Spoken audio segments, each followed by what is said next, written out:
This is Audible. Tantor Audio, a division of Recorded Books, presents Darkhouse by Karina Halley, narrated by Joe Raylan.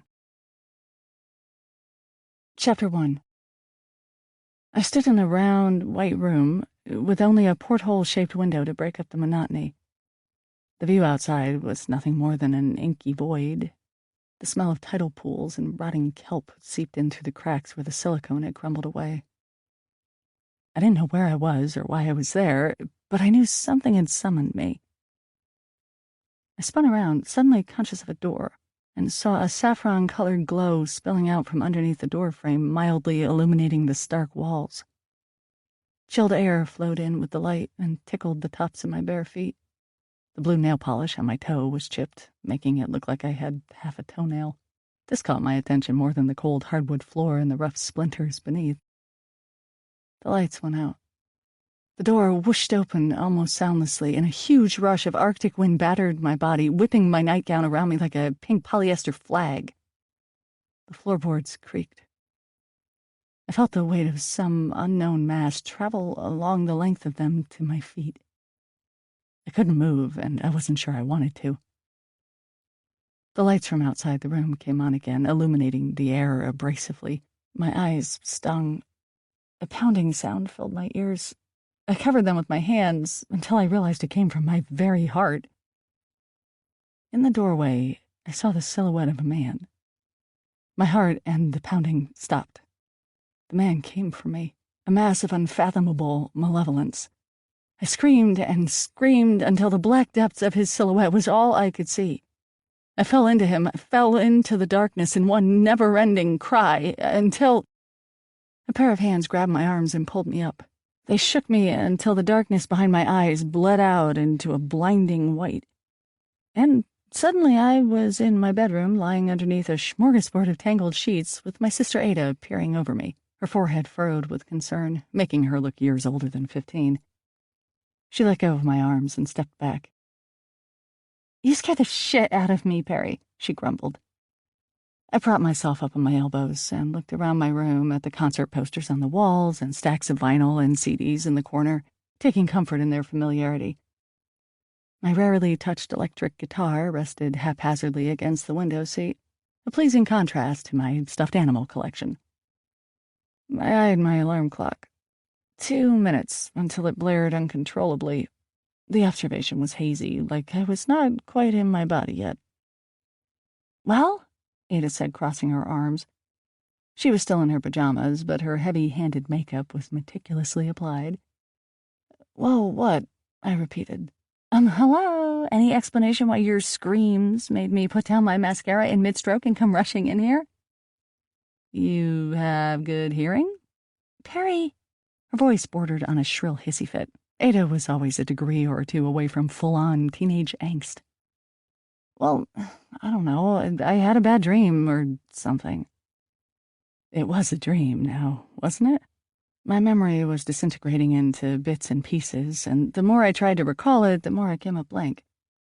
But that feeling, that horrible feeling of dread, still clung to the recesses of my mind like sticky cobwebs.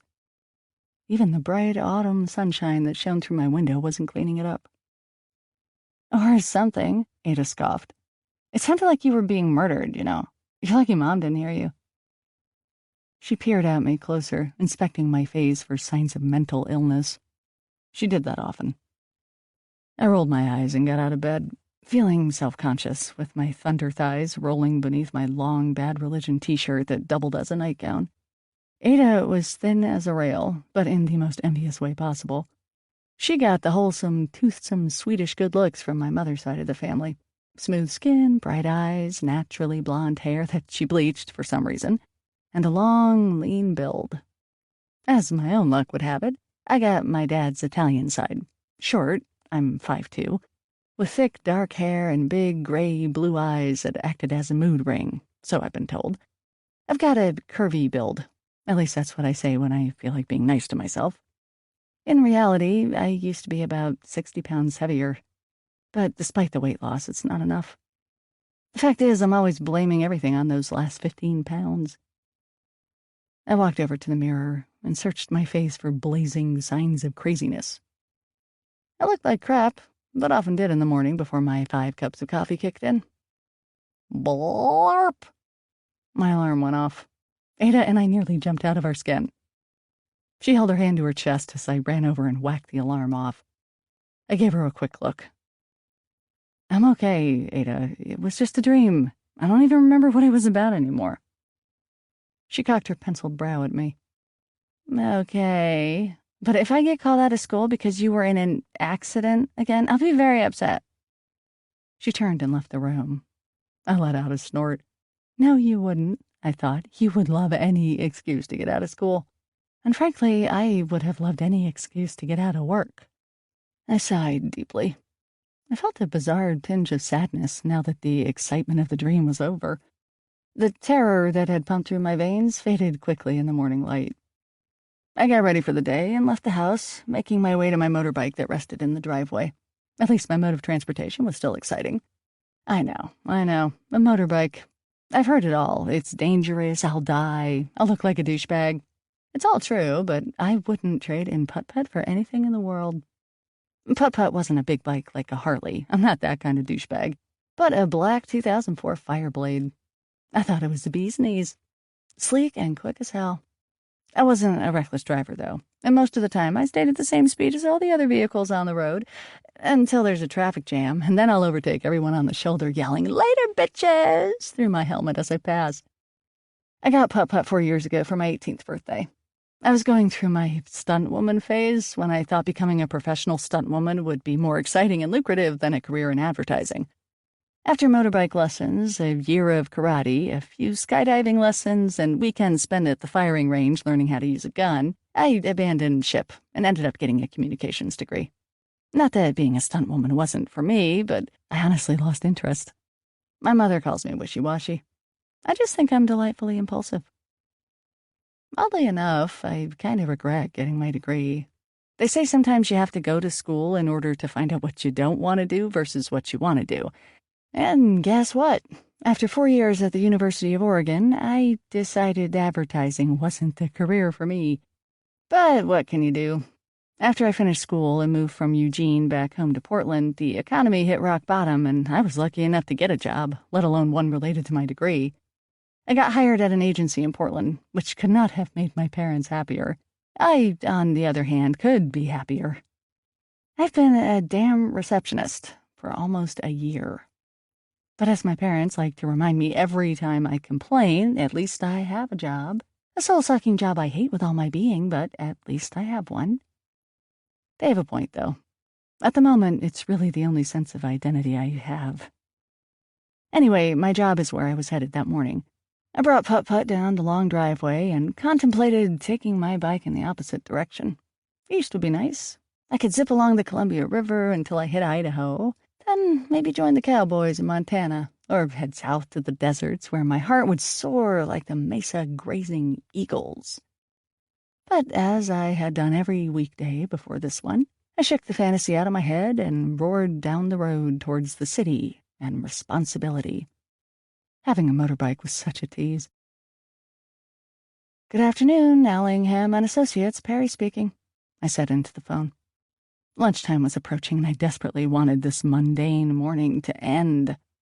I transferred the call to the respective party and eyed the clock on my computer that counted down to when Alana took over as my relief. Alana used to be the receptionist before I came along, and I suppose the girl hated the job as much as I do. She was promoted to office manager and completely resents the fact that for 2 15-minute breaks and 1 lunch hour, she has to cover reception for me. I cannot tell you how many times I have come back to find irate callers on the line. Something tells me that she answers the phone using my name and just treats people like crap to get me in trouble, though I haven't been able to prove this yet. Yeah, I'm the first to admit I'm not exactly the best receptionist material. I kind of feel like reception is beneath me, but because it's with a reputable ad agency and I just got my degree, it's necessary to pay my dues. I figured I could start at reception and move my way up. That said, I hoped my due days were coming to a merciful end. I'd been there almost a year, with not even a hint of advancement. The economy wasn't making matters any easier. I'm stuck. While I live at home in my childhood room and get nice home-cooked meals every night, I wanted to get the hell out of Dodge. I know I'm only 22, but I totally thought I would have had it made by this age. That's highly ambitious, but I can't help it. I've always grown up feeling like I was special, like I was meant to do something really amazing with my life and make an impact on people. That's probably why I've dabbled in so many different genres over the years. From guitar lessons to stunts, to photography summer camp, to horseback riding, to taking painting and sculpting courses at the Y, to last but not least, writing. I've tried everything to find my something, and in the end, walked away with nothing concrete to show for it. Maybe if I just buckled down and stayed with one thing, it could happen, but my fear is that everything else might pass me by. Naturally, I thought advertising would be the perfect platform for me to showcase my creativity and make an impact on the world, but just like the ads themselves, nothing ever is as it seems. Okay, I'm here now. The nasal voice of Alana shot through my thoughts like a drill. I looked up at her while removing my headset and gave her a smile. A fake smile, but a smile nonetheless. I got up and displayed the desk proudly with my arms. It's all yours. She gave me a quick sneer before plopping down on the ramrod chair with an exaggerated sigh. I grabbed my bag and quickly headed out the door before she decided to use the bathroom or something. I caught the elevator down and headed out to my usual bench beside a coffee shop and pulled out my iPhone to pilfer the free Wi-Fi. It was a beautiful fall day, with a sun that warmed your arms and nary a brown leaf in sight. The Pacific Northwest enjoyed an Indian summer this year, and so far the rain had taken a vacation for much of September. Usually, at this time of year, hell, at all times of the year, we are submitted to a daily battering of rain, general dampness, and a wind that likes to turn your umbrellas inside out. After I perused Facebook for 10 minutes, learning absolutely nothing interesting about the people in my life, or slightly outside of my life, as seems to be the case with Facebook, I changed my status to a song lyric and moved on to read my sister's blog. Ada's started this fashion blog about 6 months ago, and she's actually been doing really well with it. She's always been very fashion-forward. How can she not be when she fits into all of our mother's hand-me-downs? Our mother used to be a model way back in the day, so she has tons of designer goods in storage. Of course, with my generous thighs, big old bubble butt, and giant rack, I don't wear the clothes as well as my sister. They're not my style anyway.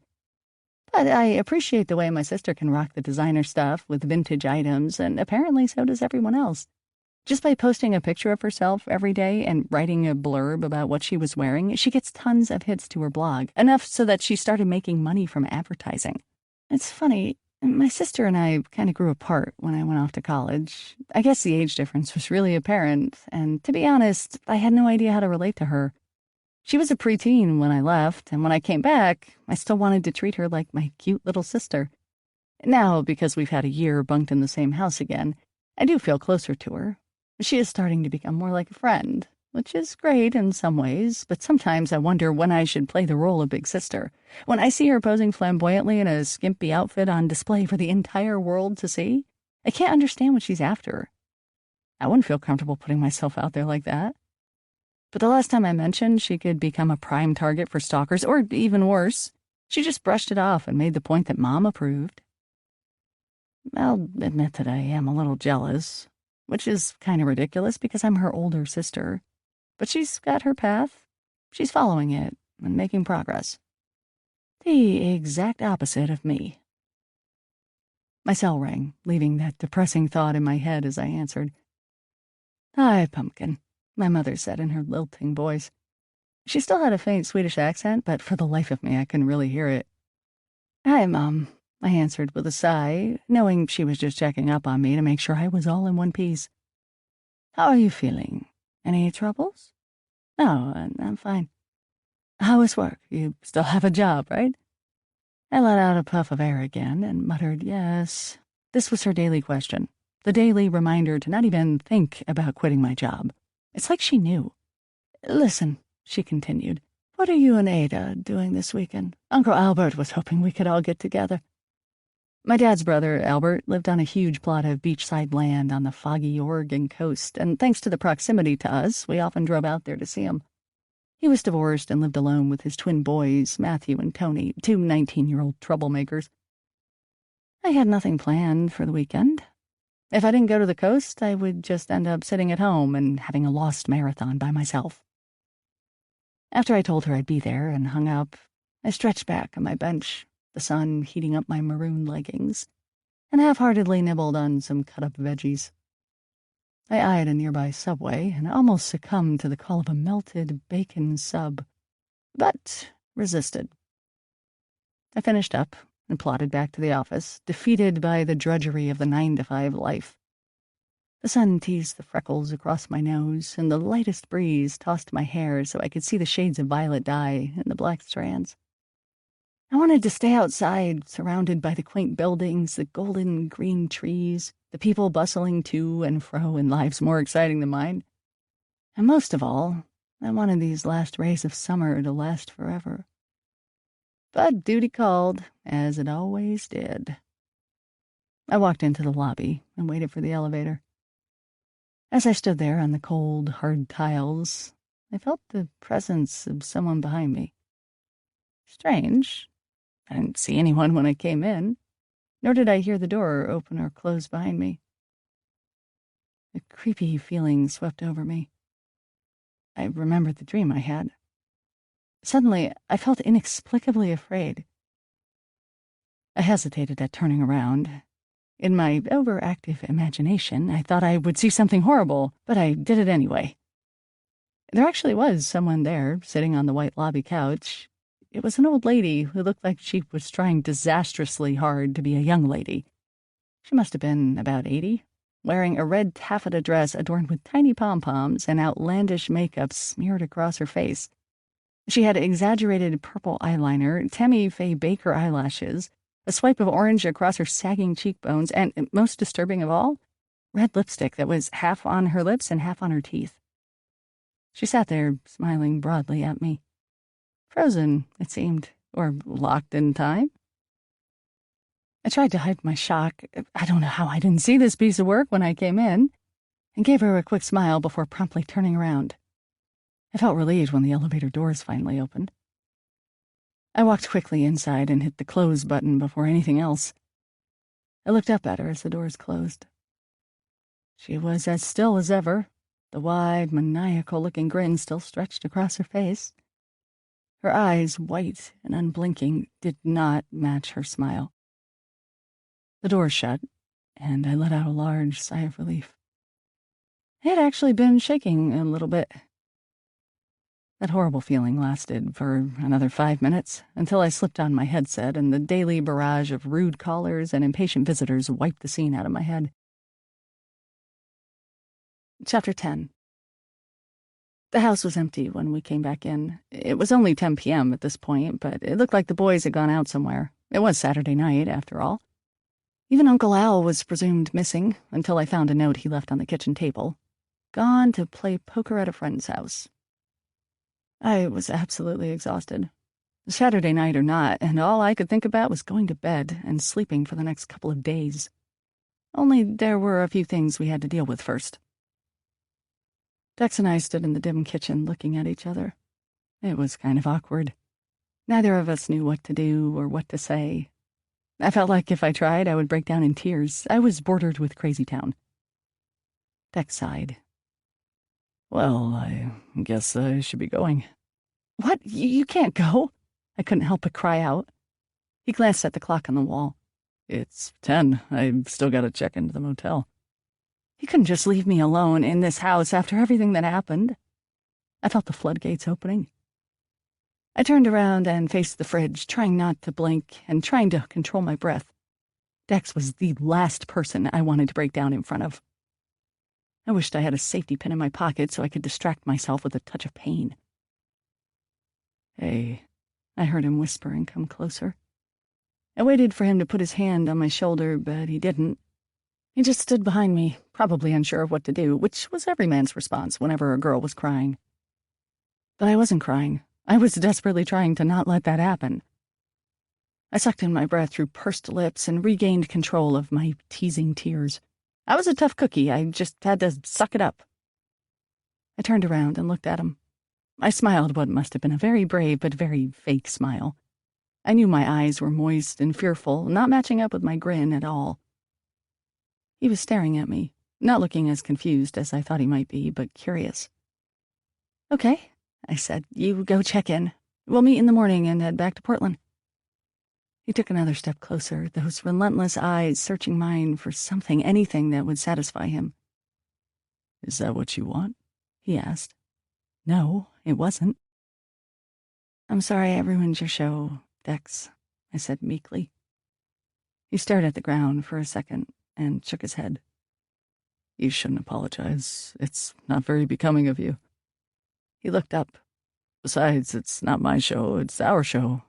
Everything isn't lost yet, kiddo." Everything isn't lost yet. Where had I heard that before? Say that again? "What?" Nothing. I could see that he didn't believe it was nothing, but he let it slide. He looked around. "Do you want me to stay here tonight?" he asked. There was no hesitation in his voice. Of course I wanted him to stay. I would have asked anyone to stay. "This will sound stupid," I began, "but do you mind staying until Uncle Al or the twins get home? You can just hang out here, watch whatever you like, play video games. I'll go to sleep in the other room. I just don't want to be alone right now." He nodded. "Sure." I felt bad for asking, and for preventing him from checking in. "I'm sorry, it's just...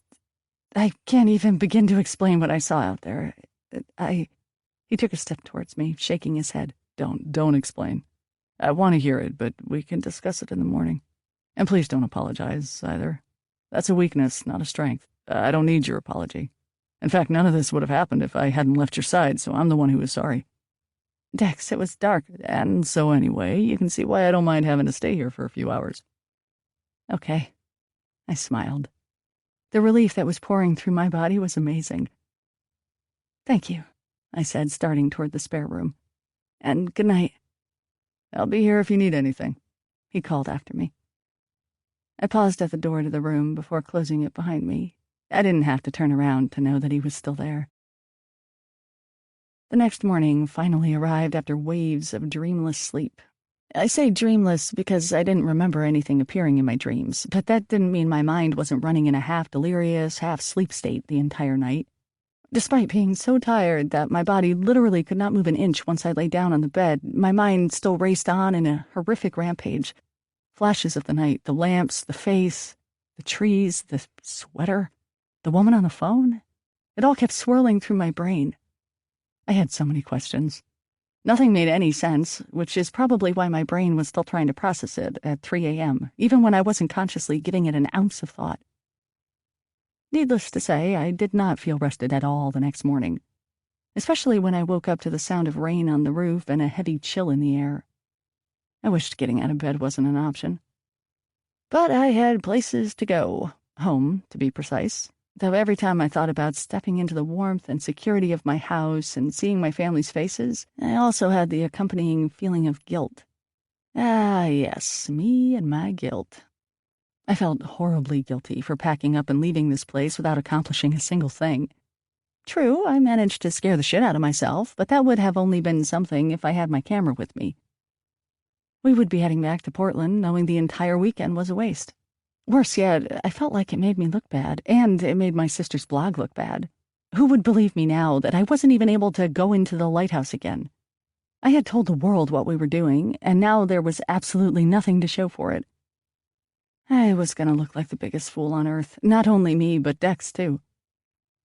After I washed up and put on the barest traces of makeup, I stepped into my only other pair of clothes, which happened to be my comfiest. Big socks, tapered black yoga pants, a thick red long-sleeved tunic, and a wide studded belt. I knew I looked like I was going to a rock concert in the middle of winter, but I didn't care. I just hoped my docs were dry enough to wear after they had been so waterlogged. It was nice to care about normal things. I patted my way into the kitchen to see Uncle Al eating cereal at the table. He looked up and smiled. "Morning. Want some breakfast?" I shook my head and sat down. "You look tired. Did you not sleep well?" He sounded concerned. "I thought I did, but probably not," I said, then eyed the coffee pot in the corner. Al followed my eye and got up. "Stay there. I'll get this in you stat. You are just as bad as me when it comes to coffee, Perry." I smiled gratefully. Was Dex still here when you came in last night? Yes, he said while pouring me a cup of that gorgeous dark liquid. He was sitting here and writing in some notebook. He said he didn't want to leave you with no one else at home. He raised his eyebrow over that last sentence. I suppose that was quite gentlemanly of him. Still think there is something strange about that fellow. No stranger than me. I shrugged and sipped back my drink. I immediately felt more awake, which of course was bogus since coffee takes about 20 minutes to kick in. Oh, the power of our minds. Something I should keep in mind considering. Did you end up getting it all done? I couldn't help but sigh. No, we ended up separated. I don't know where I was. A service road of some sort? In a forest? Al shrugged. I continued. Anyway, by the time I found Dex again, we decided to call it quits. No ghosts? I hesitated. Well, I don't know. I would like to think my mind was playing tricks on me. You know that lighthouse has a very strange history, Perry. There is a reason I keep it boarded up. Intrigued, I examined Al's face. His sagging eyes were soft but serious. Go on, I encouraged.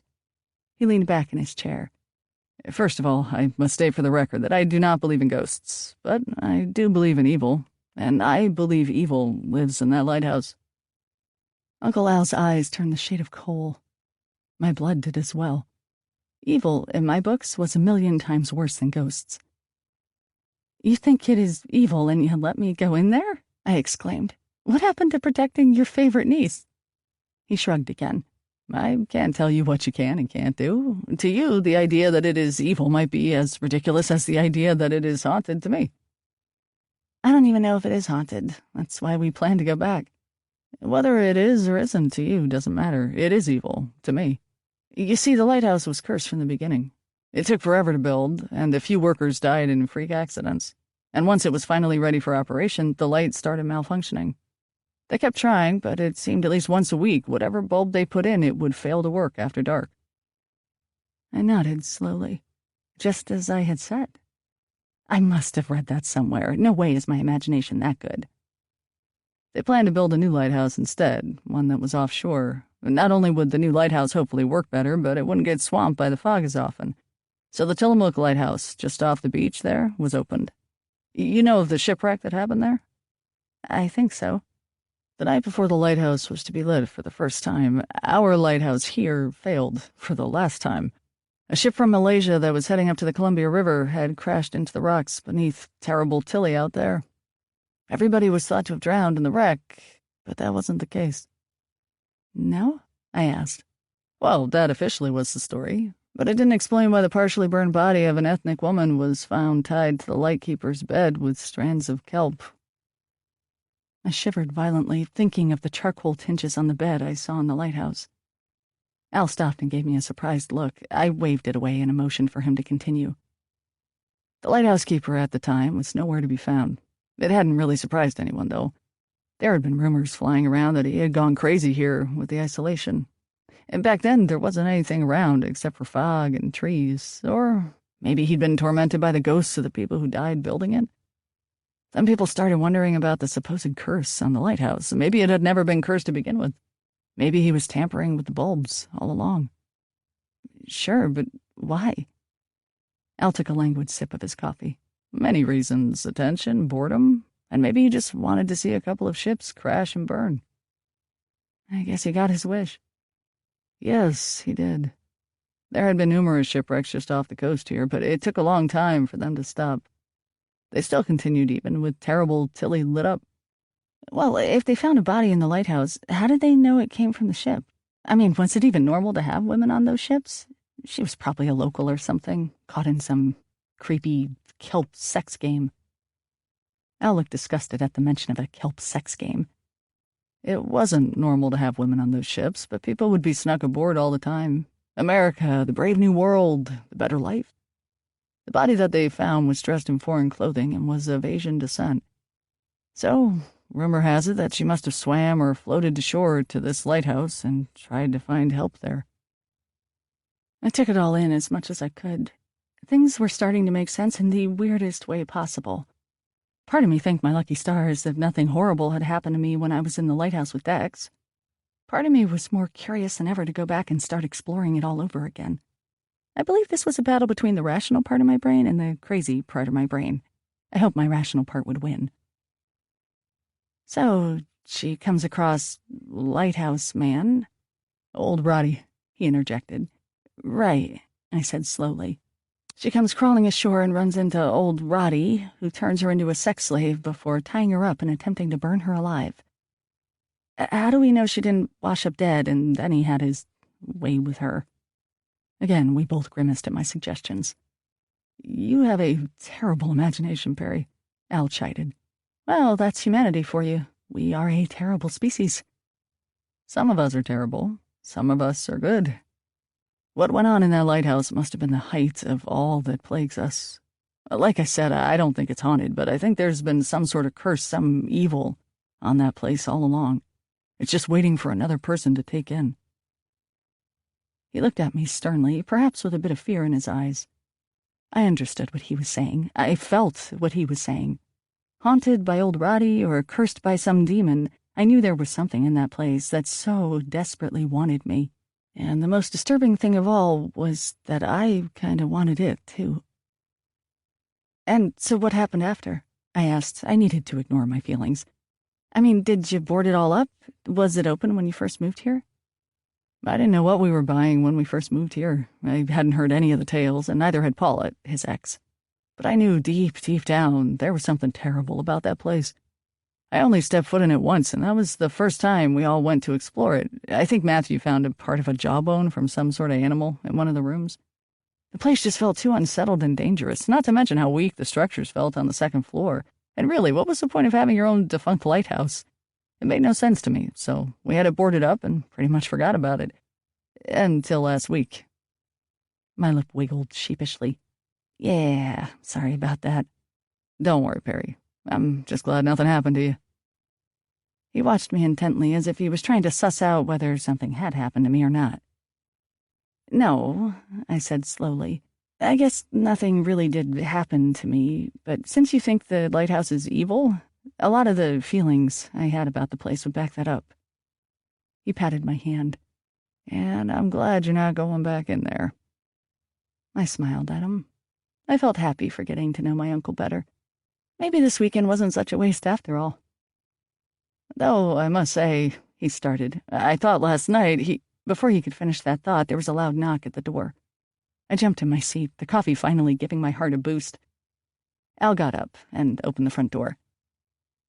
Good morning, sir. I've come for the lady. Dex was at the door, feigning importance.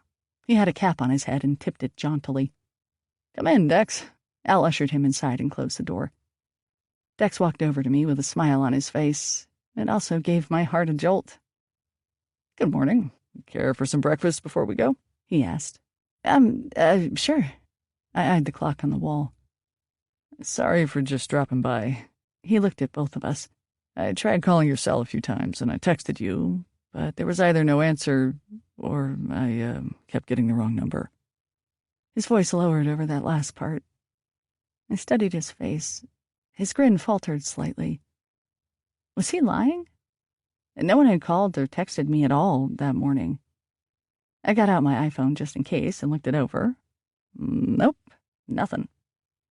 Anyway, Dex continued, looking at Al. I'm afraid I've got to steal away your niece now. I've still got to make it up to Seattle for tonight.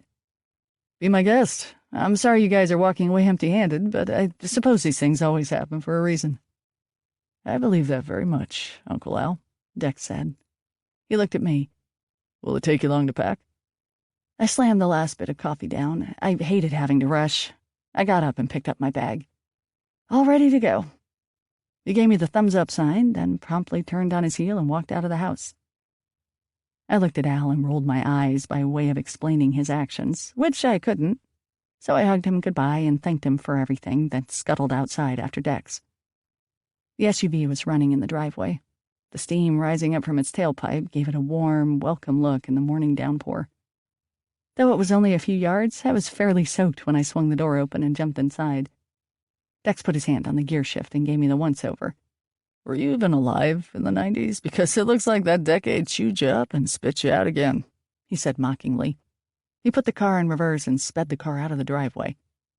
"I was born in 1988, for your information. Can't you count?" I spat back at him. I was not in the mood for teasing of any sort. He turned to me with an excited leer. I could tell he was in the mood for teasing. "You're only a child of the 90s if you had your teenage years during that decade. I mean, look at you, all Doc Martens and Converse and leggings."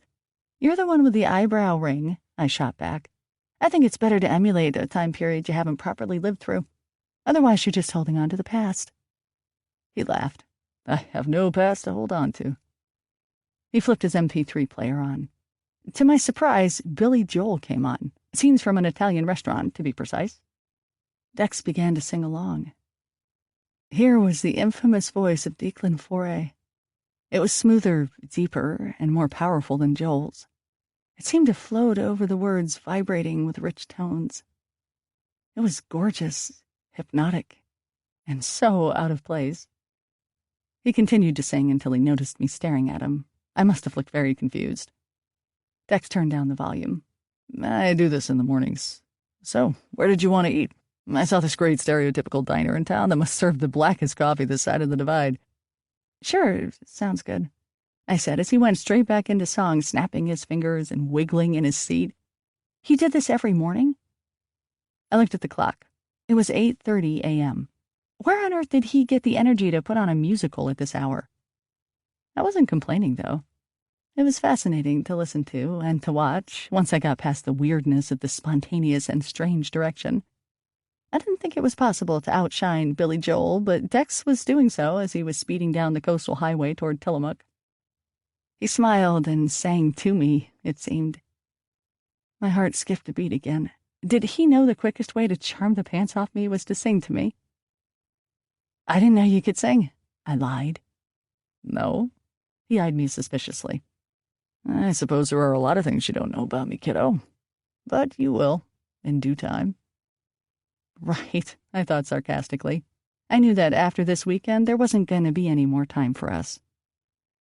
A short while later, and after a couple more Billy Joel songs, which Dex unfortunately did not sing his way through, we pulled up next to the diner in Tillamook. Dex was right about it looking stereotypical. It had a 70s orange awning with god-awful faded font on top, Tilly's Diner. Painted on the dark tinted windows were images of coffee cups, bacon, and eggs done up in that pebbly glass paint peeling at the corners. I couldn't tell from the outside if it was even open. Looking down the foggy, rain-logged street, I couldn't imagine anyone actually being alive in this town, let alone having breakfast. As we entered the diner, the smell of fat and griddled meat hit my nostrils. The door chimed loudly and echoed across the restaurant. There were a few patrons, surprisingly, but not surprisingly, they were ragged-looking seniors. We made our way to a table in the corner, which was covered by a green plastic tablecloth. The light was dim and terribly unflattering. "This is charming," I said, sliding in the padded booth across from Dex. "It is, isn't it?" he said, without a trace of sarcasm. A rotund waitress came by. She had thick glasses, a bulbous red nose, and seemed to lack a chin. I couldn't look at her face too long without feeling nauseous, so I looked at her name tag. Nancy. Nancy tossed 2 laminated menus across the table at us with a hint of contempt. I smiled uneasily at her, and she did not return the sentiment. She turned her attention to Dex. He flashed her his sly Joker smile. "Good morning, Nancy. How are you on this gorgeous day?" Once again, it was spoken with utmost sincerity. Nancy looked at him suspiciously. "Tilly's big plate breakfast is on special today. Want coffee?" "We both do, yes, please," Dex said, not even bothering to see if I agreed. I guess he knew that much about me so far. I knew he could sing. He knew I liked coffee. We were like old pals. Nancy left without acknowledging the order. Dex looked down at the menu and wiggled his brows. "I think she likes me." "You would think that," I said somewhat viciously. I couldn't help myself. Dex put the menu down and looked up at me with a strange look in his eyes. "Are you okay?" He made me uncomfortable. I regretted saying anything and fidgeted in my seat. I turned my attention to the menu. "I'm fine." "Don't shit a bullshitter," he said angrily. Now it was my time to be surprised. His eyes looked almost venomous. I was even more uncomfortable now. Thankfully, Nancy chose that moment to come by and slam 2 cups of coffee on the table, the dark drops spilling over the edges. "Well?" She looked at us, cocking her brow. "We'll both have this special," Dex said, without taking his contemptuous eyes off of my face. I looked up at Nancy and gave her an apologetic look, but she took no notice, merely sighed and snatched the menus up off the table. I didn't even want the big plate special or whatever it was, but something told me it wasn't a good time to bring that up. I sucked on my lower lip and gradually brought my eyes to meet his again. "Remember when you told me I should let you know when you're creeping me out?" I reminded him. "This is one of those times." He held my gaze for a few seconds more before leaning back in the booth and running his hand through his hair. "This is also the time you tell me what happened to you last night." Ah, a light went on in my head. Now I knew one thing that made Dex tick. When he didn't know something. No wonder he was so intent on trying to read my thoughts. If he didn't know everything that was going on, it drove him nuts. He must be one of those boyfriends who constantly asks you what you're thinking. It probably drove his girlfriend up the wall. "Okay, then. I'll tell you from start to finish. Just keep an open mind, refrain from thinking I am crazy or delusional, though I may very well be, and don't say anything until I'm done." His dark eyes lighted up a smidge. "I promise." I sighed, took a long gulp of the terrible black coffee for strength, and told Dex everything, starting with my dreams, what I made up on the beach, about what Uncle Al told me, and what I saw last night. When I was done, the platters arrived on our table, and I was suddenly ravenous from talking excitedly for so long. I shoved a greasy slice of Canadian bacon into my mouth and said, "And now you know everything I know, which is nothing. Happy?" Dex had stayed true to his word and remained quiet and attentive during the whole spiel. Even now, he wasn't saying anything. He just pursed his lips until he resembled a sexy duck before digging into his breakfast. I tried not to watch him eat, even though I could see from the furrow between his brows that he was deep in thought, trying to make sense of what I told him. We ate in silence. The longer he went without saying anything, the more torn up I felt inside. Did he believe me? Did he think I was mental? Because if there was anyone at this table who was mental, I knew it wasn't me. That said, I did have a dead man trying to hand me an oil lamp last night. "You actually believe all that?" he said. "What do you mean?" I asked slowly. "Of course, it happened.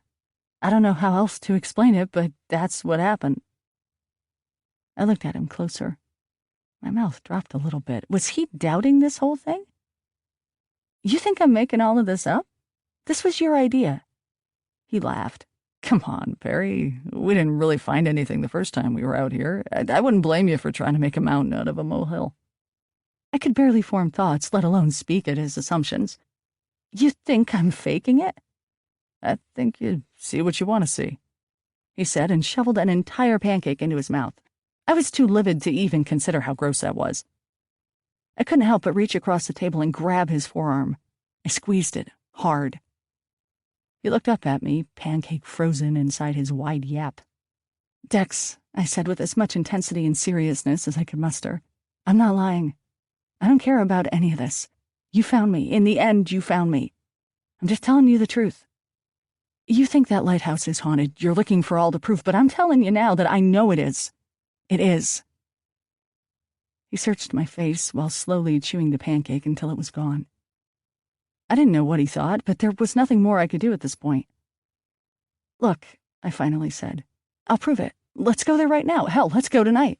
We can drive back to Portland after. I need to show you. I need you to believe me." He shook his head. "No can do, kiddo. I've got to get back tonight." "Why? What do you have to do? Is your girlfriend so paranoid that she won't let you out of her sight for the weekend?" He was taken aback at that and managed to laugh. "My girlfriend? Jen doesn't give two shits if I'm there or not." That was news to me. I tried not to let that show. "No," he continued. "I'm just done with it. I don't think I should get any deeper into this whole thing. I've got enough footage, and with your permission, I could combine it with what you shot last week." "What if I say no?" I countered, arms crossed. "I'd say you're being awfully stubborn and acting like a typical young girl who isn't getting her way." he shot back. And then I'd shrug, wipe my hands clean of this whole thing, and go home. To your girlfriend who doesn't even care if you're there or not. He threw down his napkin. Why do you care? I don't care. I just think you're chicken shit. Excuse me? I could tell the anger was rising behind those eyes, but I didn't care. I was past caring and beyond angry myself. That's right, I reinforced. I think you are chicken shit. You're happy to call this whole thing off because you're too scared to go back there because you actually think I am telling the truth. And the truth scares you. He leaned in closer across the table and this time grabbed my forearm. You scare me, Perry. He growled and gave my arm a sharp squeeze. You. I eyed his grip. He met my eyes and then very slowly, hesitantly, released me. This is going to be a really awkward car ride back home, isn't it? I asked, a trace of amusement in my voice. The whole situation was ridiculous. He sighed and leaned back, pushing his plate away from him. I hope I'm driving you as crazy as you've been driving me, I said bluntly. He shook his head and got out of the booth. I'm gonna go pay, he muttered, despite the fact that I wasn't done eating. It didn't matter, though. I had had enough, too, of the food, of everything. At least breakfast was free. I watched him approach the till and decided it would be a good time to get a breath of fresh air before the hellish ride back. I walked out of the diner and took in a deep breath. I closed my eyes and looked up at the sky, letting the rain fall on my face and feeling like it was washing away the dust that was accumulating inside my brain. I exhaled through my lips, slowly and fully. I opened my eyes before I started to feel a bit off balance. There was a woman, an old woman, standing directly in front of me. She was grinning a bright smear of red, waxy paint. The lipstick was on her yellowing teeth. My breath caught on the way out. I had seen her before in the lobby of my office. I don't know how long we stood there staring at each other. I felt paralyzed, unable to breathe, move, or talk. She didn't move either, just kept up that demonic grin. She slowly reached over with a bony hand and placed it on my shoulder. Her hands were covered with many rusted cocktail rings. The white taffeta coat she was wearing had clownish puffballs on it. They were all different colors, bright yellow, orange, red, blue, and green. She really did look like some satanic clown's aging mother. She started to speak. Rather, her sticky red lips moved, but no sound was coming out. She spoke like this for a few seconds before she finally said, Declan. What about him? I thought inside my head, the terror competing with curiosity. He's got some stories to tell, she whispered, her voice low, almost metallic sounding, as if she was speaking through a phone. There was a familiar accent on certain syllables. He'll tell you one day about what happened to him. You just need to watch him. Watch out for him closely. You're cut from the same cloth. She took her hand away, and with her eyes focused on the diner, walked straight inside as her coat ruffled behind her in the light breeze. I stood still, my breath coming back. I realized I was soaked to the bone from the rain and maybe sweat. I didn't care. I looked around to see if anyone else had witnessed what had just happened, but there was no one on the wet gray street. I looked back at the diner and took a hesitant step toward it, wondering why she had gone in there and if anyone else noticed how fucking freaky she was. I dipped low, trying to see inside through the dark tint and the stupid food paintings. I couldn't make out anything except a few shadows of people sitting down at their tables. I put my face at the window and cupped my hands around it, not caring if anyone inside saw me trying to be a peeping Tom. I had thought I saw some sort of commotion when the door flung open and Dex burst outside. I jumped a few inches off the ground and almost knocked my head against the glass. He looked around him, pure panic in his eyes, and then spotted me. He reached over and grabbed my arm and pulled me roughly towards him. We've got to go. Now. We ran over to the car. My mind was racing. What was going on? Who was that lady and why did she warn me about Dex? Watch out for him? What did that even mean? I jumped in the passenger seat and barely closed the door before Dex stomped on the gas and the SUV rocketed down the street, veering side to side on the slick roads. I decided to heed her advice. I would keep an eye on him. He looked like a man possessed. I turned my head to look back at the diner, but Dex yelped, "Don't look back there. Keep looking forward." Hard in my throat, I did what he said. "What the fuck just happened?" I squeaked out once he brought the car off the street and onto the highway. He just shook his head, his hands gripping the steering wheel so tightly that his knuckles were a hard shade of white. "Dex, talk to me. Slow down," I yelled as the car went skidding around a corner, water flying everywhere, my body straining against the seatbelt. He kept his foot on the gas, speeding in deathly silence. He reached over and locked all the doors in the car. Watched X, indeed. I felt like he would be the last thing I would ever see. Chapter 11. We were speeding crazily around the wet corners on the 101 heading north. With the doors locked for some inexplicable reason, and Dex refusing to utter a word or even look my way, I was on the narrow verge of having a freak-out. It was obvious that Dex was having one himself, as the look of absolute fear never left his eyes. I didn't know what to do. Part of me wanted to grab hold of the steering wheel and pull the car over myself. But as strong as I was, he was no doubt stronger, and in this weather I'd probably end up flipping the car, or worse. I wondered if screaming would help, or if pleading would help, or if crying would help. Billy Joel was still playing from the speakers, which made the situation even more absurd. And then it dawned on me. I knew what it was. I knew what Dex was afraid of. It all made sense. He saw it, her, with his own eyes. "You saw her," I said, keeping my voice as calm as possible. "Didn't you?" Dex's hands tightened on the wheel, though his foot came off of the pedal slightly. His eyes darted towards me, and then back to the road again. I leaned in closer, careful not to invade his space. "I saw her too," I confided. "And I've seen her before that back in Portland. She told me things." Dex's brow furrowed. "What did she say?" "So you did see her." He ignored me. "What did she tell you?" "Pull over and I'll tell you. I won't talk to you while you're like this. You're going to get us both killed." Just like that, Dex stepped on the brakes and yanked the Highlander down a rural road flanked by waving chestnut trees. The car lurched to a stop, and he impatiently flipped the gear into park and flicked off the ignition. He took off his seatbelt and adjusted himself in his seat so he was facing me. The rain was falling hard on the roof. I had always found that to be one of the most soothing sounds, and this time was no different. "Talk," he commanded bluntly. His eyes were noncommittal. His long, wide mouth was set in a grim line. His hat had slid down a bit, adding shadows to his face. The front of his hair flopped onto his forehead. I reached over and tilted the hat's brim up off his brows and gently smoothed his hair to the sides. His forehead was hot and smooth underneath my hands, his hair slightly damp from sweat and hair product. Touching him felt strangely intimate, like I was really seeing him for the first time. I don't know why I did it. I guess some part of me instinctively wanted to soothe him. It was the first time I'd seen him look remotely vulnerable. I was only a hand's length away from his face. His eyes, though unreadable, were looking deep into mine. I could have easily sat there for a long time just staring at him, holding his gaze. If I imagined hard enough, I could almost see lightning flowing between us in an unbroken line. But the more I stared at him like that, the more I became conscious of how much of a psycho I must have looked. I took my hands off of his forehead and dropped my eyes to the seat. The bolts were broken. I noticed how heavily my heart was beating in my chest. What was it about this man that agitated not only my mind, but my heart as well? There was only one way to find out.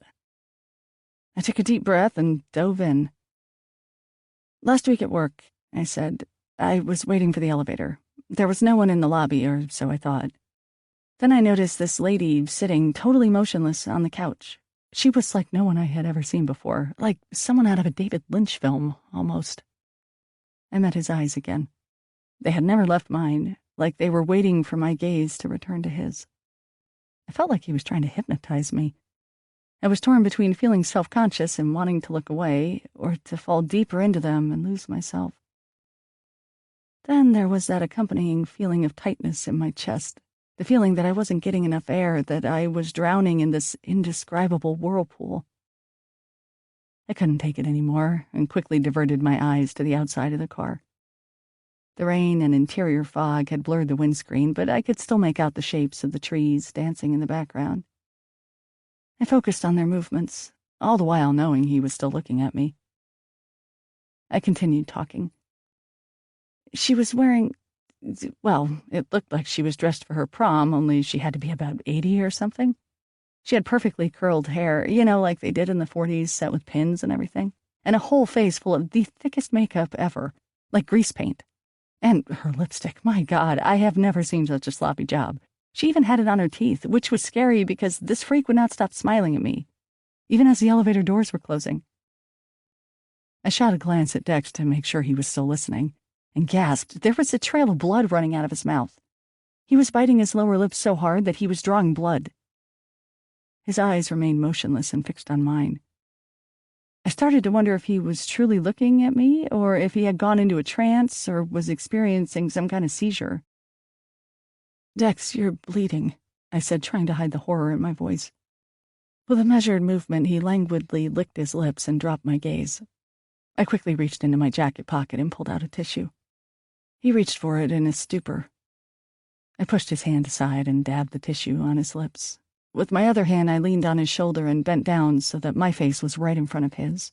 No lazy gazing this time. I needed him to see me. "Are you okay?" I asked politely but firmly. "Seriously, answer me, Dex. Otherwise, I'm calling my uncle for help because I don't know what to do with you right now." He took the tissue from my hand, balled it up, and then tossed it in the back seat. He sucked back on his lips for a few seconds. The individual hairs in his mustache bristled. For a mere moment, I entertained the idea of sucking his lips myself. It was an inappropriate thought, above all else, and I pushed it out of my head. He released his lip. It had stopped bleeding. His eyes looked up at the ceiling, and he took in a deep breath. I felt that maybe I wasn't helping. I took my hand off of his shoulder and sat back. 2 weeks ago, he started, his voice rich like cream. I took Jennifer to Bainbridge Island. Oh, yes, Jennifer. The main reason why sucking his face would be oh so inappropriate. I sat further back still. I actually had to move there from New York at the end of high school to live with... Anyway, needless to say, I had never gone back there since I moved. But Jen was insisting that we at least pay the place a visit, since she had heard there were a few trendy wineries popping up here and there. It's all about the fucking trends. I nodded, eager to know more about him. He continued. Finally, I just gave up and told her we would go for a day trip. The weather was gorgeous, and it had been fucking fabulous until this last week. And yeah, there were a lot of bad memories, still locked up and lurking around different corners, but I felt like I was close to putting that part of my past all behind me and moving forward, as we all hope to do. So, Jen decides she wants to get some gelato at this busy new store, even though I know she's going to start regretting it and throwing up in the bathroom after she eats it. She's lactose intolerant and uses it as an excuse to binge and purge, an acceptable form of bulimia. I hope you don't subscribe to that bullshit. He wagged his finger at me. I shook my head adamantly. Anyway, she goes and waits in this retardedly long lineup for pansy-ass ice cream, because that's all gelato is. So I decide to occupy myself and take a wander down by the docks. If there is anything I can't stand, it's waiting for people. Keep that in mind, Perry. Yes, where was I? Oh, yeah. So I walk down to the docks. It's a gorgeous day, and people are milling about, doing their usual tourist thing. I'm watching a middle-aged couple getting ready to leave in their sweet sailboat when I see something out of the corner of my eye. Someone is sidled up next to me. Now, I love making inappropriate banter with strangers. I seriously do, but on this particular day, I don't feel like talking to anyone. So I ignore this new person who's standing beside me. I probably did this for about 3 minutes or so, long enough for the boat I was watching to motor away. Finally, I just can't take it anymore. For an instant, I think it's probably someone looking the other way. Fascinating how we always assume things revolve around us. But I was right to begin with. I see this old lady standing beside me, staring right at me. She is exactly as you have described, right down to the lipstick on her teeth. She was also wearing something highly inappropriate.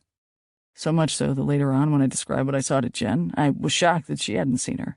How could she not see an old lady wearing Dame Edna makeup and a gown ripped straight off of Betty Davis's dead body?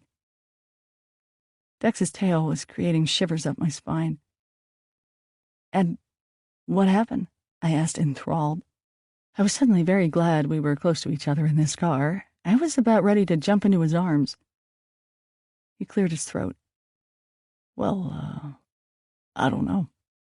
We must have stood there for some time, though maybe it was just a few seconds." Her smile was so omniscient. I couldn't think of what to do or say, and the funniest thing was that she seemed oddly familiar.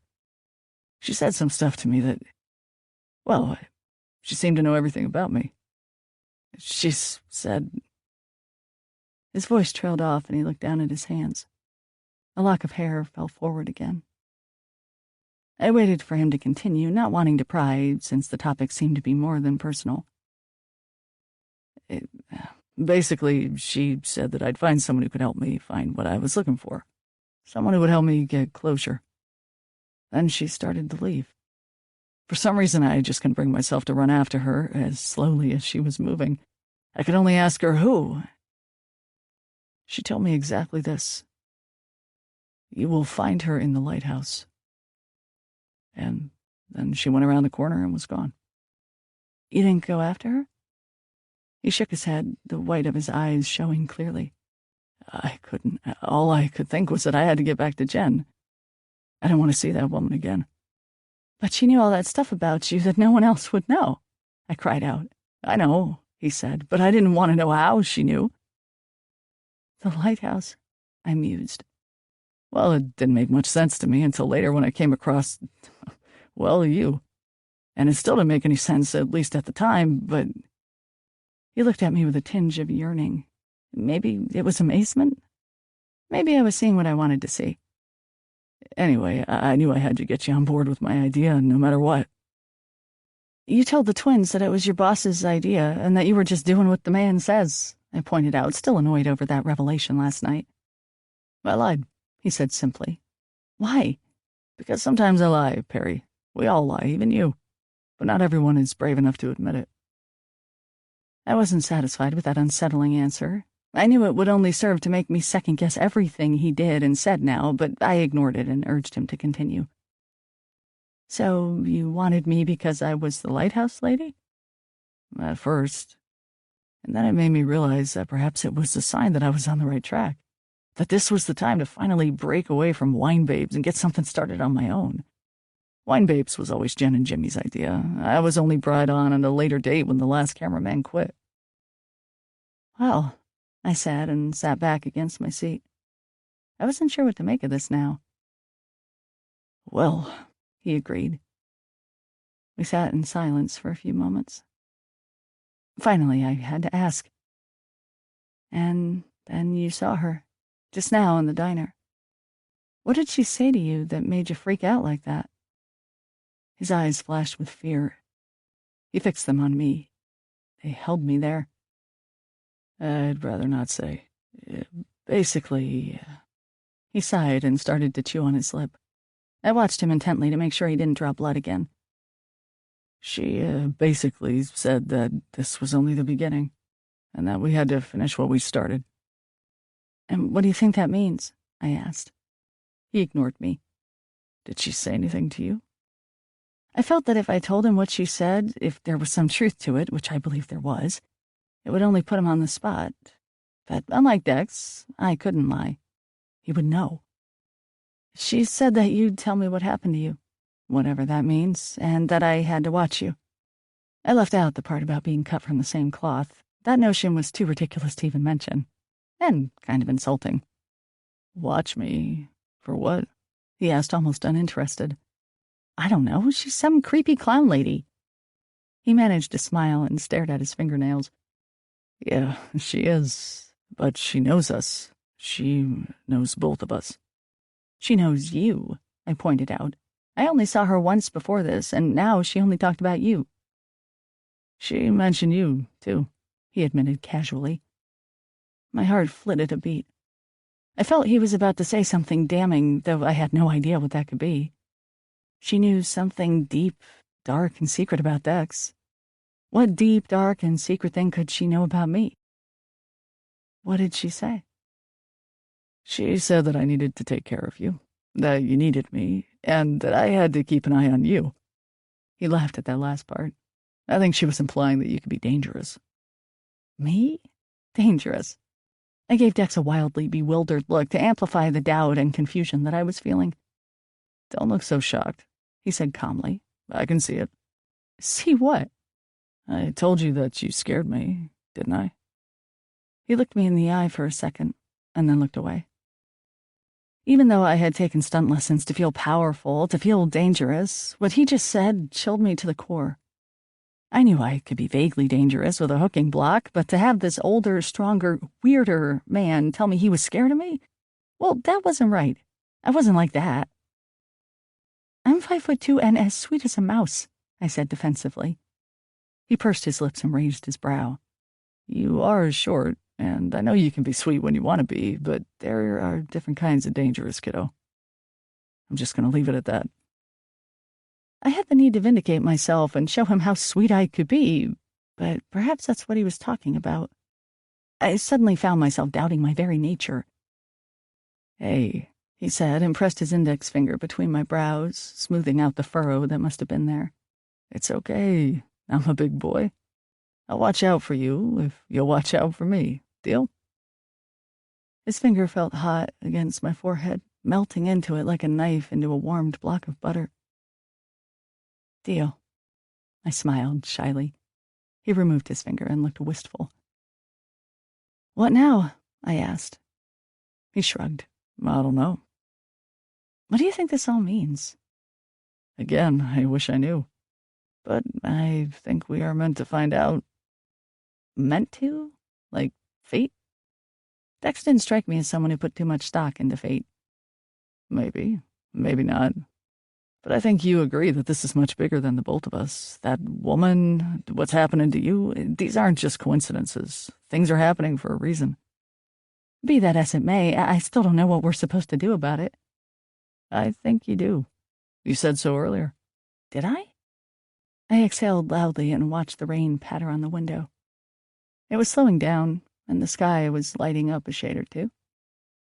It was hard to believe it was just 10 a.m. It had only been 24 hours since Dex had picked me up from my parents, but it felt like a lifetime ago. Yes, I guess I did know what we had to do. The only thing that seemed right. Go back to the lighthouse one more time while we were still out here, film the crap out of that thing.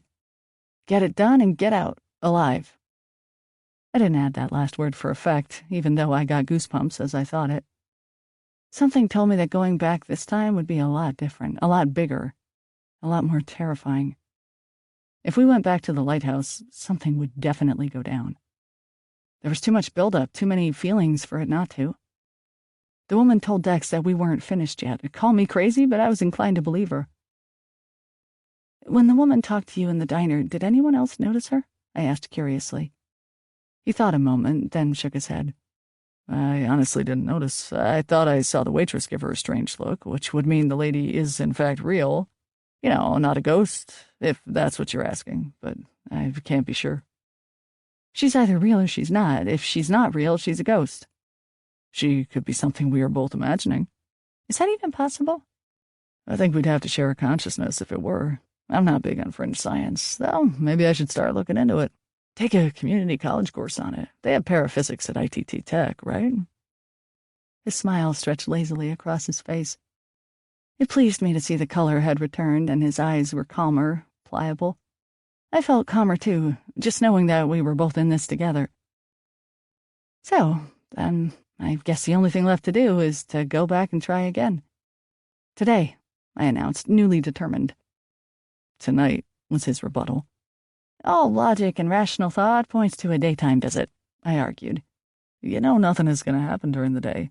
No, I don't know that. You don't know that. Crazy crap happens all the time in the daylight. And it'll be so much easier to catch on film. Exactly, it would be easier, hence why nothing will happen during the day. Don't you ever wonder why no one has gotten flat-out photographic proof of a ghost? Because it can't be seen that way. Is that your theory?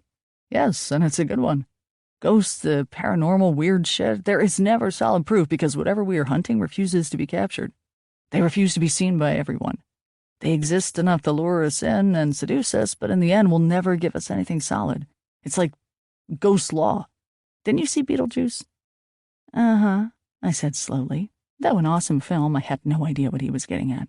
They got in shit for letting themselves be photographed. I don't think that's too far off. Plus, I think the energies can only be picked up by certain types of people, say people like you.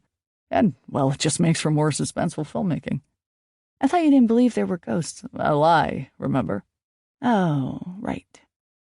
What if we go just as it gets dark? I proposed, trying to compromise on behalf of my chicken shit nerves. Because 7 p.m. isn't as scary as 2 a.m.? Yes, exactly. He shrugged. Fine by me. Then we can head back to Portland as soon as it's over.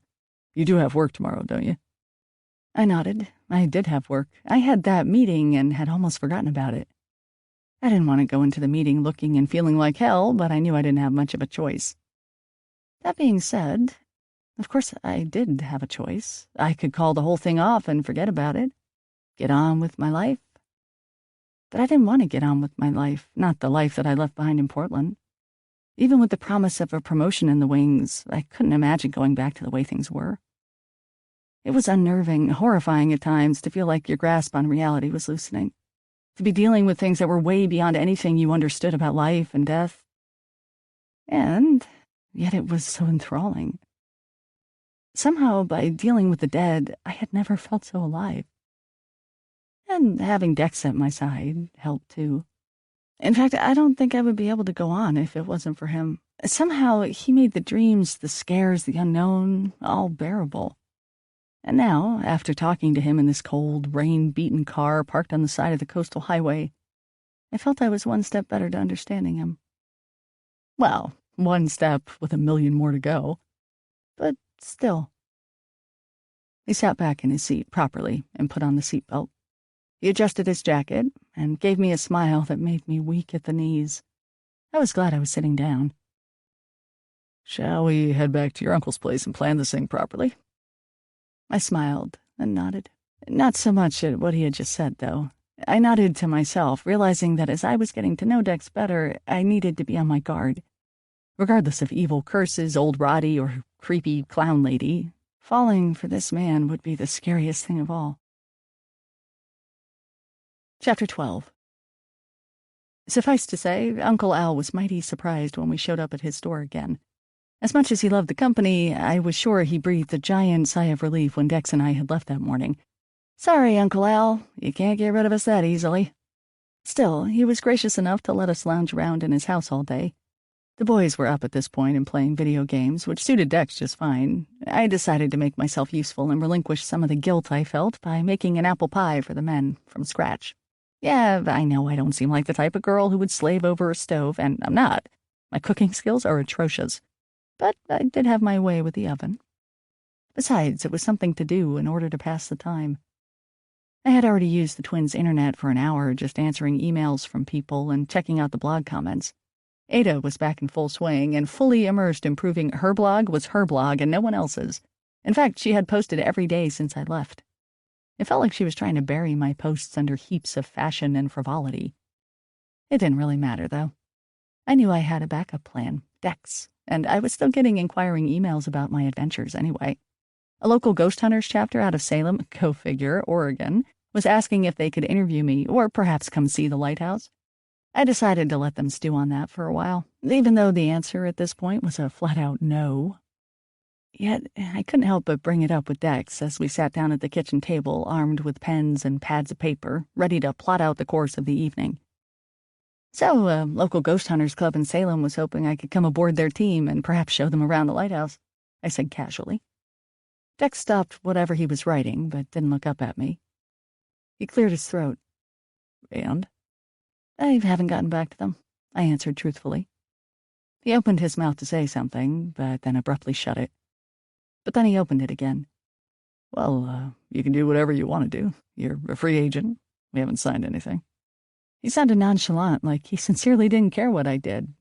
It bugged me. I was kind of hoping he would get jealous, as immature and petty as that sounds. It totally backfired. As if on cue to totally hammer that point down, Dex's cell started vibrating on the table. A picture of Jennifer flashed across the screen. I know my face must have fallen and was quickly turning a vibrant shade of pink. Luckily, he was occupied. "Hey, babe," he answered. I could hear her voice muffled on the other end. She seemed to speak for quite a while. Dex briefly looked at me, and I tried to project a casual curiosity. "Yeah, that's fine. Seriously, I don't mind. Go do whatever it is you girls do. No problem. I won't be home now until morning anyway." His eyes flitted to mine, but he was looking through me again.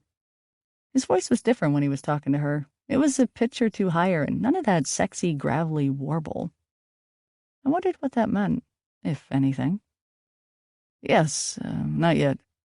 Okay, bye." He pressed the off button and put down his phone. "Okay, where were we?" he asked himself, picking up the pen and putting it to paper. I couldn't help but ask, "She doesn't mind you staying another night?" He shook his head. "Nope." He tapped the paper with the butt of his pen and stared out the window. "Do you have any more pie?" "Yeah, there's a slice or two that I put back in the fridge," I said uneasily. I guess he wasn't going to talk about her to me. Maybe I did ask too many questions. Maybe he just wanted pie. He folded his hands neatly in front of him and put on a very sweet smile. "Would you mind getting me a piece of pie?" He raised his brows, the wide-eyed, manic look coming into his eyes. I tried not to roll my own eyes and got up. I opened the fridge, bent over, and pulled out the pie and a bottle of milk. I waved it at him. "Want a glass of milk, too?" I asked scornfully. He was staring at my ass. At least that's what it looked like. I guess when it's the biggest thing in the room, it must be hard not to stare at it.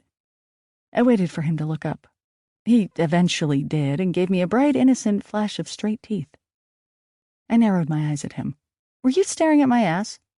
"Yes," he replied without hesitation. His eyes were round and crazy, or playful if you wanted to use a polite term for crazy. I shook my head. I put the milk back in the fridge without bending over this time, got out a fork and put a pie slice in front of him. I could feel the flames creeping up my neck and onto my cheeks. He didn't seem bothered by it. "Obviously, I'll need a napkin, too," he said matter-of-factly. "Obviously," I muttered as I walked over to the drawer and tossed a napkin in front of him. I sat back down across from him and eyed him warily. He folded it neatly a few times and then put it into his shirt pocket so it stuck out like a handkerchief. Then he dug into his pie, finishing it off in a few mouthfuls. He pushed his plate away and wiped his mouth with the back of his hand, apparently forgetting about his napkin. He noticed me. I guess I was staring again. He'd better get used to it, though. It was hard not to when he was acting so... Oh, God, so many adjectives to use here. "You're not having anything?" He pointed at me with the fork. "I don't like pie," I said feebly. That wasn't true, but I don't know why I lied. "You don't like pie? What kind of person doesn't like pie?" He laughed. He reached forward and actually poked me in the arm with the fork, lightly, but still. You can't be trusted. I instinctively batted the fork away from me. "You're the one with the fork." He opened up my hand and placed the fork in it. "Now you have the fork." He sat back in his chair, looked down at his writing, and thoughtfully scratched his sideburns. And just like that, it was... "I just want you to enjoy the pies in life, Perry," he shot in. "That's all."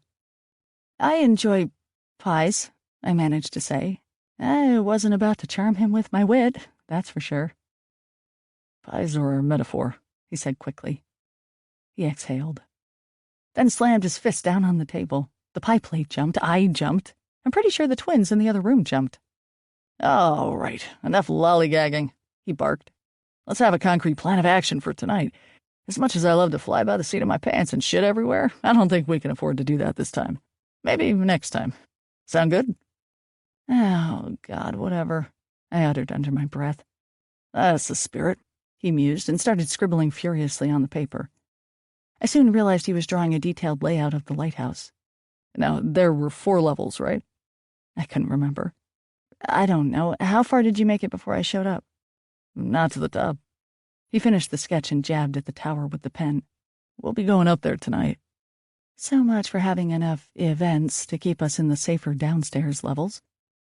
He pointed to the house part of the building. "We'll also hit up the 2nd floor here, now that we have the key. And I'd like to get you back into that bedroom again." I felt sick at that idea, remembering what Uncle Al had told me about the dead woman tied to the bed with kelp. I'll try, I said, but I'm not going to do anything stupid. Got that? Dex gave me a quick smile. Sure. It wasn't very reassuring. I wondered if that was one of his lies. We went on to discuss what equipment we would be bringing, what I should say to the camera, and where the start and finish rooms were. Well, you should probably have a safety word, too, he said. A safety word, like an S&M? His eyes flashed animated and bright. The safety word is Jell-O. God help me if I ever had to say Jell-O for any reason. I gave him a wry smile, but his eyes were focused past me on the living room. I turned my head to see Matt and Tony standing there, whispering stuff into each other's ears and giving us the stare down. Can we help you? Dex asked. What's up, boys? I added in a more light-hearted tone. The twins exchanged a quick glance before Matt came forward, eyeing Dex with trepidation. We have kind of been listening to you guys, and, well, we want to help. Tony spoke up and joined his brother by his side. Okay, I said slowly. We live here. It's our lighthouse, Tony went on, crossing his arms defiantly. Matt rolled his eyes. We just think we could help you. For your TV series, internet, whatever it is. And how is that? Dex asked in a schoolteacher voice. Another quick glance between the twins. I could tell Tony wanted to shoot his mouth off, but Matt pulled up a chair and sat down. He looked at Dex for acknowledgement, but faced me to lay it all out. Good cop, bad cop. Perry, you know Wiz? How could I forget? Well, he continued, he has a small boat up by Nehalem Bay. We were going to go up there later today anyway to, do stuff. So I was thinking we could take you out on the water. You know, so you guys could get some good shots of the lighthouse from that angle. The idea of going out on a boat, especially in crappy weather, was not at all appealing. But I could see Dex was starting to give it serious thought. It's like Matt knew the magic phrase was good shots. Seemed the way to Dex's heart was anything that would help his filmmaking. That and pie. Dex looked down at the drawings and then out the window at the gray sky. I waited for him to say something. We all did. Finally, he looked back at Matt and shrugged. Sure, if you think it's a good idea. He wanted to appear nonchalant, but I could tell he was probably kicking himself inside for not suggesting it in the first place. I guess some different shots and points of view really would add some variety to the way we've been doing things, and I know the twins had been feeling a bit left out during this ordeal, which did happen to be on their property. Still, I felt uneasy about it. That was nothing new at this point. I was feeling uneasy just talking about pie. But going out on the water with Wiz at the wheel, no less, just seemed like some sort of accident waiting to happen. Matt and Tony gave each other matching grins. Tony laughed. Good thing, 'cause we already told Wiz about it. He's waiting for us at the dock. Now it was time for Dex and me to exchange an uneasy glance. Figures we'd have the wool pulled over our eyes by them. Uncle Al had stepped out for a bit, which was probably for the best. Despite having a 32-year-old, a 22-year-old, and two 19-year-olds making their own decisions, I knew he wouldn't be too happy to hear we'd be going out boating, and with the Wiz, no less. We quickly got the equipment ready, plus found a few extra plastic bags and ponchos for emergencies in case the rain started to pick up again, inevitable, and headed to the twins' truck. Dex and I got into the narrow back seat, which for some reason had a crab trap taking up half of it. I didn't know what the point of having a truck was if you weren't going to keep things in the canopy part of it, but now was not the time to question the twins on anything. Unfortunately, this meant that I had to practically sit on Dex's lap. Okay, maybe it wasn't that unfortunate. The seats themselves were damp and a bit moldy, whereas Dex's leg was firm and warm. Did I mention firm and warm? Still, I couldn't help but give him a quick, embarrassed smile for not only having the weight of one ass cheek and one thigh on top of him, but also for being so close to him. I was literally right up there in his face. Sorry, I said, my voice lowered, because my lips were only inches from his. The last thing I wanted to do was breathe my stinky breath all over him. He smirked, maybe thinking the same thing. Meanwhile, I was aware that the twins were staring at us from the front. Yeah, sorry about the crab trap there, Matt said, eyeing us in the rearview mirror. We didn't want to get it wet. No point even trying to figure that out. I just gave them a well-placed eye roll, and we were on our way. Of course, the road was a bit bumpy coming out of the driveway, and I was instantly aware again of A, how much I weighed, and B, how much my boobs jostled when they hit a pothole. I swear they almost took Dex out at one point. I had to bite my lip hard to stop myself from laughing about it, and avoided looking directly at him, as if he was a solar eclipse. After 20 minutes of being way too aware of Dex's body beneath me and his hot breath at the nape of my neck, and being subjected to non-stop Nickelback courtesy of the Twins' god-awful CD player, we finally rolled into a shoddy-looking marina littered with half-abandoned fishing trawlers and stacks of rotting crates. We piled out of the truck and into the air, which was colder and wetter up here.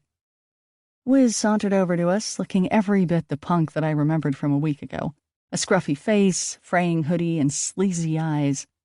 Actually, in the daylight, he looked older, too, which didn't bode well considering he made out with my 15-year-old sister. He greeted the twins like they were all from the same hood in Compton and gave Dex and me the head nod. "What's up, ghost hunters?" he said. "Ready to get fucked up?"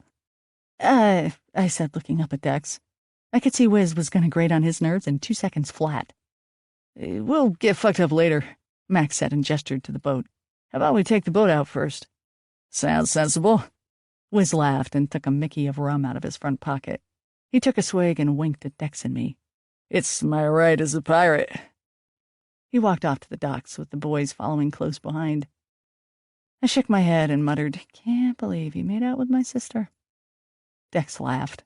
"That fuckwit made out with your sister? Isn't she in high school?" I sighed. "Yes, she is." He smirked at that. "I know you ladies like the bad boys and all." I chuckled, maybe too hard. "I don't." He raised his brow at me, the ring catching the weak light. "Good to hear," he said with a sly grin, and started after the boys. We walked down the slippery dock, past leftover fish guts, missing planks, and barnacled hulls, until we came to Wiz's boat. Surprisingly, it wasn't a shit heap like the rest of the boat seemed to be. It was just a small boat with seats and a tiny cabin at the front that had just enough room for a bed. I shuddered internally. I was glad Ada never got to see this place. We climbed in, covered ourselves and the camera with ponchos. With Wiz driving, I now knew staying dry wasn't going to be easy, and whirred out of the harbor at such a speed that some old man on the docks was waving his fist at us and yelling at us to slow down. Once we were out of the bay and into the open ocean, things got wild and fast. I was hanging onto my seat for dear life, while Dex had to repeatedly yell at Wiz to take us down a few knots. With each wave we hit, the wetter we got. If Dex's camera was going to get damaged from this, of all things, there would be hell to pay. Finally, Wiz got the hint. Or rather, Matt took over the wheel and let Wiz and Tony finish the rest of the rum. The boat slowed to a comfortable enough speed that Dex was able to start shooting the shoreline. We were quite a ways off from the lighthouse, but the pounding gray waves, bustling white surf, and stretches of pasture land and beaches were quite photogenic.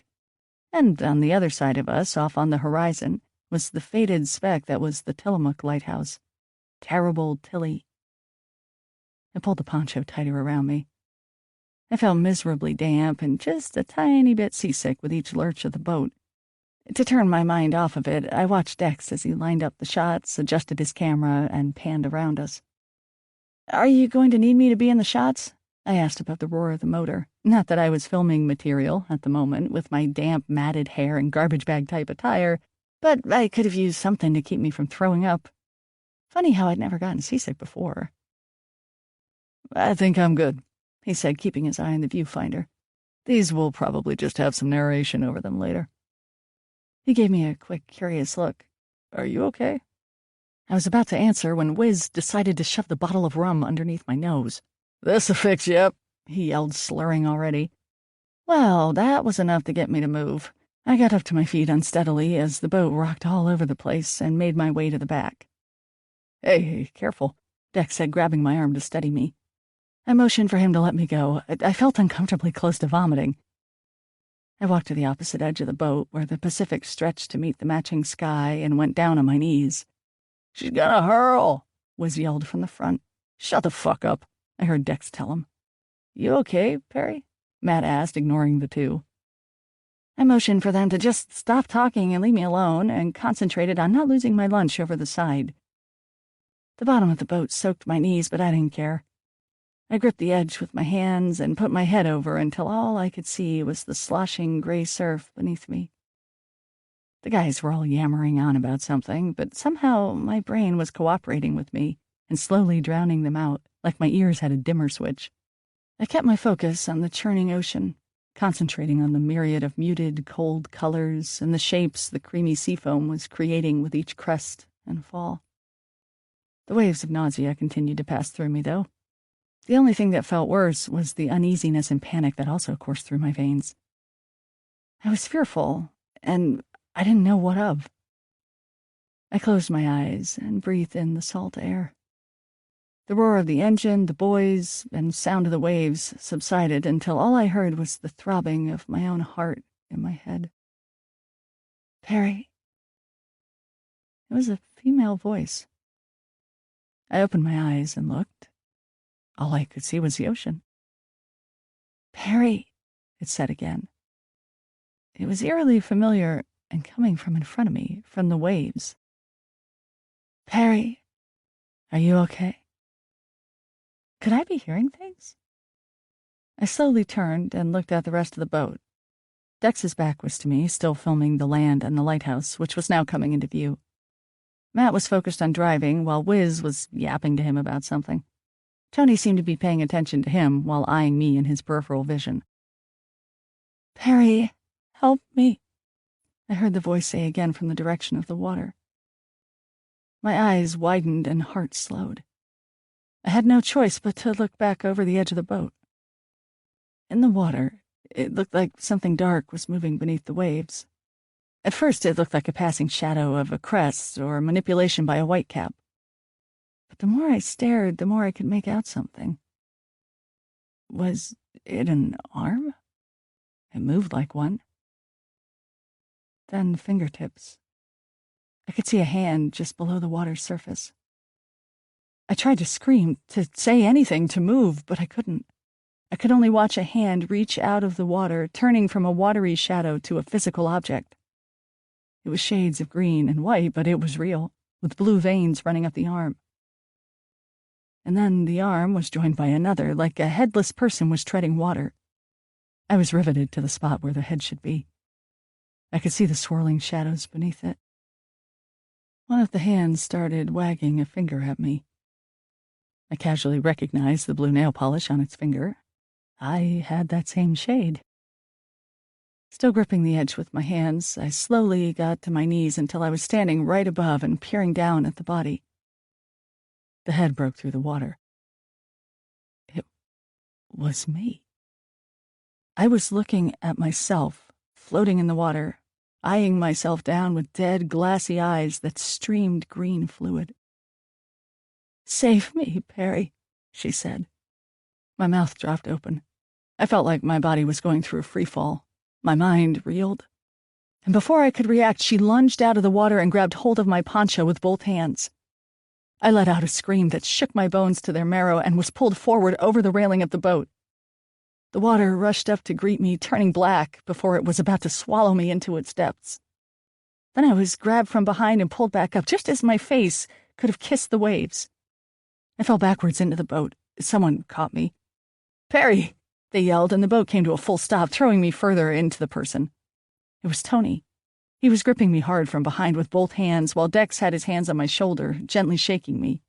It literally felt like forever before my eyes could actually focus on him. "Jesus," Dex swore, his eyes a mix of being worried and being pissed off. "What just happened?" I asked, my breath finally coming back into my body. I looked over at Wiz and Matt, who were watching me from the helm, looking more afraid than concerned. "I think you had another incident, Perry," Tony said quietly.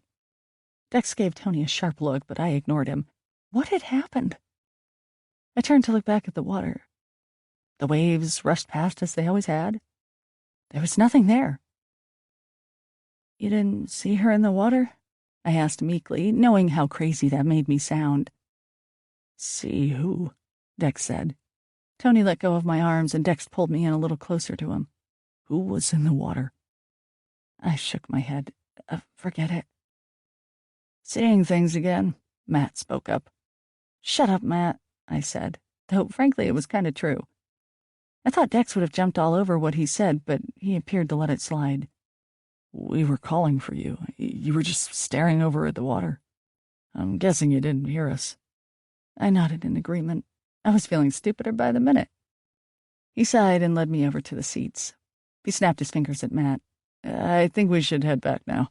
Do you have a life jacket? Maybe a blanket or something?" Tony disappeared into the cabin and came out with a life jacket that Dex attempted to put on me. "For your safety," he said in all seriousness. Pfft. I tried to swat him away. I'm not a baby. Nonetheless, I was freaked out to my very being and let him put the jacket on me. Then he wrapped a smelly plaid blanket over me, and the boat was heading back to shore. "Guess you should have had some rum after all," Wiz joked. It didn't sound like such a bad idea anymore. My mind was having trouble processing the events that anything to just shut it all down would be welcome. We rode back in silence for most of the trip until Tony tapped me on the shoulder. "Hey, do you still see that shrink?" he asked. It was a dicey question, but his voice sounded innocent, like he was just curious. It didn't mean I wanted to talk about my meetings with Dr. Friedman, our family psychologist. He wasn't my shrink. He was the whole family's shrink, I said calmly, as if it wasn't a big deal. "He was only there because of you," Tony pointed out. "Hey, bro," Matt warned from the wheel. "Not the time or place to talk about it." Tony shrugged. "Sorry, it's just if you are seeing things again, maybe you should give him a call." "Seeing things again," I repeated rather viciously. I had no clue what he was talking about. I looked over at Dex and rolled my eyes to indicate it was all bullshit. Dex didn't look too convinced. "You've seen things before? What kinds of things?" Dex asked. I sighed. I wasn't. I looked at the twins. "I don't know what you're talking about, Tony." "Dad said you were sick, like crazy, and that your parents were freaking out, like almost gonna commit you, or—" "Drugs, Tony, it was just drugs," I spat at him defensively. "Drugs?" Dex and Wiz said in unison. "Oh, like anyone on this boat is one to talk," I said. "So I did some drugs in high school. Everyone does." "Not everyone goes to a shrink because of them," Matt countered. "I did," Wiz said, the first valuable thing he'd said so far. "See?" I said. "Parents freak out. I was a big pain in the butt. I was an idiot. What can I say? But that's in the past. It's all fine now. I'm fine." No one looked convinced except Wiz, who went back to not caring.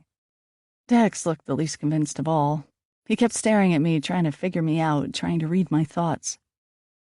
I leaned back at my seat and rolled my head towards him. "Look, I'm tired, and sometimes you see things when you're tired. You should know that by now. After all, it was only that morning that we were both faced with the impossibility that is creepy clown lady. What was the difference? And what if I wasn't seeing things? What if I really had seen someone in the water? A ghost of myself? Was that even possible?" Dex chewed on his lip for a few counts, holding my eye contact, before saying, "Are you sure you can handle this?" "What the fuck?" I swore. I surprised myself and everyone else on the boat. Even Dex was taken aback. "Of course I can handle this. What was the point about talking about all that stuff this morning? We decided that this is what we're gonna do, so this is what we're gonna do. Just because I saw something in the water doesn't mean I'm not stable enough to keep going. We had a deal." "All right, it's okay. Calm down," he said, reaching over for my shoulder. I inched it out of the way. The nerve of him telling me to calm down. "It's just that you almost fell into the ocean, and your cousins here are talking about how you used to go to a shrink. I know, it was the drugs, or whatever unfortunate thing you were into as a teenager, but, some knowledge about this would have been nice before we started." I let out a sarcastic guffaw. "Oh, so now the fact that we don't know each other that well is becoming a problem. I see." He knew I was right. I had been trying to get nothing but information out of him this whole weekend, and now that the tables were turned, it was a problem for him. "Okay, kiddo. Just checking," he said, and started reviewing the footage he had shot, as if nothing had happened. Chapter 13. It was getting darker by the minute when we returned to the marina and headed back to Al's. He wasn't all too happy we'd left and turned an angry shade of purple when the twins told him about going on Wiz's boat. Thankfully, the beef he had was just with the twins. He left Dex and me alone to do our own thing, though I could sense Uncle Al knew something was up with me. Obviously, I was more on edge than ever before. I tried to push the incident on the boat out of my mind, but every so often the image of myself in the water, reaching for me, jolted into my brainwaves like a subliminal message. For better or worse, I really didn't have the luxury of dwelling on it. We had a job to do, and as afraid as I was far too stubborn to back down, especially now. We had a show to shoot, and it wasn't going to film itself. By the time the sky turned a resolute shade of charcoal, Dex and I were ready to go. It had grown dizzyingly wild outside in the last hour, with the wind coming from all directions, but it was nowhere near as chaotic as last night.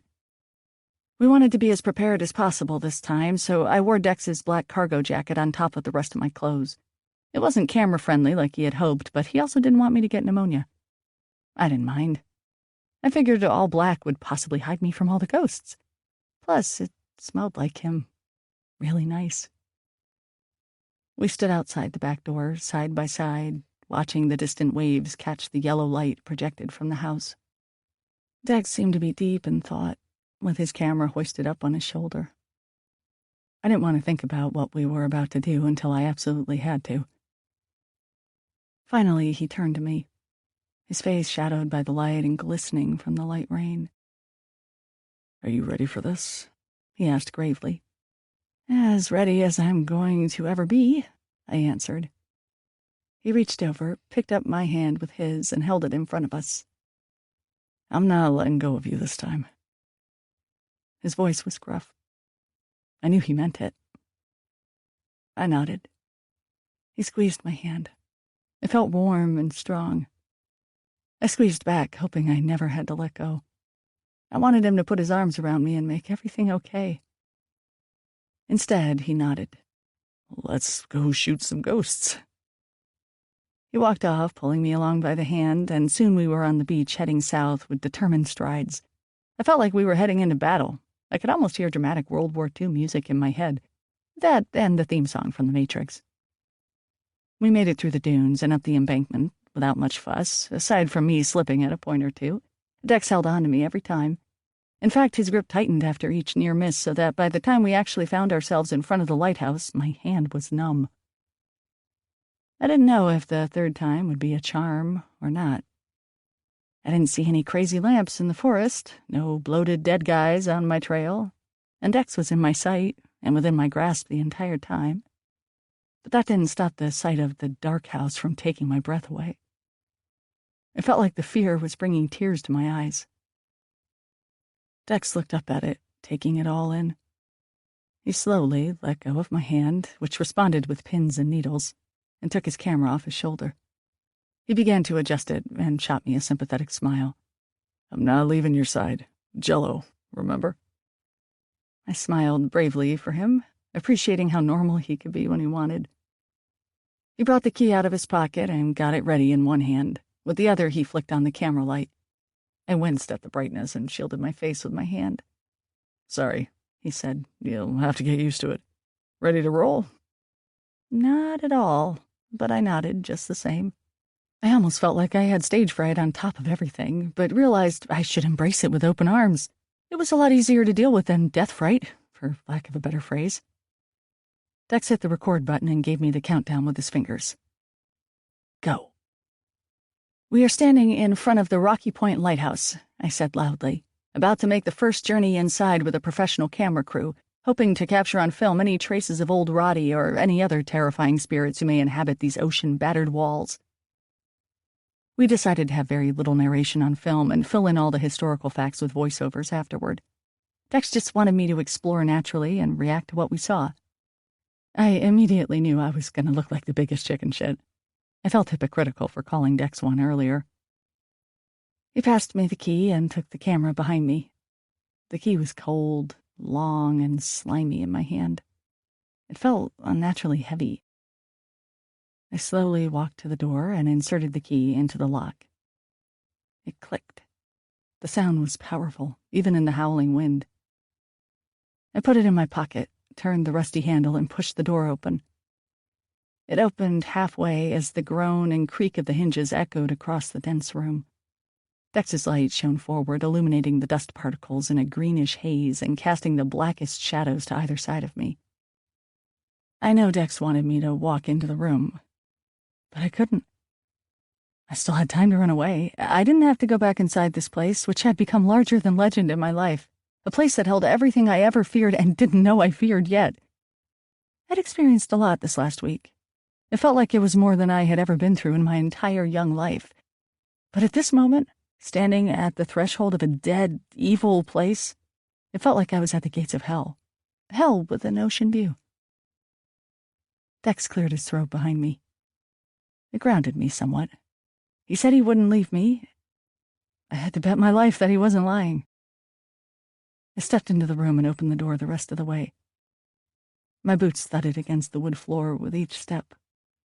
I stared at my feet. It was interesting that even though we had been in the room the day before, our footprints were already gone, covered up by a thick layer of dust like we had imagined the whole thing. I looked at the camera. So much dust. Is that normal? Because of the light, I couldn't see Dex's expression, so I knew this would be the start of me asking the camera lots of stupid unanswered questions. I walked into the middle of the room by the large solid table and looked around, breathing into the sleeve of the coat and trying to avoid the musty air. Slam! The door, suddenly agile, swung shut. The event almost ruptured my anxious heart as the impact rattled the paintings on the wall. There was a metallic clatter, and I spun to see 2 pots and pans falling off of the stove and onto the floor. The noise was deafening. I looked at Dex by way of the camera so he could see how frightened I was. I didn't like how I couldn't see his face, but there wasn't much I could do about that. The dust around the pans began to settle. I had a strange urge to put them away neatly, but the idea was absurd. Might as well start vacuuming, too. Our plan had been to walk around the room and explore it for any cold spots or weird objects. After that, we would go into the hallway, ascend the stairs to the 2nd floor, and poke around the unexplored room above us. Then we'd move to the dreaded bedroom I was locked in last week, and finally all the way up the winding staircase to the tower top that used to hold the cursed light, the soul of this very station. I kept all of this in mind, using it as a sort of script to follow, which made me focus more on the technical task at hand instead of the potential pants-shitting scenario. Speaking of the task at hand, I had been staring motionless at the fallen pots and pans long enough, totally ignoring the fact that the camera was rolling. Dex was probably going to have to edit the shit out of the footage when we finished. I inhaled low and slow through my nose and walked over to the darkness on my left. Dex followed me with the camera, lighting my way until I reached the armoire that I had seen yesterday. It was tall and made of solid wood that matched the table. I opened the doors and hoped the dead body wouldn't fall out. All I saw inside were a pair of rubber boots and a hooded jacket, the type a fisherman might wear. But even though the jacket looked old and the threads were coming loose in several places, it was free of dust, as were the boots. I didn't know if it was worth mentioning or not. Looks like they've been used recently, Dex said, his voice echoing rough and emotionless in the room. Guess it was worth mentioning. I nodded. Yeah, no dust. It was weird, but I wasn't about to start thinking that they actually had been used recently. I know Dex said that for dramatic effect. I hoped it was for dramatic effect. Can you light up the rest of the room? I asked, pointing into the void. Dex aimed the camera and light at the walls and ceiling. Everything looked menacing in the grainy beam. Even the chair stacked up in the corner resembled a horrific scarecrow to my impressionable eyes. I didn't find anything else too interesting in this room. It remained dead and quiet. The light came back to my face and then moved slowly over to the door, which led into the hallway. I went over and opened it, slowly, for effect. It was just as I remembered.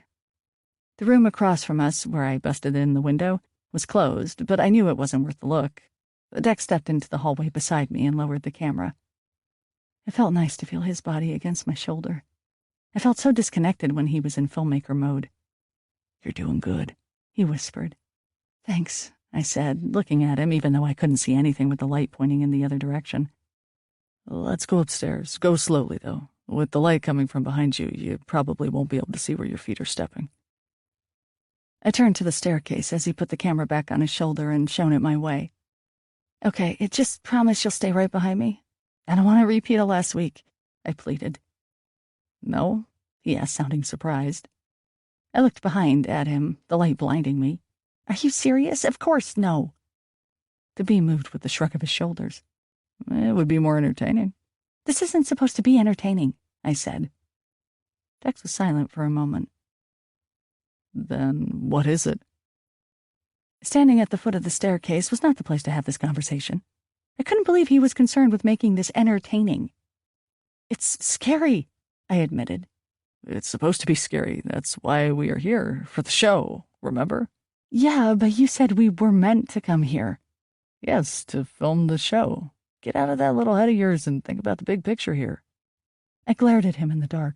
Well, I'm scared, okay? So what? We need you to be scared. So what? What did he mean, so what? I gave him the stink eye, and with as much bitterness as I could muster, said, Why do I have to be? How come you aren't afraid? Because I find life to be scarier than death, he replied matter-of-factly. And with that, I heard the sound of a door creaking open from the second floor. I froze and listened harder, heart pounding in my chest. Dex remained still, too, his breath sucked in. The sound continued a lot longer than seemed possible, like the door was revolving around on its hinges with no doorframe. My eyes rolled around, searching the staircase blindly. The creaking sound eventually came to a stop. I looked at Dex, wanting more than ever to see if he held any fear in his eyes, but as usual, I only saw his light. I bit my lip. I knew he would want me to go upstairs as planned, but I don't know if I could, especially now. I stood staunchly, my face firm, and refused to move. Dex reached out and pushed me lightly, so my foot had to land on the first step to stabilize myself. I shook my head violently in protest and braced myself as he nudged me again, harder. I had no choice but to go to the second step. Again, the movie Vertigo flashed through my head. I was Kim Novak, refusing to go up the bell tower while an obsessed Jimmy Stewart forced my every step. What would Dex do when we were at the top? Would I fall out the window to my death? I was suddenly afraid. I was suddenly afraid of Dex.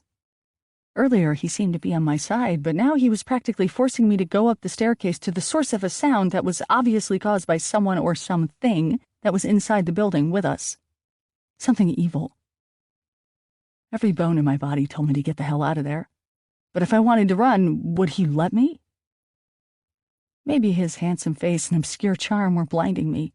It hit me again with more urgency this time that I didn't know Dex at all.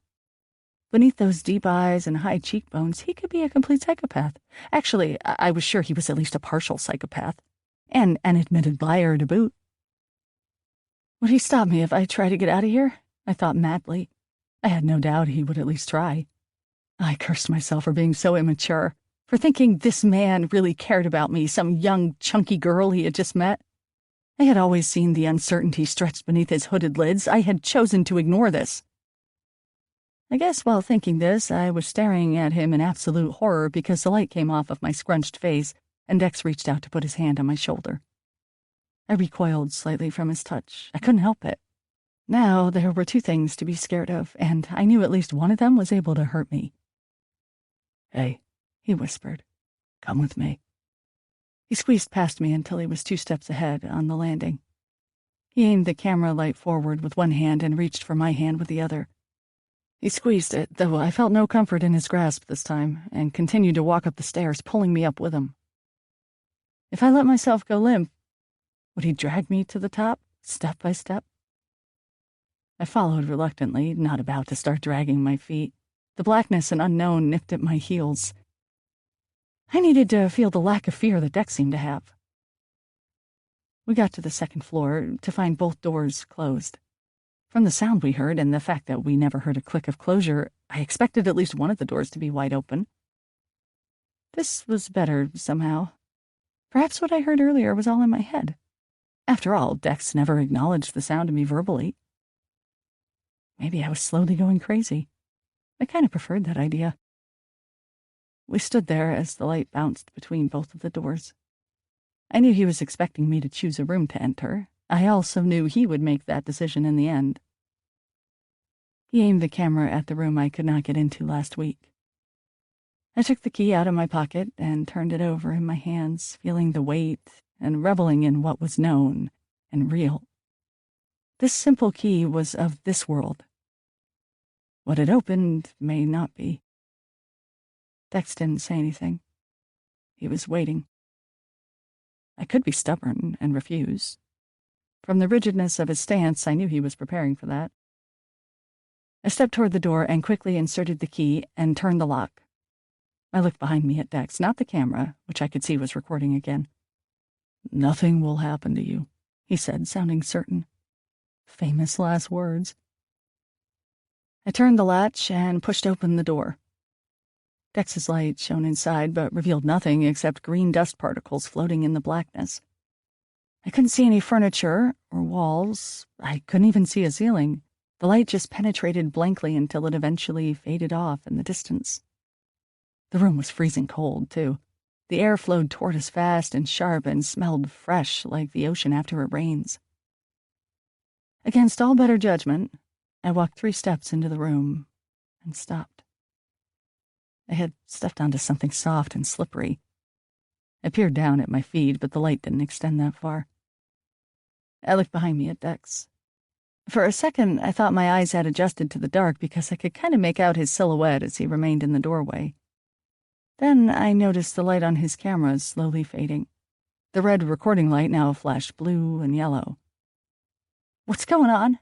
I yelled. He turned the camera around and looked at it, the blue and yellow lights flashing on his face. I could see he was confused, if not scared like I was. "I have no idea," he said. He tapped the side of his camera, the noise sounding dull. Unlike the rest of the building, there was a distinct lack of echo in this room. Suddenly, the hallway lit up with that brilliant white light. Dex shielded his eyes with his arms and stepped out into the hall, looking up the staircase where the light seemed to be coming from. My eyes burned from the light's invasive reach. Dex's body seemed to fade before my eyes. The light was that bright. "It's coming from the tower," I heard him say quietly and strangely muffled, like I was hearing him from underwater. Then Dex did the unexplainable and walked out of my range of view and headed in the direction of the stairs and the direction of the light. "Dex!" I screamed, but the words fell short of my mouth. I ran out of the room after him, my feet landing with a faint splash as if the floor had become wet within the last few seconds, and burst into the blinding hallway. I screamed for Dex again, not knowing where to turn. I looked back into the room I had left. It was still black, where the light didn't bleach it. Then Dex's voice came from up the staircase, sounding so small and so far away. He was yelling, but I couldn't understand what he was saying. It was just sounds without words. I had 2 choices. I could make my way blindly to the left and head back down the stairs and get out of the building. Or I could go up the stairs toward Dex and the horrible light. I knew what he would do. He would leave me. I decided to do the opposite of that. I stormed onto the staircase, my feet tripping on the steps as I made my way up, and my arms blindly leaning onto the seeping walls for balance and support. Within seconds, I found myself on the next level, but only saw more blinding light. I remembered a desk on this level, something worth exploring if things were relatively normal, but now I could only think about finding Dex and getting us both out of there. I didn't know how it was possible for a light to cover every inch of shadow and blow out all detail to high heaven. It felt like I was running around on a strip of overexposed film. I continued up the staircase, yelling for Dex the whole way. I couldn't hear anything except my own ragged breath and screaming heartbeat. My ears felt like they were clogged with cotton balls, which disoriented me even more. The top of the staircase led to more stairs, much like those you would find in a castle turret, and I kept going up, and up. The stairs finally ended. I stepped wildly onto the landing and fell hard onto a cold wood floor.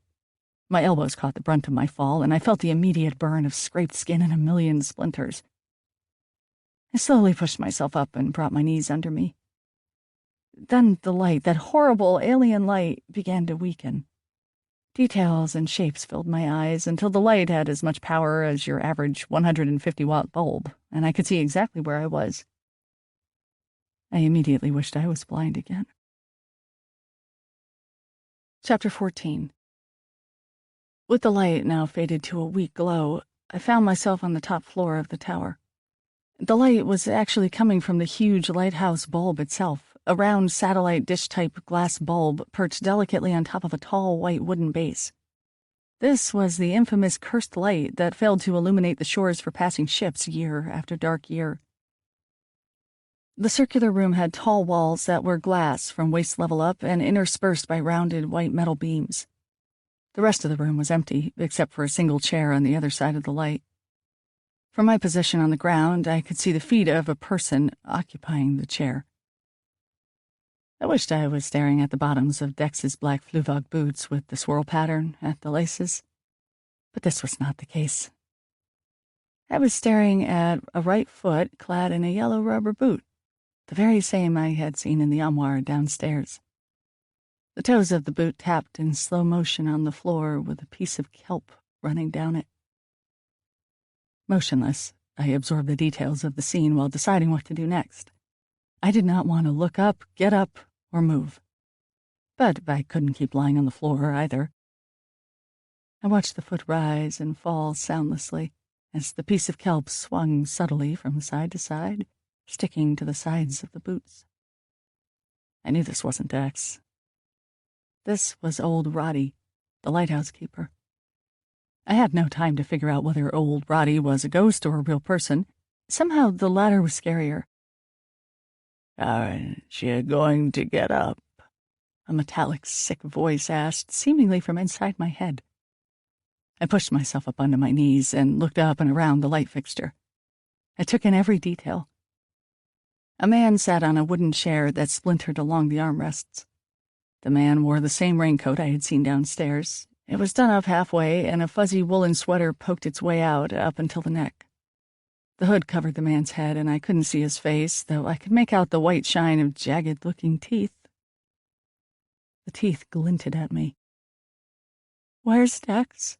I asked, my voice warbling. I swallowed hard. "Who are you?"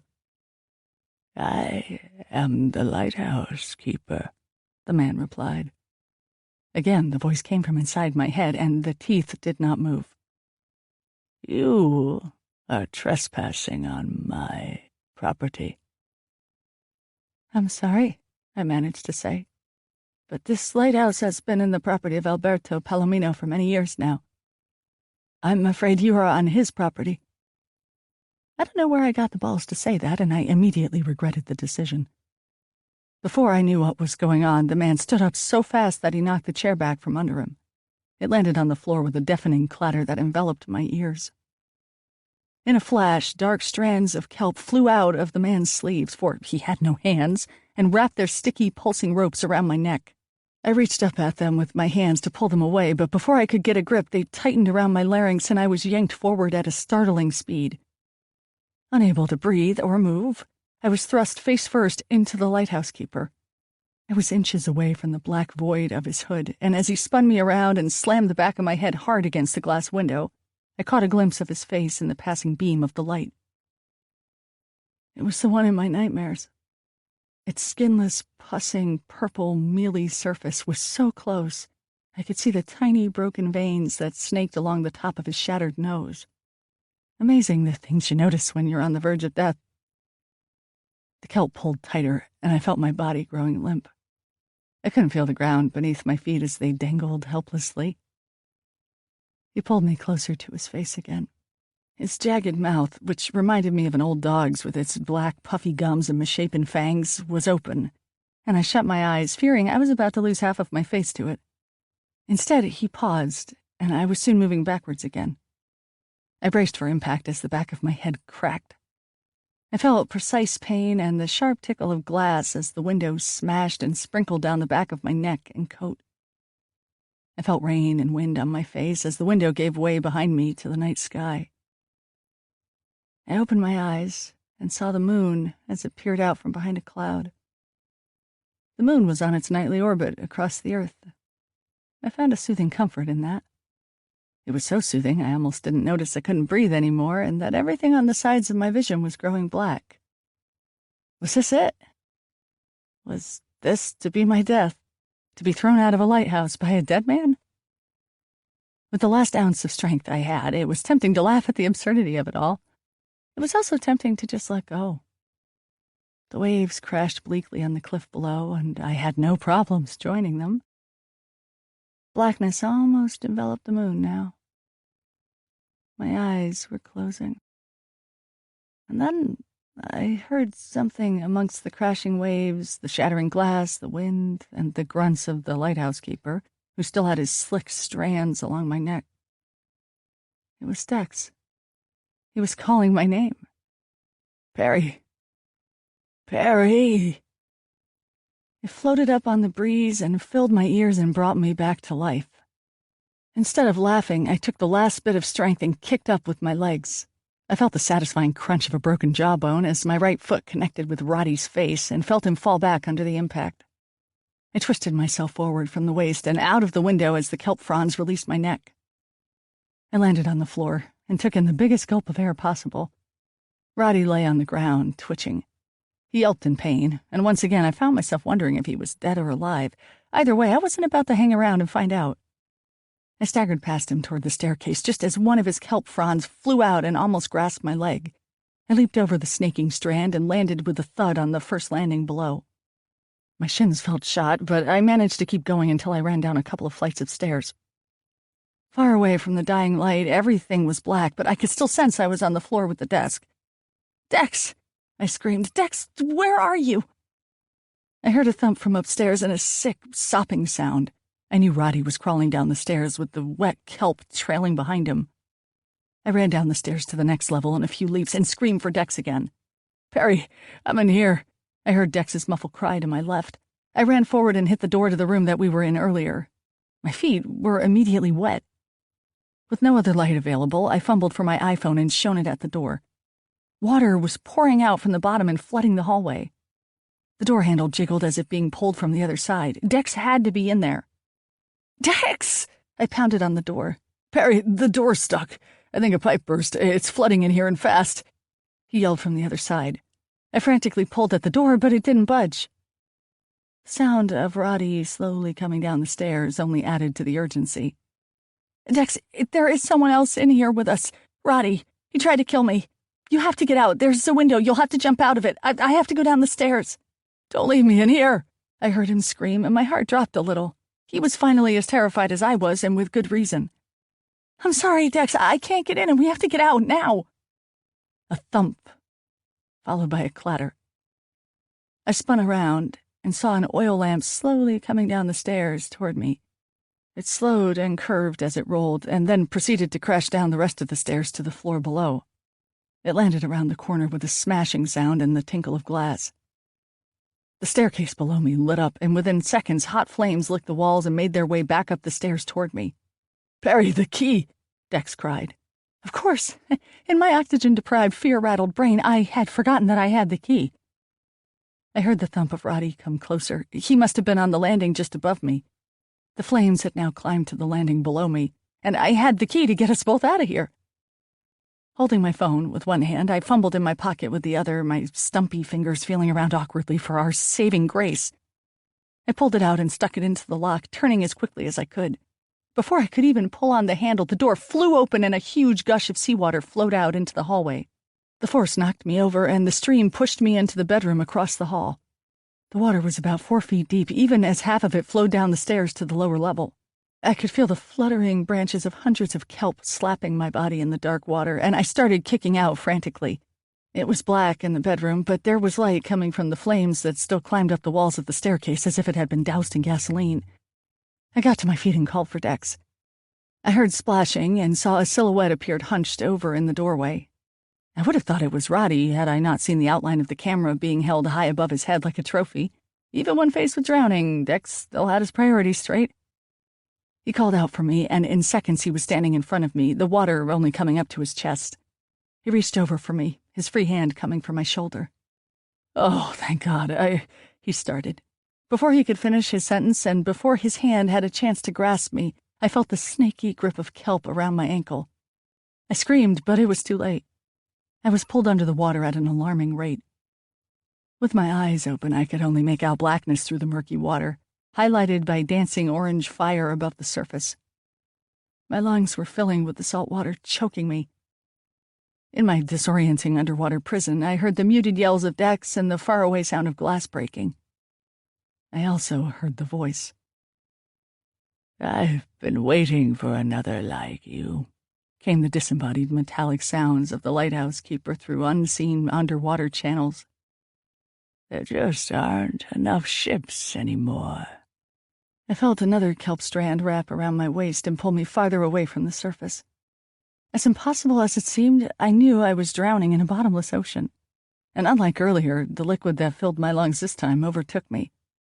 I kicked weakly and tried in vain to wriggle out of the hold around my waist. Maybe this is what the old lady had in mind for me. Maybe death was my fate here. It caught up to me again. Suddenly, I felt a pair of hands feel the top of my head. One of them grasped my hair and pulled. The pain at the sharp motion felt vague. The other hand reached under my left arm and pulled.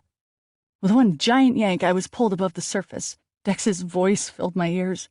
My eyes fluttered open, and I saw the flames that surrounded us, the heat filling the air above the cold water. I coughed up the water in my lungs and gasped fruitlessly for air, only to fill my lungs with hot, smoky dust. "Can you jump?" I heard Dex say as he pulled me to my feet. His voice seemed like a million miles away. I nodded weakly, not even sure what he was asking. He pulled me over to the porthole window, now smashed open. He wanted us to jump out and onto the cliff below. It seemed like madness, but we had no other choice. Though the water in the building started receding and no longer flowed in from the other room, the fire was unstoppable and almost growing off the water at times, as if it was fuel. If we stayed a few minutes longer, we would no doubt be burned alive, and that's just what old Roddy wanted. Dex looked out the window to assess the situation below, then turned and put his hands on both of my shoulders. He looked me square in the eye. The light from the flames danced across his wet face. He had a large scratch running down the side of his forehead. His eyes were fearful, but determined as they peered mercilessly into mine. I noticed he didn't have his camera on him anymore. Maybe saving me was more important, I thought vaguely. He shook me slightly to get me to focus. "I don't want to leave you, but I'll have to go first. That way I can break your fall," he said. "Go limp," was all I managed to say, remembering the most important thing about taking a fall from my stuntwoman classes. He nodded, then he leaned forward and kissed my forehead in a very surreal moment. The sudden display of affection was touching and terribly out of place. And just like that, he dropped out of the window. I poked my head out of the porthole to see if he was okay. He had landed and rolled over, clutching his arm, but at least alive. He looked up at me. "Come on." I began to pull myself up on the windowsill. "You can't leave," the voice moaned from behind me. It sent chills down my spine, despite the roaring heat of the advancing flames. I turned around as quickly as I could in the water. The lighthouse keeper stood in the doorway, his outline stark against the orange light. The flames now snaked into the room along the door frame and steadily climbed the walls like pyrotechnic hands searching for something to ignite. I knew I had little time before the flames engulfed me completely. I also knew I couldn't leave just yet. Though he was completely across the room, I had no doubt his kelp tentacles could easily ensnare me again with a flick of his wrists. No one would save me this time. I had to know how this was going to end. "Why me?" I asked. "Why did you start coming for me, in my dreams, to this place? What do you want?" I shouted over the roar of the flames. He grinned, white teeth against the black void. "I was told you would listen." "Who told you?" I barked as the fire came closer. I could hear Dex yelling for me to jump from outside. "She told me you would listen and that you would come, that you'd help me, that you'd free me. I've been so lonely. I've been waiting for someone like you." His head lowered as if he was genuinely sad. I felt nothing for him. "You'll have to keep waiting," I said, determination rising in my voice. He looked up with a sneer, and the kelp came flying my way. With less than a second to react, I jumped up on the window and launched myself off the building. I was going to land to the left of Dex, and for a second it looked like a group of bushes might break my fall, but that wasn't the case. I managed to get in landing position in midair and then go limp as my legs, knees bent, slammed into the ground. Thankfully, the grass was wet and soft, and I was able to propel myself off of it and go into a low roll. I rolled for 2 revolutions before I sprang up to my feet again. I looked behind me and saw the cliff end less than a meter away. Dex, who had been yelling this whole time, ran over and grabbed my arm. "Are you okay?" he asked frantically. I was okay, so far. I looked up at the porthole to see old Roddy's shadow standing there, looking down on us. The flames now had completely taken over the room and were licking at the edges of his raincoat. "Do you see him?" I whispered to Dex, not taking my eyes off of the horrific sight. "Yes, I do," Dex replied quietly, and to my relief. As flames engulfed old Roddy, he extended his arm out of the window and pointed at the sea, just as he had in my dreams. I turned to look. There was nothing there except the steady, beaming swirl of the Tillamook lighthouse doing her duty offshore. I looked back up and saw him slowly disintegrate into the fire. Dex turned to me. "We've got to get out of here." He grabbed my hand and scampered over to the nearby bushes. He reached in and pulled out his camera. He must have tossed it outside before jumping out of the window. The bulb for the light had broken, but other than that, it looked like his gamble turned out okay. With the camera safely tucked under his arm, we were off and running northward, skirting around the lighthouse as far away as we could. The sound of sirens began to fill the air in the distance, and the severity of the situation hit me. Uncle Al's lighthouse would burn to the ground because of us. How the hell were we ever going to explain this? We slipped and slid down the cliff and made it to the dunes when a large explosion threw both Dex and me into the sand. Instinctively, I covered my neck with my hands as small pieces of debris rained down. We lay there for a minute. I could feel Dex on the wet, crunchy sand beside me and heard him move, obviously alive. When I saw the fragments of the blown lighthouse had stopped falling, I lifted up my head and looked at him. He was covering his head with his camera, which was surely embedded with deep grains of sand now. From my shattered lens last week to his scratched-up camera today, this place was not audio-visual friendly. "Are you okay?" I asked. I tapped him with my hand. He rolled over on his back, groaning and wincing, with his eyes shut in discomfort. "Where did you learn to roll like that?" he muttered, his voice low and broken. "What?" I asked, spitting out sand. He opened his eyes wide as the flames from the explosion danced in his dark pupils. I rolled over on my back, lying beside him, and watched the night sky as the flames from the lighthouse danced high into the darkness. The rain stopped. You could hear the crackling flames and sirens that were still far enough away. We lay there, watching the light show while catching our breath. Finally, Dex replied, "When you jumped out of the window, and when it exploded, I was ready to cover you, but you had already propelled yourself across the grass and were all in protective ninja mode or something." "I've taken some classes," I answered breathlessly. "Uh-huh." He gasped and took in a deep breath. I rolled over and looked at him. He rolled his head to the side and looked at me. I found myself speechless. I honestly couldn't even get over the fact that we were alive. He slowly nodded. He looked sleepy, but I saw the understanding beneath his drooping lids. I felt like I could just stare at him and he would just know everything I was thinking. He reached over and grabbed my hand. He squeezed it and held it in the air above us, about as victorious a gesture as either of us could manage. I gave him a small smile. "Are you hurt at all?" he asked. I didn't feel anything until now. I wanted to stay in my sandy grave, but I knew I had cut the back of my head when I was thrown into the glass. I felt the bones in my shins throbbing, my elbows burned, and my throat felt raw from where the kelp squeezed me. Also, my lungs wheezed, my eyes stung, and in general, my whole body felt like a truck had hit it. "I'm okay," I said, though. He giggled. "Oh, shit. Aren't you just Mary fucking Wonder Woman? I think I broke my fucking ankle from the fall, not to mention when I cracked my head on the stairs." He reached up and rubbed the cut that ran along his forehead. When he stopped laughing to himself, he took in a deep breath and closed his eyes. The sirens were close now, and I could see red lights illuminating the trees in the distance. "What do we do now?" I asked, hoping I could just close my eyes, too. Maybe I would magically appear in my bed at home and everything would be dealt with. Dex grunted. "I mean, what do we say?" I continued. "Do we go back to Uncle Al's? Do we stay here and wait for help? How do we explain to Al, to anyone, what the hell just happened? By the way, some dead fisherman attacked me and blew up your lighthouse?" "Dead?" he scoffed, eyes still closed. I nodded. He was dead, Dex. I mean, he wasn't alive. He wasn't like us. Even my truthful explanation sounded weak. How could I even begin to explain what happened to anyone when I couldn't even explain it to the only person who was there?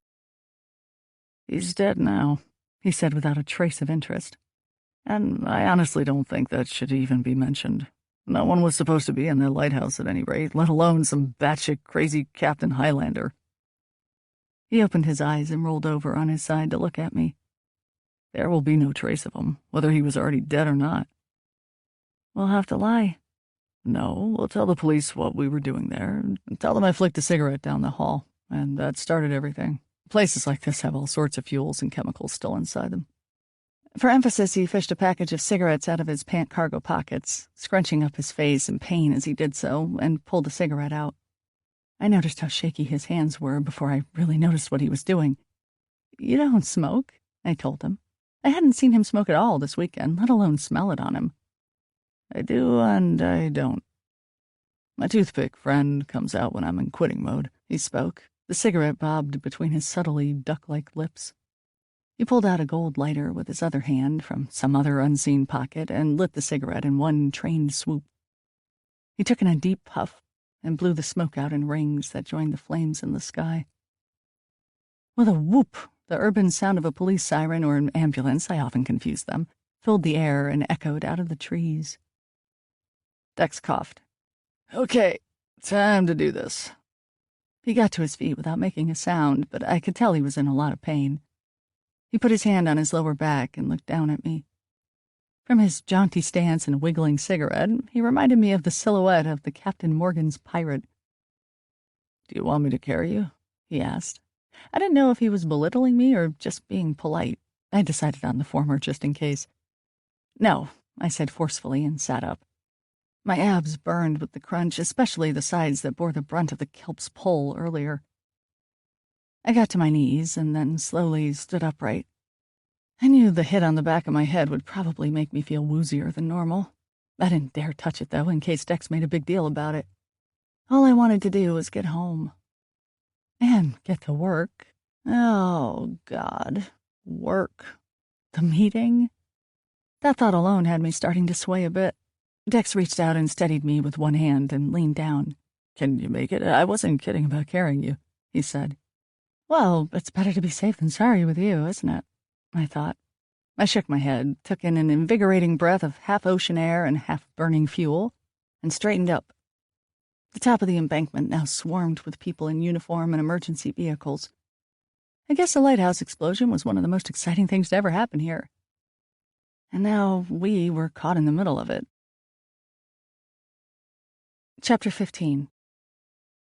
I thought talking to the curious police officers, EMTs, firefighters, and the local news reporter, plus Uncle Al and the twins, would have shed a lot of doubt on our story, but they all seemed content to buy it. One firefighter said a fire starts every week because of leftover engine oil and whatnot. What I think he meant was that drunken sailors got stupid, but as long as they believed what happened without questioning us, we were golden. And then there was Uncle Al's reaction. I felt extremely guilty for destroying his historic lighthouse. None of this would have happened had his stupid niece not shown up at his door with some slightly unhinged filmmaker. But Uncle Al looked nothing short of relieved. I guess he really did find the place evil, the cradle of some demonic, horrible spirit. I understood how right he was about that, and I think he did too. While we were explaining what happened, I noticed he had a suspicious look in his eyes. It wasn't accusatory, but rather a look of knowing there was more to the story than we were telling everyone. It actually calmed me, as if he was in on the secret without knowing. Either way, Dex and I were very lucky to not only walk out of there alive, as people kept telling us, oh, if they only knew, but also to be excused by the authorities without any further inquiries. That's not to say the ambulance attendants excused us so readily. They had to do a thorough once-over on both of us to make sure we didn't sustain any burns or injuries. Dex and I sat beside each other on the back bumper of the ambulance as the two medics poked and prodded. Dex's female attendant asked him if he was taking any medication. Dex hesitated and then said a name I couldn't pronounce, something Zapine? The woman did a double take. It's for heartburn, Dex said, voice flat and eyes steady, until the attendant just nodded and went back to her business. The hard-nosed Chinese guy that I had was making me nervous. He touched me in places, asking if it hurt, and then gave me the look as if he didn't believe me. Half the time it did actually hurt, but I knew the more I admitted, the more they would want to take me to a hospital for further inspection. All I wanted to do was get back home. I started to regret sticking around and wished Dex and I had just booked it back to the house and played ignorant. While Dex's attendant left to go get something out of the front of the ambulance, my head was tilted back rather roughly. The guy, I think his name was Jesse, peered at my neck suspiciously. "How did this happen?" he asked, referring to my neck bruises. I could see Dex out of the corner of my eye, craning his head to look over in my direction. We never had a chance to explain what had happened to us earlier. I guess he never knew what happened to me at the top of the tower, just as I still didn't know what happened to him in that room. I had to think quickly. Sexual asphyxiation. You ever tried it? You should. Though my head was tilted back, and I couldn't see Jesse's face, I know he was shocked. In fact, I could tell he looked over at Dex for an explanation. I hoped Dex would throw the attendant off this trail. "It's a little game we play," Dex said, his voice laced with subtle sarcasm. I wanted to high-five him for his answer. "You know how it is." "Oh," the attendant replied and brought my head forward. He suspiciously looked me in the eyes. I gave him a look as if he was the one who was a freak. I nearly made some caustic David Carradine remark when he slid his hand down the back of my head. He stopped it where my hair was wet from being smashed against the glass. He took his hand away slowly, and we both stared at it in the ugly light of the ambulance. It was red with blood. I looked over at Dex. He was staring at me, eyes wide and mouth dropped a little, but didn't say anything, even though I could see words were forming at the tip of his tongue. Jesse held his hands in front of my face and said matter-of-factly, "You're bleeding, and you have glass in your hair." At this moment, I could have chosen to cover up the matter with some inarticulate lie, or I could flat out tell him I didn't know how it happened. "That was my fault," Dex suddenly spoke up. "I panicked when I pushed us out the window. I guess I didn't check that it was a clean break." I managed to smile at Jesse and didn't risk looking at Dex in case Jesse caught on. Jesse shook his head and motioned for me to go farther into the ambulance. "Is she going to be okay?" Dex asked. I could almost hear a hint of boredom in his tone. Evidently, Jesse heard it too. It gave him the stink eye. "I'm going to clean out the wound and check for a concussion. I think you're free to go now." Dex shrugged and walked away. As Jesse sat me down on a stretcher, I could see Uncle Al and the twins coming up to Dex. They all looked my way, and Dex began explaining something to them. Then Jesse closed the ambulance doors, shutting me inside the small, sterile room with him. I felt very uncomfortable.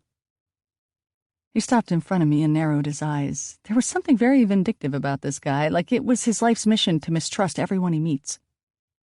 "Is that what really happened?" he asked seriously. "What, with my head?"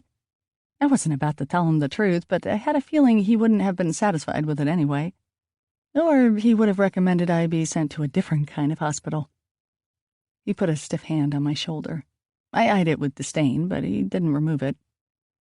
"Did your boyfriend hurt you?" I laughed. I couldn't help it. Jesse, the attendant, looked annoyed at my outburst and took a step back. "He's not my boyfriend," I said. "He's my partner. I mean, sort of. And like we said, we were filming in the lighthouse, hoping to get a glimpse of something supernatural. When all hell broke loose, the only thing we could do was bust out of the window. I may have hit my head when I went through. I was probably concentrating on not, dying, and didn't notice."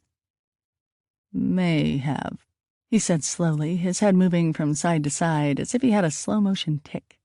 "Look, are you going to fix my head or not? Isn't that your job?" I spat out wearily. I was growing more exhausted by the minute, and my brain swirled with a million events that I refused to process. "Fine, just trying to help." He flipped my head down and proceeded to sift through my thick hair, mopping crap up with swabs and pads that reeked of alcohol and stung like hell. Minuscule pieces of glass rained down to the sticky floor like tiny snowflakes. 10 minutes later, he finished with a hardcore Band-Aid and a square of gauze he stuck awkwardly at the back of my head. This would go down well at work tomorrow. I could just imagine Frida going, "Well, Perry, the job would have been yours, but we decided to go with someone who didn't look like she drank a liter of tequila over the weekend and consequently hit her head on a bathtub during some kinky sex game." "Can I go now?" I asked impatiently. You really should go to the hospital to get checked out for a concussion, he answered. Maybe I will when I get back to Portland tonight. I just want to go home. You won't be able to drive. I rolled my eyes. Well, lucky for me, he's driving. I gestured in the direction of the closed doors, hoping Dex was still outside. I felt so confined inside this fluorescent-lit doctor's office on wheels. Technically, he shouldn't be driving either, he said morbidly. I'm sure he's not on his medication anyway, Jesse finished. Medication? I must have looked confused because Jesse raised his eyebrows in mock surprise. Oh, you didn't know about his medication? He mused casually. Olanzapine is a very powerful antipsychotic and typically intensifies when patients partake in smoking. My heart grew cold. Dex was taking antipsychotics? I almost joked to myself on how they didn't seem to work very well when I realized the reality of it. Antipsychotic? Primarily used to treat schizophrenia. You don't know this man very well, do you? That's none of your business. I snapped and stood up. I fought the wooziness that tried to take me over. I walked hunched over to the doors and opened them. I was met with the cold night air. The fire was pretty much contained, and except for a few glowing embers here and there and some leftover strands of foundation, the lighthouse was reduced to a black pile of smoldering mush. Uncle Al and Dex stood beside each other, facing the ambulance. When they saw me, both their faces lit up. Al's was one of fatherly love and concern, but Dex's face... I had to look at him with new eyes. I stood still at the base of the ambulance, wanting to observe him from a distance. He shoved his hands in the pockets of his slick, slightly oversized raincoat, which still had particles of sand sticking to it. I noticed now how it was slightly too big for him, making him look shorter than he was. Dirt had splashed across his black fluvogs and up onto his gray cargo pants. He stared straight at me, head tilted down in the usual fashion, maybe wondering what I was thinking or doing. His cheekbones cast dark shadows down the sides of his face. His long mouth was closed and twitching slightly, snaking across his jaw. His eyes were intense but curious as they stared back at me, hard little dots searching in his deep-set sockets. His black brows inched toward each other and deepened his omnipresent frown line. The rest of his wide forehead contracted, as did the freshly bandaged cut. A longish strand of wet black hair had flopped forward and stuck to it. Slowly, he opened his mouth and stuck out his tongue. It was about as large as his mouth and lay flat against his chin. His eyes never changed. Jesus, who was this guy? My pulse quickened. I started to feel woozy again. What's wrong, Perry? Uncle Al asked, coming for me. I shook my head and bent over slightly, hands on my knees. She should go to the hospital, just in case, I heard Jesse say behind me. I slowly turned. He stood on the bumper and stared at Dex. Dex looked back at Jesse, slowly put his tongue back into his mouth, and casually extended his middle finger at him. Okay, Perry, Al said, putting his arm around me and not noticing the Dex-Jesse scene. Let's take you to the hospital. I'm not fucking going anywhere, I cried out, the bitterness in my voice surprising me. Everyone looked shocked. Al took his hand off of my shoulder. Dex remained in the background and put his hand back inside his pocket. All right, we are done here, Jesse said as he rolled his eyes and slammed the door shut. I let out a sigh of relief as he walked to the front of the ambulance and got in. I looked at Al apologetically. I'm sorry, Uncle Al, I said meekly. I'm fine, really. I just want to go home. I'm sure Mom will be sending me off to the hospital anyway as soon as she sees this war wound on my head. He sighed, but nodded. Okay, you're old enough to make your own choices, I guess. He looked at both Dex and me. Come on, I've got the truck here, if the boys haven't already left. I'll take you back, and we can all forget that this disaster ever happened. Those were the sweetest words I could have ever heard. Back at the house, I packed up as quickly as I could without overexerting myself. Turns out it was midnight. My iPhone died a horrible death in the flood, so I hadn't known the time. Chalk up an electronic expense for me, and another reason why the promotion was so important. I called my parents and explained that I would most likely be coming home in the middle of the night, but not to wait up for me. Of course, I knew they would.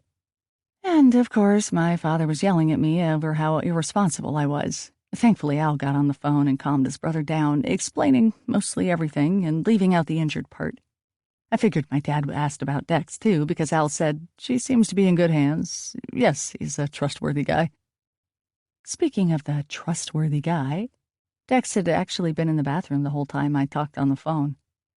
It would have been weird at any other time, but after what Jesse had said, I started to worry. Was Dex really psychotic? I mean, they wouldn't call them antipsychotics if he wasn't. And if he was, what kind of psychotic was he? Schizophrenic? Did he hear voices? Was he suicidal? Was he dangerous? I quietly scooted down the hall and paused outside the bathroom door. I was about to knock when, "I'll be out in a second," Dex said behind the door, sensing me. "Oh, okay," I said, feeling kind of embarrassed. I stepped back and leaned against the wall. I would just tell him I really had to go. The door swung open. He had changed into new clothes and was carrying his duffel bag in one hand. He raised one eyebrow at me, a wry smile creeping on one corner of his mouth. "Checking up on me?" "No," I shook my head, hoping I sounded convincing. "I have to go." "There are 2 bathrooms," he said, walking past me. I caught the scent of freshly applied aftershave in the air. His face did look smoother. His stash was neatly trimmed. I quickly hopped in the bathroom. Now was as good of a time as ever to examine my own face. It was not pretty, unless you considered the living dead to be pretty. I can say for certain that I did not. My reflection was ghastly. I was so white that I could have been transparent. Even my freckles, which normally stood out across my nose, were almost gone as if they were hiding in fright. The mascara that once covered my eyelashes had migrated beneath my eyes. My eyes lacked their usual sparkle. They looked lifeless and dull. And my neck was atrocious. The bruises from the kelp, which did suspiciously look like handprints, were a horrid mix of blue, purple, and yellow. I would have to wear a turtleneck tomorrow, and a hat. And sunglasses. I was going to look like Yoko Ono at my meeting. I hoped Frida wasn't a Beatles fan. I sighed, then caught myself. Here I worried about my job, when 2 hours ago I almost lost my life to things that I couldn't explain or even let myself think about. It just didn't seem real. When I emerged, I didn't look any better, but Dex was in the car, waiting to leave. I gave Uncle Al the biggest hug I could manage and told him how thankful I was for everything he did for me this weekend. He walked me to the door, and just as I was leaving, put his hand gently on my shoulder. "Perry," he said, briefly looking down as if he wasn't sure how to continue. "I know there's more to the story. Of what happened tonight. More than anything, I am glad you were okay, but if you ever want to talk about it to someone who understands, I'm just a phone call or a car ride away." I gave him the most gracious smile. "Thank you, Uncle Al." And though I knew I might possibly phone him to discuss what happened, there was no way in hell I would return to the Oregon coast for a very, very long time. I walked through the midnight air to Dex's SUV. It felt like ages ago that we had our heart-to-heart on the side of the road. I say heart-to-heart because it was the most I had really talked to Dex and learned something about him. Now we had the whole car ride back. And even though I had so many things I wanted to ask him, I didn't know how. I opened the door. Dex sat in the driver's seat, fiddling intently with his camera. I threw my bag in the car and climbed in. "Is it okay?" I asked hopefully. He sucked in the corner of his mouth. "I don't know. The LCD is cracked, but I'm praying that the memory card will be fine." "That's the same that happened with my camera last week. Lens cracked, but the memory card worked." He nodded in a way that made me question whether he had actually heard me. He tossed the camera behind him into the back seat as if it was completely worthless, put the car into drive, and his foot to the pedal. Uncle Al's house, the wild coast, and the wild nightmares disappeared behind us, swallowed by the darkness. We didn't speak for about 10 minutes. I could hear Elton John singing "Someone Saved My Life Tonight" very quietly from the speakers. I found the lyrics to be especially poignant. I looked up at Dex, his face slightly aglow from the instrument panel. I could see he knew I was looking at him, but he kept his eyes on the road. His eyes looked sad, Or maybe just tired. How are you doing? I inquired, keeping my voice barely above a whisper. Great, was his answer. As usual, I couldn't tell if he was being facetious or not. Either way, I got the don't talk to me vibe. I smiled weakly and leaned against the window, the reflections from inside the car making the passing darkness seem abstract. I must have dozed off for a while because when I came to, a small puddle of drool had formed on my right shoulder. You snore, Dex said. Sheepishly, I raised my head and wiped the drool off of me. I drool, too, I added. I eyed the clock. 2 a.m. I had no idea how I was going to survive the coming day. As I mulled over my plan to act normal at work and my plan to win them over at the meeting and get the promotion, which so far consisted of just acting enthusiastic and agreeing with everything they said, Dex let out a small sigh. I'm sorry, he said. I eyed him, surprised at his admittance. For everything, he continued when I didn't speak. This wasn't the way things were supposed to happen. I mean, in Wine Babes, I've never been attacked by killer grapes, as cool as that sounds. I closed my eyes and leaned back. It's not your fault. Yes, it is my fault. I obviously didn't think this through. I mean, you're just a young girl with a promising life ahead of her, and I drag you off to some haunted lighthouse? I mean, fuck. What the hell was I thinking? I could see flashes of remorse behind his eyes. My heart ached, but just a little. Obviously, my life isn't all that promising if I agreed to go off to some haunted lighthouse with you, I reminded him quickly. And you barely know me, he continued, not hearing me. You don't know me, and I don't know you, and I convinced you this would be a fan-fucking-tastic idea. You almost died tonight. You could have died. I straightened up and leaned closer to him. You almost died, too? Dex shook his head. I just didn't realize what we were up against. I'm sorry for making you go up those stairs. I know you wanted nothing more than to get out of there, and I should have let you. And then I should have followed you. If I really wanted to, I could have gotten past you. Oh, fuck. We should never have gone back in there. Well, we did, and we both decided that, remember? Dex didn't look convinced, but he didn't protest either. He fell silent, and his mouth was firmly set. I'm afraid to ask what happened to you, he finally said. I was afraid to answer. I didn't want to recall any of it, even though it was very fresh in my head, as well as on my throat. But I couldn't keep it all inside, either. If I did, you could bet I would need Dex's pills very soon. Which reminded me, I wanted to ask him about that, but how on earth do you bring up something so personal? By the way, rumor has it you're a psycho. And so I told Dex exactly what happened in full detail, from the rubber boots old Roddy was wearing, to hearing Dex's voice when I was being hung out the window, to what he had said before I leaped out of the building. She told me you would listen and that you would come. I've been waiting for another like you. That's what he said. I don't know who she is, but the only thing that makes sense, if you can call it that, is that he was talking about the lady, the creepy clown lady. Dex didn't say anything, so I attempted to lighten the mood. And then I gave a fantastic one-liner along the lines of, the only thing you're getting is death. He didn't even crack a smile. I wondered when I would see that perpetual smirk again. I was starting to prefer that Dex to this gravely serious one. And that's what happened, I added, hoping he would say something.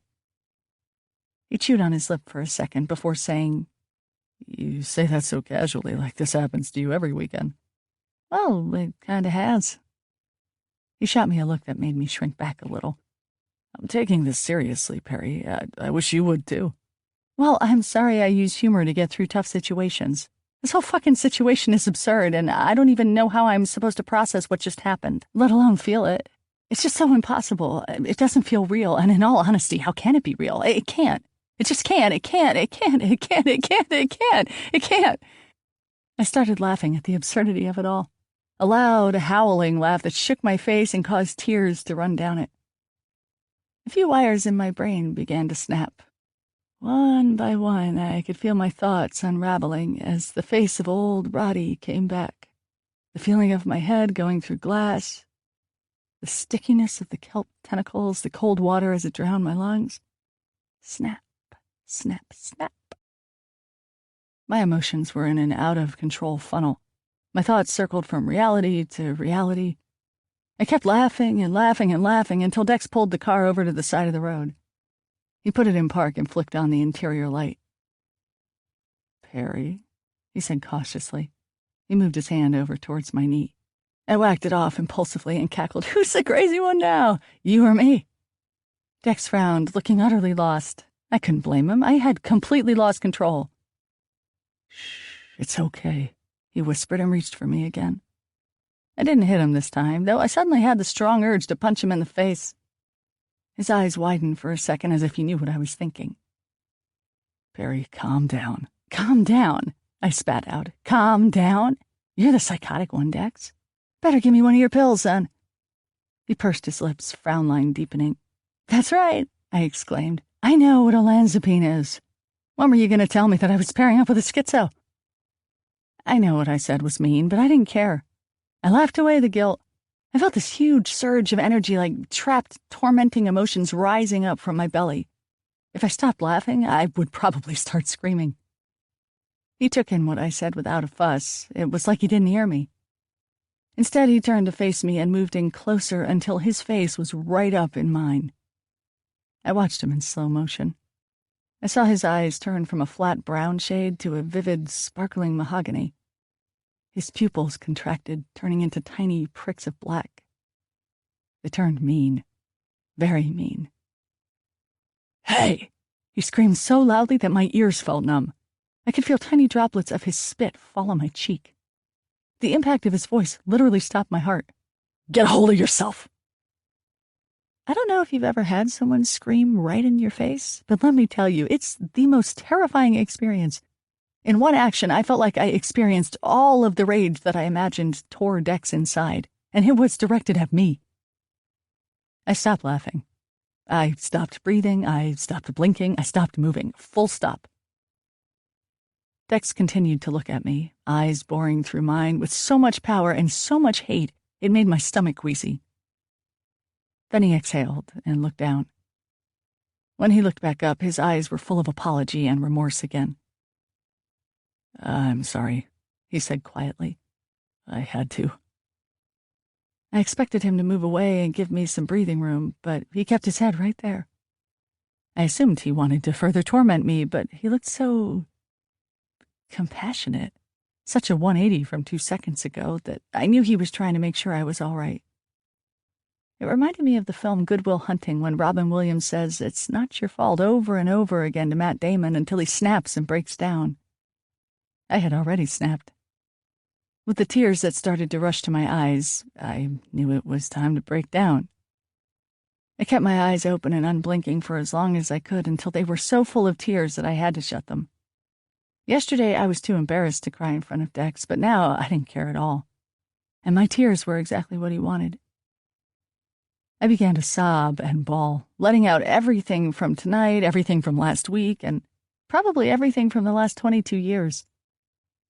Dex watched me for a few seconds, then put both arms around my shoulders and gently pulled me into him. I resisted slightly at first, not wanting the fuss, but then just gave up and buried my head into his chest. I was probably getting snot all over him, but I didn't care. He didn't say anything now to calm me or make me stop crying. He just held me, which was more effective than anything.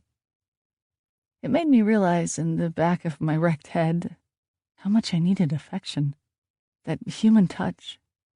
It's something you don't really think about until you're reminded how much you are lacking it. And now I realized how much I wanted it and needed it from him. This topsy-turvy medicated man who only entered my life a few days ago. I still didn't know him, but I felt like I didn't need to. They say that people who experience extreme situations together develop an unspoken bond between them.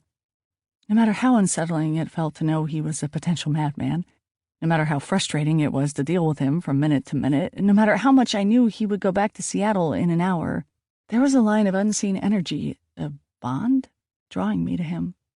And selfishly, naively, I hoped he felt it too.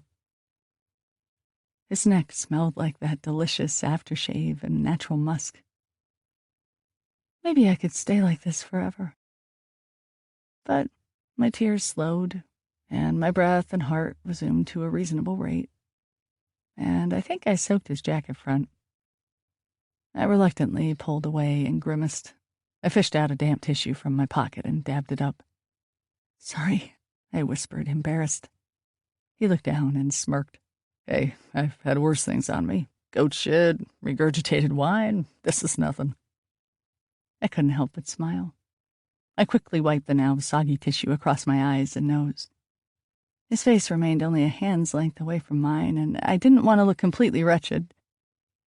I noticed he still had his arms around me, so obviously I didn't look that bad. That said, he was crazy, so... Something came across his eyes. They started to go back into his sexy, sleepy default mode, and his brows twitched almost painfully, as if he remembered something. He took his hands off of me while looking slightly abashed. It felt like there was a weird tension hanging in the air, and he just noticed. He cleared his throat and averted his eyes. "You'll be okay now." "Sure," I muttered, looking at my mascara-smudged hand. "Believe me, I've been there. I've seen stuff. You've let it all out. It can't do any more damage. It's when you don't let it out, well..." He put his hand in his pocket, produced a prescription bottle of pills, and shook it for effect. "What happened?" I asked cautiously. How much stuff did he have in his pockets? "That's a story for another time," he said simply. I sensed a humorous inflection in his voice, even though his eyes remained blank. "Oh," I said stupidly. "I'm not schizophrenic, just so you know. Just sort of bipolar." "That makes sense." He rolled his eyes. "The medication can really mess with your head. Not to mention the fucking gigantic gut I get. Too much and I resemble Tom Arnold. Too little and, well, I'm really not crazy if that's what you're worried about." "I'm not worried, and you don't look like Tom Arnold. You should get some up-to-date analogies, though." "That's because I'm only taking just enough to get by. And even with the minimal dosage, I get this." He grabbed his stomach. He had barely anything to grab. "Women love this," he said with a wink. "I'm sure your girlfriend does," I said quietly. "You'd think," he joked. "But she just nags me to go to the gym. Have you ever been to a gym? It's the gayest shit ever. I went for the first 6 months of us dating until I got tired of paying someone to torture me." "I'm sure she understands." He shook his head. "You've seen what she looks like. She's got some pretty high standards. Anyway, she doesn't know I'm still on medication." That surprised me, and I searched his face to see if he was kidding. His deadpan expression didn't aid me at all. "You're joking. How could she not know?" He shrugged. "Because she doesn't." "Doesn't she see you taking pills?" "I can be discreet. I doubt it would make a difference." I narrowed my eyes at this new information. I already felt quite biased, but now I knew Jen was a bitch. "And you live with her?" I said incredulously. "Uh-huh," he said casually. "Anyway, changing the topic now. You're gonna be okay?" "I don't know." I sniffled and sat back in the seat. "That was a rhetorical question, which means yes, you are." He eyed the clock. "And we should probably start heading back. Just try and let me know if you feel like laughing hysterically again so I can turn up the volume." Dex started the engine and brought the car back onto the highway. I felt exhausted and slightly relieved at the same time. I closed my eyes and had almost drifted asleep when a question pulled at me. "Dex?" "Yes, ma'am." "What did you mean when you said you've been there, you've seen stuff?" "Go to sleep, kiddo." "Okay." I sighed sleepily. And soon, everything faded to black. Chapter 16. I woke up from my short, dreamless sleep as I felt Dex's car come to a rolling stop. We parked on the street in front of my house. Even in the dark, with leaves scattering in the wind and tossing the thin branches of our cherry trees about, it looked like the nicest place on earth. "Home, sweet home," Dex said. I felt awkward. Did I hug him goodbye, shake his hand? Both seemed strangely inappropriate. "Feels like the end of a first date, doesn't it?" he remarked, a smirk deepening one corner of his mouth. I blushed furiously. "Yeah, I guess." Amused, he opened his arms and said, "Come here." I leaned over and hugged him. He squeezed me very tight, grunting humorously. I squeezed back, not wanting to let go, but also not wanting to give him the wrong idea. The wrong idea being that I wanted to keep touching him. Eventually, I pulled away and looked to the side. "Hey," he whispered as he slipped his hand under my chin and tipped it up. I had no choice but to meet his eyes. They danced in the dark. "You okay?" I stared at his lips, my breath deepening. The urge to kiss him grew frighteningly strong, so much it surprised me. I obviously wasn't okay, but for different reasons than he thought. I saved face by closing my eyes and nodding. "I'm good." Satisfied, he let go of my chin and sat back in his seat. "Fabulous." I quickly opened the door and hopped out of the car before I did or said something stupid. I heard scenes from an Italian restaurant faintly playing from the speakers, which immediately reminded me of his sing-along session in the car yesterday. Felt so long ago. I must have smiled involuntarily because he handed me my bag from behind the seat and said, "Want me to start singing again? I'll sing you the whole CD. My Life, Piano Man, She's Always a Woman." I could tell he was joking, but I secretly wanted nothing more. I swallowed hard and gave him a shy smile. "Guess this is goodbye?" "For now," he said. "Go and get some proper sleep and rock their fucking faces off at the meeting tomorrow. I'll call you when I've got something interesting to say." "Sounds good. Bye, Dex." I was about to close the door when he stopped me. "Wait." He reached behind him into his bag and pulled out his newsboy cap. "Wear this tomorrow. It'll cover up your brain hole. And you'll look really cool." I took it from him, plopped it on my head, and tipped the brim. "Thanks." He saluted me with his fingers as I shut the door. I turned and walked towards the house, hearing the car drive off. I looked behind me, and he was gone. I sighed, pausing at the front door to gather my thoughts before unlocking it and returning to my old life. As one can imagine, the next day turned into utter madness times a billion. First of all, I came home to find my mother asleep in my bed, apparently waiting up for me. Thankfully, Dex had given me his cap, which covered up the wound on the back of my head, and I did not need that to freak out my mother. Of course, she bombarded me with a ton of worried mother questions that I easily deflected by saying how badly I needed the sleep, which was true. However, it didn't make a lick of difference in the end, considering I woke up feeling like absolute shit. Every bone and muscle in my body ached to high heaven. I couldn't even bend down to tie my boots and had to opt for ballet flats. Those, coupled with a turtleneck to hide the ever-deepening bruises on my neck and Dex's cap on my head, made me look an awful lot like Yoko Ono after all. My choice of wardrobe was the least of my worries, though, because along with my physical pain, I was also in a state of mental shock. I was so tired and exhausted to my core that I was borderline delirious. Even forming sentences seemed to be a challenge, which did not bode well for answering the phones. Even 2 Red Bulls couldn't help my jumbled thoughts, although they did elevate my heart rate to cardiac arrest status, which doubled by the time I walked into my meeting. But through crazy luck or the pity of the universe, I somehow not only got through the meeting with Frida and the head honcho, John Danvers, but I won them over and got the promotion. Yeah, I know. I can't explain it myself, except that I managed to project a very professional and enthusiastic image, and even showed them some of the advertising plans I created back at the university. The position was just for a production coordinator, which was a pretty stressful and lowly job, but it was still better and more relevant to me than being stuck in reception. Plus, it paid $3 extra an hour, and I would get benefits. I was on cloud 9 for the rest of the day.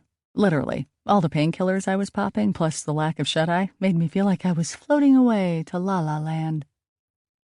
My position started the next Monday, which meant all this week I had to train my replacement. Turns out they had the temp who subbed for me last week in mind, which in turn meant a fairly easy week for me. I could just make the other person do all the work. Easy is what I needed. With my brain and body all jumbled, I needed things to go as smoothly as possible. I wanted to put the weekend behind me more than anything and start focusing on a new path. The longer I engaged in the everyday swing of normal life, the more absurd the idea of being a ghost blogger became. Plus, I hadn't heard from Dex. I know he said he'd call if he knew something, but still, I guess a part of me hoped he would call anyway. Later that evening, I went onto my Facebook to check his profile, like the snoop I am. I found no evidence he had logged on recently, but people had written on his wall during our absence. Some guys, some girls, mostly inside jokes and potential plans. It felt weird knowing Dex had a life outside of me and the lighthouse, as egotistical and stupid as that sounds.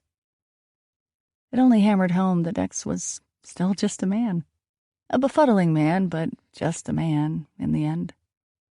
A man with a hot wine babe for a girlfriend, an interesting and varied job, a nice voice, a social life, and a sordid past. A handsome, beguiling man whose eyes read your very soul and whose smirk held you in contempt. A man I tried my hardest not to think about. That was easier said than done. Ada kept bringing him up around the dinner table. "I think he looks creepy," Ada said haughtily between petite bites of her roast. "I was starting to doubt if you'd ever come back." "Thanks, Ada," I muttered, glaring at her. "Well, it would have been nice if we had had a chance to meet him," my mom complained wistfully, "instead of having to stare at him from a distance." "Yeah, well, I thought maybe you'd embarrass me," I replied truthfully. "Oh, whatever, as you would say. Why would that matter?" my mom said, exchanging a look with my father, who was silent, as he normally was whenever there was food in front of him. "Because she has the hots for him," Ada interjected. I rolled my eyes. "Oh, please, I just met the guy." She wagged her fork at me. "I saw the way you were ogling his Facebook pictures." She turned to my mother. "He has a girlfriend, too." My mouth dropped. "How do you know that?" "Maybe I know how to use a search engine better than you can," she answered primly. "Perry," my mother teased, looking at me. "You do like this man." "No," I exclaimed and nearly threw down my fork. "The lady doth protest too much," Ada smirked. "You don't even know what you're quoting there, Blondie," I shot back.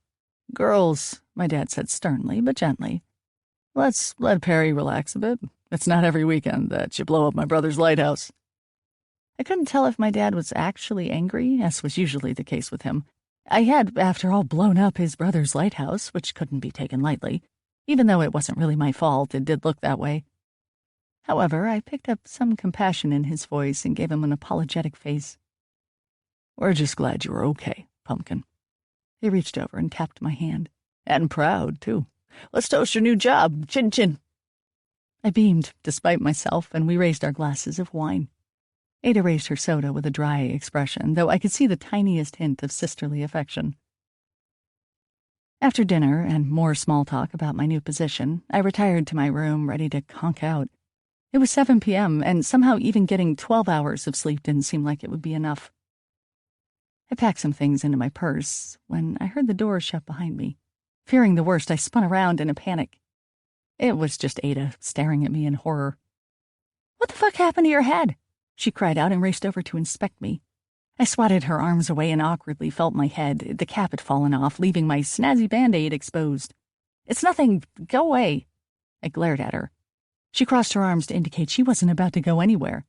"What happened? Tell me, or I'll tell Mom and Dad." I knew she would, too. I wanted to tell her, but I didn't know what version, the official story or the truth. Despite all our differences, though, Ada was my sister. Looking into her jaded eyes, impeccably done up with the best makeup, I knew she had some reserves of belief left for me. "Do you want the truth or the official story?" "What's the story you'll end up blogging about?" she asked smartly. She had a point there. If we were, in fact, still doing this project, at the moment I didn't know what Dex would salvage from his camera, let alone the fact that the whole thing might get shot down. We would obviously show people the truth. That meant my parents, the authorities, Uncle Al, would all find out the truth was wildly different from anything they had heard. That said, I also knew they wouldn't believe it anyway. No matter what kind of proof we provided, no matter how well I wrote about the experience, they would assume I made it up. Well, let 'em. "So?" she said impatiently. "What is it? What happened? For real?" "Okay," I said hesitantly. "For real? You better sit down and check your cynicism at the door." She sighed and flopped down on my bed, all gangly limbs and rolling eyes. I started from the beginning, but left out the part about the creepy clown lady because that would just open up another can of worms. By the time I finished, I could see Ada was struggling with it. She chewed thoughtfully on her nails and watched me closely. "So, That's the real story? Yes. Believe it or not, I don't care, but you wanted the truth and you got the truth. Dex can confirm what I said. But you said Dex never saw this Rodney guy. Roddy. And he did. He just wasn't manhandled by him. I don't know what to say. She got up and started pacing. Well, you don't have to say anything. She appeared to think that over for a few beats before a curious look came over her face. She asked, do you remember when we were really young, or I was really young anyway, and you were like 10 or something, and we would go to the ski cottage every winter? I did, vaguely. There were a few years where we went skiing in the mountains every winter, though I didn't know what that had to do with anything. Do you remember the room we slept in? Again, vaguely. A small, stereotypical cabin room with bunk beds and its own ensuite. I remembered the smell of the fireplace at night and the smell of melting snow on the windowsill come morning, but nothing else. Kind of, I said slowly. Do you remember some boy you called Sam who would come and visit you? The name rang a bell. I tried to think back, but was bombarded with images from a million vacations and a million boys who could have been called Sam. I had one image, though, of a young boy white as the snow outside the window, but it was so hazy and fleeting that it could have been a dream. Sam, she continued, would come every night and knock on our window. I would wake up and find you at the window trying to open it. I remember I would ask what you were doing, and you would say, Sam's here, I have to let him inside, he's cold. The memories started to pour back into my eyes. I saw Sam's sweet, impish face at the window, looking so small and so cold. He must have been around 8 years old, but tiny for his age. I remembered I would open the window and invite him inside, but he would never come. He said he had to stay outside because his mother was mad at him. I remembered it now, the sharp cold as it came through the window and kissed my feet, the frost that gathered on his eyelashes like fairy dust. Yes, I remember, I told her. Her face grew grim, which quickened my pulse instinctively. What about it? I never saw Sam, she said carefully. And I was on the top bunk, too. And I remember you would get up every night, always at 1 a.m., and you would creep over to the window and open it. You would talk to yourself for who knows how long, then you would close the window, look up at me and say, Sam had to leave. But there was never anyone there, Perry. I stared at her dumbly while processing this insane piece of information. I had a bad memory, and that happened a long time ago, but now that she brought it up, I remembered it all as clear as day. I mean, I knew I had imaginary friends when I was wee, but there clearly was a boy named Sam. Right? Was I sleepwalking? I asked. Maybe I dreamed the whole thing. I don't think so, Ada said. You often talked about him in the day, too, wondering why his mother would lock him out of the cabin. You even told Mom once that you wanted to invite him over for dinner one time. They said sure, thinking he was some kid who hung around. But I never saw him come over for dinner, and I never saw him at your window. How do you remember all of this? You must have been like 5 years old. I remember it because it scared me, Perry. You scared me. I started thinking my older sister was crazy. Crazy, I repeated. I closed my eyes and pressed my hands against my temple. I was too tired to deal with this. This was just an extra scooping of ridiculous on top of a growing pile of insanity. Ada put her hand on my arm. You're not crazy. Right, I muttered and sat down at my desk. I feared this would make me rethink everything. I mean it, for reals. I think you saw Sam, even if I didn't see him, and I think you saw this old Roddy guy, too. I believe you, Perry. I gave her a half-hearted smile. I'm serious. Maybe you could appreciate that, she snarled. I sighed and leaned back in my chair. I do appreciate it, Ada. Calm down. This is just a lot to take. I mean, what does it all mean? It means maybe you're meant to see these things. Maybe if you think back over the years, you'll remember some of the other stuff, too. That didn't sound like a very good idea at all. Other stuff? Was there something else? She tilted her head thoughtfully. Maybe. You acted weird pretty much throughout all of high school. That was the drugs, I told her bitterly. Maybe it was, maybe it wasn't. You know, it wasn't very fun for me growing up, having you as a sister. Ouch. I'm sorry, I said, hoping she would see how much I meant it. I'm so happy it didn't turn out like me. There's still time, she exclaimed wryly. It doesn't matter anyway. I know it was harder for you than it was for me. Really, I am so sorry. I have no excuse. I don't want to hear it. What's done is done, okay? It doesn't matter. She started to head for the door. Wait, I called out after her, not wanting her to leave me alone with the bomb she just dropped. I've got things to blog about, don't you? I shrugged helplessly. I don't know. You know you do. Screw everyone. Write what happened anyway. And if no one believes you, it doesn't matter because I believe you, this Dex dude believes you, and people believe what you tell them to believe. It's just like fashion. They'll wear what you tell them to wear. How come I wasn't that smart when I was 15? Oh, right. The drugs. What a waste. Oh, and congrats on your new job, she added before leaving the room. Right. The new job. Sam, old Roddy, Dex, blogging, training a receptionist, my sore head. It was time for bed. Good afternoon, Allingham and Associates. Melody speaking. Melody, our future receptionist, picked up the phone and answered in an overly saccharine voice. I was leaning against the wall and watching her as she did her first trial run of phone answering. I had been training her all morning with the basic logistics of the job, even though she had done the job in my absence last week without any trouble. Still, I found it mildly entertaining to stand back and watch as the torch was passed down. Entertaining and extremely relieving. See, whereas I did not make a good receptionist, Melody did. She was bubbly, amiable, and focused. Though it might have been all for show, most people tried their hardest the first day on the job. Something about her screamed receptionist. It could have been she was cute, tanned, and blonde, with the whitest teeth I had ever seen north of California. Or her enthusiasm and immediate organizational skills. She filled all the staplers on her morning break, for fun. Or it could have been that she seemed genuinely interested in helping people, unlike me, who believed a dull stare was just as effective. As I watched her take over my old job, I realized how happy I was to be going on to a new position. It was scary, of course, taking on new responsibilities. The more I thought about it, the more I worried I wouldn't be good enough. On the other hand, maybe I could rise to the occasion, do a great job, and once and for all put all my laziness, procrastination, and overall apathy behind me. I could be a new person. I might surprise myself. That didn't mean I didn't think about Dex during random times of the day, though. I still hadn't heard a peep from him. I considered texting him or Facebook messaging him, something very low-key and casual, but I didn't want to come across as desperate. You didn't call someone back right away after a date. It was the same kind of thing.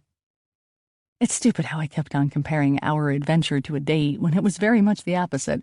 We weren't even work partners, for crying out loud, and I started to doubt that would ever happen. But I couldn't help it. I felt like I was in some semi-relationship with him, which made me feel even more stupid. This is how stalkers get started. I shook my head and let out a disgusted sigh. Did I do something wrong? Melody was looking at me inquisitively, phone to her ear. I must have drifted off in my head, as usual. I shot her a quick smile and answered truthfully, No, you are doing just fine. I, on the other hand, was not. My mind continued to be torn between getting excited about the new position and feeling disappointed at the lack of one was shown it. And it didn't improve as the day went on, either. As soon as I got home, my mother whisked me off for a little shopping spree. Now, I know that a shopping spree sounds like a lot of fun, and I know Ada rightfully gave me daggers when my mother hustled me out the door, but this wasn't supposed to be an enjoyable experience. My mother usually takes me out on one of these excursions because A, she has bad news and wants to sweeten it up somehow, or B, she wants to go all Eliza Doolittle on my ass. I suspected this trip fell into the latter.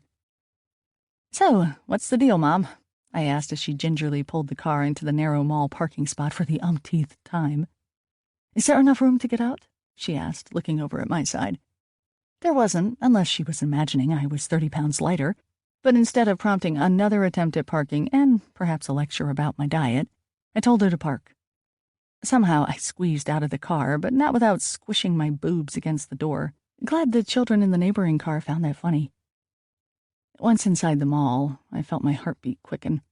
The crowds, the pushiness, the people in the middle of the hall who worked the kiosks and practically ran after you with hand cream and hairstylers. The mall did nothing to help my panic attacks and was one of the worst places for me, especially when my nerves were shot. My mother took no notice, as usual. She just ushered me into the Macy's women's department. I had it figured out, even before she started pulling various blazers and skirts. She wanted me to look more professional for my new position. That was fair enough, I suppose. I did need to amp up my wardrobe, and my band t-shirts weren't cutting it anymore, even if I paired them with a nice skirt. I just knew my mom would squeeze me into some very unflattering and un-Perry-like clothes.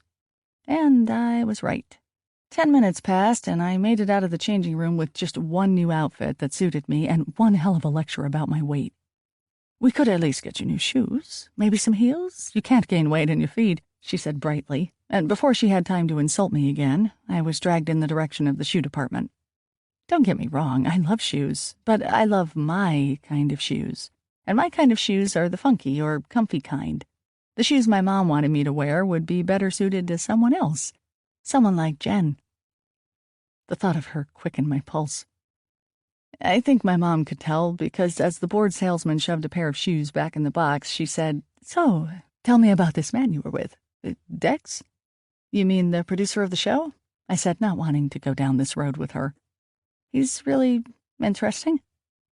"You like him?" "No, Mom," I sighed and fingered the smooth patent finish of a pair of 4-inch pumps. Does anyone ever listen to me?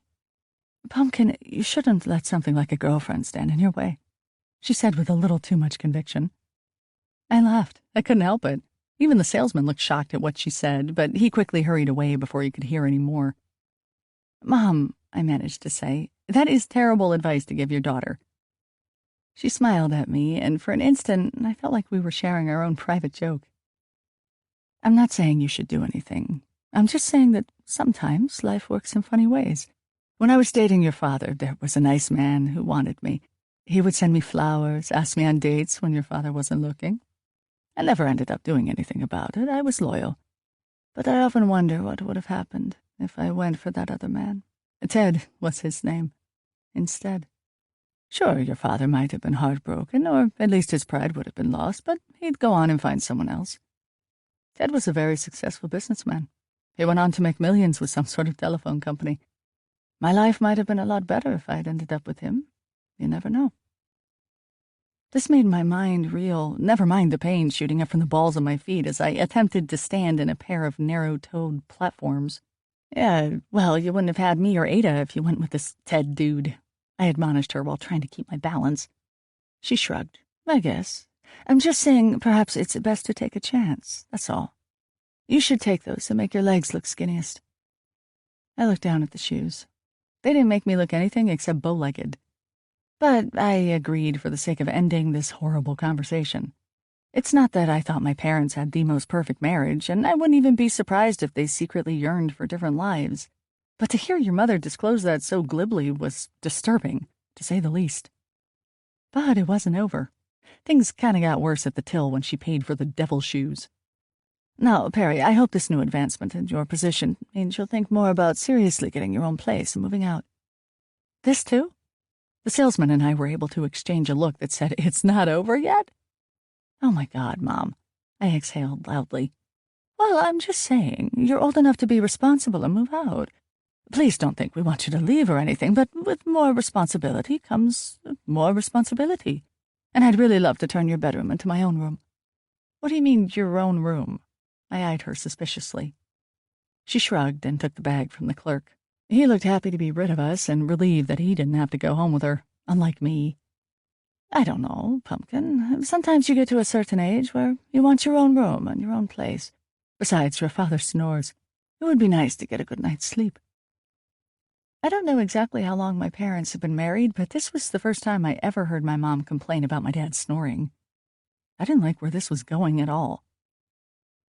As we left the mall and started our walk in the gray drizzle towards the car, our conversation drifted into other topics, such as the newest reality show she was hooked on.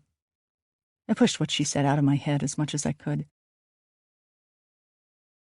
Chapter 17. The rest of the week went quickly since I was training Melody, easy, and being trained by Frida to prepare for my new job, not so easy. Not everything I learned was going to stay in my head, but I knew perfection wasn't going to be expected right off the bat on Monday. Melody learned quickly, as I thought she would. This allowed me to try and wrap my head around the new Excel spreadsheets that I had to get used to for the upcoming production schedule, while she greeted clients and answered the phones. I was so zoned out in my Excel tornado, Excel was my nemesis, that I barely noticed when she handed me the phone. "Perry, it's for you," Melody said cheerfully, nudging me in the arm until I looked up. "Oh," I said distractedly, mind blown away by some formula that didn't add up. I took the phone and put it to my ear. Melody removed her headpiece. "Perry speaking." My voice didn't sound as friendly as it should have, but whatever, this wasn't my job anymore. "Ah, hello, is this Perry? Perry Palomino, yes?" A man said in a high-pitched accent that was borderline ridiculous. Yeah," I replied, giving Melody a look. She raised her brows to say she had no idea who it was. "Ah, Perry, you a ghost woman, yes? You go see big ghosts, yes?" the man insisted. I paused, trying to figure out what was going on. "Maybe." Yes, you her. You're the lady on the computer. You have ghosts show up and blow up lighthouses. You're a big star." My heart stopped. I quickly peered down at the number on the call display. It was a Seattle area code. "Dex?" I asked, the hope in my voice clearly registering. "Dex, he is handsome man, yes. That man, genius. Big, sexy genius. He discover you, made you big star." "Dex," I repeated slowly. There was a pause, then the voice giggled high and shrill. I recognized that laugh anywhere. It was Dex. "I'm sorry to call you at work," he said, his regular low and smooth voice coming through the line and flooding my heart with warmth. "But it took me a couple of tries to realize you might not have your phone anymore." "Oh, that's okay," I said brightly. The phone started to light up with another call. Melody moved to press the button, but I shooed her away. The other calls could wait. This is what I call the receptionist's prerogative. "I'll try and keep this brief, as I'm sure you have to get back to answering other calls for more important people. By the way, how'd your meeting go?" Good. Fantastic," I said, not wanting to outright talk about my new position in front of Melody. It seemed like it would be in bad taste. "Do I need to speak in code? Did you get the job?" "Yes to both." I smiled. Melody watched me inquisitively. "Well, that's good news for you, right?" he asked innocently. "Of course." He mused. The line went silent. "What?" I asked, feeling funny about his reaction. "I need you to come up to Seattle on Friday afternoon," he stated in a very no-nonsense voice, as if I had no choice. "What?" I exclaimed. "I can't do that." "You have to," he replied. I looked at Melody. She got the hint. She got out of her chair and whispered, "I'm gonna go use the bathroom." I mouthed thank you to her, then promptly sat down in her place. "What do you mean I have to?" I whispered violently into the mouthpiece. "I've put the footage together. I've composed the music. The shit is fucking brilliant, Perry. At least I think so. Jimmy wants to meet with you on Friday, though, just to make sure." "But what? Footage? So you were able to save it?" "Well, I hate to borrow an old phrase from your favorite decade, but duh," he said sarcastically. I rolled my eyes, though there was no one to see it. "This is the first I've heard of it. I thought you were going to call me as soon as you knew what you had." "No, I said I would call if I knew anything interesting, and Jimmy just told me he wants to see you Friday no matter what. I thought that was pretty interesting." "Dex, I can't just go to Seattle on such short notice. I start my new position on Monday, and I still have to train the receptionist," I hissed. "She sounded well-trained to me. A lot nicer than you, actually."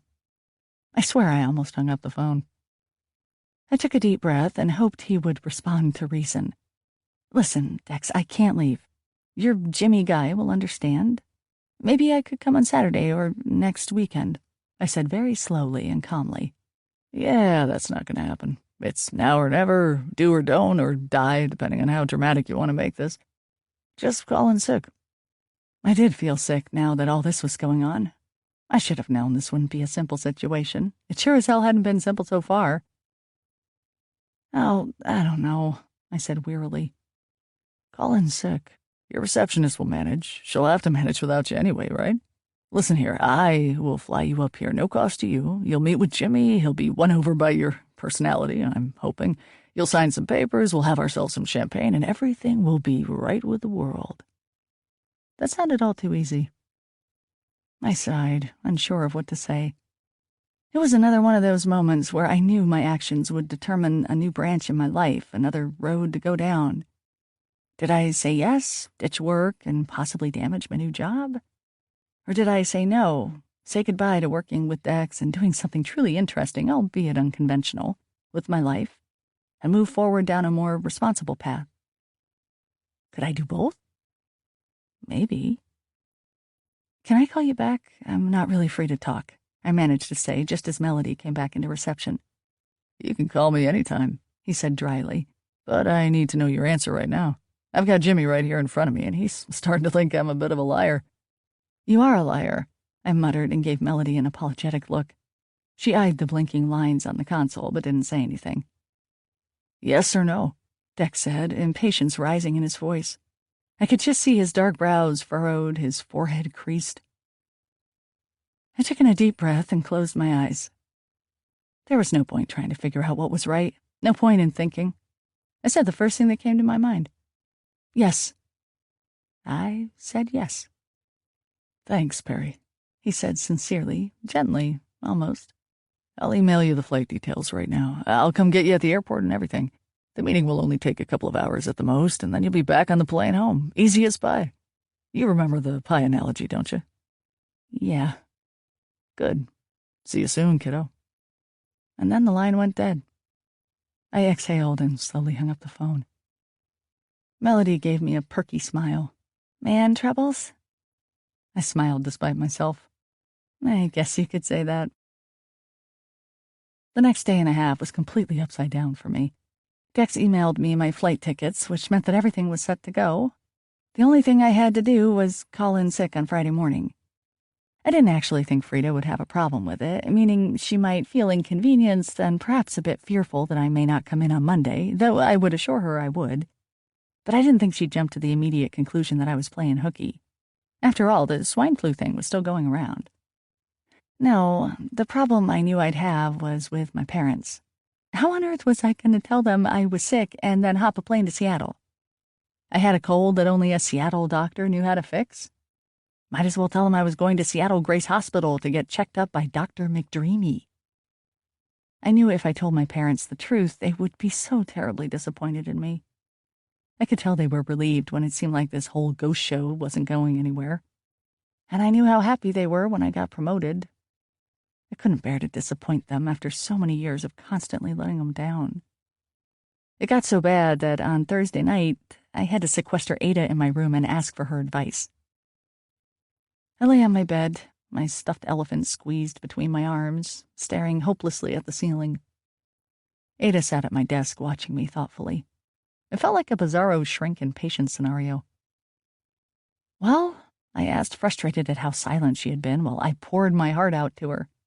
"Chill out, I'm thinking," she answered, put upon. "Are you, or are you humoring me?" "I'm humoring you, duh. You're the second person in 2 days to use that phrase," I pointed out. "Just tell Mom and Dad you're going to work and tell your work that you're sick," she announced. "Do you think I always go to school when I'm supposed to?" "Ada," I exclaimed, the big sister in me coming out. "Whatever, you were a druggie," she said defensively. "Please stop throwing that back in my face." "No, you please stop acting like you give a shit. I'm fucking 15, Perry. Think I'm gonna listen to whatever sisterly advice you try and give me? Wake up and smell the apathy." "Oh, jeez. How emo can you get?" "You wanted my advice, you got it. You think I'm gonna tell you what you want to hear? If you want to be all, smart and adult about this shit, then do the right thing. But if you want to do something fun and take a chance, then screw what anyone else thinks. Rock and roll, man." I laughed at that last bit and sat up. Ada had gotten out of her chair and was picking up my guitar. "You never play anymore," she said wistfully. "I've been busy, and I still suck." "Dream big, dream big." She strummed it absently, chords all wrong, but her words resonated in my head. I used to dream big. It seemed like somewhere along the way I had forgotten about that and gave up. "Okay," I said, coming to a decision. "I'll tell Mom and Dad that I'm going to work. I'll take the bike to the airport and just hang out there for a few hours. Then I'll tell them that I'm going out after work or something so they won't worry when I come home late. I think you can be pretty smart when you want, Perry. You didn't need me to tell you all of that. She put the guitar down and brushed her long bangs out of her blackened eyes. Thanks, I told her. She smiled sheepishly. You only get one compliment from me every couple of months, okay? Got it. Good luck, was the last thing she said before leaving the room. I have no idea how I fell asleep that night. My nerves were buzzing and my thoughts were high, but soon enough, the sun came up. Chapter 18. I got on the airplane with my heart fluttering in my chest like some panicked bird, and gave the flight attendant the biggest smile I could muster when I handed over my ticket. I felt like a very important person, even though that was not the case. Still, there was a sense of mystery and fugitiveness to my actions since everything I did was kind of a lie. I must admit, it was very exciting.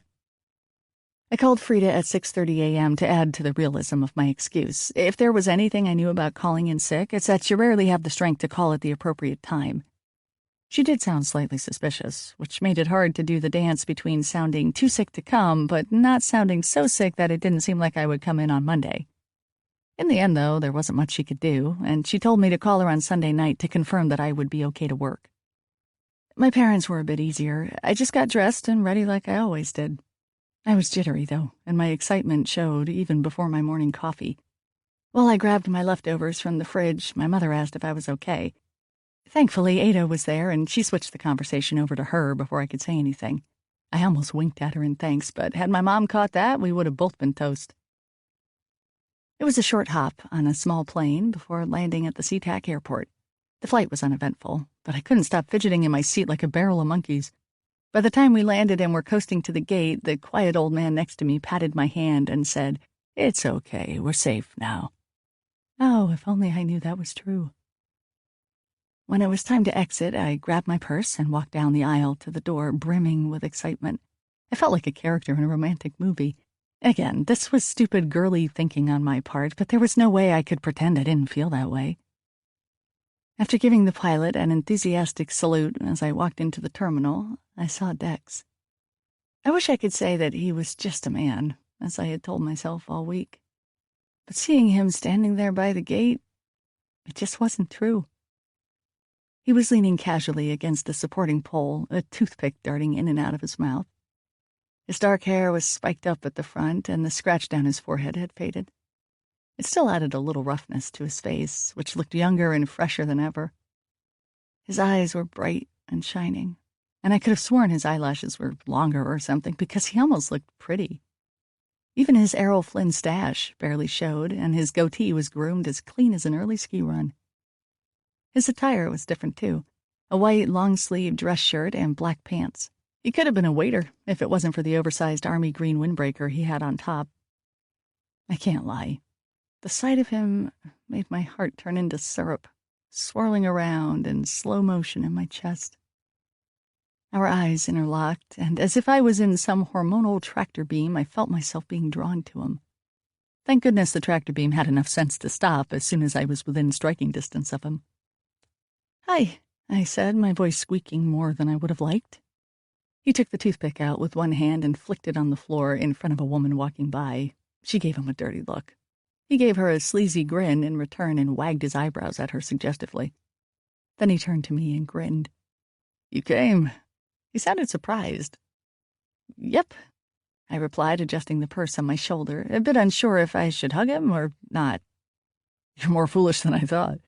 He reached out and smacked my arm. "God bless the youth." Before I could even process what he meant by that, he took his pocket watch out of his pant pocket and glanced at it. "We better get going, And he was off like a shot down the terminal. I trotted after him, starting to wonder if I had made a mistake. I also found myself wishing his coat was a bit shorter so I could see his ass better. Yep, I was pretty done for at this point.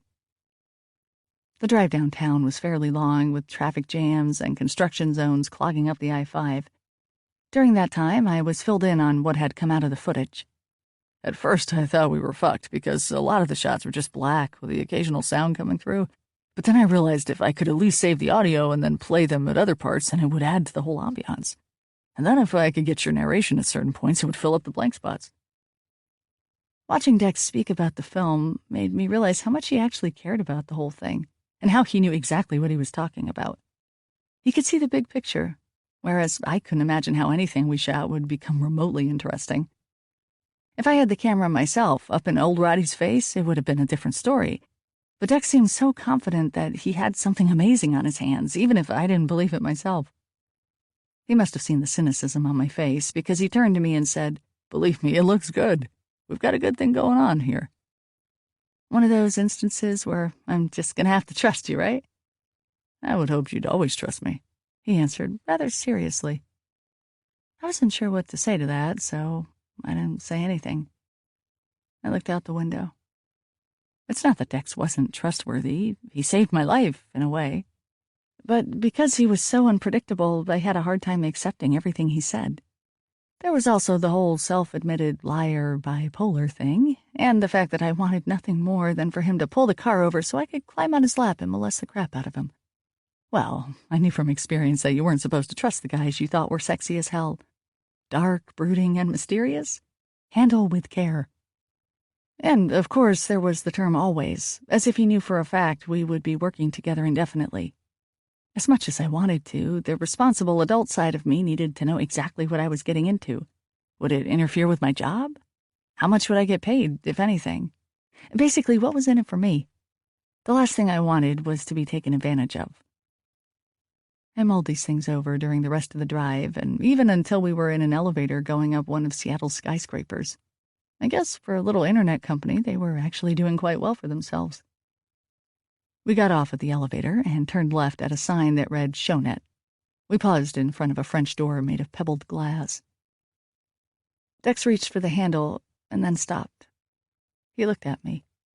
"You okay?" I nodded. I was okay, though each step toward the door had me feeling more and more anxious until I was shaking in my boots. Just a bit nervous, I admitted. But I always get nervous. Always, no matter what. "Well, let's hope he finds that as endearing as I do," Dex said, with his tone not as promising as I would have hoped. We entered the room and said some polite introductions to their receptionist, Lee, who responded to Dex with all the sparkle of a Barbie doll, but whose eyes turned positively demonic as soon as she spoke to me. And I thought I was a bad receptionist. Sheesh. Then we went into a small but pleasantly attired boardroom. A fancy-looking espresso machine sat in the corner, which I eyed feverishly. Dex caught my stare. "Do you want some?" He was about to go to it when the door swung open and a slender, balding Korean man with hipster glasses stepped into the room. Dex promptly sat down in a chair and motioned for me to do the same. The bald man walked to the other side of the glass table, threw a binder down with a loud clank, and leaned across it, peering at me. "Jimmy, this is Perry Palomino," Dex said quickly. I was about to give Jimmy my hand, but he just nodded dismissively and sat in an overstuffed swivel chair. If he had a cat in his lap, he would have been the perfect arch-villain in a comic book film. I glanced over at Dex for support. He reached out under the table and squeezed my knee. Slightly inappropriate, but comforting nonetheless. "So, you're the one," Jimmy said slowly, his voice high and careful. "That's me," I agreed brightly, hoping I was projecting some kind of charm. "You know, I was going about my business, making some money." He started, taking off his glasses and rubbing his eyes. Dex and I waited patiently while he did this. He slipped his glasses back on his face and looked me straight in the eye. "And then you come out of nowhere." He left it at that. Should I say something? Should I apologize? I wasn't sure where this Jimmy fellow was going with all this, but he didn't seem like the easiest person to talk to. Dex turned to me. "Jimmy just wants to make sure you're fully into this." "Well, perhaps," I said as confidently as possible. "But I want to know exactly what I'm getting into. What are we talking about here?" "At least you seem smarter than you look," Jimmy sniffed. I took offense to that, but didn't let it show. I felt Dex stiffen up beside me. Jimmy pulled some papers out of the binder and looked them over, but didn't hand them over to me. "If I decide to do this, which is a huge if, because even though I like what Dex has shown me, and I do think the man can make a pile of shit taste like fucking candy, I'm still not sold on you. But if I decide to give you both the go-ahead, I hope you realize this isn't going to make you famous and it isn't going to make you rich. All I want is to bring in enough advertisers to make ends meet and maybe give Dex a new fucking camera." I looked over at Dex. He was embarrassed and looked down at his hands. "I make money," Jimmy continued, "by keeping costs lower than they should be. For you, Miss Palomino, that means an hourly wage based on exactly how many hours you contribute to the project. That might mean a lot of money one week. It might mean shit all the next week. I'd suggest you keep your day job as a barista, or whatever the hell you do." "I'm a production coordinator at an advertising firm," I said proudly. "Oh, so you are smarter than you look. Well, that helps for something." I couldn't help but narrow my eyes at him. I'd never been in the presence of someone who rubbed me quite the wrong way as this guy did. "Perry will decide whether she needs to keep a job on the side or not." Dex spoke up for me. "Don't be a hero, Dex," Jimmy said dismissively. He turned his beady eyes on me again. "Dex here tells me you have quite a natural affinity for sussing out these so-called ghostly situations." "I did?" Jimmy continued. "But I think that's a load of horseshit. Do you think it matters to me whether you're the next fucking ghost whisperer or not? I don't care. But if you can sell it, and Dex has assured me you can, with your writing at least, then that's all I care about. You guys do the groundwork, you do the research, and I'll send you both to wherever you need to go in order to create a fucking good show." Dex leaned forward in his seat and spoke to me. "I've already got a case down in Laredo, Texas. We could go investigate. Should be something really fantastic. Mimic ghosts." I didn't know what mimic ghosts were, but the idea of going to Texas was pretty cool. Jimmy looked unconvinced, though. "Now, the main problem I have with you, Perry," Jimmy said bluntly, "is that while I think you can write a compelling story, and Dex says you're easy to work with, I just don't think you're attractive enough to be on the internet." My face immediately flushed with sparking heat, and my jaw dropped a little bit. He continued, "It's not that you aren't pretty. You've got something there, but you've seen what we have on the other shows. Dex's gal Jennifer, well, her body, no offense, Dex, is what brings in the traffic and the dollars. Plus, you've got her friend on the side, and those two could vomit wine all day and people would still watch. I just don't see people watching a show with a bigger girl on it. Again, no offense, it's just the reality." I felt like someone swiped at my guts with a ragged hook. This had to be the most humiliating thing I had ever been subjected to, and that said a lot, coming from someone who was known as the Chubster in high school. I waited for the tears to flow, but I was in too much shock to react in any way. That didn't stop Dex, though. He suddenly got to his feet, his chair flew out from under him and wheeled backwards towards the wall. He slammed his hands down on the table with such force that I was afraid the glass was going to shatter. He leaned across until he was very close to Jimmy's worried face. "Do you ever get sick of being a complete asshole, Jimmy?" Dex growled, his voice scraping the bottom of the register, spitting with rawness. "She may not be a self-obsessed, stick-thin bimbo, but she's more than right for this job. You're right in that she's got something about her, and we have a right to share that with the world. This show is more than just stupid ghost stories. This show will go further into those mysteries than any show has gone before. It will bring that real back to reality programming. She's smart, she's funny, and she's not afraid to take risks, not to mention that she's beautiful, sexy, and charming. You know it, I know it, and soon everyone else will know it. The only person who doesn't know it is her because of archaic fuckheads like yourself telling her otherwise." My mouth dropped open another inch. I couldn't believe what Dex had just said.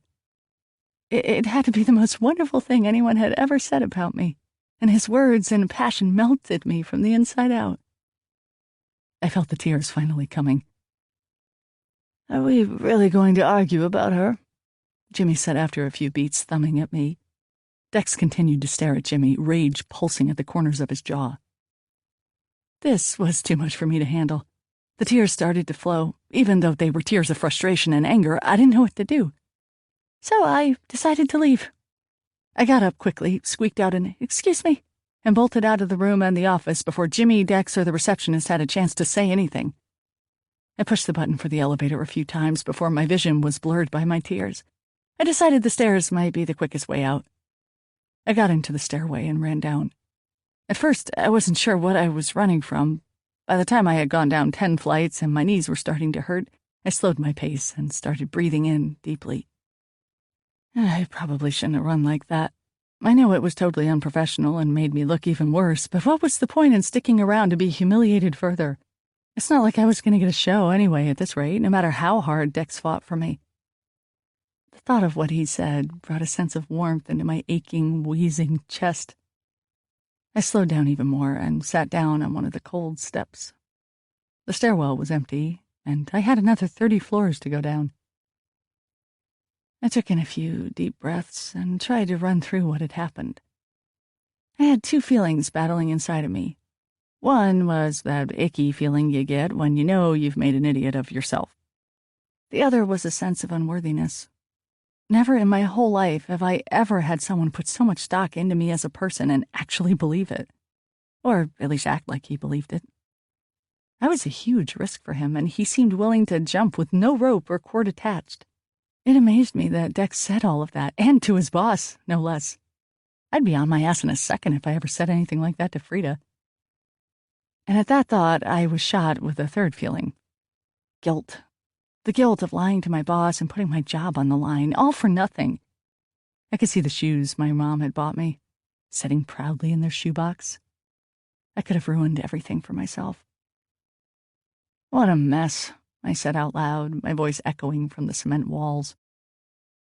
I sat there for a few more minutes, trying to figure out my next course of action. I didn't know where Dex was, and I didn't have a phone, so I couldn't call him.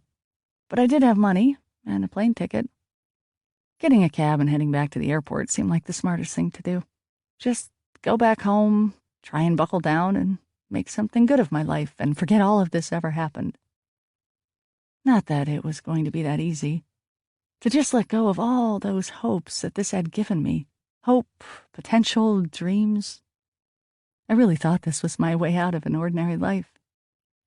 My promotion was great and all, but it was an ordinary job and still felt stifling.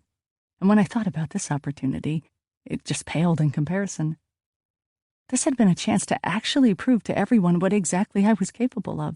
Even when I didn't believe anything was going to come of this, something at the back of my head and in the bottom of my heart was already fully invested.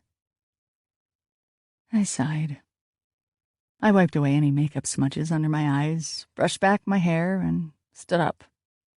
I'd probably end up dwelling on this all day regardless, but there was no point doing it in a cold stairwell in a giant Seattle office building.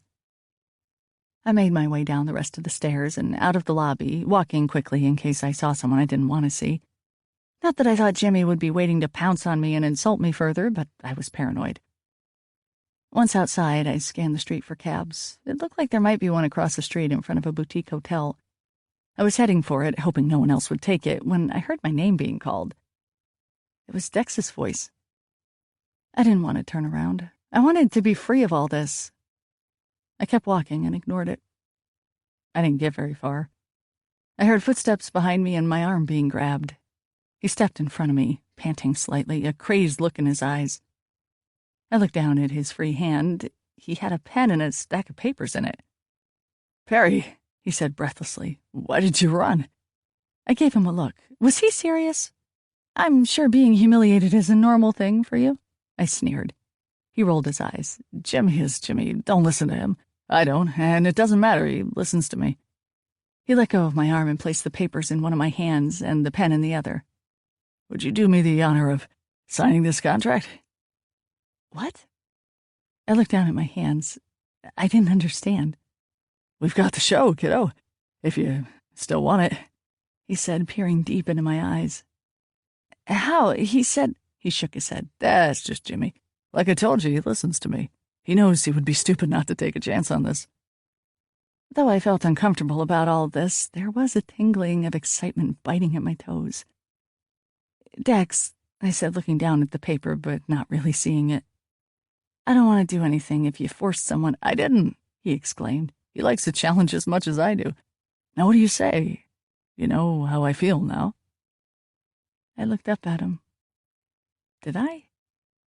He smiled at me, took the papers from my hand, and held them against his chest. He took my other hand and put the pen to the papers. "You're signing it on my heart. That's gotta say something," he said. I took in a deep breath, not sure of how to feel or think. I know Dex wasn't talking about anything too deep, but the fact was he was still willing to take this chance on me and somehow convinced his boss to do the same. I felt uncomfortable, but a touch of excitement climbed through my body at an alarming rate. "We'll make a great team, I promise." He grinned and tried to move my hand down to the signature area. I couldn't help but smile back. It was a nice little moment, standing on the side of a busy Seattle street with the contract to our future lying against his chest, the pen and the power in my own hand. I smiled even more until I thought my cheeks would burst. I still had to look over the contract and make sure I knew exactly what I was getting into. I knew I would probably have to work at the agency part-time in order to have enough time to film during the week. I knew that might mean I could lose my job, because I had no idea if they would let me work part-time. Therefore, I could be tossing away a perfectly acceptable future in advertising. It also meant disappointing my parents again, those damn shoes, and working with a man who I was falling for when he expressed no real interest in me and had a girlfriend, despite his apparent devotion to me in this project. Even though there were no guarantees of any success, I still signed my name, on his heart, no less. I knew it was the most important thing I had ever written.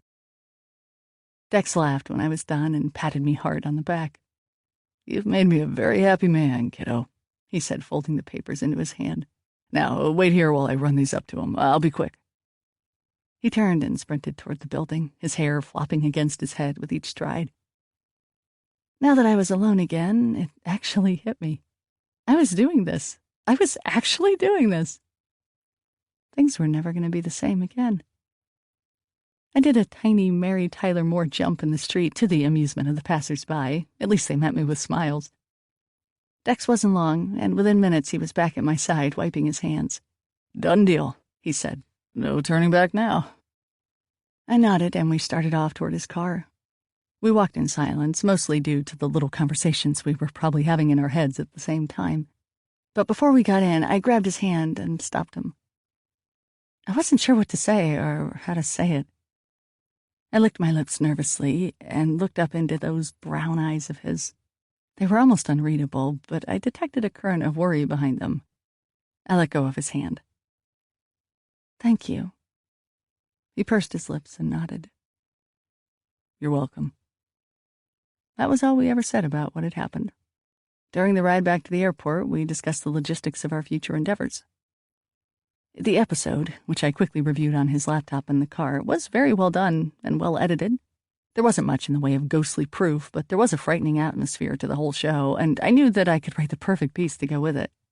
It would be the truth, of course, that I would put out there for anyone to believe.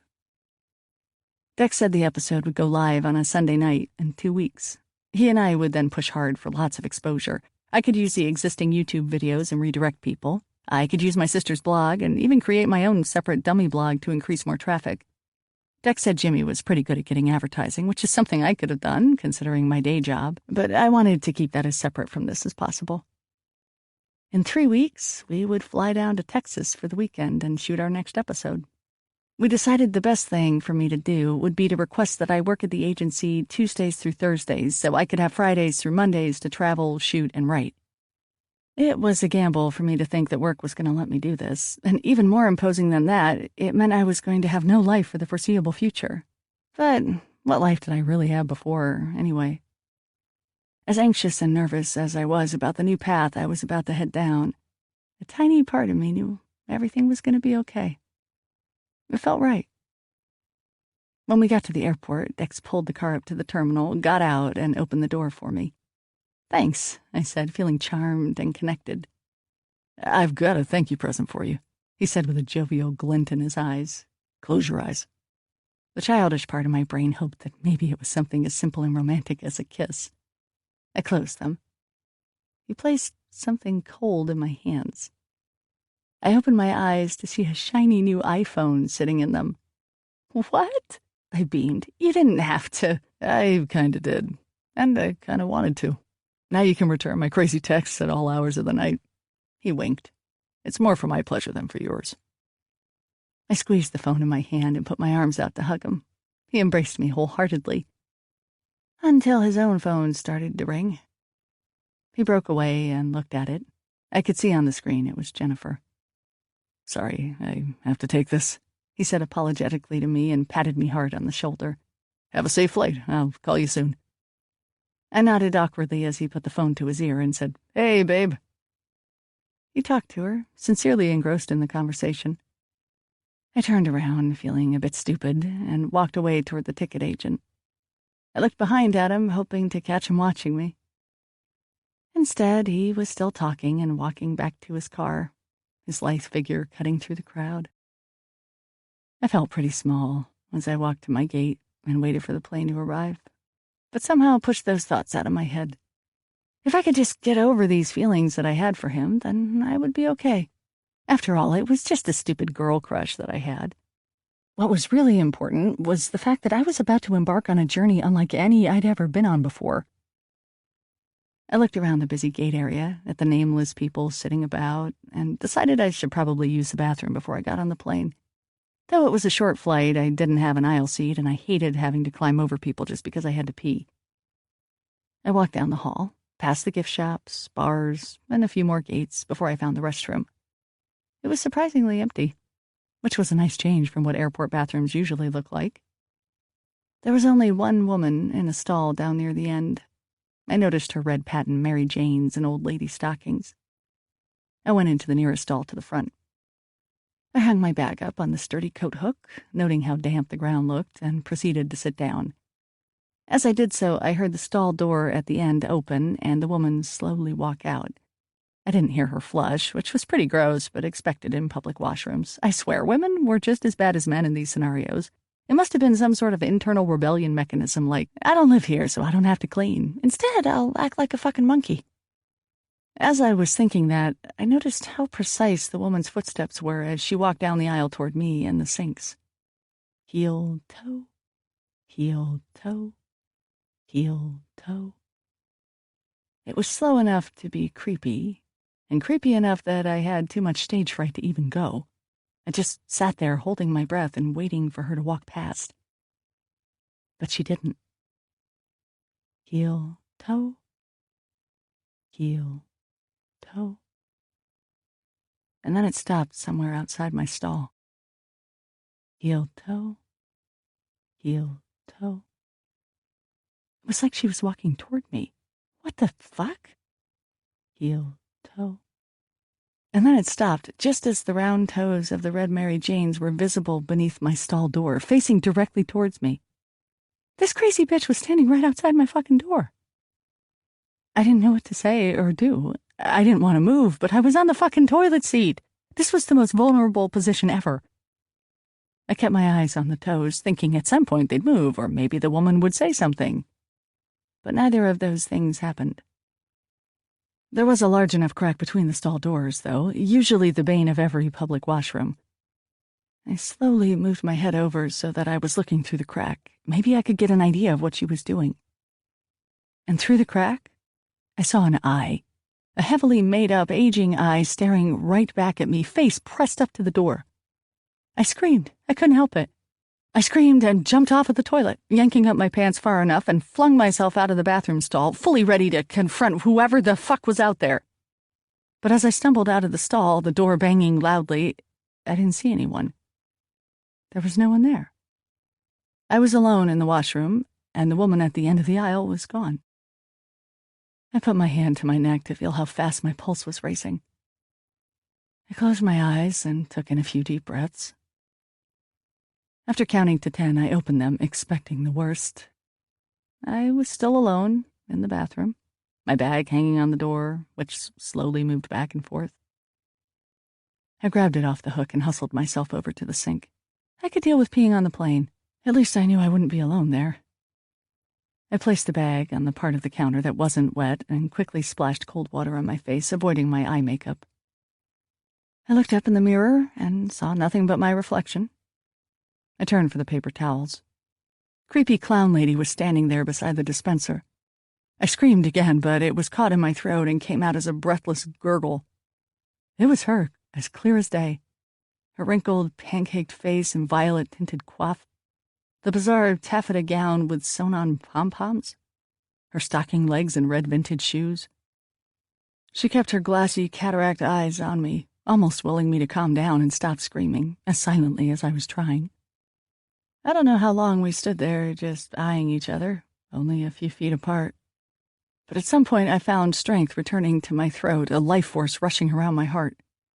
"Who the hell are you?" I yelled at her. She didn't say anything. Her expression didn't change. She kept staring at me with her knowing eyes that were vaguely inquisitive and strangely patient. I wasn't even afraid at this point. I just wanted to know what the fuck was going on. I took a tentative step toward her. "Please tell me, who are you?" She smiled slowly.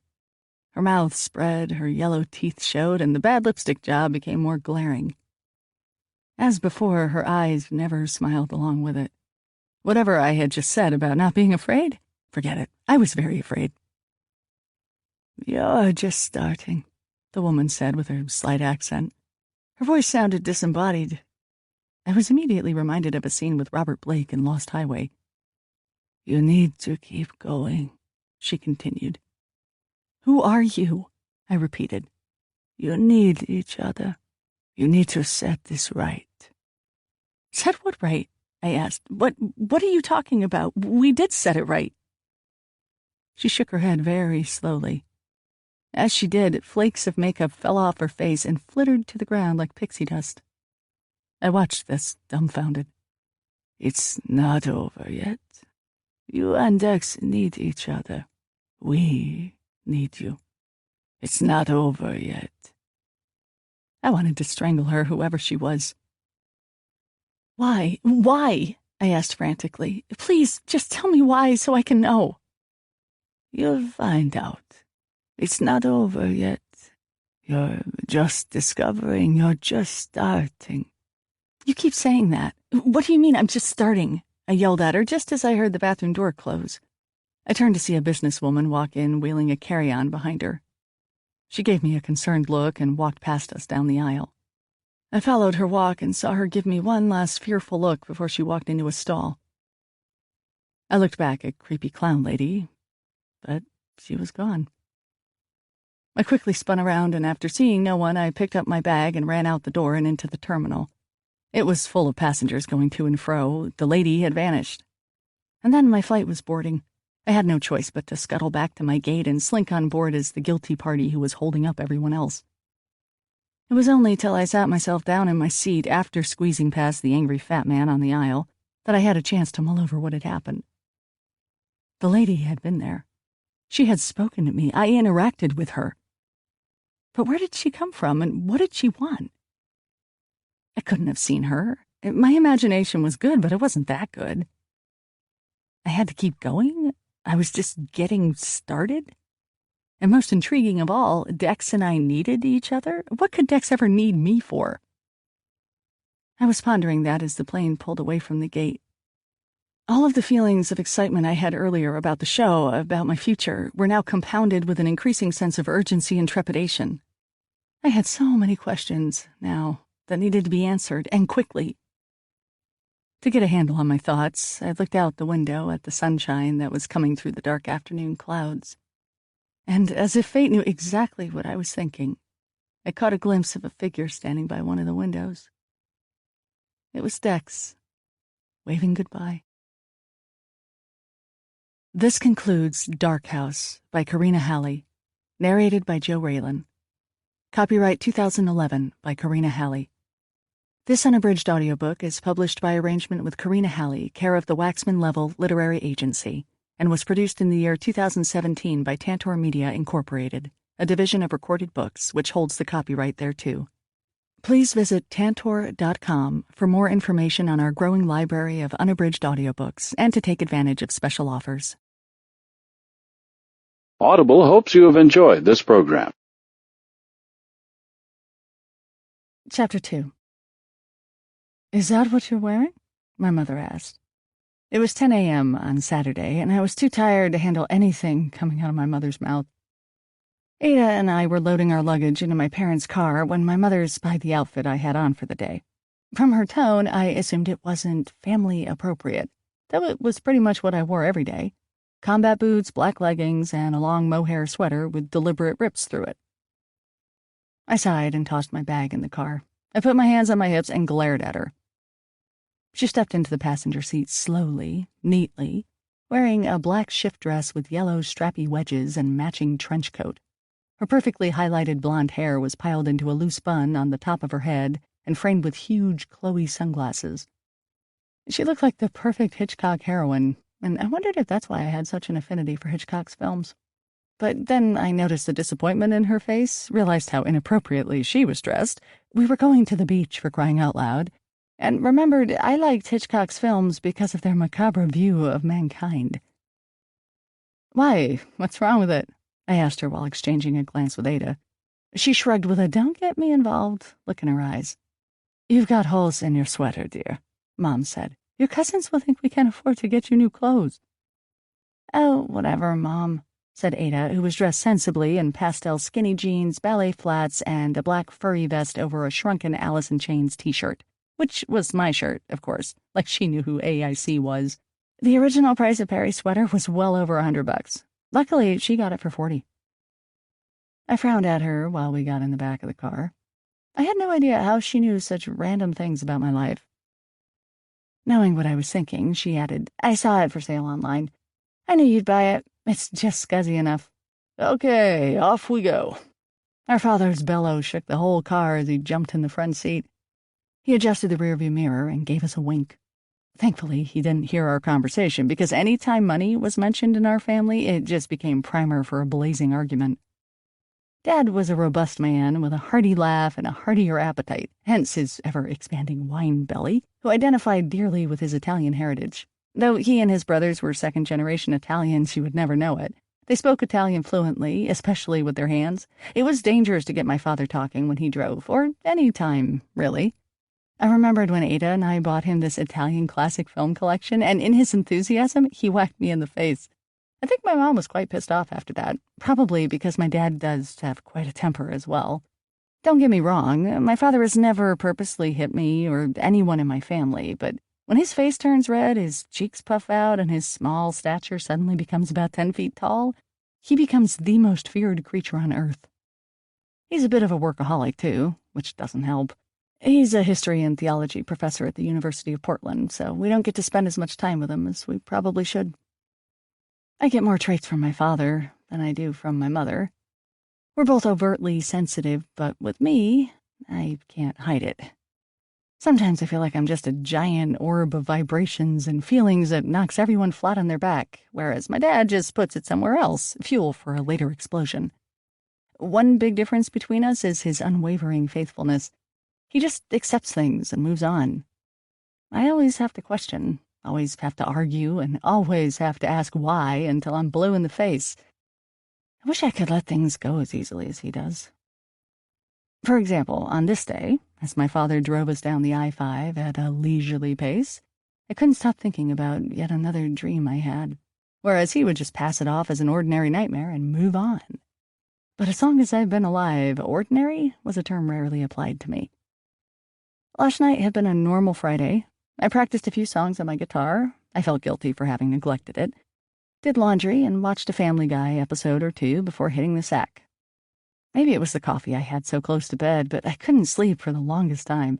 I just tossed and turned as my ears picked up the slightest sounds, from Ada snoring lightly down the hallway to the faint rustle of the maple tree outside my window. Even the glowing numbers from my alarm clock made my room turn into a supernova.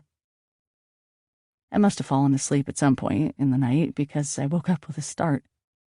My body felt ice cold from the inside out, like an IV drip was seeping into my bones and filling them with liquid terror. My breath was frozen. All my limbs were outside of the sheets, stiff as boards. They felt exposed and naked, and I had visions of some monster coming and gnawing at them. Or perhaps a small hand coming out from underneath my bed and peeling my toes and fingers off. I wanted nothing more than to stick my arms and legs inside my sheets and keep them safe. The fear was so real. But I couldn't move. Not because it was physically impossible, but because I didn't want to. Someone was standing in front of my door. At first, I thought it was my housecoat hanging on the hook. My room was as dark as I'd ever seen it, and without turning my head to look, I knew the lights on my clock went out. As my eyes adjusted to the depths, I remembered that my housecoat was still in the dryer, and this thing had dimensions and breadth to it. I lay there watching it for what seemed like minutes. I don't think I breathed once for fear of drawing attention to myself. I didn't know what it was, but it kept very still, which was more disturbing. Sickening shivers worked up my spine. A spotlight suddenly flashed through my room in one swoop, illuminating everything with precise intensity. For a split second, I saw the thing, saw a hooded coat made of oily, wet fur, and then a face. No eyes, but one wide, white smile. The smile parted. Black gums. An abyss. And then blarp! My alarm went off, and in an instant it was the morning. Bright sunshine filled the room, exposing its harmless nooks and crannies. There was nothing at the door, and everything was as I had left it. Gentle wafts of bacon and coffee drifted in from downstairs. It was just another dream. I shuddered at the memory. My mom eyed me suspiciously in the rearview mirror. That's what you get for wearing a sweater with holes in it. The air conditioner that my father had on full blast definitely didn't help, but I rolled my eyes and leaned my head on the cool window. Cars zipped past in all directions. The fields by the highway were bright green under the sharp, clear sky and defying autumn's cold approach. Next week would be October, and it still felt as fresh as a June day. At least we had that. My dreams would be a lot more poignant had we been enraptured in the normal fall weather of dark skies, howling winds, and driving rain. Normally I love the storms and the prickly atmosphere that went with Halloween and all things creepy. But two scary and remarkably realistic dreams, plus one alarming stranger in the lobby, and this accompanying anxious feeling, all had me a bit on edge. Feeling eyes boring a hole into the side of my head, I turned and saw Ada staring at me. In her hands was a fashion magazine. In her ears, her iPod. I noticed how perfectly manicured her nails were, the brilliance of the red polish and the preciseness of the application. I didn't need to look at my own hands to know what they looked like. She narrowed her azure eyes. "What is with you lately?" "What?" I asked, a little too defensively. "I haven't seen you this spacey since—" She trailed off. I gave her a sharp look and didn't dare look at my mom in the rearview mirror. I knew she was watching me carefully. "I'm fine," I said sternly. She leaned in a bit closer and lowered her voice. "Did you have another dream again?" I sighed and nodded. "Same one?" "No, different. Still as I stopped, remembering where I was. Messed up, though. "I didn't hear you screaming your head off this time." That was enough for my mother to get involved. I knew she had been waiting for an opening. "What are you talking about?" She turned in her seat to look at us and focused in on me with motherly concern. "Are you having nightmares, Perry?" "I don't know if I would call them nightmares," I replied as nonchalantly as possible. The last thing I needed was for my mother to start worrying that I was going Looney Tunes. She'd always been far too eager to jump to that conclusion. Ada snorted. "She woke me up yesterday with her screams. Totally messed up my morning routine. You should be glad you're out jogging, Mom. She was a mess, totes." I shot Ada a look, more annoyed at her use of the word totes than anything else. Mom gave me a sad look. "Screaming, Perry, really?" I rolled my eyes and focused on the scenery flying past. It was nothing. I don't even remember what it was about.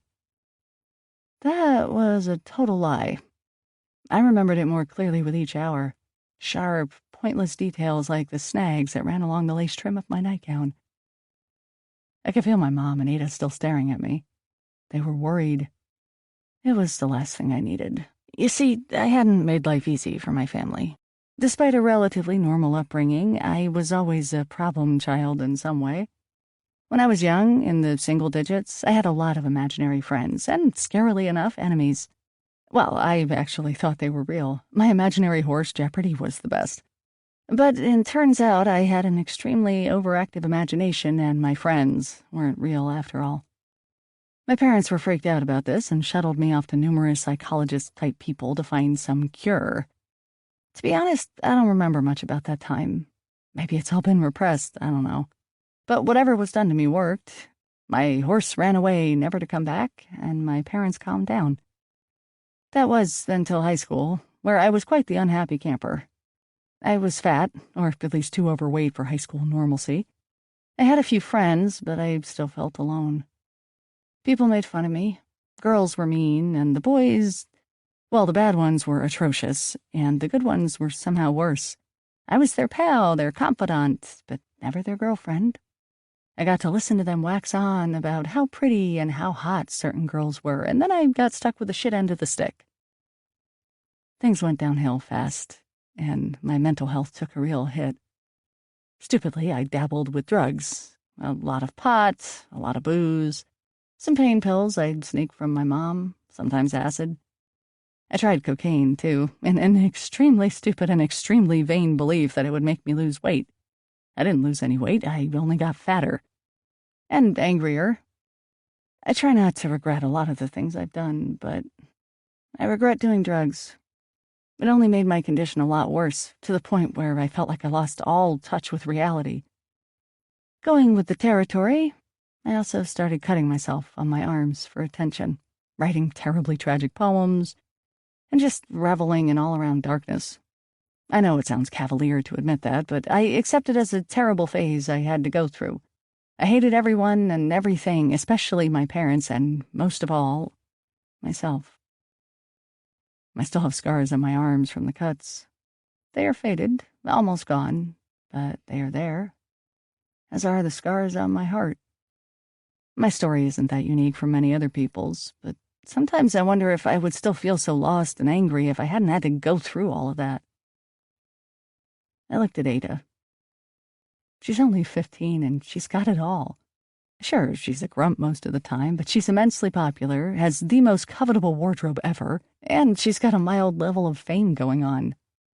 I was the one hoping, secretly, inside, that somehow I would be plucked from the masses and made an example of. Look at Perry now. She was a hopeless, chunky mess, and now she's on top of the world. But it hasn't happened for me. And as I lose my faith and optimism as I get older, I don't think it ever will. But Ada, she's already there, and though I'm in front of her, I'm still in her shadow. My sister is a reminder of how unfair life is. No wonder our relationship is complicated. I looked at my mom and gave her my most sincere smile. I'm fine, Mom, really. Just tired lately. That's about it. She shook her head and turned back, but I could see a weight lifted from her forehead. It's all that coffee you drink, Perry. Not good for you. Actually, I wanted to tell her researchers recently found a wealth of evidence that suggests coffee actually prevents a multitude of diseases. But I suppressed my need to inform and just sat back in my air-conditioned nightmare as we piloted toward the coast. Arriving at my uncle's place is such a hectic occasion. Being a bachelor, Al never really had a notion of preparing the house or acting like a host, so our gatherings were usually a bit unconventional. My cousins Tony and Matt were sitting lazily on the couch, playing video games, while Al fired up the barbecue in the backyard. The kitchen was an absolute mess. My uncle and his sons didn't live on any ordinary property. No, they inhabited a magnificent plot of oceanside land south of the tourist hamlet of Cannon Beach. It used to be a dairy farm that belonged to Al's ex-wife, but she left it, and her kids, to him when she ran off with the pilot to Brazil or someplace. The cows are long since gone, and the land presently consisted of barren fields of tall, ruthless grass and a huge barn that used to enthrall me when I was a kid. I love cows, but now it just gave me the creeps. Not as much, though, as the structure on the opposite side of the 100-acre property, the lighthouse. The backyard was essentially a long, sweeping lawn with pockets of ruddy sand dunes and rocks running into the wild ocean. To the left of the beach, and up a small cliff, and out of view of the house, sat the dilapidated lighthouse. I wasn't exactly sure whose responsibility it was before, but it was now part of Uncle Albert's sprawling mass. From what I did know, it had been out of commission for maybe 50 years, and Al had no interest in taking care of it. It sat there forgotten and lightless. a dark house overlooking the sea. I had actually never been inside the lighthouse. My curiosity and morbid fascination had been no match for the strict warnings of my family, but I know Tony and Matt have broken in a few times with their friends. I had a sudden inclination to see if Matt and Tony would be up for exploring it later. I felt drawn to it more than usual, as if visiting the lighthouse would put my present situation into perspective. That would have to wait. As usual, my mother, Ada, and I went to work helping Uncle Al and the boys put together a somewhat functional barbecue, cleaning up the kitchen and setting the outdoor table for the feast. It really was unusually gorgeous out. I was actually a bit disappointed, if you can believe it. The sunshine was remarkable, but the lack of wind meant the wild ocean, which I usually felt cleansed my mind of all its crap, was tame and subdued, the waves lapping gently at the distant shore. And my favorite phenomenon, the mist, was nowhere to be found. Their place was situated right before the Pacific Coast Highway climbed up to loftier heights, and it was at this junction that the Pacific Ocean hurled giant platforms of mist and fog toward the coast, trapping them on either side of the property. To watch these fog beasts roll in was one of the things I liked best about visiting my cousins. There was something so otherworldly about these masses of fog and the way they slowly inched toward the land, coming forward with each rhythmic crash of the rolling waves to hover just above the surface like a continent-wide mothership. When the barbecuing was done, the boys came out to join us. What is there to say about Matt and Tony? First of all, they aren't identical twins, but you would hardly know that from the way they acted. They were inseparable, joined at the hip, which I once overheard my mom telling Dad was a little strange at their age. True, they were 19, and well past the cutesy twin stage, but they had always been a bit younger than their years. Not only in appearance, as both of them were roughly the same height and had the same roly-poly build with round eyes and a flat nose, but mentally as well. That said, I was hard-pressed to find any 19-year-old boys who didn't behave like they were 12. They approached me with beers in their hands and sloppy smiles on their faces. Underage drinking was never an issue in their household, though at times it probably should have been. The boys had always been a problem, but it was only over the past couple of years that they started getting into real trouble. Tony had a DUI last year, and his driver's license was consequently taken away. Matt was arrested for breaking into a community pool earlier this year. Tony was there too, but he ran off before the cops got him. And both had been busted for marijuana possession numerous times. I wasn't sure how Al was coping with all of this, but judging from the recent acceleration of gray hair on his head, it was probably taking its toll. "Yo, cuz," Matt said and gave me a quick hug. Tony just gave me a hard slap on the back. Though they were an odd duo, I couldn't help but feel a lot of affection toward my cousins. "How's it going, guys? Keeping out of trouble?" I winked at them. "Trying to," Matt said. He shot a tepid look at his dad, then shrugged nonchalantly at me. "A couple of our friends are coming out tonight to have a bonfire on the beach. I've got a gas can all ready to go," Tony piped up. Oh, great. Gasoline, booze, and my cousins. What could possibly go wrong? But the idea of having a bonfire with a bunch of young guys did sound more exciting to me than the night that usually unfolded at my uncle's place. Trying to play Scrabble with the family without someone, usually me or my dad, flipping the board over in anger. The rest of the day went along without incident. After everything was set up for the evening, I went on my usual exploration of the grounds with my SLR camera. After I had roamed the fields, my leggings wet with last night's dew that clung to the high, brown grass, I skirted alongside the beautifully broken-down fence that divided their property and the neighboring cheese farm. I removed my sweater and tied it around my waist. The sunshine was blissfully warm. The air was filled with the gentle sounds of the waves, with birds that flittered above my head, and the occasional moo of faraway cattle. Behind me were the rolling hills of pine that soared up the nearby cliffs and undulated inland. In front of me was a cattle guard, which my docs navigated with ease, and beyond that, the spotty dunes and its hardy foliage. I climbed to the top of a small dune and looked over to my left. There, I glimpsed the lighthouse, with its rounded head of cracked paint sticking out over a rusted red roof. The lighthouse wasn't your typical straight-up-and-down, phallic-looking thing. Instead, it was built into a 2-story building, rising out of it like a bell tower. I fancied this one looking rather like the Mission in Hitchcock's Vertigo. The building was boarded up, and the lighthouse lacked a functioning light, but it still felt alive to me, like it was merely sleeping. I was staring at the lighthouse when the breeze picked up. It came in off the coast, sweeping wet and salty air over my arms. I shivered and slipped my sweater back on. As I was doing so, I peeked out one of the holes in the front. I saw a movement by the lighthouse door, like someone had walked in front of it.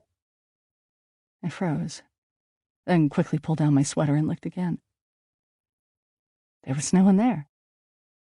Shivers ran down my spine, and I was about to start for the lighthouse when I heard my mother calling for me, her voice faint in the deepening wind. I debated a moment, then decided perhaps the great indoors with laughter, family, and a glass of wine might be the better option. I watched the lighthouse for a few more minutes, until the lack of movement squashed my curiosity, and headed back to the house. It was about 10 p.m. when our parents finally retired to their rooms. Ada and I were watching a 50s B-movie. None of them knew they were robots. But the minute they said goodnight, we were up with our box of wine and heading for the beach. Matt and Tony were already there, as were several of their friends. Because a fence didn't protect the beach area, it was easy for them to drive their dirty 4x4s off the highway and onto the sand. The wind had picked up as the night went on, and I was grateful for the warm jacket and scarf I had packed. The night sky was still clear, with millions of stars sprinkled across the smooth slate above, though off in the distance the hazy gray mass of mist could be seen. It wasn't getting any closer, it was just hovering, waiting offshore. The bonfire was going full blast, thanks to generous helpings of Tony's gas can, which I eventually confiscated and kept far away from us on the other side of a dune. It was a cozy scene. I was huddled on a long piece of driftwood beside the twins and some of their friends. On the log opposite the fire were a few more people, plus Ada. I was keeping a very close eye on her. She had been sneaking sips of wine and beer all night. Now, I was definitely not one to talk. At her age, I was doing far worse. But as far as I knew, I wasn't sure if Ada was much of a drinker. In fact, I had never seen her drunk before, and she obviously was now.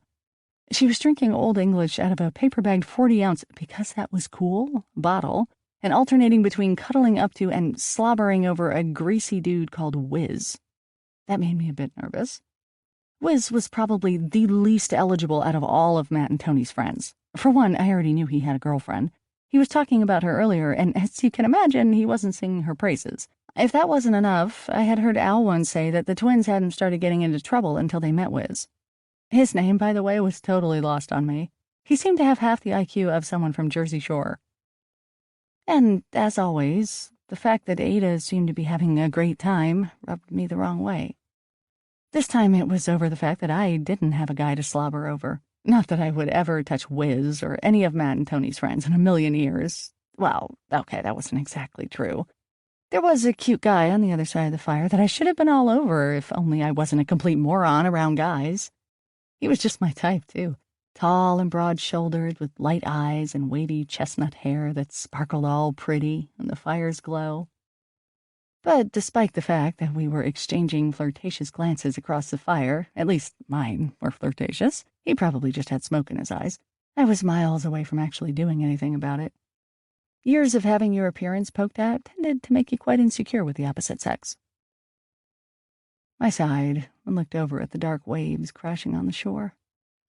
I knew I was a little bit drunk from the goonbag wine, but sitting around the fire and drinking with a bunch of teenagers was starting to feel stifling. I wanted to get up and explore. I wanted to check out the lighthouse. I contemplated asking the twins or Ada and her new boy toy if they wanted to come along, but one glance around the fire told me that these youngsters were better off staying close to the house. The last thing Uncle Al needed was a bunch of drunks heading off to the lighthouse in the middle of the night. They'd probably burn the whole thing down. I got off the log and dusted off my butt. I leaned into Matt, trying not to draw attention to myself, and told him that I was going for a walk and would see them later.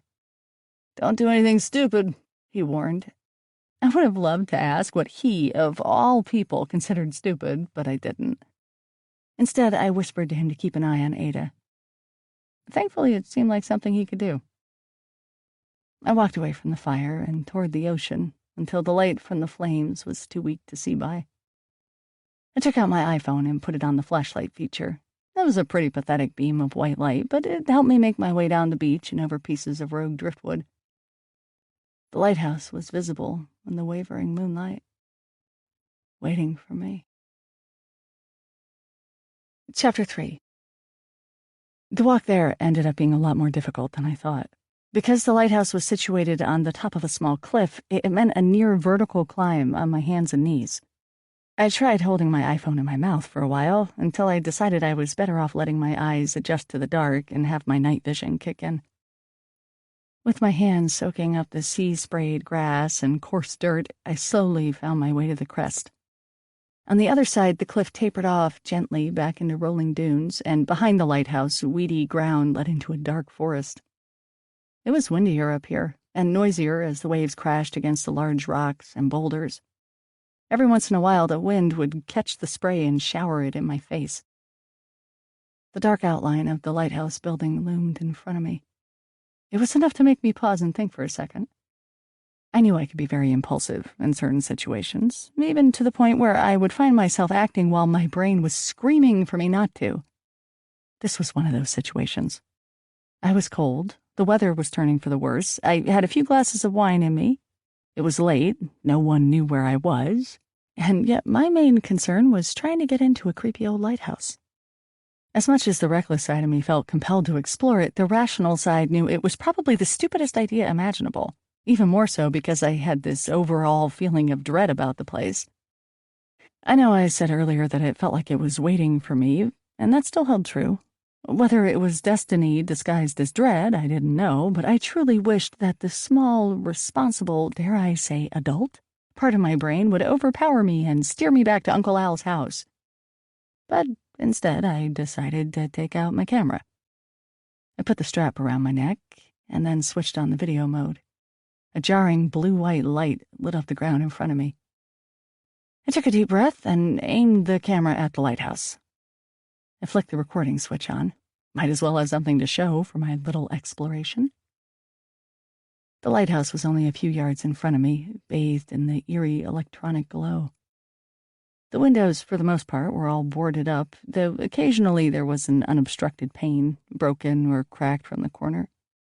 The building was impossibly immense, up close, evoking a feeling of density.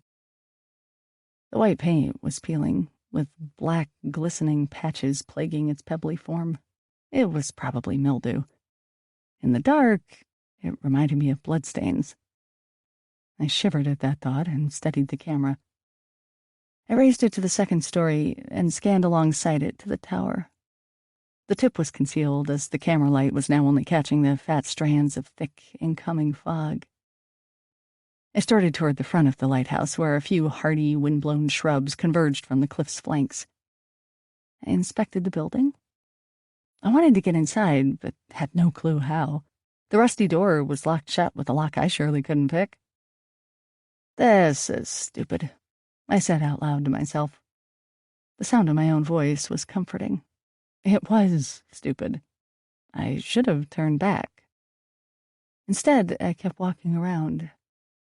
I walked as close to the building as possible, not trusting the surrounding ground, and then came around front. It looked like the cliff's edge was a safe enough distance from the foundation, maybe 15 feet. There were a few shrubs planted at the base of the tower, and above them was a large, round window. A single board had been placed across it. Above the ground floor window was another window, then another, and then another, until they reached the watchtower top. I walked up to the window and saw that the board had been fastened from the inside. I knew what I had to do and was really excited I could do it. I felt the board, testing its strength. It felt like it would fall off without much effort, which suited me perfectly. "We have come to our first obstacle, a boarded window," I said to the camera, turning it around so that it was filming my face, probably on extreme close-up. "However, this proves to be no challenge to Perry Palomino." I put the camera down on the ground, stacking it up against a rock so that it was filming me, and stepped back. Feeling strength in my legs' position and my body's stance, I sprung forward, my body tilting at the exact angle, my arm extending until my palm met the board with precision. With a satisfying give, it flew off its anchors and into the back of the building, landing on the floor inside with an echoing clatter. I turned and looked at the camera and mouthed my best out-of-sync Bruce Lee impression. Movement number 4, dragon seeks path. Then, feeling like an idiot, I ran over to it and scooped it up. I knew right then I would be showing this video to no one. Even though the objective was reached, my hand was stinging because I didn't do everything correctly. It had been a year since my last lesson, and I was conscious of how big a dork I was. I put the camera back around my neck and poked my head inside. A wall of musty odor hit me, tickling my lungs into a coughing fit. I aimed the light into the darkness and saw the broken boards on the ground in an empty, circular room. A dripping noise came from the corner, and there was an overall feeling of dampness. Near the back of the room, there was a doorway, but no door hung from its bare hinges. I could barely make out what was beyond that. It looked like it was the staircase that would lead to the top of the tower. There was something strange about this place, something vaguely familiar. I racked my brain for any concrete recognition, but came up short. There was a heavy stillness to the air inside, despite the wind that was now freely entering from the coast. It was strangely compelling and very otherworldly.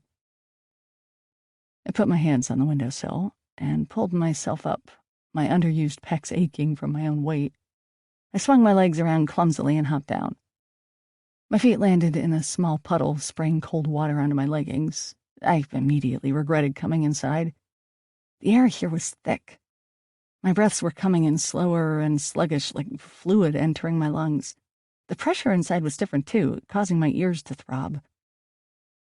I shone the camera around me in a circle, but the air swallowed up the light as if it was hungry. That analogy made me shiver. It was cold, too, and I hated the way the blackness felt behind my back, like a net waiting to drop. At that thought, I spun around. No one was there, of course. My chest thumped wildly. I breathed out, slowly, deeply, and tried to steady my heart. I felt like I just had to come to this place, and now that I was here, reality was sinking in. This really was not the best idea, was it? I pointed the camera around the room one more time, trying to take in the morbid scenery. I was about to say something witty about my soon-to-be cowardly exit when I heard a thump from above me. My heart literally froze. My breath stopped with it. I listened hard, as if I strained enough I would sprout super ears. Another thump from upstairs. It came from the room right above my head. The urge to vomit traveled up my body from my toes to my lips. It increased as the thumps followed a footstep pattern, as if someone was walking across the room into the hallway. My first thought wasn't that it was a ghost or anything creepy like that, but something worse, something that could actually hurt you, like a meth-addicted hobo or a rapist who used this lighthouse as his hideout, or his rape palace. I looked behind me at the window I came in through. No doubt the person or thing must have heard me break in, must have heard my lame ramblings to the camera. They knew I was here. The only choice I had was to go. But how could I get to the window before I was caught? With the footsteps continuing quietly above me, as if they knew I was listening, I carefully slinked my way back to the window. I reached for the edge of it with my hand when an ominous shadow passed outside. It happened so quickly that I didn't see what it was, but it was human enough that I ducked and flattened myself against the wall. I was fucked, and I knew it. I had stupidly wandered into some epic rape palace run by meth-addicted hobos and bald men with beards who recently escaped nearby jails and had taken over this place for their torture sessions with hapless young women they found exploring the coast. Even worse, I was going to be the hapless young woman who decided to infiltrate their headquarters. In most movies, the heroine would poke her head over the windowsill to get a better glimpse of what was going on outside, but I knew if I did that I'd be spotted right away. So, despite the fact that the window represented freedom and a way out of this hellhole, I slowly moved away from it and scooted along the wall. The light from the camera danced around the room, and I immediately knew that I was begging to be found. I switched it off with a click and was quickly engulfed in total darkness. Of course, I knew that by turning off the light, I was still letting people know where I was, but at least in the dark I could hide if I needed to. I started fishing around in my pockets to see if I had any weapons. I didn't. I didn't even have sharp nails. I hoped my karate skills worked well on adrenaline. While trying to keep the urge to pass out at bay, I decided the best thing for me to do was to go out into the hallway. I was trapped in the dank room anyway, and I wasn't brave enough to go through the only exit. The footsteps from up above had stopped, although I wasn't sure when, and the hallway probably had another door or more windows to escape out of. I inched as silently as possible to the doorframe and poked my head out into the hall. Naturally, I couldn't see anything except murky blackness, but after a while my eyes adjusted. The air in the hallway felt even heavier than it had in the room and smelled like rotten kelp. I squinted at the staircase at the end of the short hall. Lo and behold, there were inky trails of seaweed in the hallway, leading up the stairs. It was like some kelp monster had gone up there, leaving its entrails behind. "Stop it!" I yelled inside my head. I was freaking myself out even more, and it needed to cease before my brain spiraled out of control. Only bad things could come of that. My main objective had to be getting out of there swiftly and safely without losing my mind. I took my eyes off the kelp and looked around the hallway. Dots of green and black danced before my eyes, making it hard for me to focus, but I eventually spotted what seemed to be a door into another part of the lighthouse. I crept across the hallway, which was thankfully only a foot or two, and reached the door.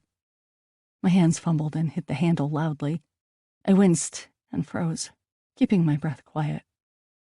When I didn't hear anything after a few terrifying seconds, I carefully turned it and pulled. It barely moved. I brought my hands up along the frame and came across a lock. I jiggled it silently, but to no avail.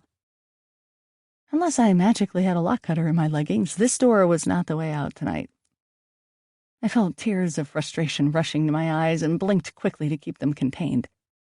I took my hand off the lock and took in a very deep breath, the type I was taught to use to ward off panic attacks.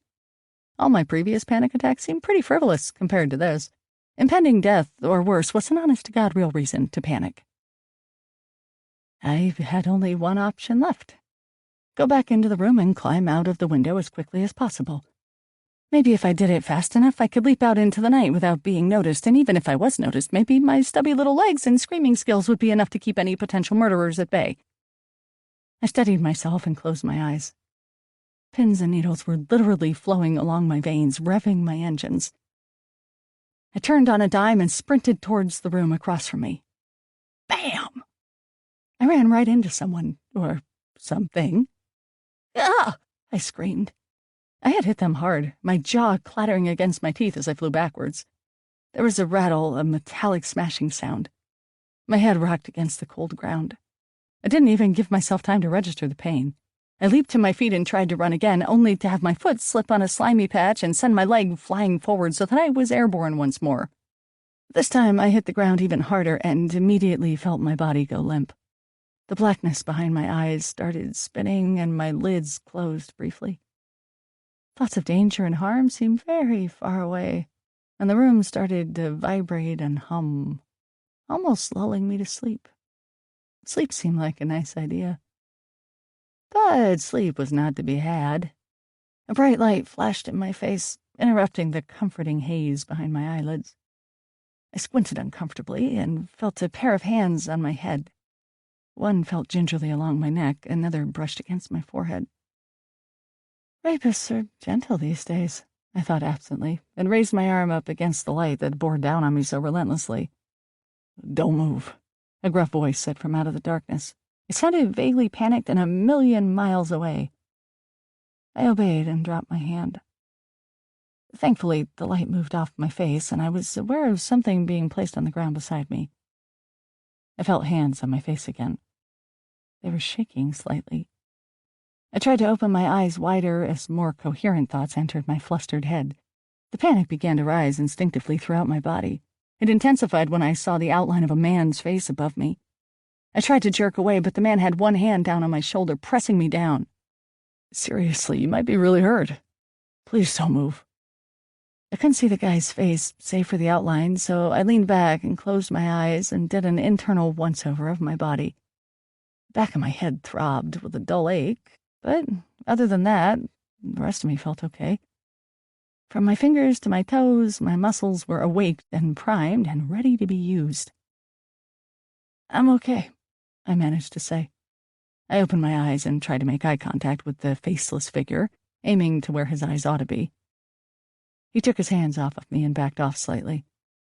I slowly eased myself up and leaned forward.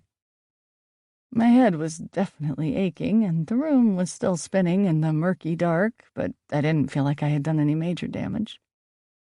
Of course, that meant I didn't have to worry about that and could instead focus on this potential rapist in the lighthouse. I could see a lot better once my night vision kicked in. The man was crouched a foot or two away from me. I could only make out his outline, which was backlit by the moon coming through the window and from a light source on the floor.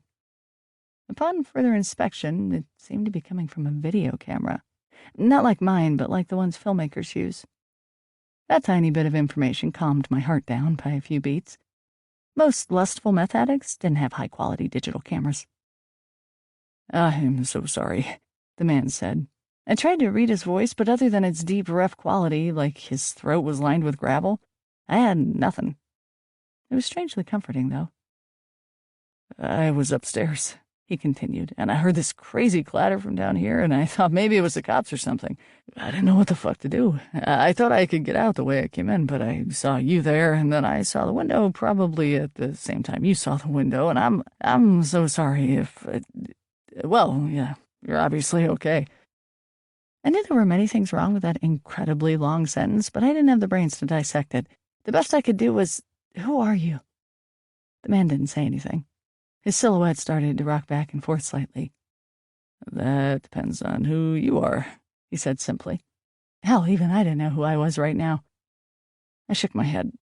"I asked you first." He sighed and reached back into his pocket.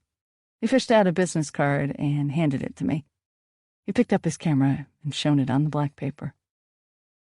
"Dex 4A. I read the shiny white print aloud. "Producer, cameraman, cinematographer, Shownet." I flicked the card over. There was nothing but a Seattle address. I looked up at him, at his face that I couldn't see. "Are you from West Coast Living or something?" He laughed. "Fuck no." I stuck the card in my pocket and felt strength returning into my bones and into my tongue. I was glad all my courage hadn't deserted me. "Well, Dex 4A, I have a feeling that whatever you guys are doing here tonight, you're doing so without the permission of my uncle, who owns the lighthouse." "There's no one else here. It's just me." Now it was my turn to laugh. "Look, I don't care. I'm not going to report you. I shouldn't even be here myself. Just get your crew together or whatever and get out of here before you do get in trouble." The man, Dex, stopped rocking. "It's just me," he repeated. "Did you see someone else here?" His voice became pitchy. Something about his change of tone alarmed me. "Yes," I said slowly.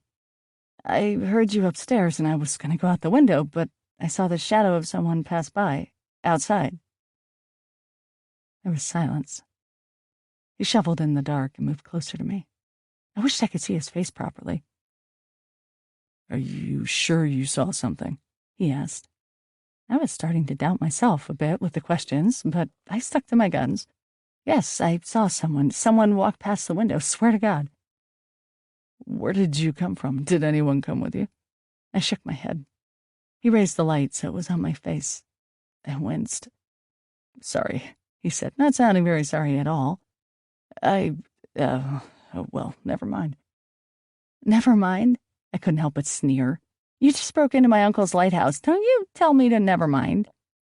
I realized it wasn't probably the best idea to start provoking a complete stranger, especially when you actually hadn't seen his face yet and you were in a dark, possibly abandoned lighthouse together, but he straightened up, his figure blocking the moonlight, and reached down with his hand to help me up.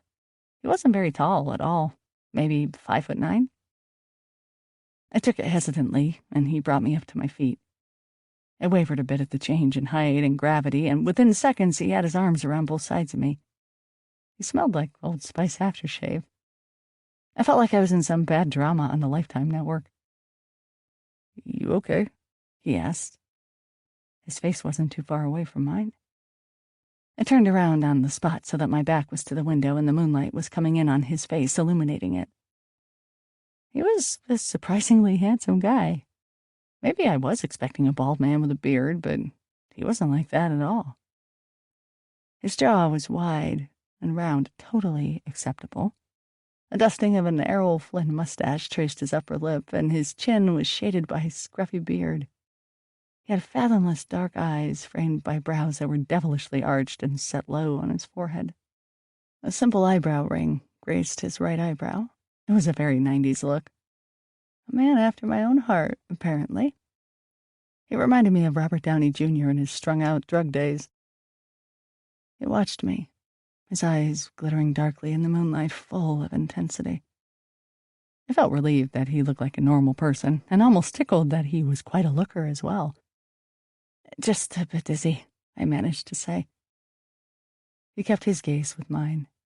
It was a bit unnerving after a while. I must have shown on my face, because he smiled very slowly, showing perfect white teeth. "Good," he said. "Promise not to sue?" I eyed him warily. "I won't. Can't speak for my uncle, though." He pursed his lips and seemed to think about it, though his eyes remained motionless. "Why are you here?" he finally asked. "We're having a bonfire on the beach. I got sick of hanging around teenagers and wanted to come here. My uncle never let me come here when I was younger. I didn't tell anyone, I just left. I was hoping to film some stuff. At my own mention of filming, I panicked. My camera! I reached down and pulled it up in front of my face. I turned it on, and the lights flared and then steadied. I couldn't see the lens, but Dex grabbed it and held it in front of the light. He peered at it, brows furrowing, and gently put it back around my neck. "It's fine. I thought you wrecked the shit out of mine when you ran into me." He lifted his camera up and patted it. I immediately felt guilty, even though it was his own damn fault for trespassing. "You're right," he continued, reading my face. "Who cares? I probably deserve to have this camera smashed." I was about to say something else. What exactly, I don't know, but I have a feeling I would have tried to make him feel better, when there was another loud thump from up above. I froze. I could feel him freeze, too. I slowly looked over at him. He was watching me intently. "You sure you came alone?" he whispered. The fact that he had to ask again chilled me. "Are you?" I answered. He nodded gravely. I swallowed hard.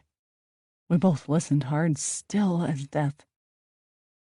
Another thump followed. My mind started to reel wildly. Was this Dex guy really alone? Maybe this was still the rape palace, and he was trapping me down here while the bigger guys did all the work. There was an air of uncertain danger about him, though that could have been just the situation, or his floppy, messy dark hair and Byronic mannerisms. I eyed the window. Dex caught my stare and shook his head as if to warn me. I gave him an incredulous look. He leaned into my ear, his lips brushing my lobe. At contact, it felt like many lightning bolts were traveling along my skin in a heated fury and burrowing into my head. That feeling alone was distracting. I closed my eyes and enjoyed it. "Are you 100% sure that no one else came with you here?" he whispered, his low voice joining the static and traveling in waves down my spine. I shook my head and tried to focus. Even if someone did follow me, there was no way they could get inside the lighthouse before me. Hell, I didn't even know how Dex got in the place if he didn't come through the window. I put that question aside for now. The thumps continued. I eyed the window again and started to automatically move towards it. With him right beside me, he didn't yield. "We have to go upstairs," he whispered. I almost laughed loudly, but caught myself. Was he fucking crazy? I wasn't going upstairs. I was going out the window and back to Uncle Al's where I could call the cops. If that got Dex in trouble, so be it. He put his hand under my chin and tilted it up so that I was looking at him. It was okay. I liked looking at him. "You'd be best to stay with me," he said. I couldn't believe it. A part of me wanted to stay with him for some reason, but the rational part knew that some reason wasn't good enough. I shook my head violently. "You? I don't even know who the fuck you are. You give me a business card. I'm not going to be part of your rapist tower." I said that last part a little too loudly. He raised his eyebrows and pursed his lips. I guess he was a bit taken aback. Go, then, he said slowly, but once you are out that window, run all the way back to your uncle's place. Don't stop to look at anything. Even if you run into something, just keep running. It would be better if you had just kept your eyes closed the whole way. My body was covered in chills as he said that. I was suddenly afraid to leave his side. He seemed to know a lot of things that I didn't. "What's upstairs?" I asked. "Do you know?"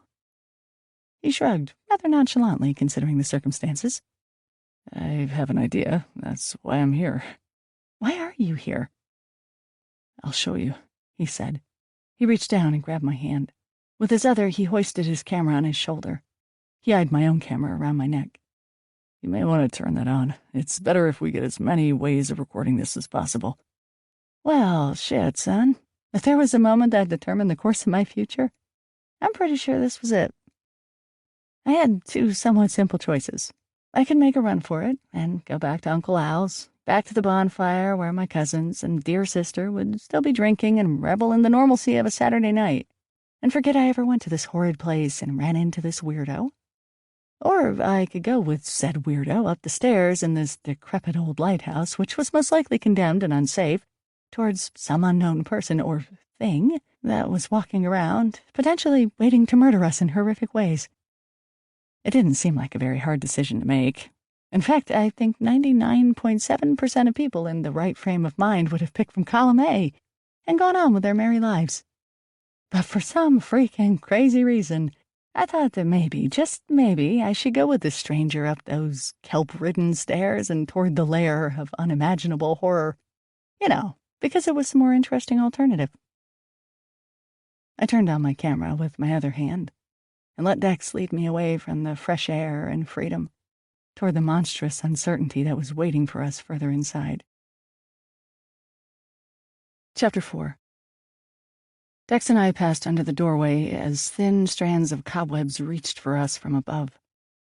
We walked slowly to the staircase, listening for further noises from whatever was upstairs.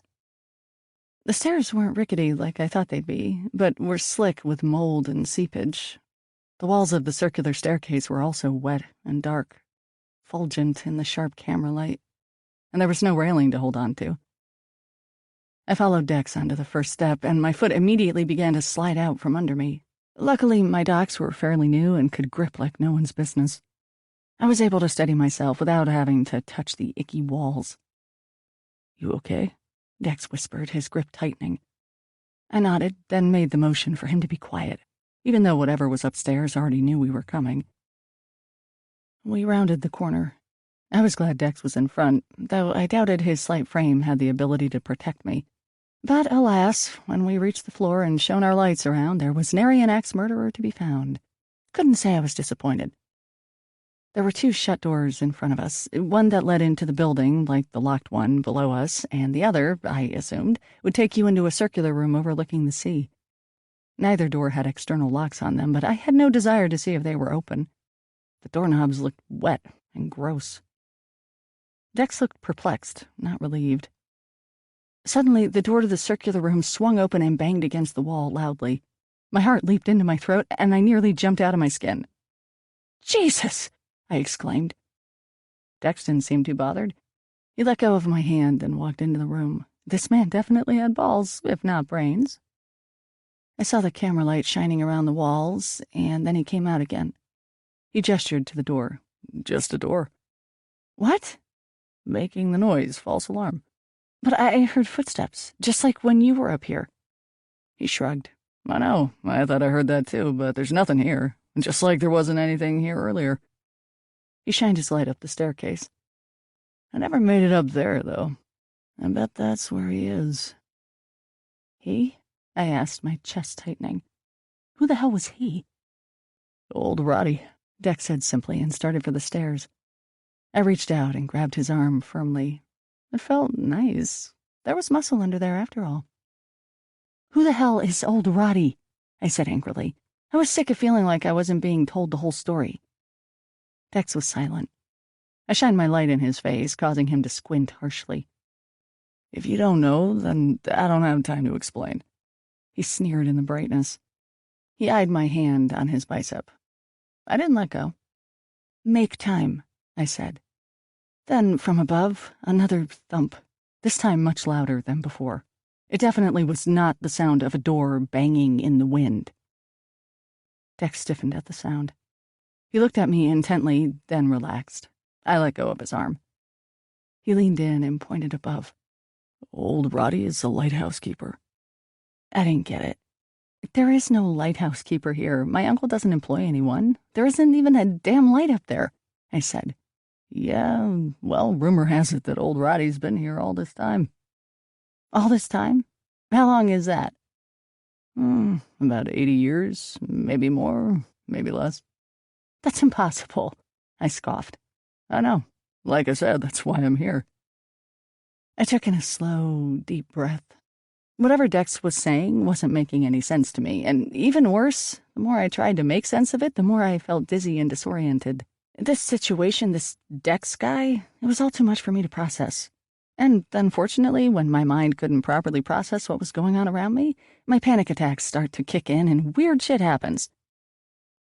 "I need to go lie down," I said quietly. He cocked his head, curious, and reached out for my hand. He didn't give it a comforting squeeze, though, which any normal person would have done. He just pulled me closer to him and led me up the next flight of stairs until we were now on the floor above, where the last few thumps had come from. With my breath and heart stuck in my throat, Dex illuminated the level. It looked exactly like the one below it, save for a desk in the corner. The doors were also closed, and no lighthouse keeper was to be found. Suffice to say, I had a bad feeling about all of this. Whether it was due to the creepiness of the whole situation, or that I should probably head back before people started to worry about me, I couldn't say. Plus, I was starting to question the sanity of Dex and his quest for some lighthouse keeper who clearly didn't exist. "You know," I started to say. I was interrupted by the door, which blasted open by itself again and swung back and forth wildly on its hinges, connecting against the wall with a bang. "What the fuck?" I yelled above the noise. It was literally the only thought I had in my head. Dex took a curious step towards the animated door, the breeze from its steady swinging movement ruffling his hair. He aimed the camera on the door for a few moments, the eerie glow adding to the mystery, and then shone it on me. "What do you make of it?" he asked. The light was blinding me. "Are you seriously filming me?" I yelled. Bang! The same sound of doors flying open and shut came from downstairs. The noise was overbearing, and within seconds the whole lighthouse was vibrating sonically. I immediately put my hands over my ears. I could feel it in my fillings. I took a shaky step towards Dex, hoping for some comfort in a beyond terrifying situation. The only thing he did was aim the camera back on the door, which was still flying open and closed as if some invisible angry teenager was slamming it. He took my hand off my ear and placed my own camera in it. "You might want to film this," he bellowed above the din. Though filming was the last thing on my mind, I did what he said. I made sure the camera was still recording and focused it on the door and Dex. With my ears exposed, the sound shook me from the inside. I managed to record at least 30 seconds of the phenomenon, until my vision was suddenly wiped out. A white, overpowering light filled the room. My hand completely disappeared in front of my face, as if I was being airbrushed into oblivion. I shut my eyes in pain and crouched low on the ground, my senses knocked completely off balance.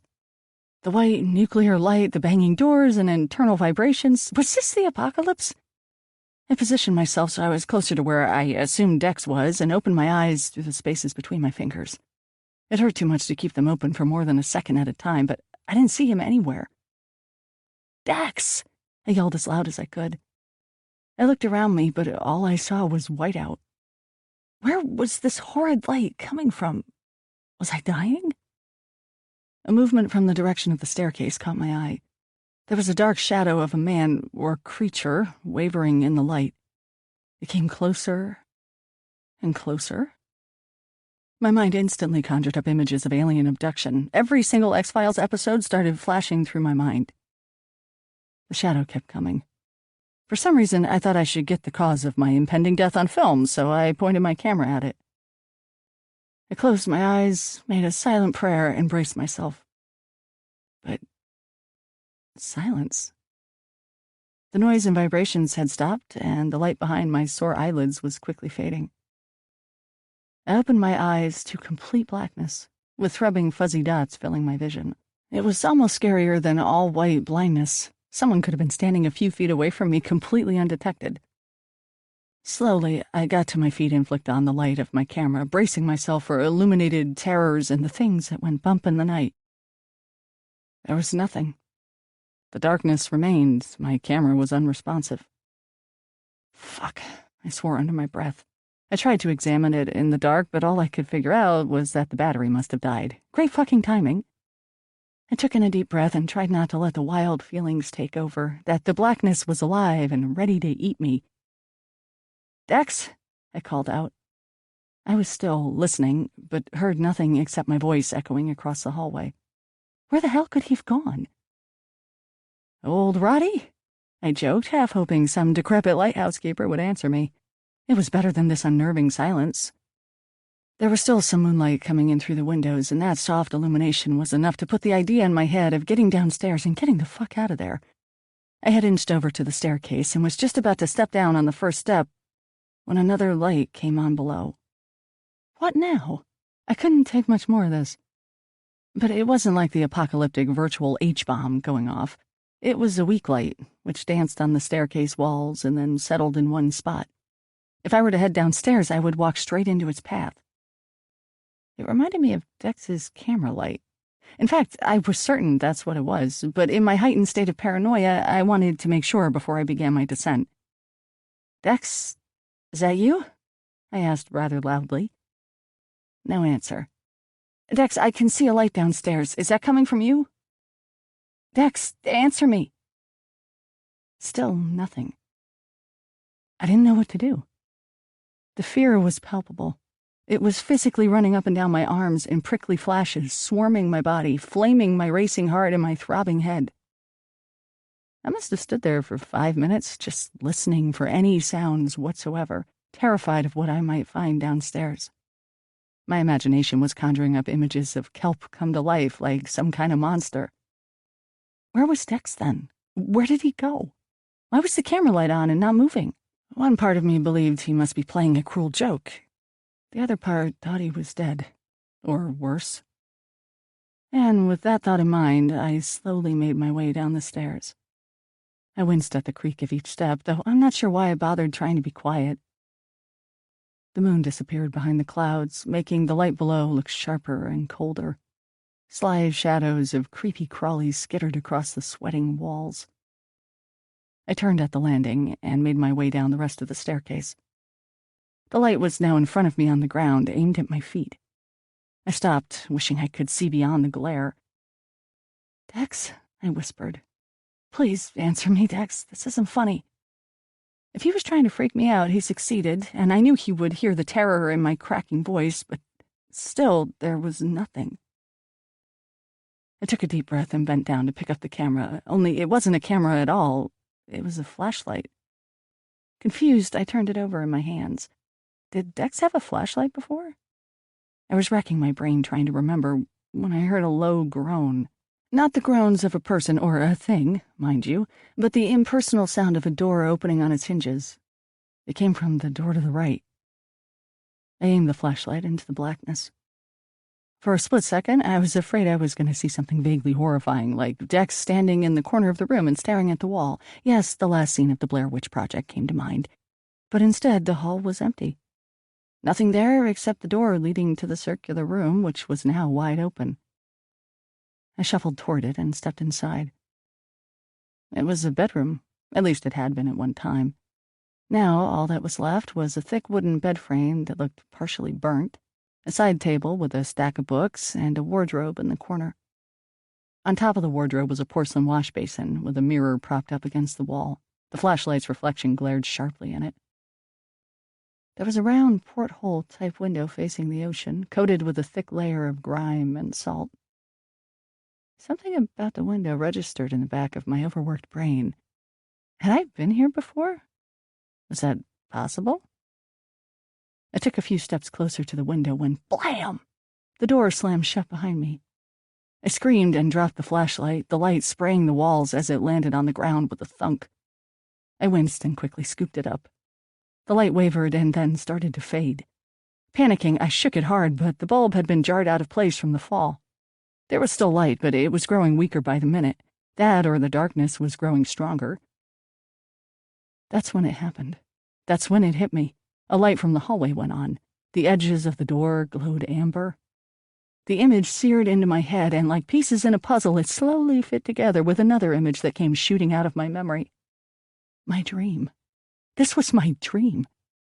My breath caught in my throat as all the puzzle pieces found each other. The round room, the porthole, the light outside of the door. Sure, I wasn't standing in a nightgown and barefoot, but it was the same place. It wasn't possible by any earthly means, and yet I wasn't sure what it meant, either. Things were the same, but different. Was it going to follow the direction of my dreams? Was the door going to open with some black, shadowy menace enveloping me into certain death? Was the man in my dreams old Roddy? Or Dex? Maybe, I thought quickly. This was a dream. That thought gave me a bit of courage. I swallowed hard and walked over to the door. I listened. I couldn't hear a thing from the hallway. I grabbed the knob and tried to turn it. It wouldn't turn, it was stuck. I yanked on the door, panic rising from the floor. I started throttling the thing, my hands sweaty and slipping. This was my nightmare. My worst nightmare was coming true. I was locked inside. Someone, something, had locked me inside. "Dex!" I screamed, and started banging on the door. "Please, someone, anyone, let me out, please, please!" I screamed the last word, loud and shrill, hurting my own ears. Screaming seemed like the only thing I could do. I screamed again and hurled myself at the door, even though it opened from the inside. My camera swung from my neck and smashed against it, but I didn't care. I had to get out. I put both hands on the knob and pulled until my hands lost their grip and I flew backwards, landing on the hard floor. A pain shot out from my hip bone, but I scarcely felt it. Then everything turned black. The light outside the door disappeared, and the door outline faded into the abyss. The hairs on the back of my neck stood up with icy precision. I knew something was on the other side of the door, waiting, listening. I lay on the floor, watching breathlessly, my body rigid and braced for action. The door creaked open, slowly. At any moment, I expected to see a tall black figure appear in the doorway, make its way over to me, and smother me with its nebulous face. I waited. The terror was indescribable. But nothing happened. I took a few seconds, trying to mull the situation over, but everything was coming up blank. And so, propelled more by instinct than consciousness, I leaped to my feet in one go and took off like a shot. I ran through the door without casting a glance around me. I ran down the stairs until I slipped on the turn and was launched against the slimy, weeping black wall. I had no time to be horrified at the grossness. I regained my footing and leaped over the last few steps and onto the ground floor. I wheeled towards the open door and burst through. Blam! I collided into something large and heavy, again. I let out a blood-curdling scream and I stumbled from the impact. I might have had an out-of-body experience at that moment. I never knew I could scream like that.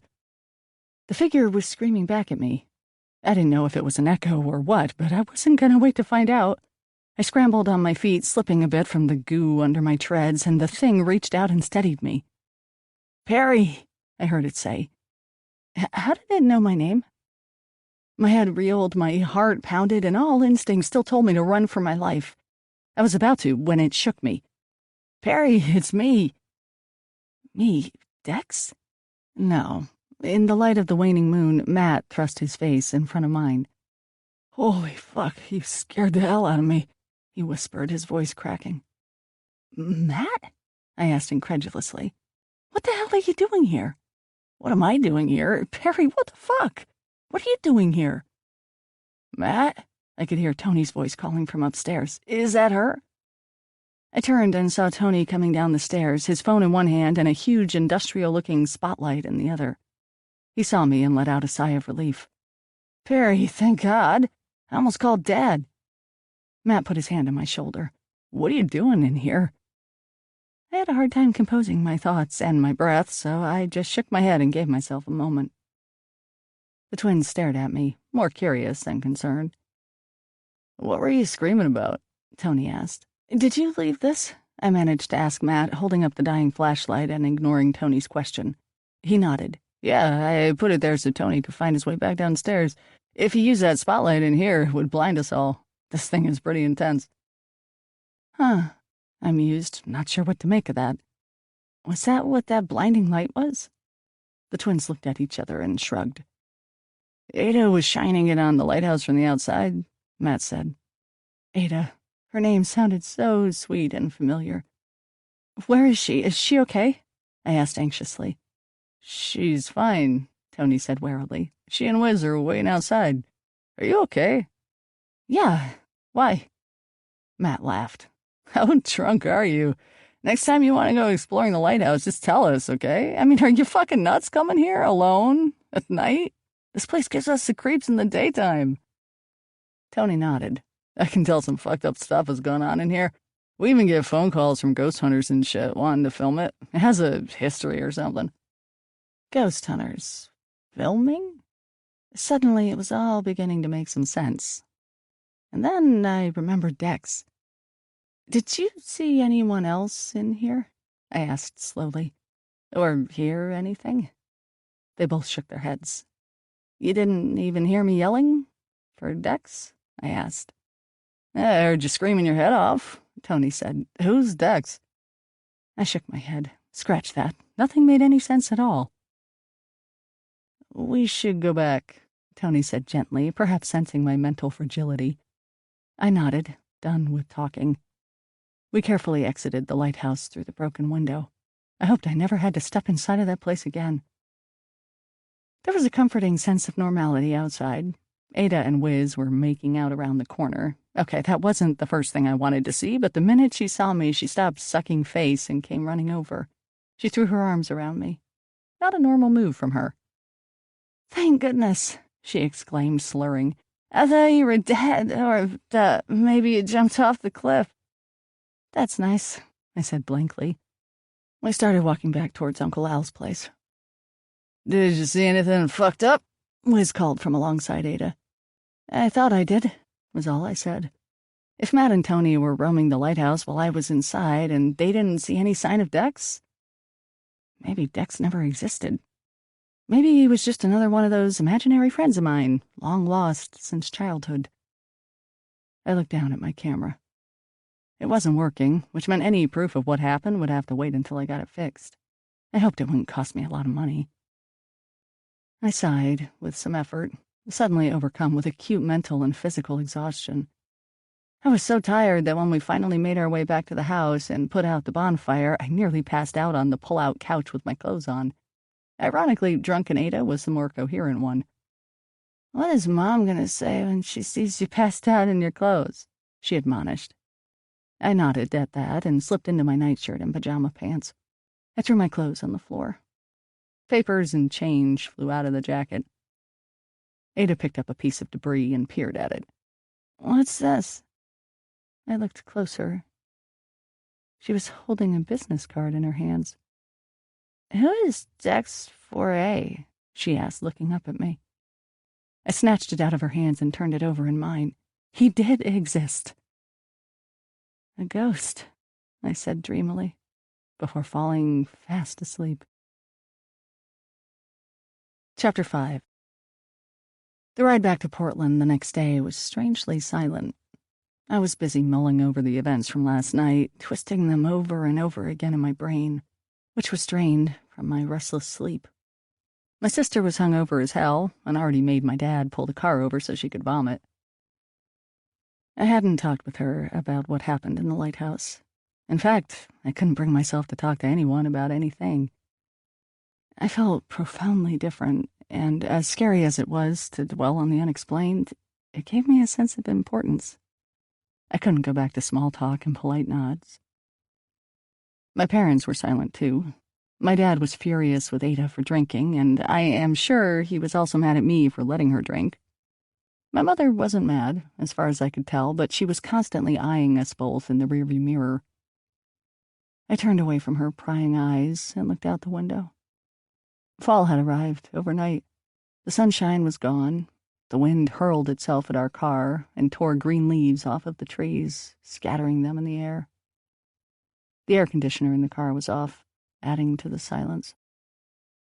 I hadn't really come up with any solid conclusions about the night before. Radiohead's OK Computer was playing on my iPod and lulling me into a sort of dreamland, blurring reality. I started second-guessing everything that I thought I was certain of. And that left me at my dream. It was the thought I always ended up with whenever I replayed the scenario through my head, which was most of that morning. Had I really dreamed that? It didn't seem possible. In fact, how could it be? How could I dream something and then live it? Then again, though it was similar, it was still not the same, which either meant I was psychic in some really useless way, or it was a huge coincidence. What really scared me was if I had to experience the other dream I had. I wasn't looking forward to a dark figure standing ominously at the foot of my bed. And Dex. Dex had also been dancing around my head. I was so close to writing off that whole encounter as a figment of my imagination, but the business card that Ada found was proof that he was in fact real. I just wish I knew where he went, what he was doing there, and who he really was. There was something so maddeningly intriguing about him. His voice, his eyes, his mannerisms, his intensity. I wanted to learn more, and I wanted to know if he really was a so-called ghost hunter. I mean, I had been going to my uncle's for a long time, and though I've heard weird stuff about the lighthouse, this was the first time anyone mentioned it being haunted, let alone attracting attention from the paranormal community. I cleared my throat. "Hey, Mom, Dad." "Yes, Pumpkin?" said my mother. I hesitated, trying to figure out the best way to pose my question. I heard from the twins that they keep being contacted by, the Discovery Channel and stuff like that. Something about the lighthouse being haunted." My parents exchanged strange glances. My dad shrugged as casually as he could muster and eyed me in the mirror. "That's all nonsense, Perry. There are no such things as ghosts." "I'm not saying there are ghosts, Dad. I'm just saying it seems a lot of people think there are. In Uncle Al's lighthouse. Kind of weird, right? Did you know about that?" I watched my parents carefully. Ada did too, now that she was awake. They exchanged another glance, and I could detect a barely perceptible nod from my mother. "No, sweetie. Sorry, I don't know what the twins have been telling you," he finally said. "Probably pulling your leg. You know how they are, always trying to scare you." "Ah," I said, and sank deeper into my seat. I looked over at Ada. She looked like hell, but I could see she didn't believe my parents either. The twins weren't lying. My parents were. But why lie about something as random as that?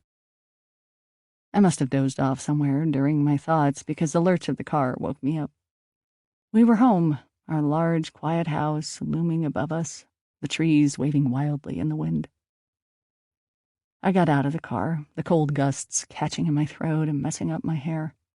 We'd only been gone a little over a day, and yet the sunshine and optimism felt so long ago. I was back at the lighthouse, standing outside of it just underneath the tower. Its insides were lit up like a spaceship with piercing light coming through the porthole windows. A movement at the very top of the lighthouse caught my eye. A man came to the edge and looked over me and the ocean before him. He was fuzzy and devoid of shape or feature. It was as if my eyes couldn't or wouldn't focus on him. He lifted his arm and pointed to the sea. With the light splashing out behind him, it made his movements look like grandiose gestures. I followed his gaze and saw floating pieces of wreckage bobbing up and down among the waves. They glinted in the dark. I looked up at the man again. He was gone. I faced the ocean and the incoming wreckage. The man was now standing between the sea and me, continuing to search the waves. I took a step toward him. He wasn't tall or large, but there was a feeling of immensity about him. His black coat looked dense like a black hole, and the more closely I looked at it, the more it opened into a deep chasm. It was intensely magnetic. I reached out for him to see if my hands would disappear into his back. He turned around slowly. I paused, my hands outstretched. I expected to see his profile as it came into my view, but instead it seemed to fade into the night sky.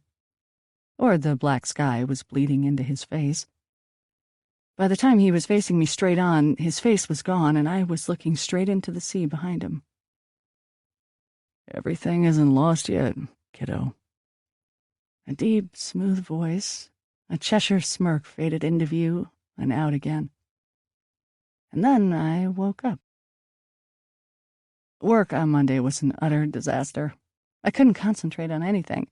If I wasn't thinking about the dream from the night before, I was thinking about the real experience in the lighthouse. The last thing I was thinking about was answering the phones properly. I probably hung up on 10 different people. It was enough, anyway, that Frida, my boss, pulled me aside.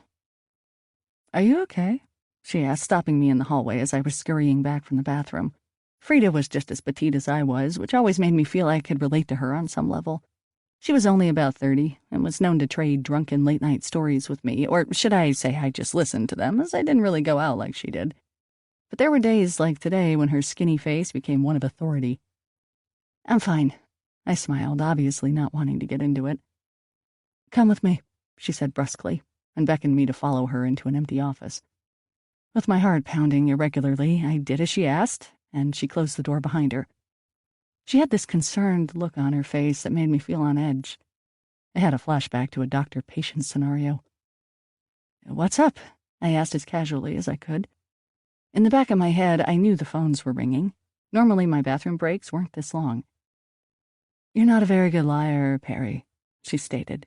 That was kind of insulting. I totally thought I was. I gave her a half-hearted chuckle. "I don't know what you... I think you need to go home," she said simply. "Go home?" She sighed.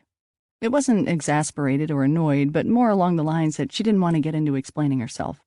She was going to have to, though, especially with the quizzical look I was giving her. "Remember a few weeks ago?" she asked, her voice taking on a warning tone. "You had that little attack of yours?"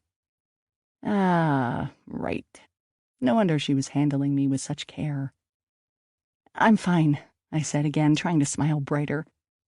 "Look, it's all right. I know I'm your boss, and you can't talk to me about stuff, but if you need to, I'm here for you. The last few weeks, I've noticed you've been a lot different." "Last few weeks?" I repeated. She folded her arms and leaned against the door.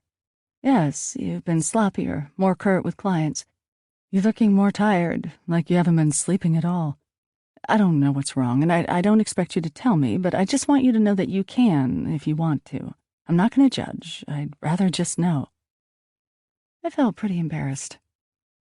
"I don't know what you're talking about. I mean, no offense, but I hadn't noticed I was acting any different then." "But you notice now?" "I did have a rough weekend," I said honestly. She stared at me for a few beats. During that time, my mind went on a paranoid rampage. Okay, so yes, a few weeks ago I had a panic attack. I screwed up a call between some old bag on the phone and the person she wanted to speak to. She raised such a fuss about me, no, seriously, that bitch was cruel, that I ended up having a panic attack that a lot of people in the office, unfortunately, bared witness to. I just blamed it on PMS or something. I guess it hadn't really fooled Frida. But other than that, and a few other instances before, I was fine. "How about you go home and get some rest? Come back tomorrow if you feel better," she suggested gently. It would have been a dream come true. My boss was finally giving me a day off, and for no real reason, to boot. Except the way it was actually going down was completely humiliating. I felt my pride bristle along my back like porcupine spines. "I'll be fine," I countered. She gave me a sympathetic smile and said something rather chilling. "You won't. And that's all right. Really, Perry, life gets hard sometimes. We all know it. And we all know you can't deal with it while you're here at work. So, coming from a friend, really, just go home and sort yourself out. Come back full of pep and beans. Just deal with whatever you need to deal with." There was more to it than that. I knew that much. "And if you weren't my friend?" "You're projecting a bad image for the company right now," she answered bluntly.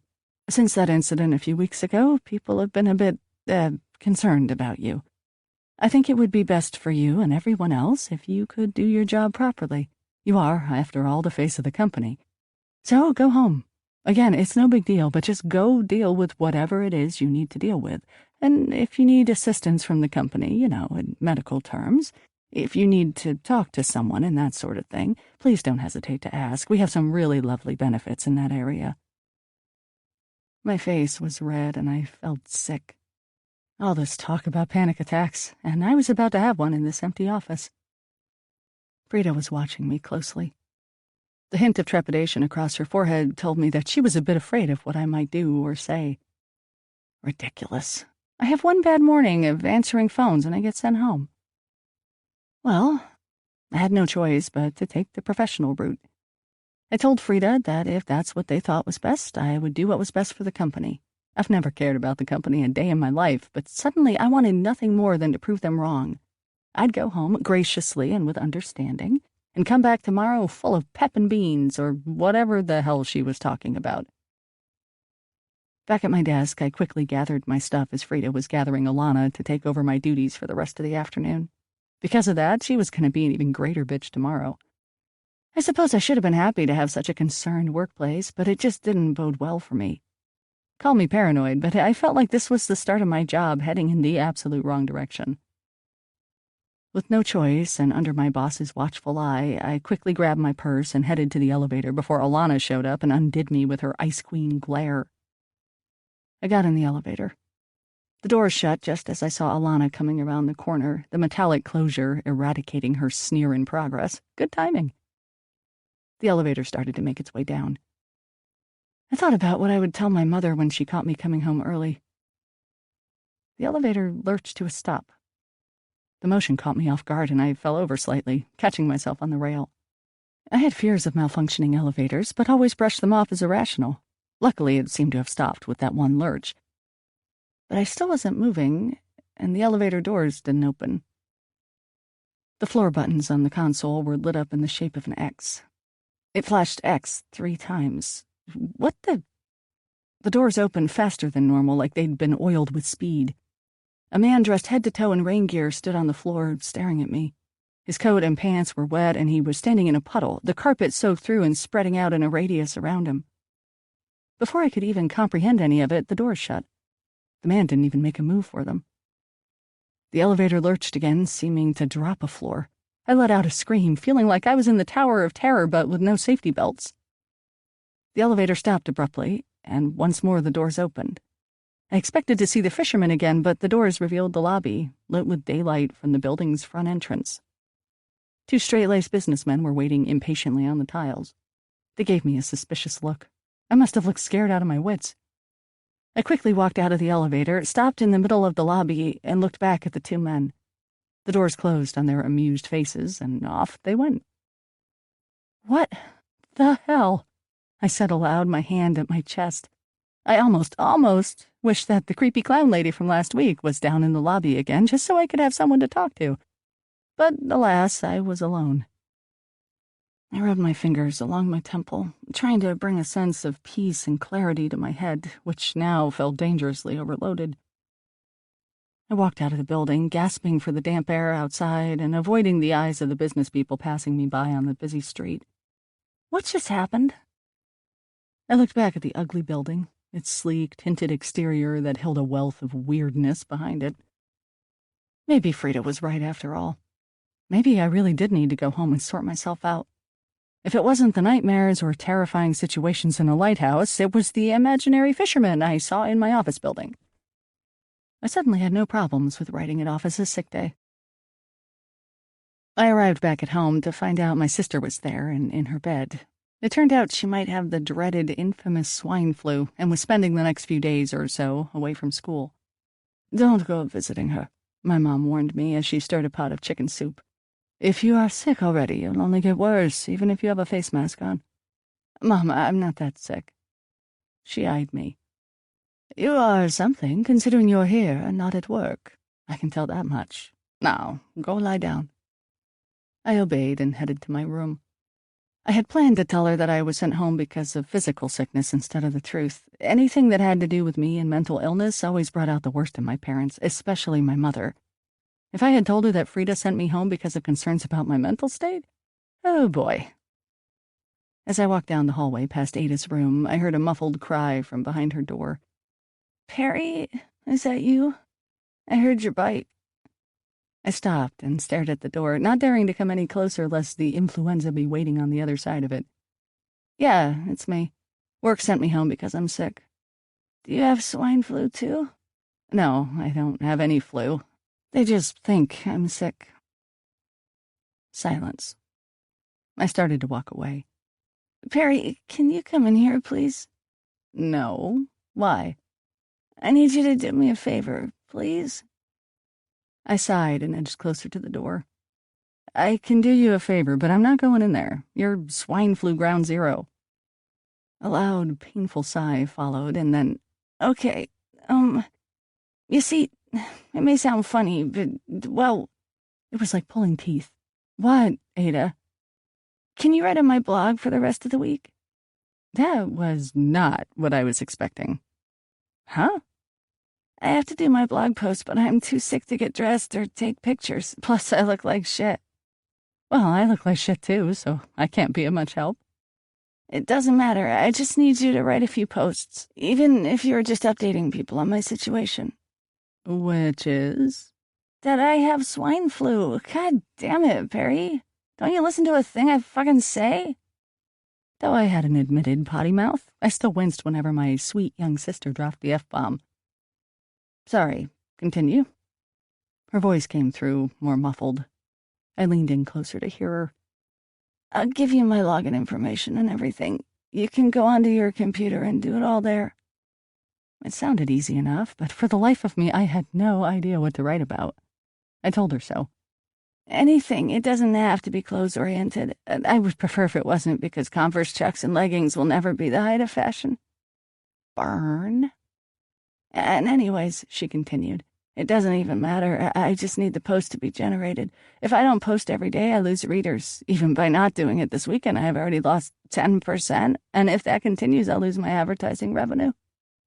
"Not to mention global domination," I added. "Yes!"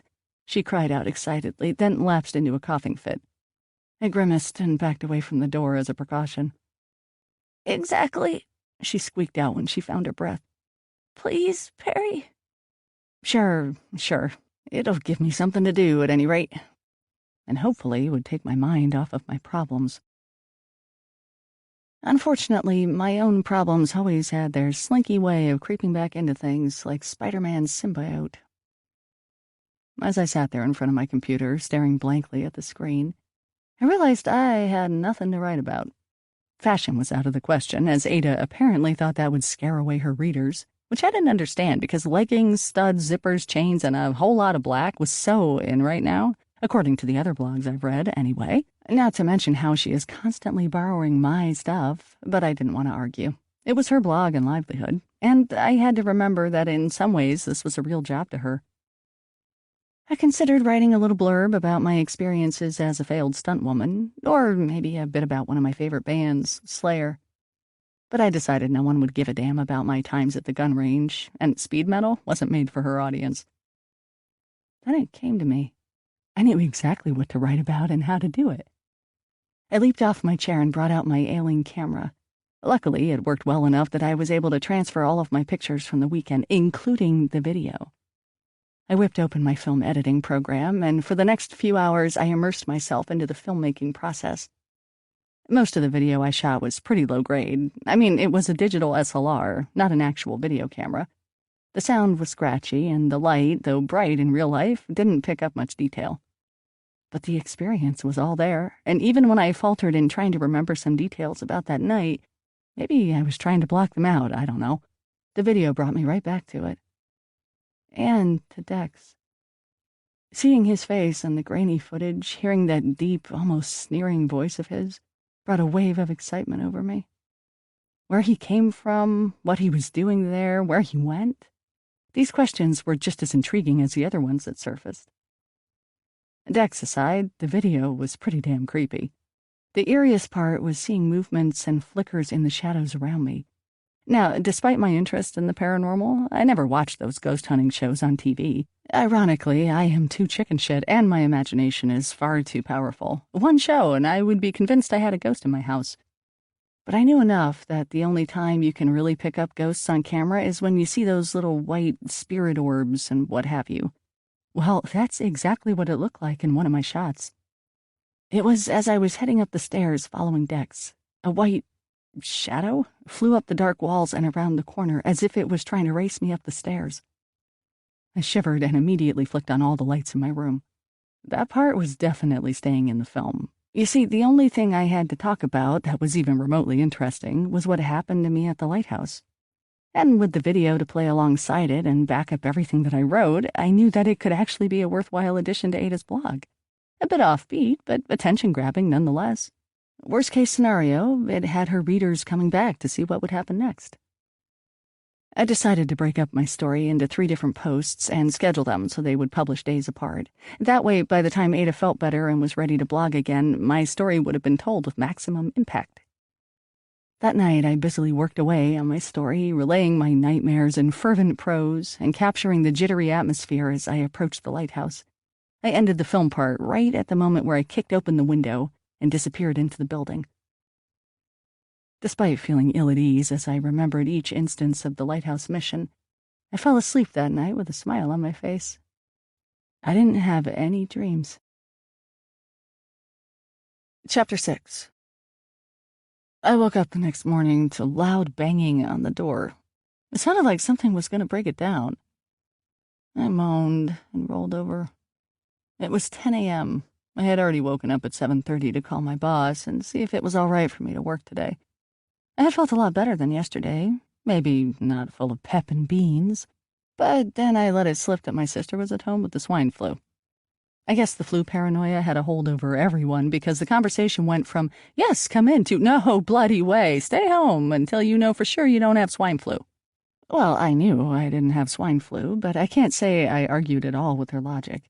Though it still didn't reflect very well on me, this was their doing. Plus, I was lazy, and the thought of Alana being stuck on the phones for an extra day made me cackle inside. "What?" I yelled at the pounding door, my morning voice cracking. "Can't I sleep in? I'm sick. Maybe." "Let me in," Ada yelled from outside. "Don't come in, you sicko." I sat up. I didn't actually want to contract this infamous flu. "Perry, my blog. Holy shit." Oh, crap. The night before returned to me. She was pissed off that I took her fashion Bible for jealous tweens and turned it into the Ghost Whisperer.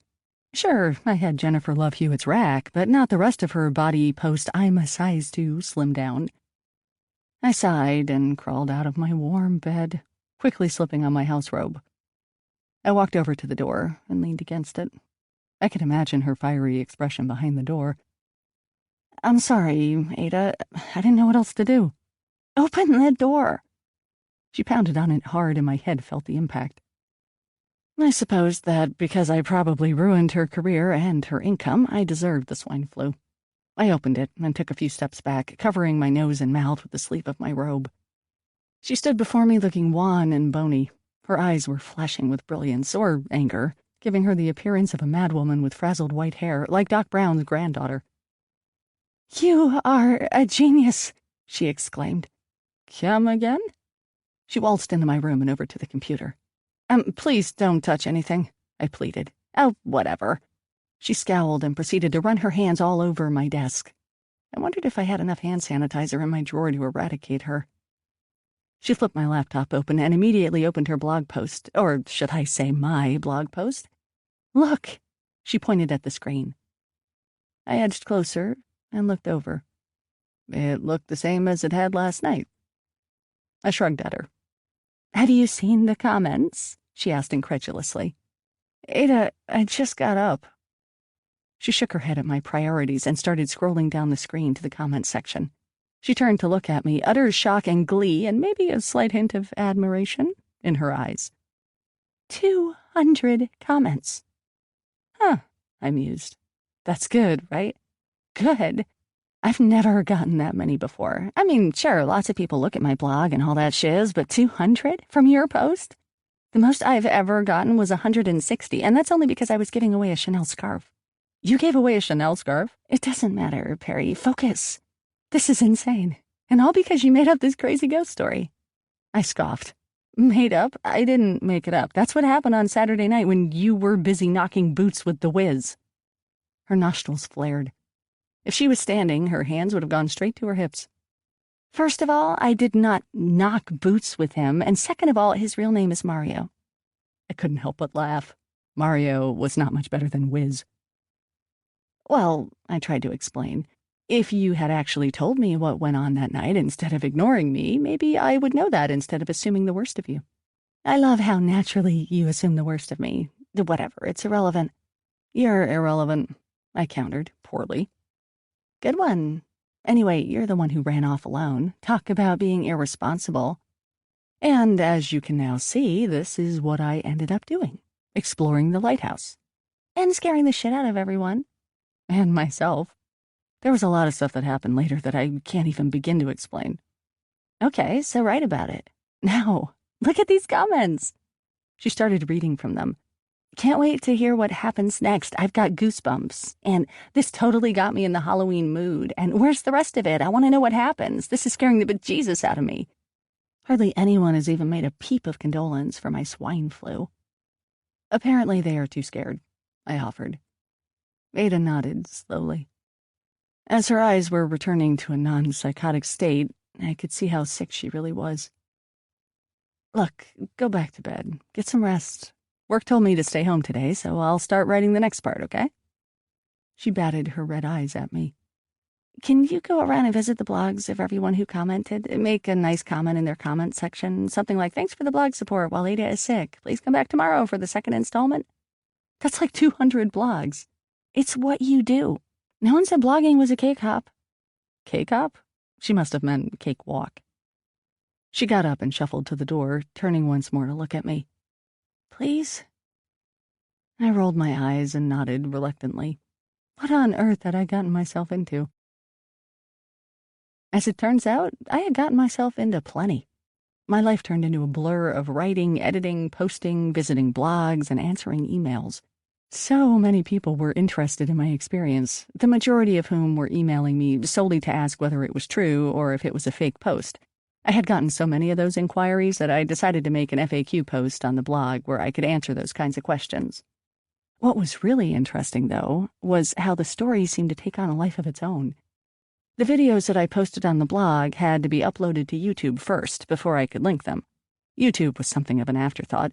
Little did I know that my videos within days had an average YouTube rating of 4 stars, which is pretty good, had at least 60 comments, and had thousands of viewer hits. I have to be honest, that thrilled me to the very core. I was never popular at anything, so to see so much approval and attention paid to something that I did, which featured me and, well, this Dex person, was an amazing feeling. Sure, it was weird to find yourself an internet sensation, even if you couldn't really make out that it was me in the video. But it was still flattering that so many people wanted to know what happened next, that people cared about this little experience I would have kept to myself like I had done so many times before. In the weirdest way, I was happy that I was actually doing something with my life. Writing the blog posts, reliving the experience, crafting the video until it was on par with any ghost story, and just revving my underused creative juices in general made me feel like I had a purpose. It sounds stupid and superfluous, I know, but I couldn't help feeling that way. Naturally, it was a real downer to have to go into work and face the reality of the rest of my life. I couldn't stay home and blog forever. Eventually, the interest in my paranormal experiences would wane and the creative fever would subside, and I would be back to answering phones for the rest of my life. Answering phones, and barely able to concentrate on doing so. I could only think about the blog all morning. How many people visited in the last hour? How did they find me? What did they think? How many comments were there now? In the afternoon, my boss came out to see me. Earlier, she had remarked that I looked 1,000,000 times better and was glad that the rest did me some good, even though I noticed she was keeping a hypochondriac's distance away. Now, though, there was something else on her mind. She stopped just behind me. Hi. I smiled up at her. I've got to show you something. Frida leaned over and opened Firefox on the computer. She clacked away at the URL bar until YouTube came up. My blood ran cold. I didn't like where this was going. She entered Haunted Lighthouse in the search bar, and up came my videos. Is this you? She asked, pointing at the screen. I felt like I was going to get in trouble if I said yes, even though I didn't know what exactly for. But my YouTube username, Perry Slayer, kind of gave it away. Yeah, I eked out slowly. You're kidding me. I saw this video posted in my Facebook feed at lunch, so I clicked it to see what the fuss was about. Damn, if I didn't know you were a ghost hunter. She didn't seem mad. She was acting different, though. I couldn't read the strange expression on her face. Oh, I'm not a ghost hunter. I laughed uneasily. My sister is a blogger, and she wanted me to write a few posts for her. This is what I came up with.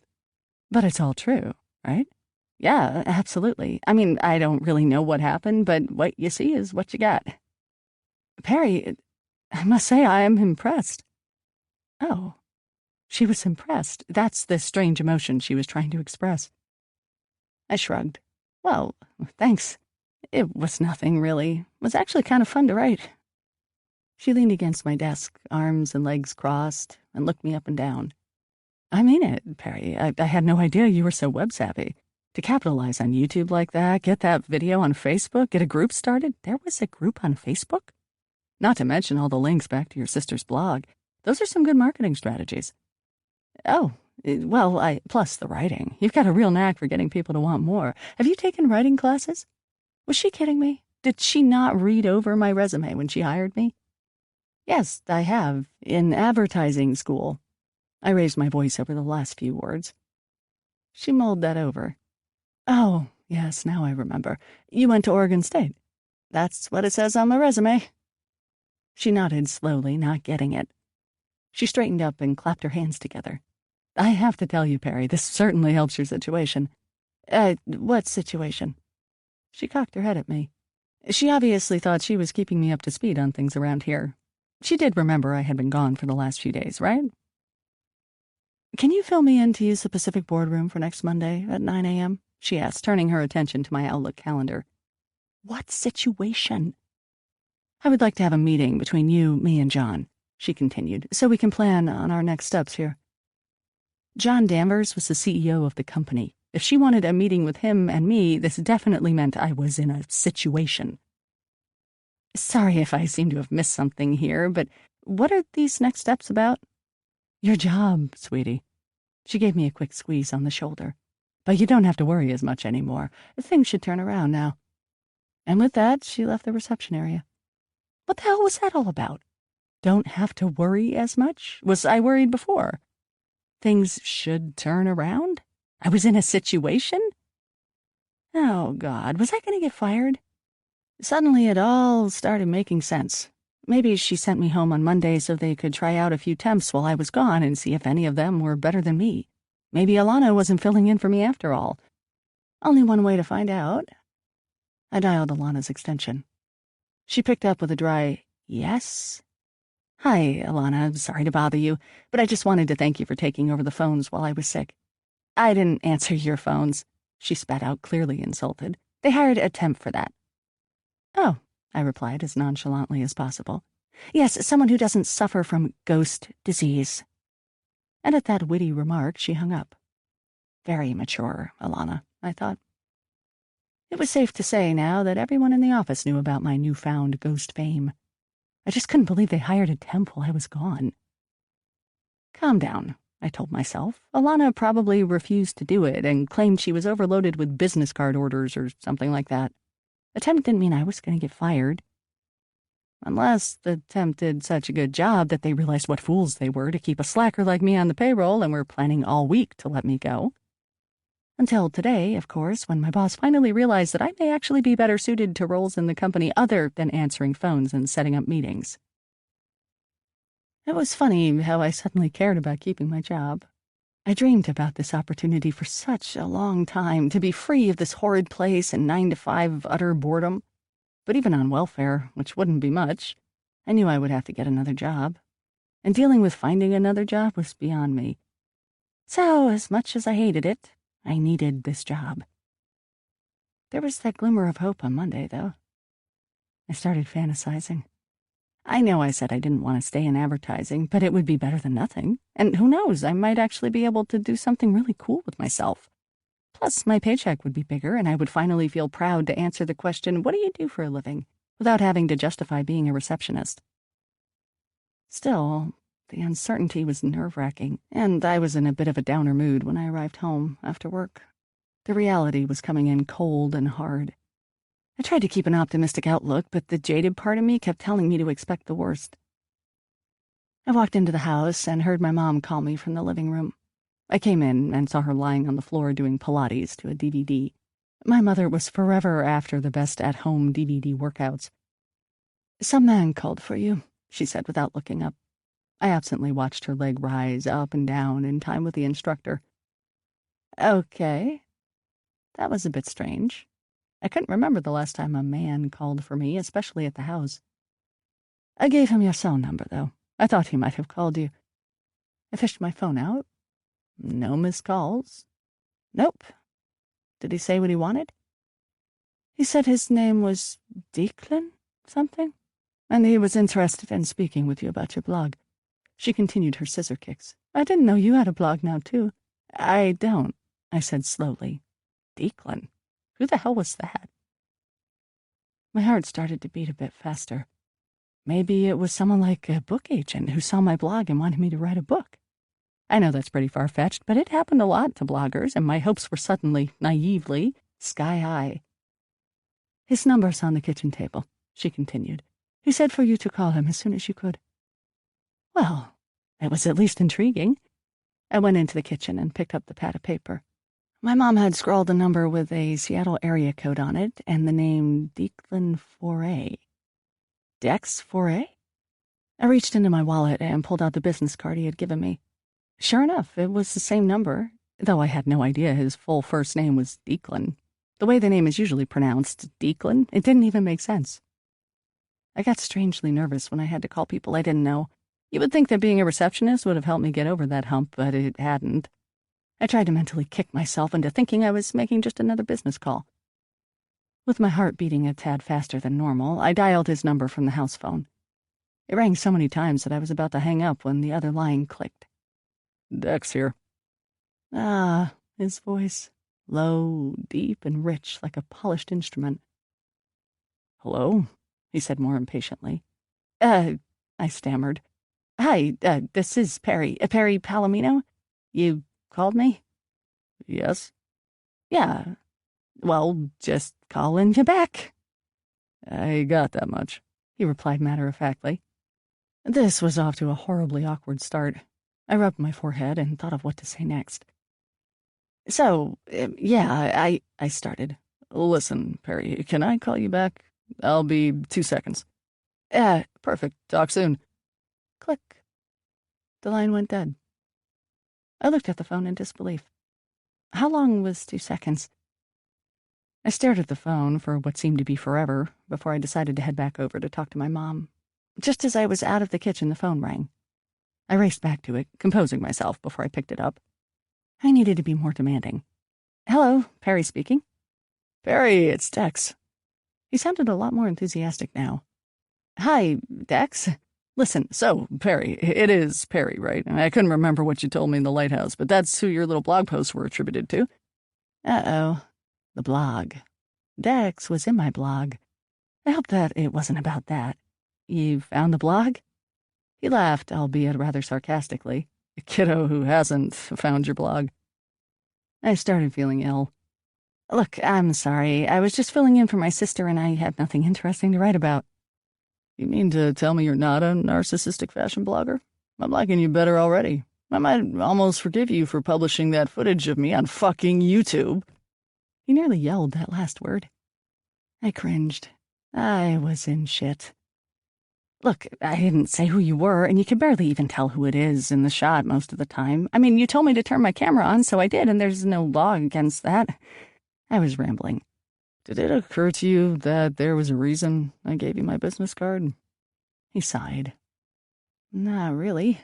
You just ended up leaving me in there at the end anyway, I replied, now feeling anger rising in my throat. Come to think of it, how dare he call me and give me shit? It gave me clarity. And let me remind you again, as you seem to have forgotten, but you were trespassing on my family's property, so actually you should be glad I'm not turning your stupid, shoddy business card over to the police. Silence on the line. It gave my heart enough time to slow down by a few beats. Fair enough, he finally said. Yeah, I said. Well, so is that what you wanted? To call me and get mad that you were somewhat featured in the video I posted? Or was it that I shot some footage that you would have loved to have had yourself for your little ghost club or whatever the hell it is you do again? I could have sworn I heard him stroke his facial hair over the line. That was pretty much the gist of it, he replied. So much for my high expectations. He was just some guy that was annoyed that I made him look stupid in front of the entire world, or whatever minuscule portion of the world that had watched the video and read the blog, and annoyed that I cock-blocked his chances of using the footage for financial gain. But that wasn't all, he added. Well, I asked, still vexed, but also curious. Maybe he was asking me out on a date? My heart started to pump faster again. I was such a girl. I'm a producer for Shownet.com. You've heard of us? Only from your business card, I said truthfully. We produce webisodes, webcasts, on the internet. Yes, I've heard of this internet before, I said. The sarcasm just slipped out. Perfect. That will make things easier, Dex replied, sliding over my snark. Shownet at the moment is airing Wine Babes on Thursday nights, which you should watch tonight, by the way, as well as Gamer Room, Dude Zone, Cooking with Colleen, and Amanda Panda's Animal Friends. You heard of any of them? No. Should I have? Probably not. Anyway, see, I've been dabbling in this and that here and there, and I decided I should maybe jump in on this ghost bandwagon. The main thing I wanted to do, though, was have it run a little differently. There are tons of those shittiest shows on TV, run by tards who are running around with these cameras and having these geeked-out experiences that in the end amount to nothing more than their own ineptitude and inflated sense of self. You following? Not really. And so that's what I was doing at your uncle's place. No one had done any shows down there yet. That's because he wouldn't allow anyone, I pointed out. Which is why I had to be sort of sneaky about it. Thank you, by the way, for not blowing my cover. I had thanked you already, hadn't I? No, I said.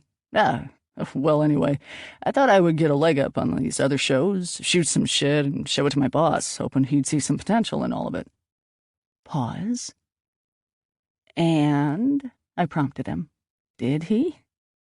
No, he sighed. He didn't. However, he did like what you did. What I did. Okay, he liked the idea of the two of us doing that together. A naughty idea flashed through my head. And what is that, exactly? You're not secretly blonde, are you? Now it was my turn to sigh. This phone call was confusing as hell, and I could tell my mom had been listening to it for the last 5 minutes because the workout DVD had been turned off. I had an idea what Dex was hinting at, but his aggravating way of getting around to it was throwing my mind into a tizzy. Mr. Foray, I said as professionally as possible, you called me wanting to talk to me about something. Get to the point. I have to point out that I am neither A, this ballsy on the phone with people I didn't really know, or B, this rude. But there was something about Dex, perhaps it was the way we met, that made me feel like I didn't really care how I was coming across. Based on the footage I shot, and based on the footage you shot, which, by the way, you wouldn't have shot had I not told you to, and based on the way your writing so eloquently told the story when the images could not, I think we could actually have a real show here. You think, or your boss thinks? Either or, it doesn't matter. It did matter, but I didn't want to question it anymore, lest I screw up my chances of whatever this was. I didn't want to think too deeply into it, though with my mind, that was more or less impossible. I could feel my subconscious jumping to a million fantastic conclusions. It was really hard to keep the voices at bay and concentrate on the cold, hard facts. What do you do again? Are you a host on this show now? I asked. Fuck no. Excuse my language, but fuck no. I'm just the producer and cameraman, and composer. I'm entirely behind the scenes, which is why I need a person like you to be in front. Me? Yes, as I was saying, you're real and you're very personable. Charming, some might say. I wouldn't because I don't even know you, but we'll find out. Your on-camera presence is bold, at least the stuff I have on my end is, and your writing doesn't suck. Have you ever done acting before? Technically, I hadn't. Stuntwoman training didn't involve any acting, and I'm sure my homemade movies from my youth didn't count either. No. Good. That's better. That means you aren't a bullshitter. I hate bullshitters. You can never bullshit them. So you're a natural, which is perfect because people want to see natural fear. They don't want the Hollywood treatment. and your writing is the perfect companion. It shines some sort of clarity on a subject that most people don't understand. To be honest, I don't understand it myself. That's okay. Honesty is good. Understanding is overrated. But this show won't be overrated because it's coming out of the dark and sneaking up on people until... Click. Did the phone just go dead? Hello?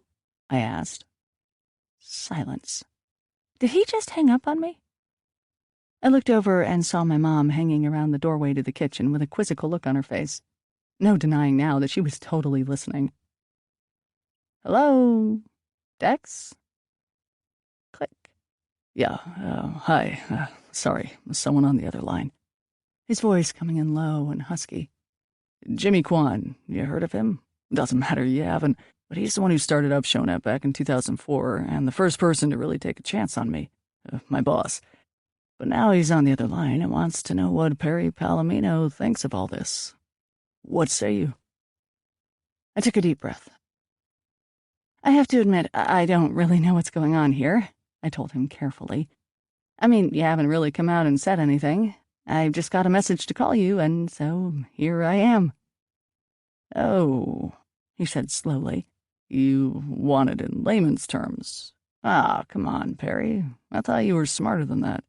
Don't you know how to jump to wild conclusions? That's what your whole ghost thing is about. Let's ignore the reality of the situation that we were in a shit-stormed old lighthouse and jump to the conclusion that some beastly ghost was after us. To be fair, I never thought there was a ghost. I heard a sigh of disgust on the other line and immediately feared I lost all chances with him. Honesty is good, but good is overrated, Dex lectured. I appreciate a straight shooter. Fuck knows I don't have enough of them around me. But don't admit the thing is fake. It's not fake, I exclaimed. You were there. Anyway, he said, ignoring me, I, Declan Foray, and my boss, Jimmy Kwan, want to ask you if you would be interested in joining me in filming a demo for the website about our ghost/weird encounter. Kind of like a TV show pilot. If it's good, and you look good, then I look good, and Jimmy will want to pick it up as an actual show for our network. Net site. Web thing. But it's all riding on you. I'm pushing for the show because, to be honest here, and I mean, let's keep this between you and me, I can't stand another day of shooting wine babes. I need something different, and I just think this could be really, really cool. Now it's your turn to say something. I was taken aback, to say the least. Amazing, awesome, cool, fantastic, stupendous, crazy, too good to be true. I wanted to say all of those things, but I could only manage to squeak out, okay. That's the spirit. Now you're cooking with gas. You're not drunk right now, are you? Not really. Why? I just hope this isn't something that you'll forget about in the morning. I don't think I will, he mused. It's just, this might be the coolest thing that has ever happened to me, and I really don't want to get excited about it until I know for sure. In that case, don't get excited. Sorry, but we must remember that this is just a demo.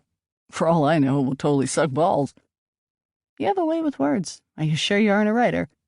You're the writer. And the star. Now, here's the plan. I'm going to drive down from Seattle on Saturday morning, pick you up, and together we will go to the lighthouse. We're going to need your uncle's permission, of course. And we'll go on Saturday night and shoot the shit out of it. I drive you back home on Sunday, and then I go and edit it until it's worthy of a Kubrick film. Hopefully, by mid-next week, Jimmy will be pleasantly surprised with our pièce de résistance, or else I'm back at Wine Babes, and you're back to whatever the hell you do. I'm a receptionist, I muttered. Fun. There was something so terribly abrupt and hazy about this whole ordeal. Now, wait a minute, I started. How do I know that this is legitimate? I mean, you could still be a bald-headed meth addict hobo I stumbled upon in the lighthouse. I'm not bald yet, he said. And, I continued, there could be no show. I'm not going to go off with some stranger to a lighthouse. I mean, where are we going to sleep anyway? I'm not sleeping with you. He chuckled. Don't flatter yourself, kiddo. I'll be staying in a motel in Tillamook. We don't really have a budget, though, so I would appreciate if you could stay at your uncle's place. If he needs to talk to me about all this, by all means, get him to call me. I still wasn't convinced. I told him that. Fair enough, he conceded. I guess I could see how this might all seem a bit random and sketchy, especially with how we met. I'm a bit disappointed that I didn't win you over, but I guess the lighting wasn't very flattering in that lighthouse anyway. Do yourself a favor and don't commit to anything tonight. Go on the internet, check out shownet.com. We've got MySpace pages too, Twitter, add me to your Facebook, Dex4A, Foray. In the morning, call me, email me, whatever, and let me know what you decided. Got it? Well, Okay. I'll be hearing from you. Click. And just like that, he was gone.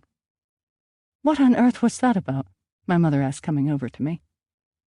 I slowly hung up the phone. I had no idea. Perry? I looked at my mom. She would get extremely excited about it if I told her, but I didn't want to say anything until I knew exactly what was what. Yeah, well, I started for the stairs. Listen, Mom, I'm not sure what it was about. I've got to do some research, and I'll let you know soon. I ran up the stairs to my room. I heard my mom call after me, "Is yours a fashion blog too? Because I wouldn't trust anyone interested in your fashion tips." I rolled my eyes, heading down the hall. The door to Ada's room swung open. She was obviously waiting for me, and she poked her head out. "Perry, I need to talk to you," she hissed. I kept going, calling over my shoulder, "Busy, I'll come see you in a bit." I slammed the door to my room and scampered over to my computer. Time to find out the truth. The first website I typed in was Shownet. It was a nice-looking site, simple, with a slightly cheesy tone to it. The shows were all listed in a sidebar. I clicked on Amanda Panda's Animal Friends. It sounded the most interesting, okay? And it took me to a page with a sleek video in the middle. I clicked play and was blasted with the craziest children's music I had ever heard. Fast-paced, lots of trumpets, and kids singing in falsetto. It was catchy, though. The show wasn't. It was like Lamb Chop's play-along on acid, but without the endearing weirdness of acid. Just a terrible, low-budget children's show with badly dubbed animals that seemed to have been shot in a petting zoo. I didn't know if Dex was the cameraman on this show, but I hoped not. Next, I decided to give Wine Babes a shot because I knew he was filming that one. Last week's episode took place in the vineyards of the Niagara region. The week before that, it was finding the best sherry in the UK. I was immediately jealous of Dex and the fact that he obviously got to go to all these places. Why on earth would you want to quit a job like that? There was obvious eye candy, too. The show wasn't called Wine Babes for no reason. The hosts were impeccably charming and gorgeous. Jennifer Rodriguez was tall, with slick washboard abs that were always peeking out from her low-cut jeans. She had that exotic quality to her, with tawny, glowing skin, full lips, and dazzling green eyes. Her hair wouldn't have looked out of place on Jennifer Aniston's head. The other girl, Rebecca Sims, was also tall, damn them, with a Dita Von Teese look about her. A carefully crafted raven coif, Merlot matching lips, and smooth, slim limbs. I immediately hated both of them. Not only were they hot, but they had the best job in the world, gallivanting around the world, drinking wine, and dumbing it down to appeal to a whole generation of young men. They even had a segment where they paired wines with microwavable and fast food. Why didn't I think about that idea before? I couldn't watch much of it due to my increasing envy, but I did note that the camera work was stylistic and sharp. In the show's credits, I found Dex's producer, cameraman, and musical score credit. It was official. Dex Declan Foray was honest to God who he said he was. A smile crept across my face until I was flat out beaming. Now that I knew it was real, I realized what it all meant. That could be me. I could be a wine babe. Of course, I wouldn't be. I couldn't even be Ghost Babe, unless I highlighted my hair, got a better tan, covered up the freckles, perhaps get a slight nose job, obviously tone up and slim down, maybe hire a celebrity personal trainer. And just like that, I started fantasizing about everything that couldn't be. Nope, I wasn't going to be Ghost Babe. But I could be Ghost Blogger, and at the moment, that sounded a gazillion times better than failed receptionist. I clapped my hands together with glee. It was time to log into Facebook and add Dex as a friend. I hadn't been on it since noon, and as soon as I logged in, I was inundated with 20 notifications and 12 friend requests. I scrolled down the names, and so far it was just people saying they liked my blog and my video and asking if they could be my friends, until I came to the last request. Dex Foray. I guess he had already sent me a friend request earlier that day. For some reason, I was slightly apprehensive about clicking on it. I couldn't explain why, but it had something to do with seeing photos of someone you've already built up in your mind. I didn't think I had given Dex too much thought these last couple of days, but it was obvious, especially now after the phone call, that I had. Interestingly, his profile picture was one of Crow T. Robot from Mystery Science Theater 3000, one of the most hilarious and obscure TV shows out there. I felt an immediate kinship with him. Once on his page, the first thing I looked for was his birth date and relationship status. Like many people, his was blank. His birth date read August 18th, but had no year date. His wall was scrawled with people commenting and posting videos and funny links. He didn't strike me as the type of person who would be on Facebook all the time, as the posts were a few days apart. I went for his info section. Here is what I found about Dex 4A. Activities, music, filmmaking, video games, making up stuff on Wikipedia, booze, more stuff. Favorite music, metal, rock, alternative, and everything that's missing from pop culture. TV shows, BBC. Movies, stuff you probably don't like. Books, Hitchhiker's Guide to the Galaxy, Catch-22, all the stereotypes. He didn't have a college listed under his education, but he did have his high school. Bainbridge High School, 96. Quick calculations in my head placed him at 32, 10 years older than I. I don't know why I was expecting a younger guy. I hoped he realized how young I was and wasn't banking on someone he thought was older. I know youth is revered all over, but sometimes I feel like my age does me more harm than good, like I've been around much longer than I have and should be taken more seriously. Then again, I was only 22, so what did I know? Next, it was time to spy on his photos. I felt a tinge of creepy voyeurism as I clicked on the area, though you would think that after years of Facebook, I would be desensitized to the overall ick factor of spying on people. There weren't too many tagged photos of him, but enough. I clicked on the first picture, him at a bar holding up a beer in a cheers gesture. He had on a brown-collared, short-sleeved shirt and a few silver Celtic-looking rings on his fingers.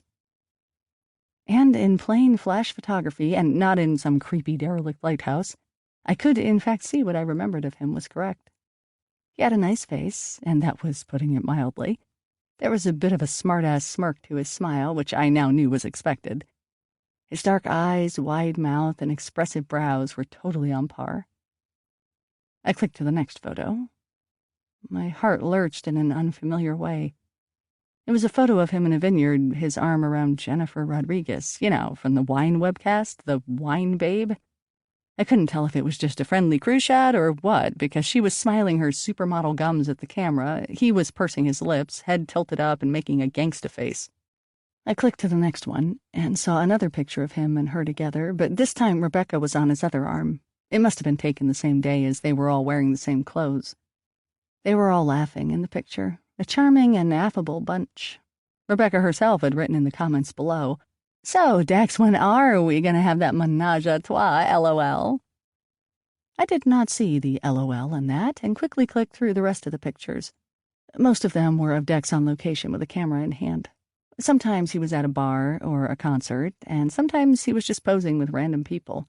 What was most interesting about the pictures was that though his smile was very becoming, with his nice straight teeth and all, there was something unnatural about it.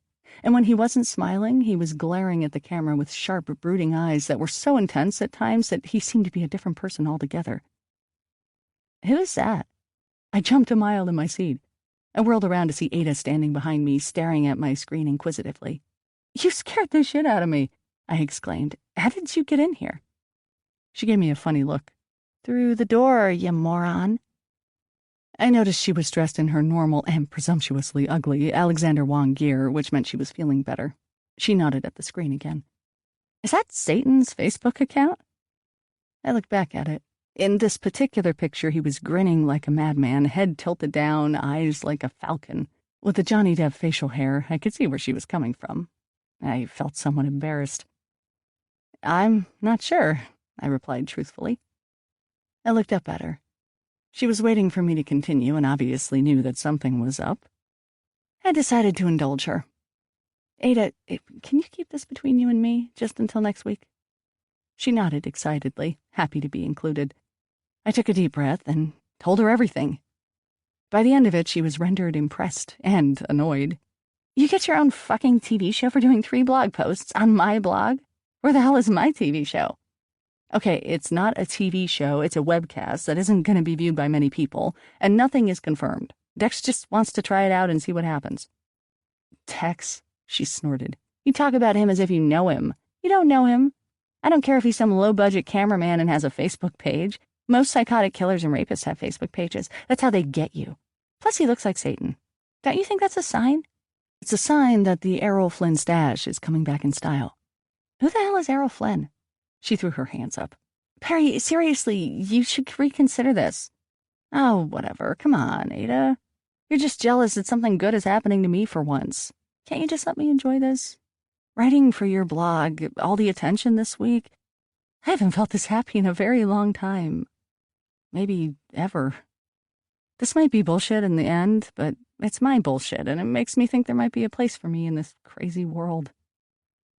She rolled her eyes, but her face softened. Fine, whatever makes you happy. I think you should Google him first, though, just in case. See if he's on America's Most Wanted list. That made sense. I went to Google and typed in his name. A lot of pages came up. They were all connected in some form or another to his work on the webcast.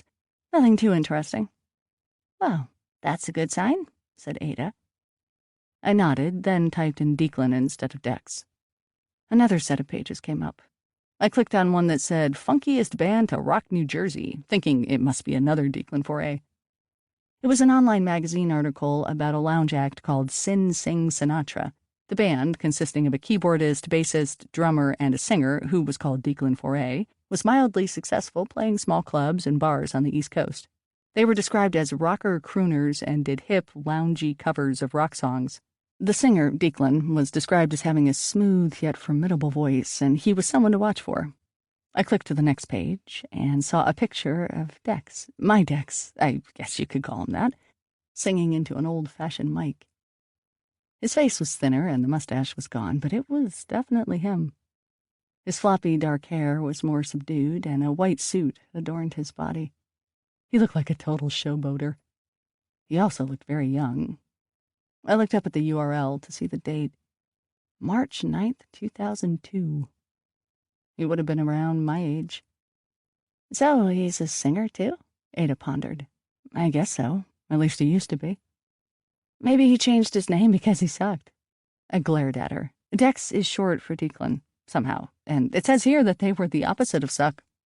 Then how come I've never heard of them before? A, you've barely heard of any of the best bands. You blindly believe that talent is what the radio tells you. And B, there are tons of excellent bands, groups, singers, whatevers out there who do quite well for themselves despite never becoming well known. Oh, whatever. He's a cameraman now, not a singer, so he failed somewhere along the way. This conversation is boring me now. Good luck with your thing. Ada turned on her heel and left my room, slamming the door behind her. Come in quietly, leave loudly. I shook my head at her teenage dramatics and turned my attention back to the screen. It didn't really matter to me whether Dex was a singer or not, but I couldn't help but be even more intrigued. I had a huge respect for all musicians. They were sort of my weak spot. I could barely write notes, my songs were terrible, and though I had heard I had a strong and pleasant singing voice, it wasn't anything to make a career of. Curious, I started cruising torrent sites to see if I could find any recordings of Sin Sing Sinatra or Declan foray. I found nothing, and eventually fell asleep on my keyboard. Chapter 7. I woke up on Friday morning a few minutes before my alarm went off. I tried to remember if I had any dreams during the night, and I was coming up blank. Then I remembered the phone call. Dex, the webcast, Google, everything. Could that have been a dream? I quickly looked onto my bedside table and saw the piece of paper with his name and number scrawled on it. It was definitely no dream, then. Dex was real. The proposition was real. And I knew in the deepest recesses of my being I had to be a part of it, no matter what. Grabbing my phone, I quickly dialed his number, ignoring the fact that it was early in the morning and he might be sleeping. I was afraid that the longer I waited, the more likely he would be to change his mind. With each unanswered ring, my nerves tightened sharply. All these doubts started to flood my brain. What if he doesn't remember? What if he had changed his mind? What if his boss, Jimmy Kwan, changed his mind? What if I'm waking him up and it'll piss him off so much that he'll cancel? That last thought scared me most of all. I was entertaining the idea of hanging up when he answered. Hello? Though it sounded groggy, there was no mistaking that voice. My heart skipped a beat. Hi, Dex, this is Perry calling, I said as brightly as possible. I'm sorry if I woke you up. Who? My insides swirled. Perry Palomino? We spoke yesterday about my blog, the potential webcast. I met you in the lighthouse. I'm sorry, I was completely wasted yesterday. I don't remember talking to anybody about anything. What did you say your name was again? I could not breathe. Perry? I was pretty sure he could hear the sadness in my voice. Perry, he repeated. I could almost hear him running my name through his head. That's an unusual name. I guess you would know that. Most people think of Matthew Perry, I bet. Or Perry Mason. Yeah, I trailed off. But there's always Perry Gilpin. You know, Roz from Frasier. She was a real firecracker, that Roz. I would have married that woman, you know, if she was real and didn't have that horrible 90s hair. My head started to reel. It's, Swedish, I managed to say. Aha, he exclaimed. That would explain your mother's accent. You remember talking to my mother? Of course I do. Do you think I'm a tard? Yes, I thought big time. Oh, he continued, you must not be getting that I'm pulling your leg. You know, about being wasted last night, and the whole not remembering thing. What the hell was this guy on, and so early at that? Oh, kiddo, you really shouldn't be so gullible. I'm not gullible, I said defensively. I'm just not used to dealing with crazy people. Silence, then a small, awkward laugh from his end. Well, I am sorry if I misled you, Miss Palomino. I have, in fact, been waiting for your call. I thought I woke you up. I've been awake for hours. Already showered, cut my toenails, had pancakes and 10 cups of coffee. Now, what say you, Miss Palomino? I pushed the mental image of toenail cutting out of my head. Yes, I would love to do this, I said, hoping I projected absolute certainty in my voice. Fantastic, he said in a terrible French accent. Now, what I need from you is to make sure we can have access to the lighthouse for tomorrow night. It might as well ask if you can stay over as well. Well, I'm pretty sure you'd be able to stay there, too, if I am. Uncle Albert would probably welcome the company. I appreciate the offer, but I'm set to stay at the motel. Either way, just pack light-colored clothing. Black doesn't show up so well on film. Perhaps bring some makeup, too, in case I need to doll myself up. I'll be bringing the equipment in the car, and what's your address? I told him. See you tomorrow at 10 a.m. sharp. Be sure to have your game face on. Oh, I will, I said. Nervous prickles, the good kind, shimmered along my spine. The excitement was almost too much. We hung up. My alarm started blaring. I turned it off inattentively. You know those times in your life when you feel like you're in a movie? I have those moments often, usually due to the music I'm listening to. Maybe I'm walking down the street in the rain, wind whipping my hair around my head, people passing me by in a quick, faceless blur, and I'm listening to something moody like Massive Attack. And just like that, it feels like I'm being observed by an outside source. Like I'm having an out-of-body experience and watching myself go about my life. Only it's my life turned infinitely more interesting. Like every step I take, every puddle I splash, or pair of eyes I meet has more meaning than normal. Well, I was having that feeling again. There was no music, but I could see myself sitting up in my bed, my black hair and messy strands across my face, staring down at my phone, and I and everyone else in the world knew that something heavy had just been handed to me, like I was given a superhero power to save the world. That, of course, was ridiculous, as the only power I could ever have would be an overactive imagination, but the feeling still remained. I slowly got out of my bed, enveloped in future mystery and drama, and let myself indulge in the moment. When the indulgence hit an all-time high, I went to my computer and quickly put in a new blog post. I knew that Ada would have a hissy fit over my impromptu post, but I didn't care. I wanted to tell the world that the blog posts weren't for nothing. Something big was going to happen. I didn't flat out say what it was, lest I jinx it or get Dex in trouble, but I definitely alluded to the fact that I would be revisiting the lighthouse again with a proper ghost hunting team. I didn't mention that the team was just Dex and me, but I did say it would possibly be aired on a prominent website. Then I brushed it aside, got dressed, and went to work. I could only see blackness at first. My eyes fluttered upwards. My lashes were wet and thick as they tried to focus.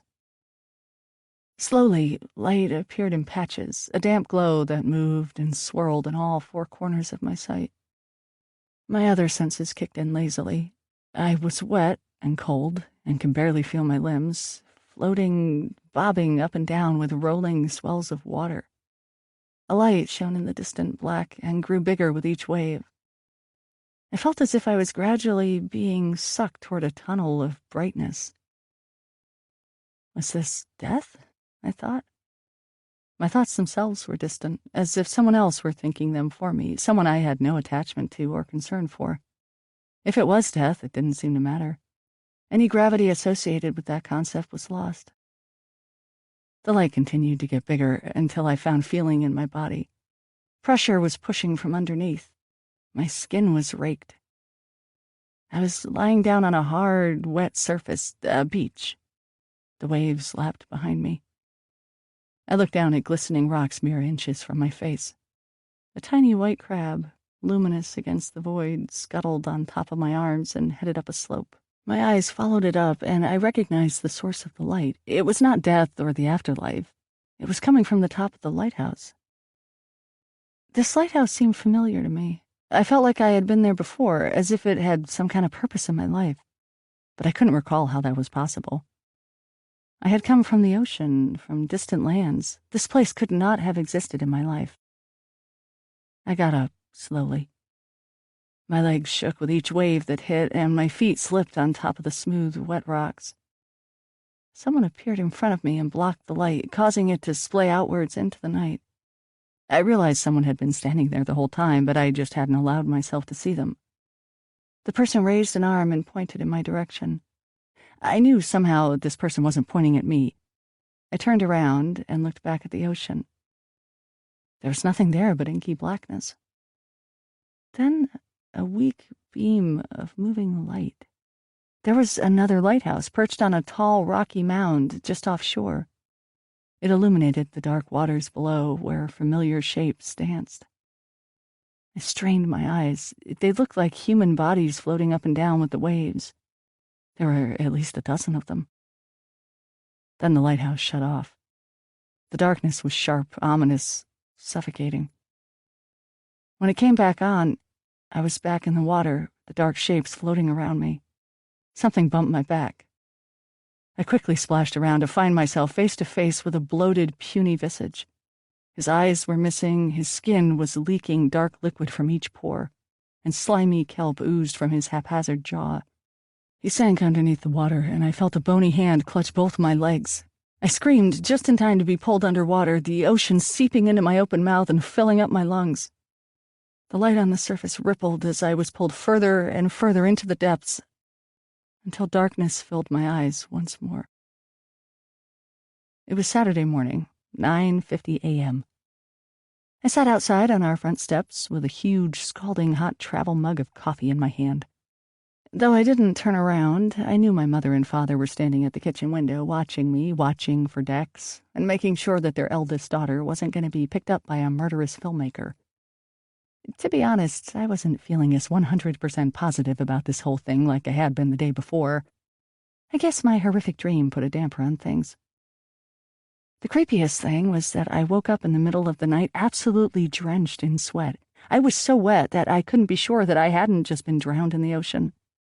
It was just as sticky and salty, and just as out of place. And, of course, I was naturally as nervous as ever. It didn't help having breakfast with my parents and hearing their opinions on the matter. My dad was overprotective of me, as most dads should be. My mother was more concerned that I would be made a fool of. Both of their worries were not out of place. I was thinking the same things myself. But I think, deep down inside, they knew I was level-headed and could defend myself if I needed to. Either way, I knew I could defend myself, and that's all that mattered. Uncle Albert also wasn't as accepting of our plans as I thought he would be. He said several ghost hunters had harassed him over the last few days, all wanting access to his lighthouse. 'Tis the season, I guess. I hadn't explicitly said the whereabouts of his lighthouse in my blog entries, but I guess there are only a few privately owned lighthouses on the Oregon coast.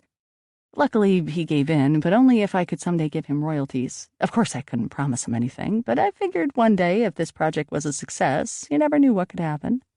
I was leading him on a bit. Suspiciously, Ada was absent through all of this. I didn't want to wake her up before I left, but I had thought for sure she would have pried herself out of bed to watch the start of it all. You know, just to make sure I wasn't actually heading off to the Pacific with Beelzebub himself. I checked the time on my phone. 5 minutes to 10. I pulled my leather jacket in closer around me. The weather had stayed cold and dreary for the entire week. Our Indian summer was now just a memory. That said, today was not particularly bad.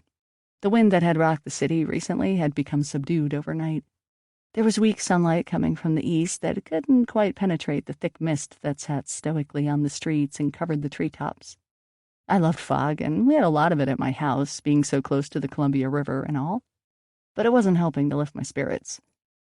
And its dampness was seeping into my bones, despite my attire of leather moto jacket, flared black jeans, gray cowl-neck sweater, and black chucks. Yes, I know he specifically said not to wear black, but he obviously doesn't know how anti-white my wardrobe is. This isn't even a matter of being goth, which I so am not. It's for practical reasons. White with me won't last longer than a day, no, an hour, without getting some sort of stain on it. That said, I had brought a light tee and a hip-length yellow peacoat just in case I was ordered to change. I let out a deep breath and slowly took another one in through my nose.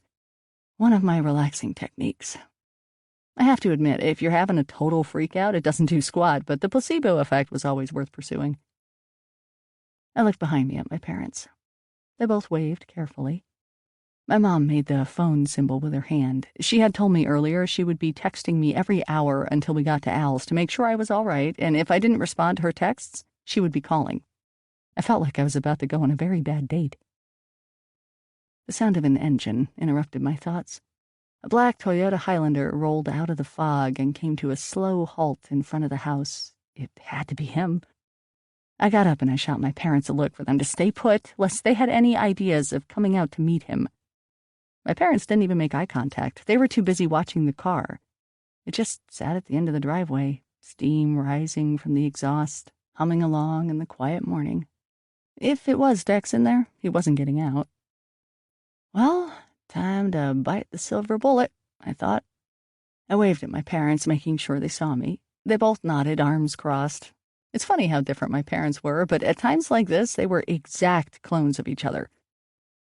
I placed my coffee on the step, picked up my small duffel bag, and walked down the driveway with false confidence, noting the dampness of the leaves as I treaded over them and felt the cold seep in through the canvas walls of my shoes. I reached the passenger door of the vehicle and peered inside. The windows had a slight tint to them, making it hard to see anything in the gray morning light. The door unlocked automatically, with a loudness that startled me. I cautiously reached for the handle and pulled it open. There was no one inside. The car was warm and running, the keys in the ignition, but no one was sitting in the driver's seat. What the hell? I stuck my head farther in to look at the back seat. Hey. I jumped a mile, nearly hitting my head on the roof. I carefully pulled my head out of the car to see Dex right behind me. In the daylight, he seemed taller. His build was still on the thin side, but I could definitely see nice strength in his arms as they poked out of his gray, short-sleeved work shirt and hinted at the markings of a tattoo of some sort. There was a craggy shadow of day-old stubble on his cheeks, but his chin scruff was tightly groomed, as was the faint trace of his mustache. He had a nice, broad nose flanked by high cheekbones. The slightest hint of dark circles was smudged at the corners of his eyes, which only seemed to increase their intensity. Oh, those eyes. They were even more poignant when emphasized by his low brows and the permanent frown line between them. He looked like he wasn't looking at me, but rather through me. He stood there with a rather impatient stance, as if he had been waiting a long time. I had my hand in my chest, trying to calm my heart, and wondered how long I had just been staring at him. I'm sorry, I managed to squeak out. I didn't see you there.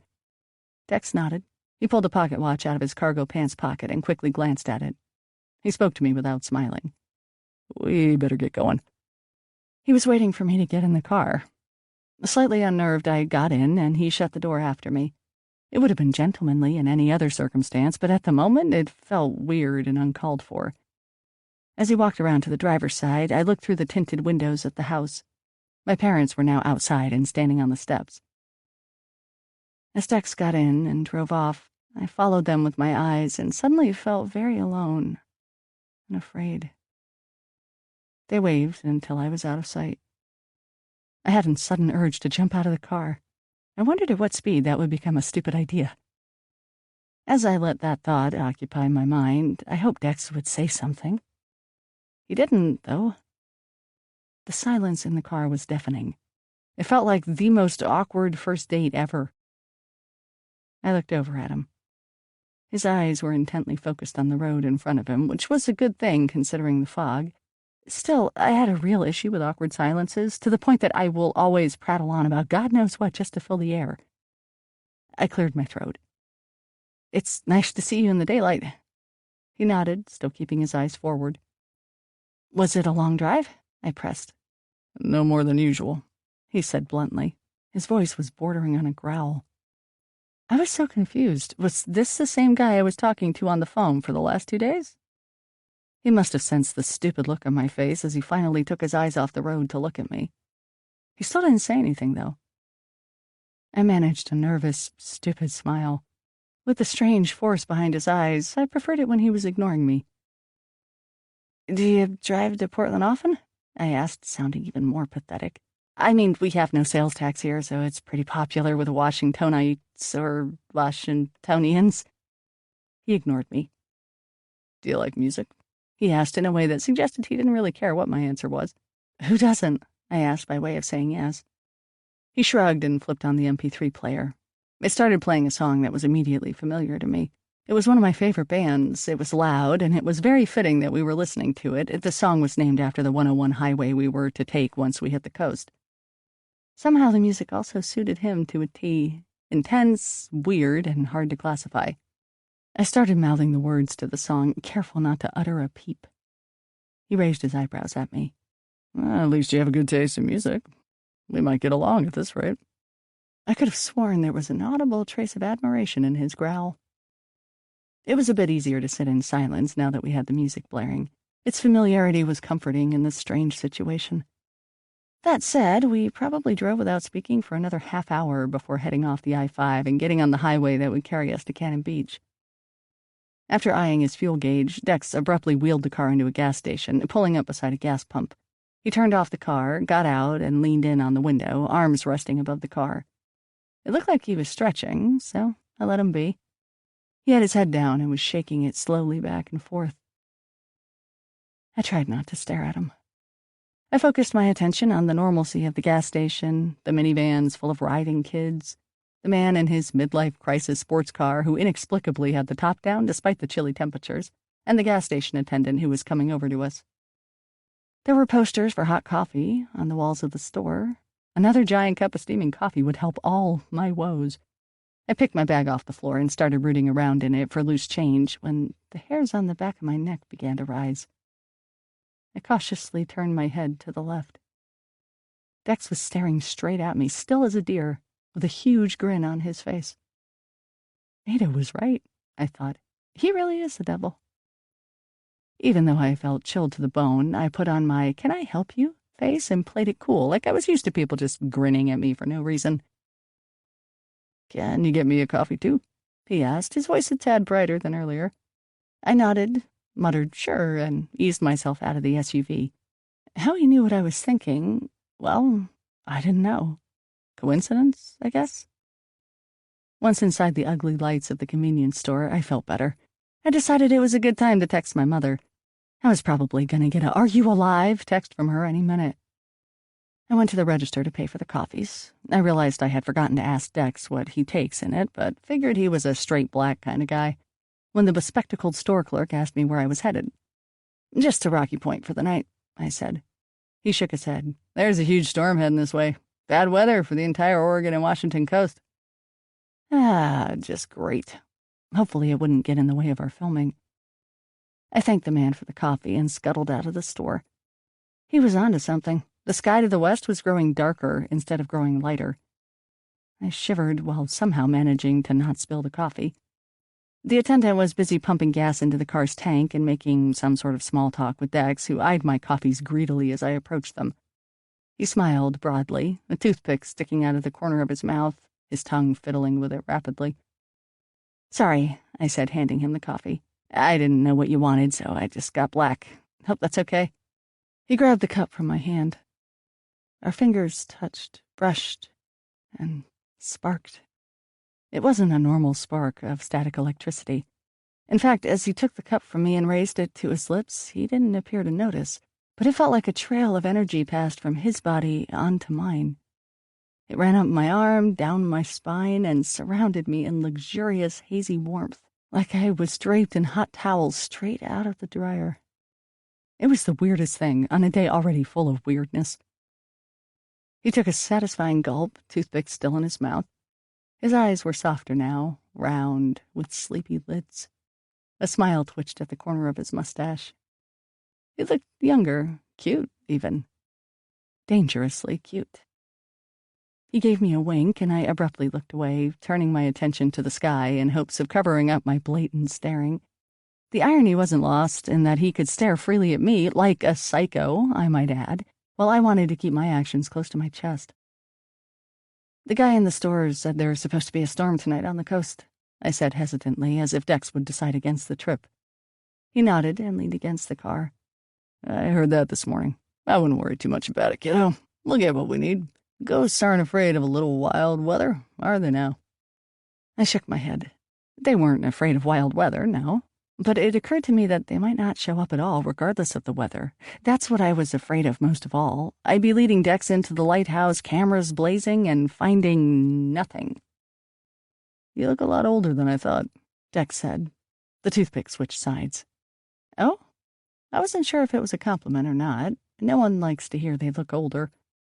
"Well, it's not a bad thing," he said, reading my face. "I just thought you were—" I raised my brow. "Well?" "Someone more transparent." He finished the sentence off with another gulp of his coffee. He threw the empty cup in the bin and wiped his lips with the back of his hand. Before I had any chance to digest what he said and wonder how he finished that cup of coffee so damn fast, a shrill voice interrupted my thoughts. "Perry Palomino?" he exclaimed from behind me. I froze, not recognizing the voice off the bat, but still worried that someone here knew my name. I glanced warily at Dax, who was already looking over my shoulder. I slowly turned to the direction of the sound. A medium-sized girl with long, slim arms, a cascade of radiant red hair that wasn't found in Mother Nature, and enviously shaped jeans, was staring at me with her mouth open. It took me a second to recognize her face, but once I saw those pink lips, jaunty nose, and darkly framed emerald eyes, I knew who it was. Debbie Birmingham.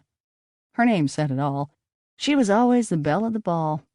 I had gone to college with Debbie. She had been in the same advertising program as me, though her looks and steely resolve were always better matched for public relations. She wasn't exactly the creative type. She was actually one of my better friends throughout college, but we kind of lost touch after the second year. It hadn't ended awkwardly. I mean, we were friends on Facebook and everything, but I had literally not seen her for a few years now, and that in itself was a bit unnerving. Nonetheless, I flashed Debbie my brightest smile. "Hey, Debbie," I said, trying to sound as confident as possible. All of my feelings of inadequacy from being her friend came flooding back. She walked across the pump divide and put me in an awkward embrace that smelled like Dior and Pantene Pro V. I giggled nervously and took a step backward. She held me by the shoulders and looked me up and down like I was some outfit she was going to try on. "You're looking lovely. It's been so long," she squealed. She eyed Dex briefly with vague interest, then looked back at me. "I see you on the Facebook from time to time, but we never really talk. What have you been up to?" I totally thought Dex would have headed back into the car and given us some privacy, but after he had paid the station attendant, he folded his arms and continued to lean against the car, as if he also wanted to know what I'd been up to. You know," I said, forcing a smile. Just the same old. Are you still taking those crazy classes of yours? She asked, a flitter of amusement on her face. Not the good kind of amusement, but the patronizing kind. No, I kind of gave up on that. I laughed, hoping it sounded breezy. Thank goodness. People were starting to get afraid of you. I gave her a quizzical look, but she continued, not noticing. I saw you work at Allingham and Associates. You know, I almost got hired there to be an account coordinator, but I got a better offer at Mindtrap. What do you do there? I felt my face getting hotter. My eyes automatically dropped to the ground. I didn't want to look at her, nor did I want to look at Dex, and I could tell both of them were watching me expectantly. I'm the front desk coordinator, I mumbled. Oh, she said, sounding surprised. You mean reception? Yeah. Oh, well, she said, baring her toothpaste commercial teeth, and patted me on the shoulder. I'm sure you'll find something one day. It's a tough economy right now, right? I nodded and tried to think of something witty to say, but all I came up with was just a brain fart. Do you still talk to anyone from school? She asked, fidgeting with her top as if the banality of talking to me was starting to bore her already. No one, I answered truthfully. I felt lamer by the second. Really? You know, Adele, Steve, Ashley, actually a whole bunch of us are living downtown now, right here in Portland. I would have thought you talked to at least some of the old group. I shook my head, wanting the conversation to be over. If she was friends with them, wouldn't she know that? Oh, but of course she was proving a point. The truth was I had lost touch with a lot of people after college. It wasn't on purpose. I just gradually became more of a loner at the end of the final year. The people Debbie mentioned were all fine to party with at the beginning, but I got that awkward feeling whenever I was around them, like they were letting me hang out with them out of pity or something. After a while, it was just easier to hole up in my dorm room by myself and spend my nights listening to tunes and making weird clay sculptures, as you do.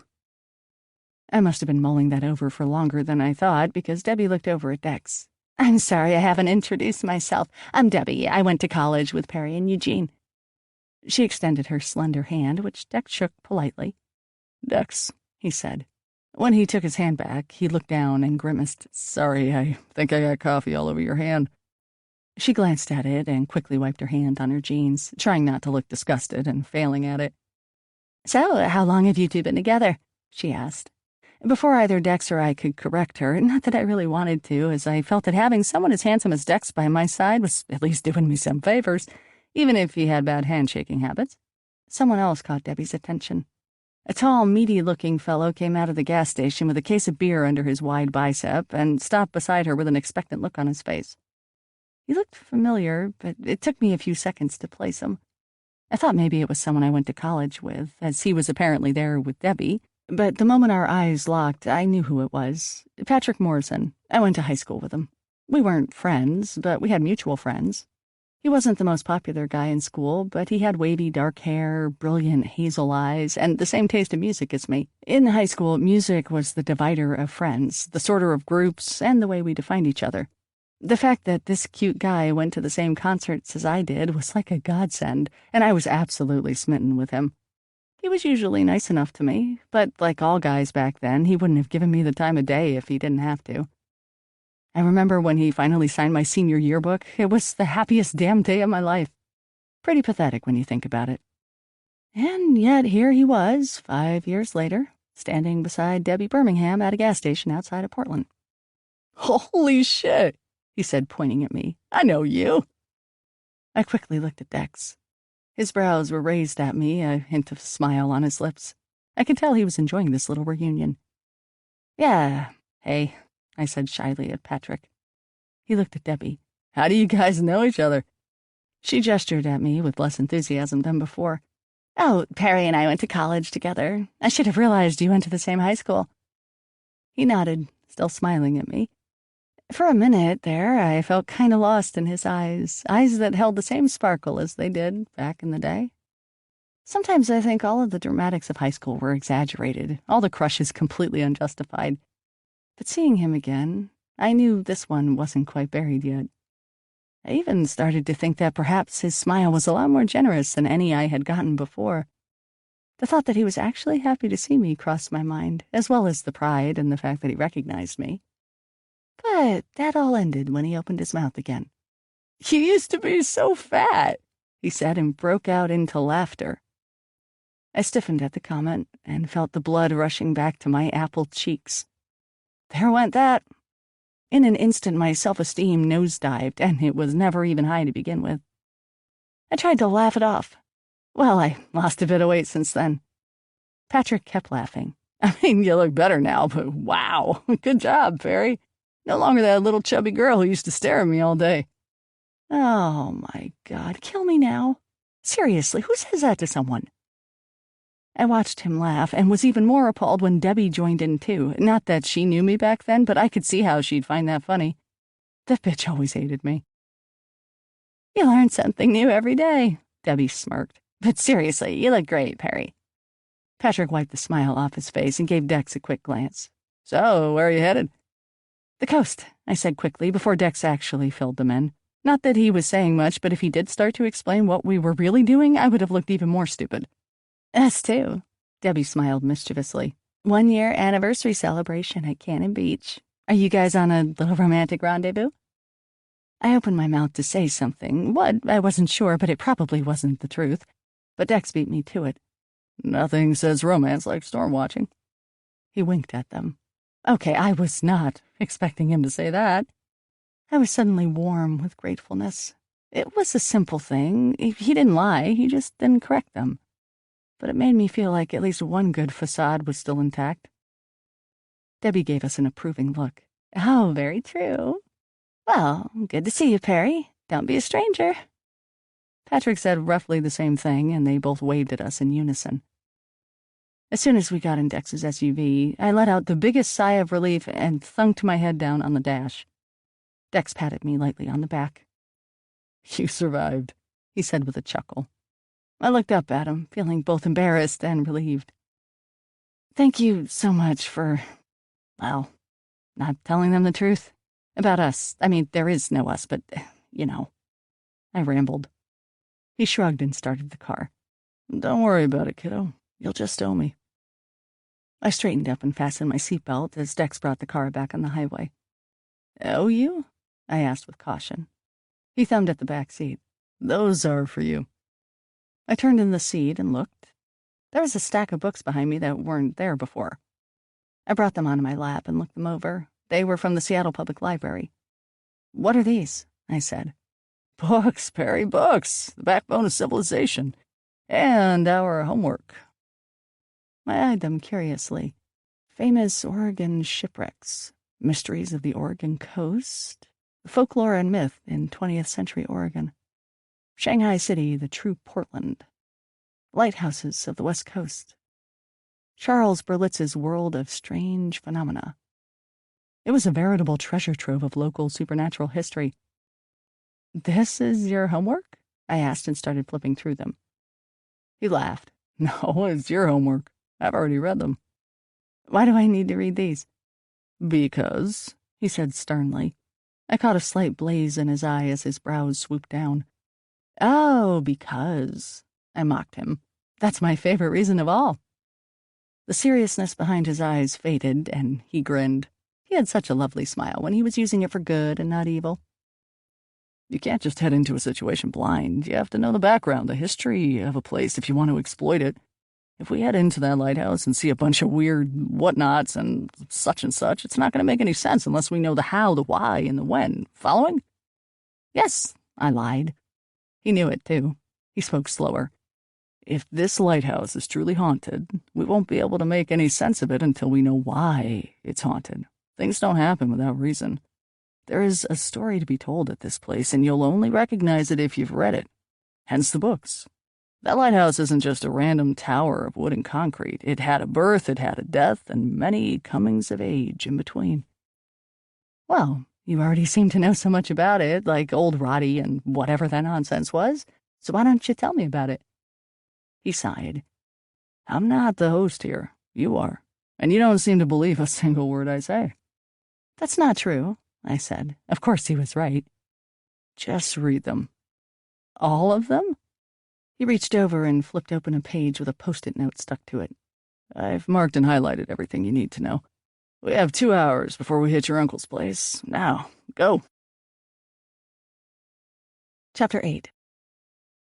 The car chugged along for the next hour or so, past dreary pockets of farmland that normally sparkled under the sunshine, but now had the heavy feeling of impending death. I'm not trying to be dramatic. I swear, it just looked like the scenery had gone from healthy to sick in the course of a week. Some trees didn't even have their leaves anymore, though I could have sworn they did last Saturday. The wind that shot over the coastal hills and shook our car probably helped in the removal process. I was cuddled up in my seat, absently flipping through the books that Dex had instructed me to read. It wasn't going too well. Not only did I get carsick when I read in a moving vehicle, but I was too aware of being in a car with a guy I didn't know at all. I tried not to stare at him. It was tough, though. The longer I was in that car, the more I was mesmerized by his face. Sometimes it looked at peace. His soft eyelids would sort of half droop. The corners of his wide mouth would twitch intermittently, like he was on the cusp of telling a ridiculous joke. Sometimes he looked like he was consumed by some internal fire. His eyes became darker, harder, framed by deep, chasmy shadows created by the brooding brow. His mouth would set in a hard, firm line, and his smart-ass smirk would vanish. I found this face appeared every time I asked him a question. I wanted to know where in Seattle he lived, what he did for fun, and did he always want to be a filmmaker? The answers? Queen Anne, this and that, and no. Followed by, that thing won't read itself, and a quick tap on the books. I felt like I was a teenager, my father ordering me to do my homework instead of going out. I didn't listen to my father, but I listened to Dex. He was more intimidating somehow. Needless to say, I was relieved when we finally saw the ocean and headed down toward Rocky Point and Al's place. The weather on the coast was a monster. Huge surf crashed against the sandy beaches, twisted, bent trees continued to defy physics in the wind battering, and the town of Cannon Beach looked like it was on lockdown. The winding, narrow route of 101 was especially thrilling. We pulled up to Uncle Al's just after noon. The boys were out at their jobs, robbing people, probably, but Uncle Al was there to greet us. Well, me, at least. "Perry," he said with outstretched arms. "Back so soon." I laughed and gave him a quick hug. I was glad he was happy to see me. I felt like I might be a burden to him this weekend. "And this is the filmmaker?" Al looked over at Dex, who was standing a few feet behind me. Dex nodded and came forward. He wiped his hand on his pants before giving Al what looked to be a very strong handshake. Al raised his eyebrows and took back his hand.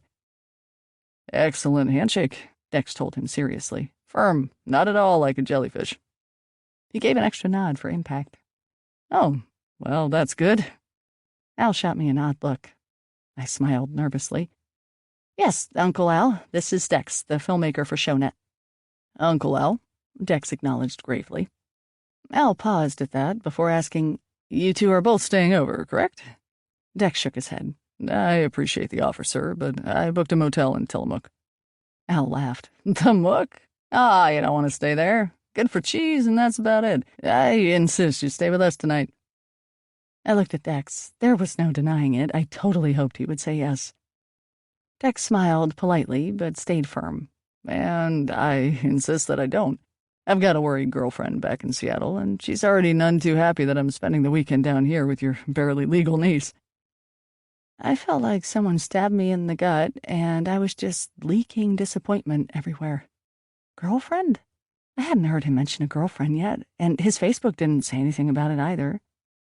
Then I remembered the pictures of him with his arm around Jennifer Rodriguez. Could that be her?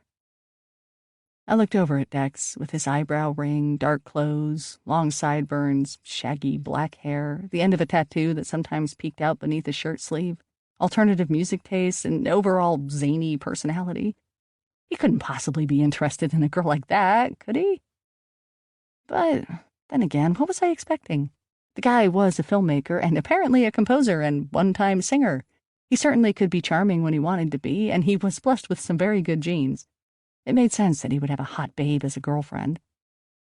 I felt foolish. I don't even know why. I didn't even really like the guy, but I still felt stupid, nonetheless. As if my subconscious was on the prowl, hoping to make a meal of him one day. And how ridiculous was that, anyway?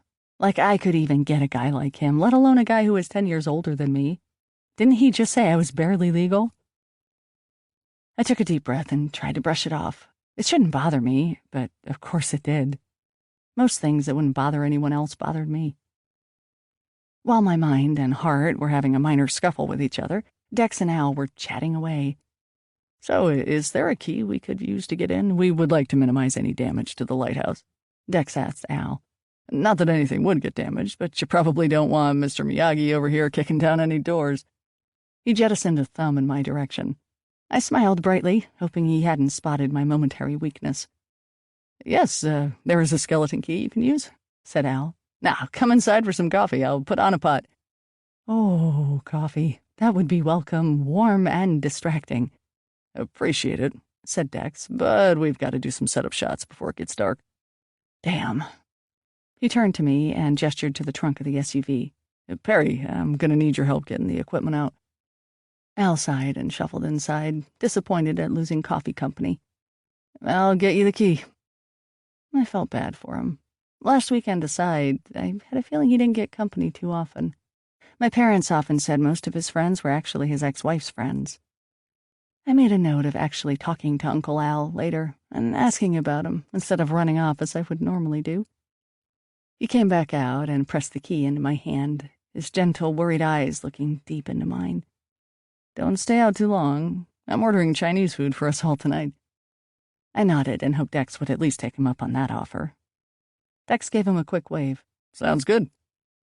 Dex headed for the car, and I followed, watching his slim hips saunter and his thick, dark hair get whipped up by the breeze.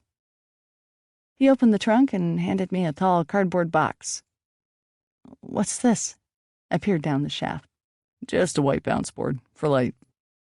I pulled it out, and it flapped out into a round circle that rippled in the wind. I aimed the board at his face, lighting up the shadows under his eyes. He batted his eyes at me, that smirk ever present. "Think that'll make me good-looking?" he asked, untangling some cords. I desperately thought of something smart to say. All I could think of was how damn good-looking he was. I was screwed. He looked up from the cords with interest, goading me to say something. "No," I blurted out lamely. He laughed and shook his head, turning his attention back to the cords. "I'm disappointed in you. Surely I thought you'd have come up with some grand insult." "I was trying," I said, "and don't call me Shirley." That smile again. It made my chest feel funny. Funny in a good way, which made it funny in a bad way. My brain rerouted to thoughts of his girlfriend. Damn her. Damn her and damn me for caring. Dex put the cords neatly away and started fiddling with the camera. Without looking at me, he pointed to a long canvas bag. "Tripod. Don't take it out, though. Just put it on your shoulder." I took the tripod bag and awkwardly tried to get the strap around me. It was almost longer than my body and kept hitting the ground and then hitting me in the face. Dex watched this uncomfortable dance with the tripod, which only made me feel more bumbling. Once I had it somewhat under control, he got up with a tiny remote microphone in his hand and stood in front of me. "Shit, you are short, aren't you?" he stated gleefully. He bent down and pinned the microphone onto my sweater. His face was mere inches from mine.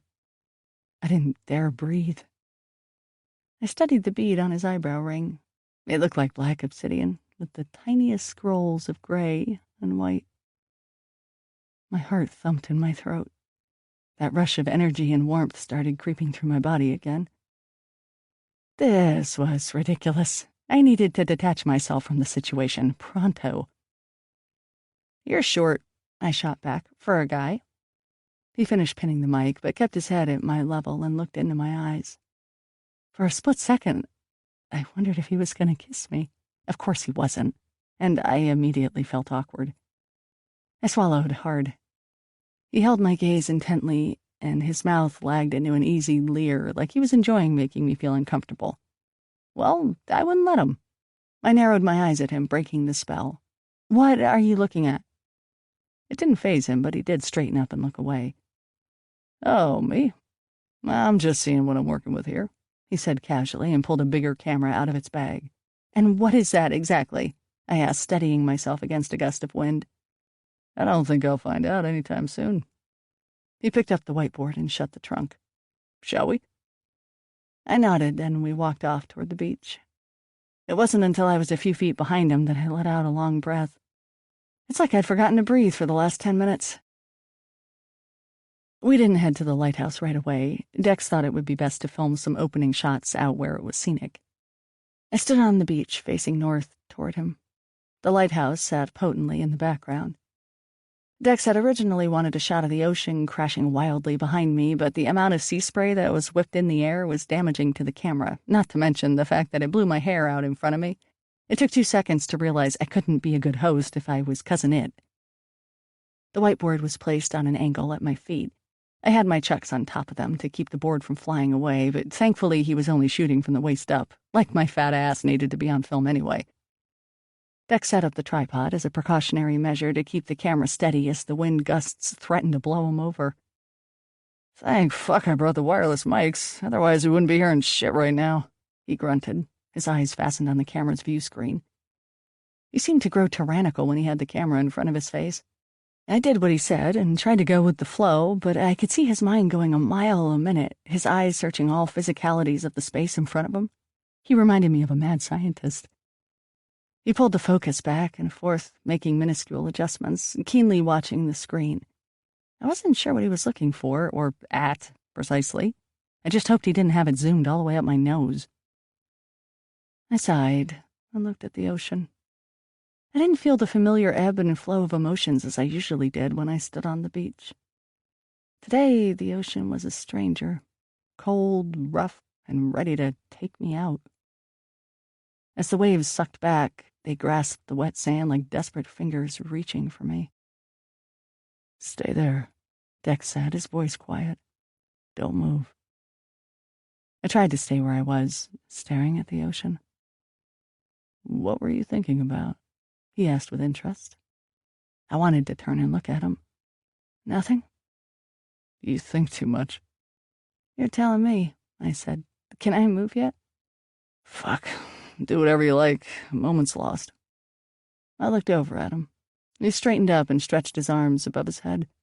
His shirt raised up a bit and exposed a flat stomach with a thin trail of stomach hair that disappeared into the band of his boxers. I looked away before he could catch me staring. Sorry, I told him. Well, what now? He sighed, long and exaggerated. He clasped his palms together and stared at me like he had at the car earlier. He gazed right through me. I shivered. I'm pretty sure it was because of the cold and not because I found his eyes disquieting at times. They moved from looking through me to looking at me. They relaxed considerably. He cocked his head to the side. Did you bring something warmer to wear? Do you want my hoodie? I shook my head. I'm fine, but thanks. He watched me for a few seconds, as if to verify that I wasn't lying. Am I giving you the creeps? I let out a nervous laugh. Normally, I would have just said anything to make the other person feel better, but with Dex, I discovered that being straight with him was the only way to go. Well, yeah, I shrugged. For someone you said wasn't transparent, you seemed to always be looking through me. He smiled. I appreciate your honesty, Perry Mason. If I continue to get all creepy on you, do let me know. I felt better now that it was out in the open. But despite having no trouble telling him that he freaked me out at times, there was no way in hell I would tell him I thought he was growing increasingly cuter by the second. Okay, let's do a quick shot here. He pointed at me to stay put. Can you get the hair out of your face and tuck it around to the right? I reached over and gathered what hair I could. I grimaced at the touch of my strands, matted and tangled from the wind and salt. He smiled at the image on the camera. He was probably laughing at me. I gave the camera a look. He looked up. When I said you weren't transparent, I meant it. You got a lot going on inside. He tapped the side of his head. Don't we all? I jeered. I felt vaguely insulted. Just because I was 22 and not 32 didn't mean I hadn't been through a lot. Dex took his attention away from the camera and looked me straight in the eye, with sincerity this time. I'm sorry, he said, his voice low, warm, and serious. I didn't mean to belittle you by any means, okay? I may not have been transparent, but he was awfully good at reading my thoughts, or at least my face. He nodded, apparently satisfied with my non-response, and turned back to the camera. Okay, do you remember your lines? What the hell, lines? When did the topic of lines come up? What lines? Didn't I give you lines? He scratched his head. No, Dex, history homework, but no lines. He thought that over, then shrugged. Ah, fuck it. He waved at me. Just make something up. About what? About the lighthouse, what we might experience, introduce the show, tell us some history. Go. He pointed at me. Oh, God, this was worse than being called on in class when you didn't do the homework. I cleared my throat. Good evening. Welcome to... I paused. I didn't actually know the name of our show. Ghost Blogger. Tonight's mystery show revolves around the mysteries of this lighthouse. I motioned at the lighthouse like one of those cheesy babes who showcase the prizes on The Price is Right. My mind was frantically spinning, trying to come up with ideas faster than I could talk. The Rocky Point Lighthouse has an interesting and sordid history, one that I was about to make up. It was built at the turn of the century to warn incoming ships. However, after only 10 years in service, it started to have mechanical problems. At least they figured it was mechanical because no matter what they tried, the light kept going out after dark. Rumors started that the lighthouse was cursed as it lay dark at night and became invisible to passing ships. The lighthouse was deserted and boarded up, and a new lighthouse was resurrected out on a rocky outcrop further up the coast. I pointed up the coast, hoping Dex would follow my finger and take the pressure off me for a moment. I had no idea what the hell I was talking about and had no idea how long I could keep it up. But the camera stayed on me. Dex met my eyes for a second and silently encouraged me to keep going. I took a deep breath. However, horror and tragedy met that lighthouse as well. The day before it was set to be lit, a merchant ship slammed into nearby rocks during the night. The ship sank, along with 16 men and 2 women who drowned in its waves. At least that's what the official record was. Legend has it that one of the women managed to drift along on a piece of driftwood until she reached the shore, right there. I looked behind me at the rocky coast beneath the lighthouse and cliff, and just like that, I couldn't breathe. The immense pressure of cold prickles seized my body, and I froze on the spot. I stared blankly at the area, and suddenly my world was black. I was now standing beneath the lighthouse, waves crashing into me from behind as my attention was fixed on the sight above. On the cliff stood the man in black, his fingers pointed straight out at the darkening sea and sky. Behind him stood another figure, obscured by the shadows. The light from the lighthouse came on then, and in that instance of stark illumination, I could see that other figure. It was me. It was me, standing there plain as day and slowly reaching for the shoulder of the man in black. I felt fingers grasp my own shoulder. I turned and screamed. I was back on the beach in the daylight. Dex was standing beside me with his hand firmly on me. It took a good few seconds to stop screaming and realize what I was looking at. He grabbed my other shoulder. Perry, it's me, Dex. Are you okay? What happened? My eyes flitted across his face, unable to focus. He squeezed my shoulders and brought me closer to him. It would have been nice if only I wasn't freaking the fuck out. Perry, look at me. Look at me. He put his face in closer until I had no choice but to focus on those brown orbs of his. I could see he was just as frightened as me. You're here now, with me, okay? Everything's okay. I nodded and took in a deep breath. He didn't let go of my shoulders or get out of my face. He searched my face relentlessly. That frown line of his is really etched in there, I thought absently. What happened? You turned and you froze. You went completely white. I kept calling your name over and over again. Couldn't you hear me? Shaking my head, I told him I couldn't hear anything. I wasn't here anymore. I was somewhere else. Where? I looked away. I don't know. Nowhere. I thought I was dreaming. Where did you go? What did you see? He shook me slightly. It reminded me of something. I wondered if he had ever seen Hitchcock's Vertigo, because he was starting to go all Jimmy Stewart on me. I pulled away from him and walked a few feet towards the ocean, conscious of the waves' foamy fingers, but needing the space to breathe. We should go back, Dex said and turned to gather his equipment. No, I yelled, surprising myself. It surprised him, too. Sorry, but no. Let's just go to the lighthouse, plan the shots for the night, and get this over with, I said through gritted teeth. I was not about to let this whole operation turn to shit just because I was having nonsensical episodes. I would not let my imagination, because that's all it had to be, get the best of me. Perry, I don't know what just happened to you or where you went, but there is no shame in calling this whole thing off." He looked earnest and a tad anxious, the way I imagined I looked when I was dealing with Ada. The last thing I needed or wanted was for him to be worried about me. "It was nothing, Dex. I was daydreaming, all right? Let's do this." "I feel responsible for you." "Why? Because you called me up and was all like, 'Oh, hello there, little girl. Do you like scary movies?'" I imitated his growly voice and talked into my hand. "I was hoping we could make a scary movie together. Maybe then I could make some money off of you. Hope you like to read history books at gunpoint." "That's a terrible impersonation," he commented. "And just to set the record straight, there is no money to be made here. Do you think I'm getting any money to do this? I paid for my own gas, I'm paying for my own hotel room, and this equipment is all mine. Do you think you can get rich off the internet just because you've had a few hits on your blog? That's not how it works. You do this because you want to do this or because you don't have a choice, and you have a choice, Perry." I was abashed at his reply, but put on a haughty face. "And my choice is to keep going. Now, I can film myself alone if you'd rather go right now." Dex grinned. It wasn't a happy grin, and shook his head. "Hey, I'm not going anywhere. I can just tell you've been unsure about this whole thing from the start, and I'm giving you a way out." "Well, excuse me if I seemed hesitant." I rolled my eyes. Did he have no idea at all what it was like to be in my shoes? I consider myself to be a very easygoing person, but that only extended so far. 2 days ago, I was basking in the glow of having written my blog.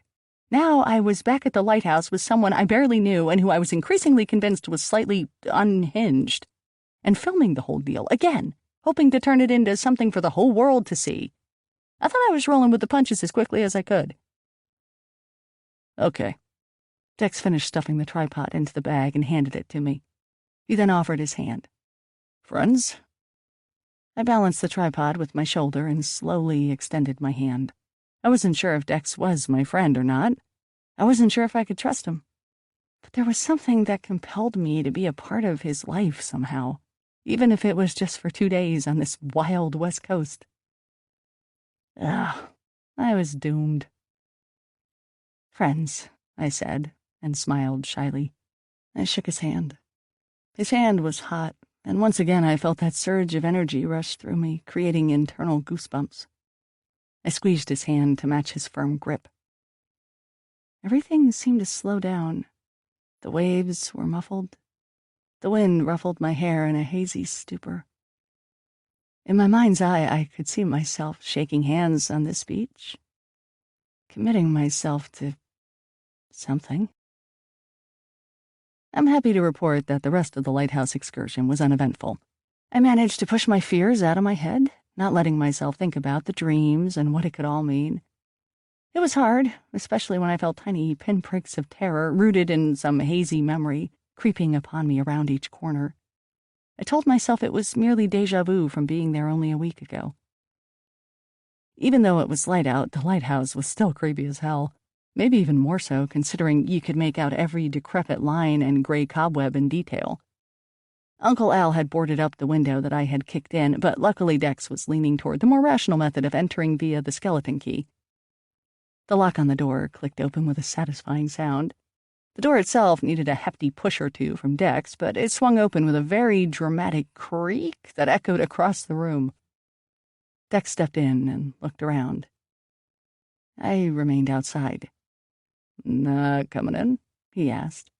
"Would you rather stay out here while I go look around?" The air coming in from the room was stale, as if nothing had breathed in there for hundreds of years. It was as dark as coal, and I could only make out the faint outline of a table. But standing outside by myself didn't sound very safe either. I shook my head. I gingerly stepped in and coughed at the thick air. Dex pushed the door even further to allow more light and flow inside. "I guess you wouldn't have a flashlight on you," he asked. "iPhone?" I showed it to him. He waved it away and looked at the far corner of the room, squinting.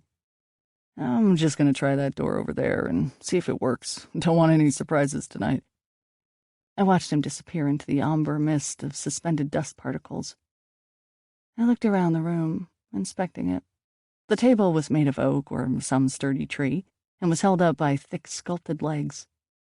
I made a brief comparison to my own body build. It was bare and covered with a good inch of slimy murk. The walls were bare and gray, save for a few nautical oil paintings that still hung there, out of place. A stack of chairs and an armoire looked to be in the corner, while one wall housed a rusted stove. I heard Dex wrestling with the lock in the darkness. "So, tell me," he said, his voice echoing, "where did you read about the two women who were aboard the ship that sank?" I shivered and pushed the thoughts out of my head. "I made it up. Can we not talk about it here, please?" He paused in the darkness for several seconds before saying, "Okay." The key resumed rattling. "Bingo!" I heard the door creak open. "Great. Can we get out of here now?" I asked. The longer I stood there watching my shadow dance in the dust around me, the more my eyes were starting to play tricks on me. "You don't want to check out the second floor?" I heard his voice getting more muffled, as if he was out of the room and onto the staircase at the interior hall. I could see it in my head, the trails of kelp on the stairs. I wanted to warn him to not go up there, to watch his step, but instead I scooted myself out of the building and into the bright, howling wind outside. I looked up at the sky, eyes wide open, and took in the deepest breath I could imagine. "Sorry." I jumped and looked over at Dex, who had come out of the building. "We don't have to go up there until later anyway. Though I'm sure there will be enough interesting events downstairs." He turned and locked the door behind him. I didn't even want to begin to think about what events could transpire. Chapter 9. Despite the fact that we would be returning to the lighthouse later that evening, I was especially glad and relieved when we came back to the house to find it warm and cozy, with the twins playing video games and a giant mess of Chinese food on the kitchen table. "Right on time," Uncle Al exclaimed as we walked in the door. "Please, Sid, you must be hungry. You're both pale as ghosts." He laughed at that last line. I managed a wry smile and plopped down in the chair. "Boys," Al yelled at the living room, his voice booming, "put down those video games and come eat your damn food." I heard the twins moan from the other room, and in a few moments they appeared, looking bleary-eyed as if they had just gotten up from a nap or a graphic-induced coma. "Hey, cuz." Matt slapped me hard on the back. He looked over at Dex, then back at me. "This one of the ghosts you found at the lighthouse?" He exchanged a mocking look with his brother. I rolled my eyes. "Har, har. This is Dex. Dex, these are my cousins, Matt and Tony." Dex gave them a casual salute and nod. "I'd ask which one is the evil one, but you're probably both evil. Am I right?" Matt and Tony exchanged a worried glance, but smiled once they realized Dex was kidding. Tony laughed and looked at me. "Where did you find this joker?" "At the lighthouse. Sheesh," Dex joked. "Boys, sit and shut up," commanded Al, throwing paper plates down on the table in front of us and keeping his eyes on Dex and the twins. I could tell he wasn't sure how well his sons would mesh with Dex.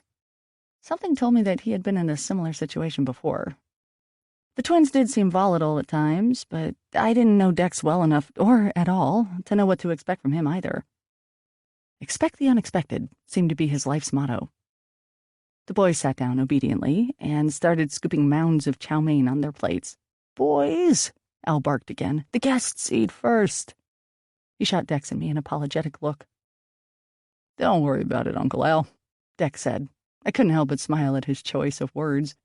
"Back where I come from, it's customary for guests to eat last. You know, how like the lioness eats first before feeding her cubs." "And where do you come from?" "Seattle," was Dex's sincere reply. Al laughed. "Remind me not to eat at your house, then." "Oh, but you'd be missing out. My girlfriend is an amazing cook." He leaned back in his chair, the smug smile returning. His eyes sparkled brightly. I did not appreciate how much more relaxed and adorable he looked when he mentioned her. "Girlfriend?" Matt questioned and looked over at me suspiciously as he handed over a carton of sweet and sour pork. I gave him a look, trying to let him know that Dex was in no way a love interest to me. "Is she hot?" "Oh, I chided him. "What does that matter?" Dex looked at me, surprised. "Of course it matters." He looked at the boys and Al. "For your information, yes, she is." "Oh, jeez. Please don't say it's Jennifer." "How hot?" Tony asked, goading him. Dex pulled his wallet out of his back pocket and took out a wallet-sized photo. He handed it across the table to Tony, who shared it with Matt. I couldn't see it from where I was. Tony and Matt's eyes widened.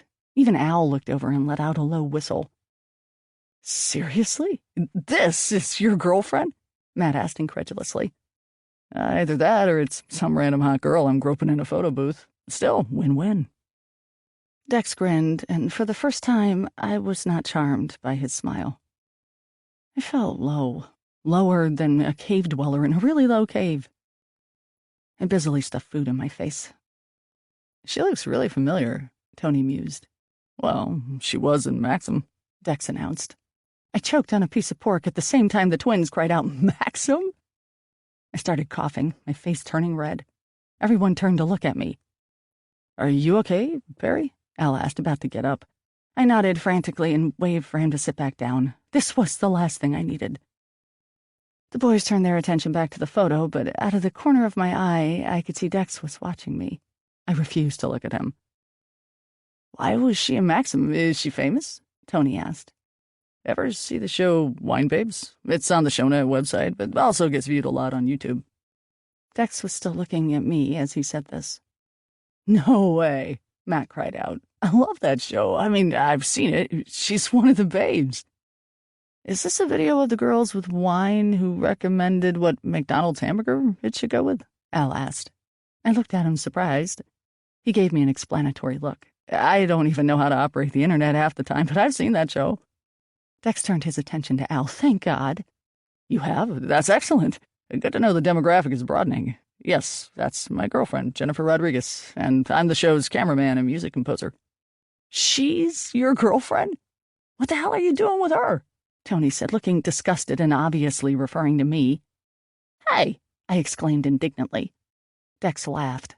Management. Gotta do what the boss says. My jaw dropped. I looked at Dex, livid. Management? Boss? This whole damn show was his fucking idea. Excuse my language. That dirty, stinking liar. Now, Dex was the one who was ignoring my blatant stare.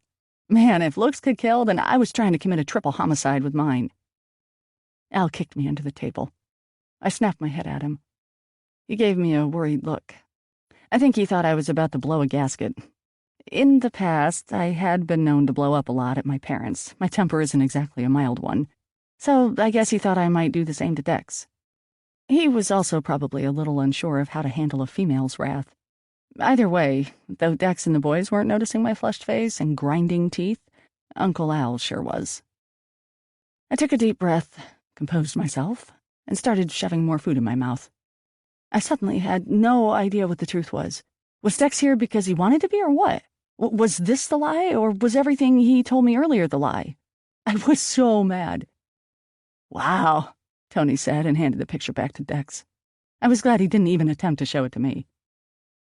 The rest of the dinner went swimmingly, for everyone else. I just kept admonishing myself for being attracted to Dex in the first place, and for even thinking that he could be attracted to me. Granted, I never actually had those thoughts, but I figured I must have subconsciously wanted that because I was feeling so stupid and disappointed over his hot girlfriend. On the surface, however, I played it cool. I laughed at Uncle Al's stupid jokes and pretended to be interested in whatever video games Dex and the twins were bonding over. I avoided all eye contact with Dex, though, lest his inquisitive eyes pick up on something. I had no doubt he'd see how I really felt inside, and for the sake of my pride, I would rather he think I was an antisocial bitch than to let him know the truth. When dinner was over with, and the twins had convinced Dex to watch a few rounds of some lame zombie game they were playing, I headed for Uncle Al's liquor cabinet in the kitchen. Al watched me curiously as he threw the paper plates in the garbage. I can make you something, Perry, he offered sweetly. I felt like he was handling me with kid gloves. I grabbed a bottle of vodka. Dependable vodka. No, that's okay. I just need some juice of some sort. He opened the fridge and handed me a carton of pulpy orange juice and watched me as I made my drink. I was getting very tired of people watching me all day. He's an interesting fellow, he said quietly. I took a slow sip of my drink. It was very strong. I wasn't used to that. Just watch out, he said, looking over at the living room. I know you're a grown woman now, but You're still my niece, and your parents would kill me if you got hurt. I'll be fine. I can defend myself, remember? Knee strike. I joked, making a kicking motion with my right leg. Uncle Al smiled. Oh, I remember, Perry. I saw your karate recitals. But you know what I mean. This man is a lot older than you, and has his own agenda. Have fun, and enjoy this moment, and I really hope you get something out of this in the end, but watch your heart. Okay, Bella? I gave Al a tired look. Heart? Ah, come on, Uncle Al. I just met the guy. Men are the last thing on my mind right now, especially someone like that. I have a hard enough time dealing with myself, let alone another head case. He chuckled and nodded. I know, but what kind of uncle would I be if I didn't try and protect little Perry? He reached over for the phone and handed it to me. By the way, call your mother. She phoned a few times before dinner. I didn't want to tell you before you had some food in your system. I exhaled grumpily and snatched the phone from him. By the time I was done dealing with my mother, I was exhausted beyond words. I was just about to go plunk myself down on the couch and mindlessly watch the twins play their games when a huge sound exploded and the whole house shook for a second. The kitchen door flew open, blowing the leftover paper plates off the table. "What was that?" I yelled. I hoped it wasn't the lurch of an earthquake, since we were in prime tsunami zone.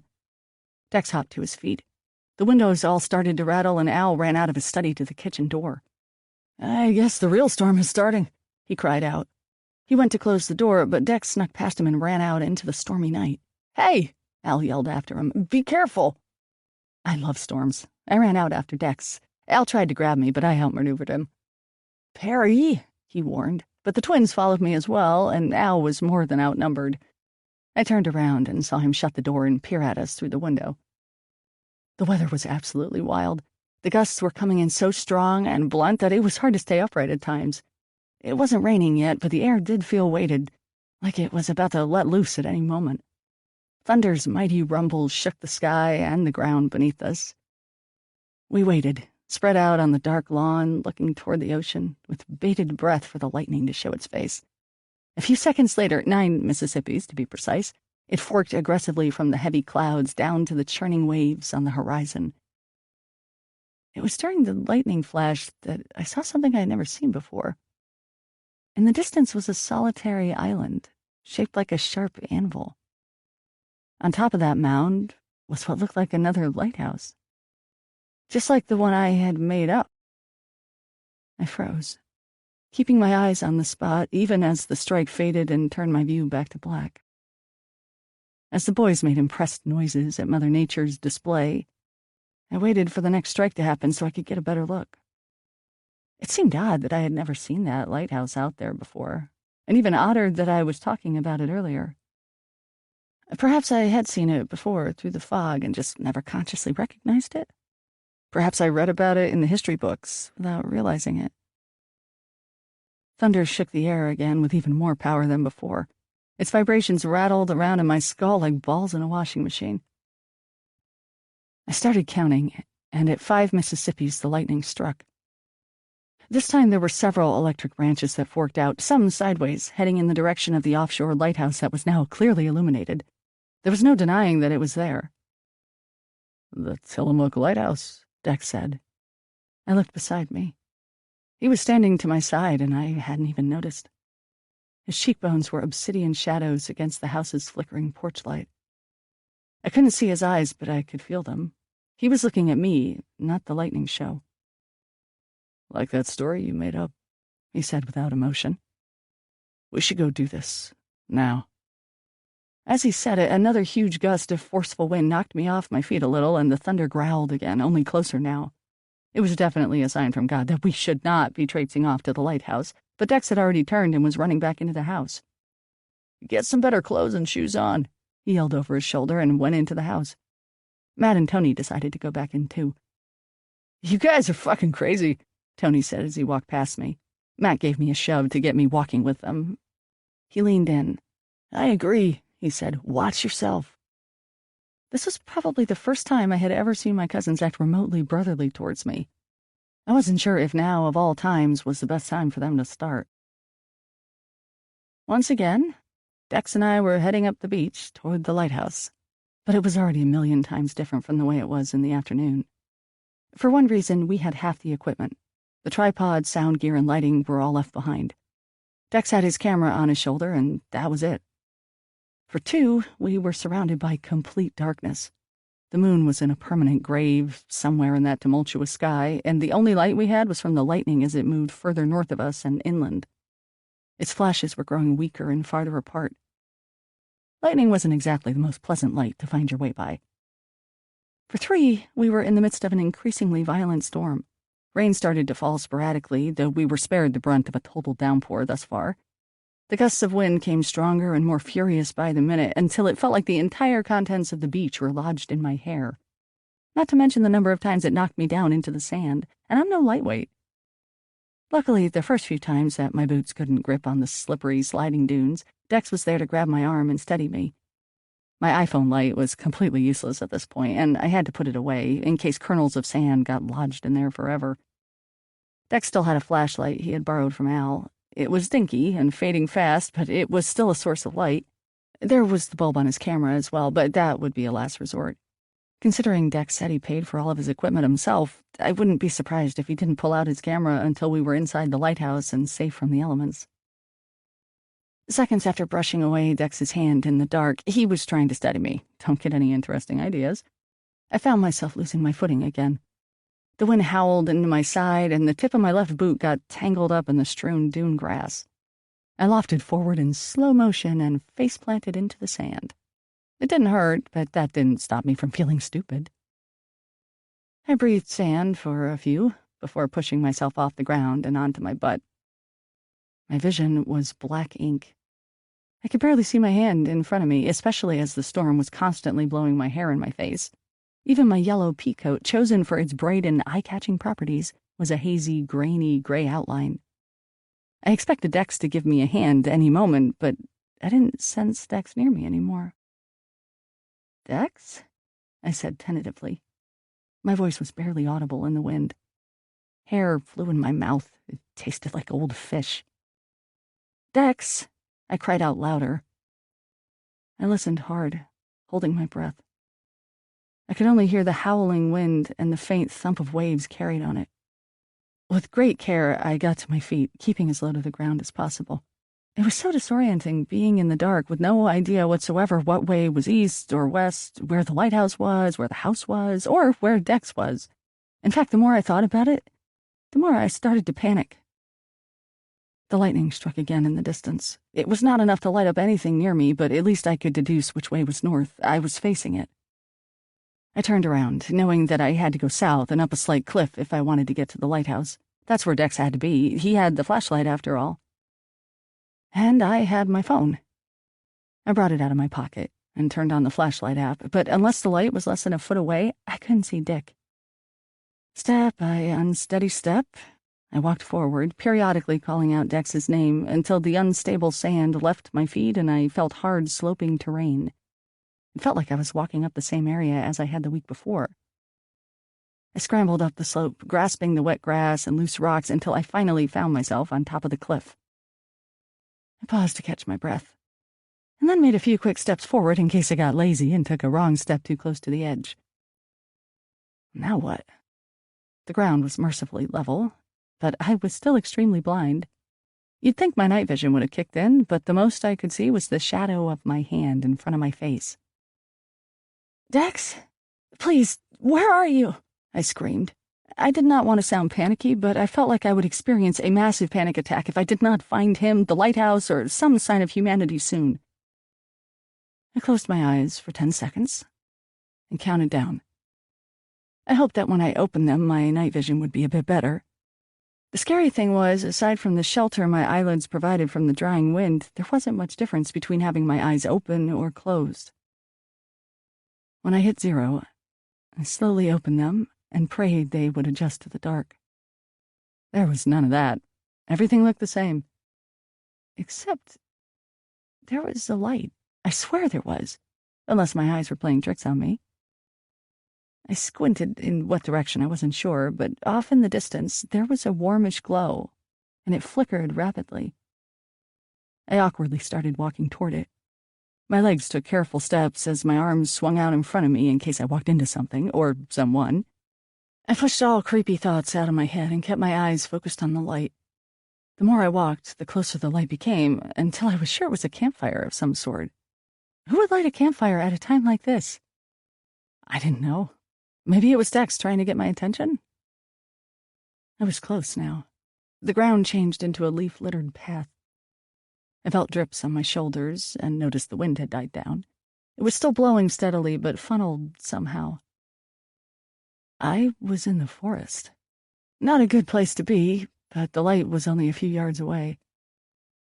I couldn't make it out until I was right on top of it. It wasn't a campfire at all, but a lantern of some sort that was hanging from the branch of a dead tree. The lamp had lit up the closest trunks and left the rest of the woods in eerie shadow. The lamp was unlike anything I had ever seen in real life. It looked exactly like an oil lamp from a history book. I plucked it off of the branch and held it above my sore eyes. The glass was tall and shaped like a chimney, old, smudged, and burnt in places. The base was heavy and made of metal, with a small adjustable knob on the side. Inside, the flame was a clear, bright yellow. It wouldn't have looked out of place in any Gothic novel, but here, in a beachside forest, it didn't gel. Crack. A branch broke behind me. I whirled around, totally ready to throw the stinky lamp in someone's face. But there was no one there. I shone the light in the direction of the noise, but only saw deepening darkness. I felt the immense unknown behind me. I whirled around to the other side. I hadn't heard anything, but had that feeling that you get when you're watching a scary movie and the person goes into the dark room without checking the corners or behind them. You know that the minute you focus too much on what's in front of you, something comes up and snatches you from behind. To say I was terrified was an understatement.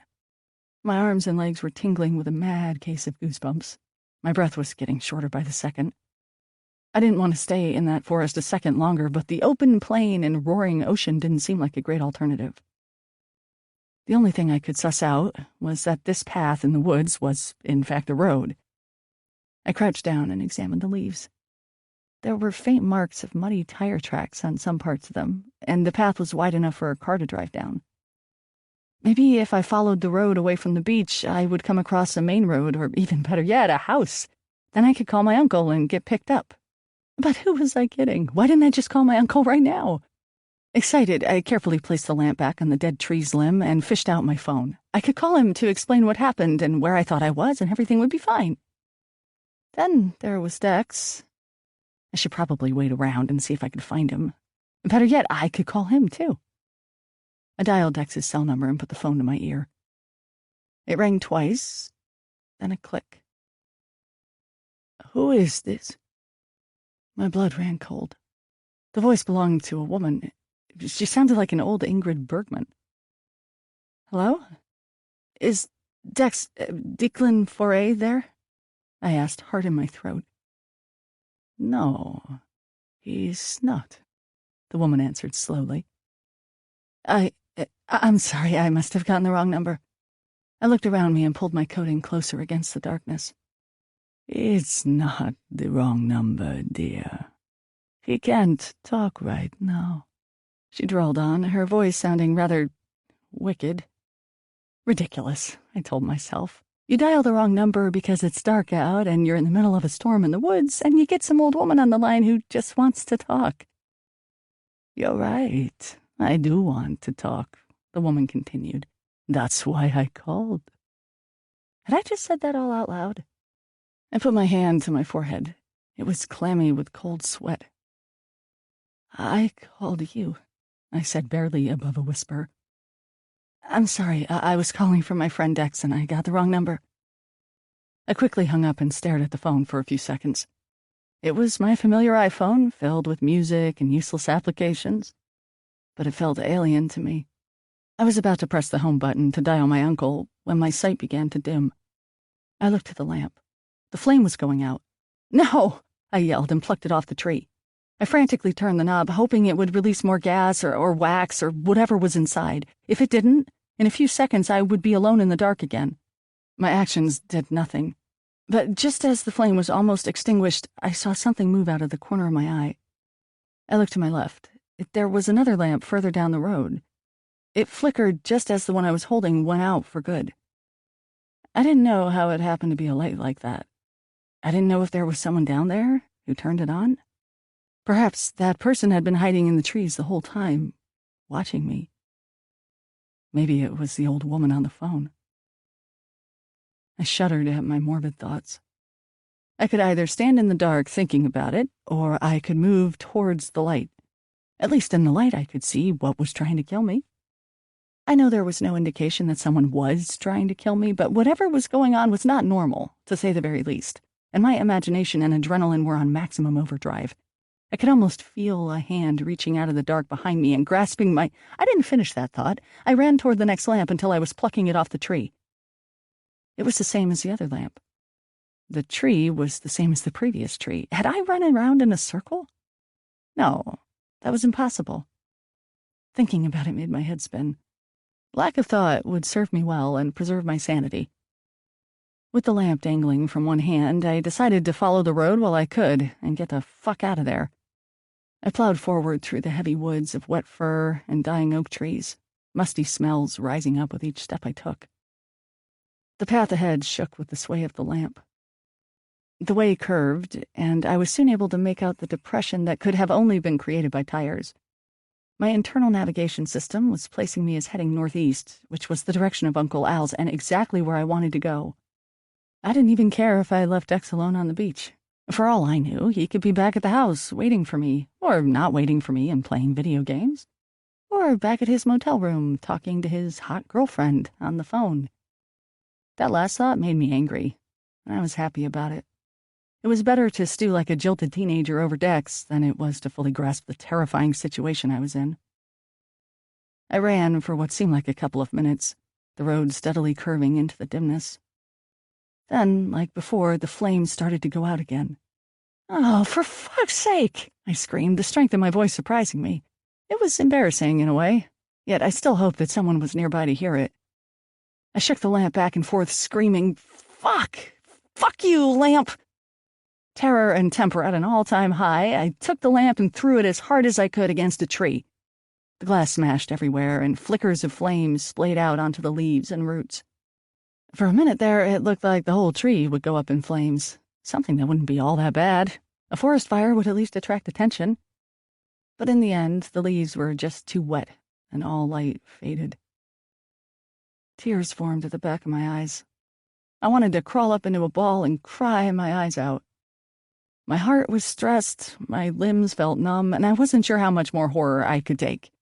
I was lost in the woods, in the dark, with nowhere to turn. The blackness was disorienting as well. Dizzy, I put my hand out for a tree to support me. But my hand hit something that was more soft than solid. Soft and warm. Like wool. Like a sweater.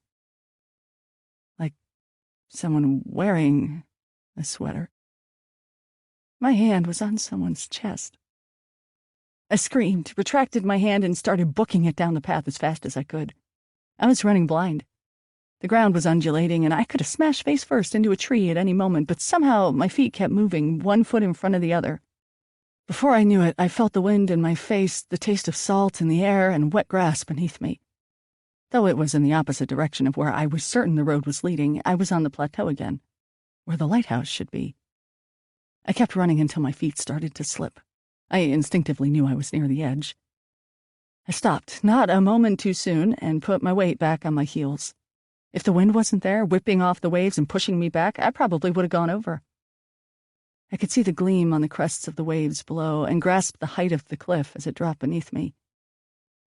I took the deepest breath I could and said a silent prayer, willing myself not to think about what had just happened.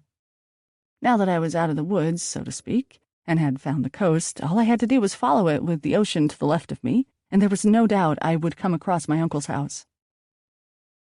I exhaled and turned north, ready to jog back. A light came on beside me. It slowly flickered to life in the empty dark. I cautiously turned my head to my right and saw the lamp, that same oil lamp I had just smashed to ground moments earlier, floating beside me in midair. But I knew better. The lamp lowered, and a face came into my view, lit up by the flickering glow. It was the face of a forgotten man, dead and bloated. Skin was peeling off and oozing chunks. Tiny lice crawled out of its ears and nose. I had seen that face before in my darkest nightmares, and now it was right in front of me. "You dropped this," it said, a low growl from its lipless mouth. Whatever strength I had left at that moment, I used all of it to turn and run. I made it several feet before the ground abruptly gave way, and I found myself airborne. I landed hard on the slope and tumbled down in dizzying circles, churning, rolling, falling, and falling forever, until something broke my fall. Someone. They screamed. I screamed. I had crashed into them at full speed and was launched again, finally coming to a painful rest on top of a dune. My hip bone bore the brunt of my weight, and I let out a yelp at the pain. "Perry!" a voice yelled. It was also low and deep. I remembered why I was running in the first place. The face of that skinless, pussing man was everywhere inside my head. I opened my eyes and tried to get to my feet as quickly as I could when a pair of arms came out from the night and grabbed me. "Perry!" It sounded like Dex. Oh, God, I prayed it was Dex. "Jesus, Perry, are you okay?" It was Dex. He was on his knees, leaning over me. "It's me," I managed to say meekly. I could barely speak. I felt him shuffle closer and put his hand on my face, feeling my cheekbones. Oh, shit. I didn't know where you went. 1 second you were beside me, and the next I saw this light, so I went over to investigate it, and you were gone. I swear I only took 2 steps away from you, and then I lost you. I didn't know it would be so dark. I used my flashlight, but I couldn't see shit." He was talking fast, his voice brimming with fear. "And I heard someone scream, and I knew it must have been you. I'm so sorry. Are you hurt?" He moved his hand up to my forehead and brushed my hair off of my face. It was at that moment that I noticed the wind wasn't as intense anymore. The storm seemed to be passing. I could even make out the outline of Dex's face, which was a major relief, since I was still afraid of something else. "Just my hip and my sanity." He breathed out slowly. I saw his shoulders fall. He took his hand away from my face and gingerly placed it on my shoulder. My skin felt cold without his hand there. "What happened?" he asked, his voice so low it was barely audible. "Can we go home?" I couldn't function like a rational human being out here. I felt like the wires in my brain had short-circuited and fried themselves. "Of course." He got to his knees and gently helped me up to mine. "Can you walk? Do you want me to carry you?" I laughed, despite myself. He wouldn't make it more than 5 feet without dropping me. "I'm fine." He hoisted his camera onto his shoulder. I suppose I may have damaged it when I ran into him, but I honestly didn't give a shit, and grabbed the crook of my arm with his other hand. We walked quickly, raggedly, back toward the house. For the second time in a week, I felt like Uncle Al's place was the most wonderful sight on earth.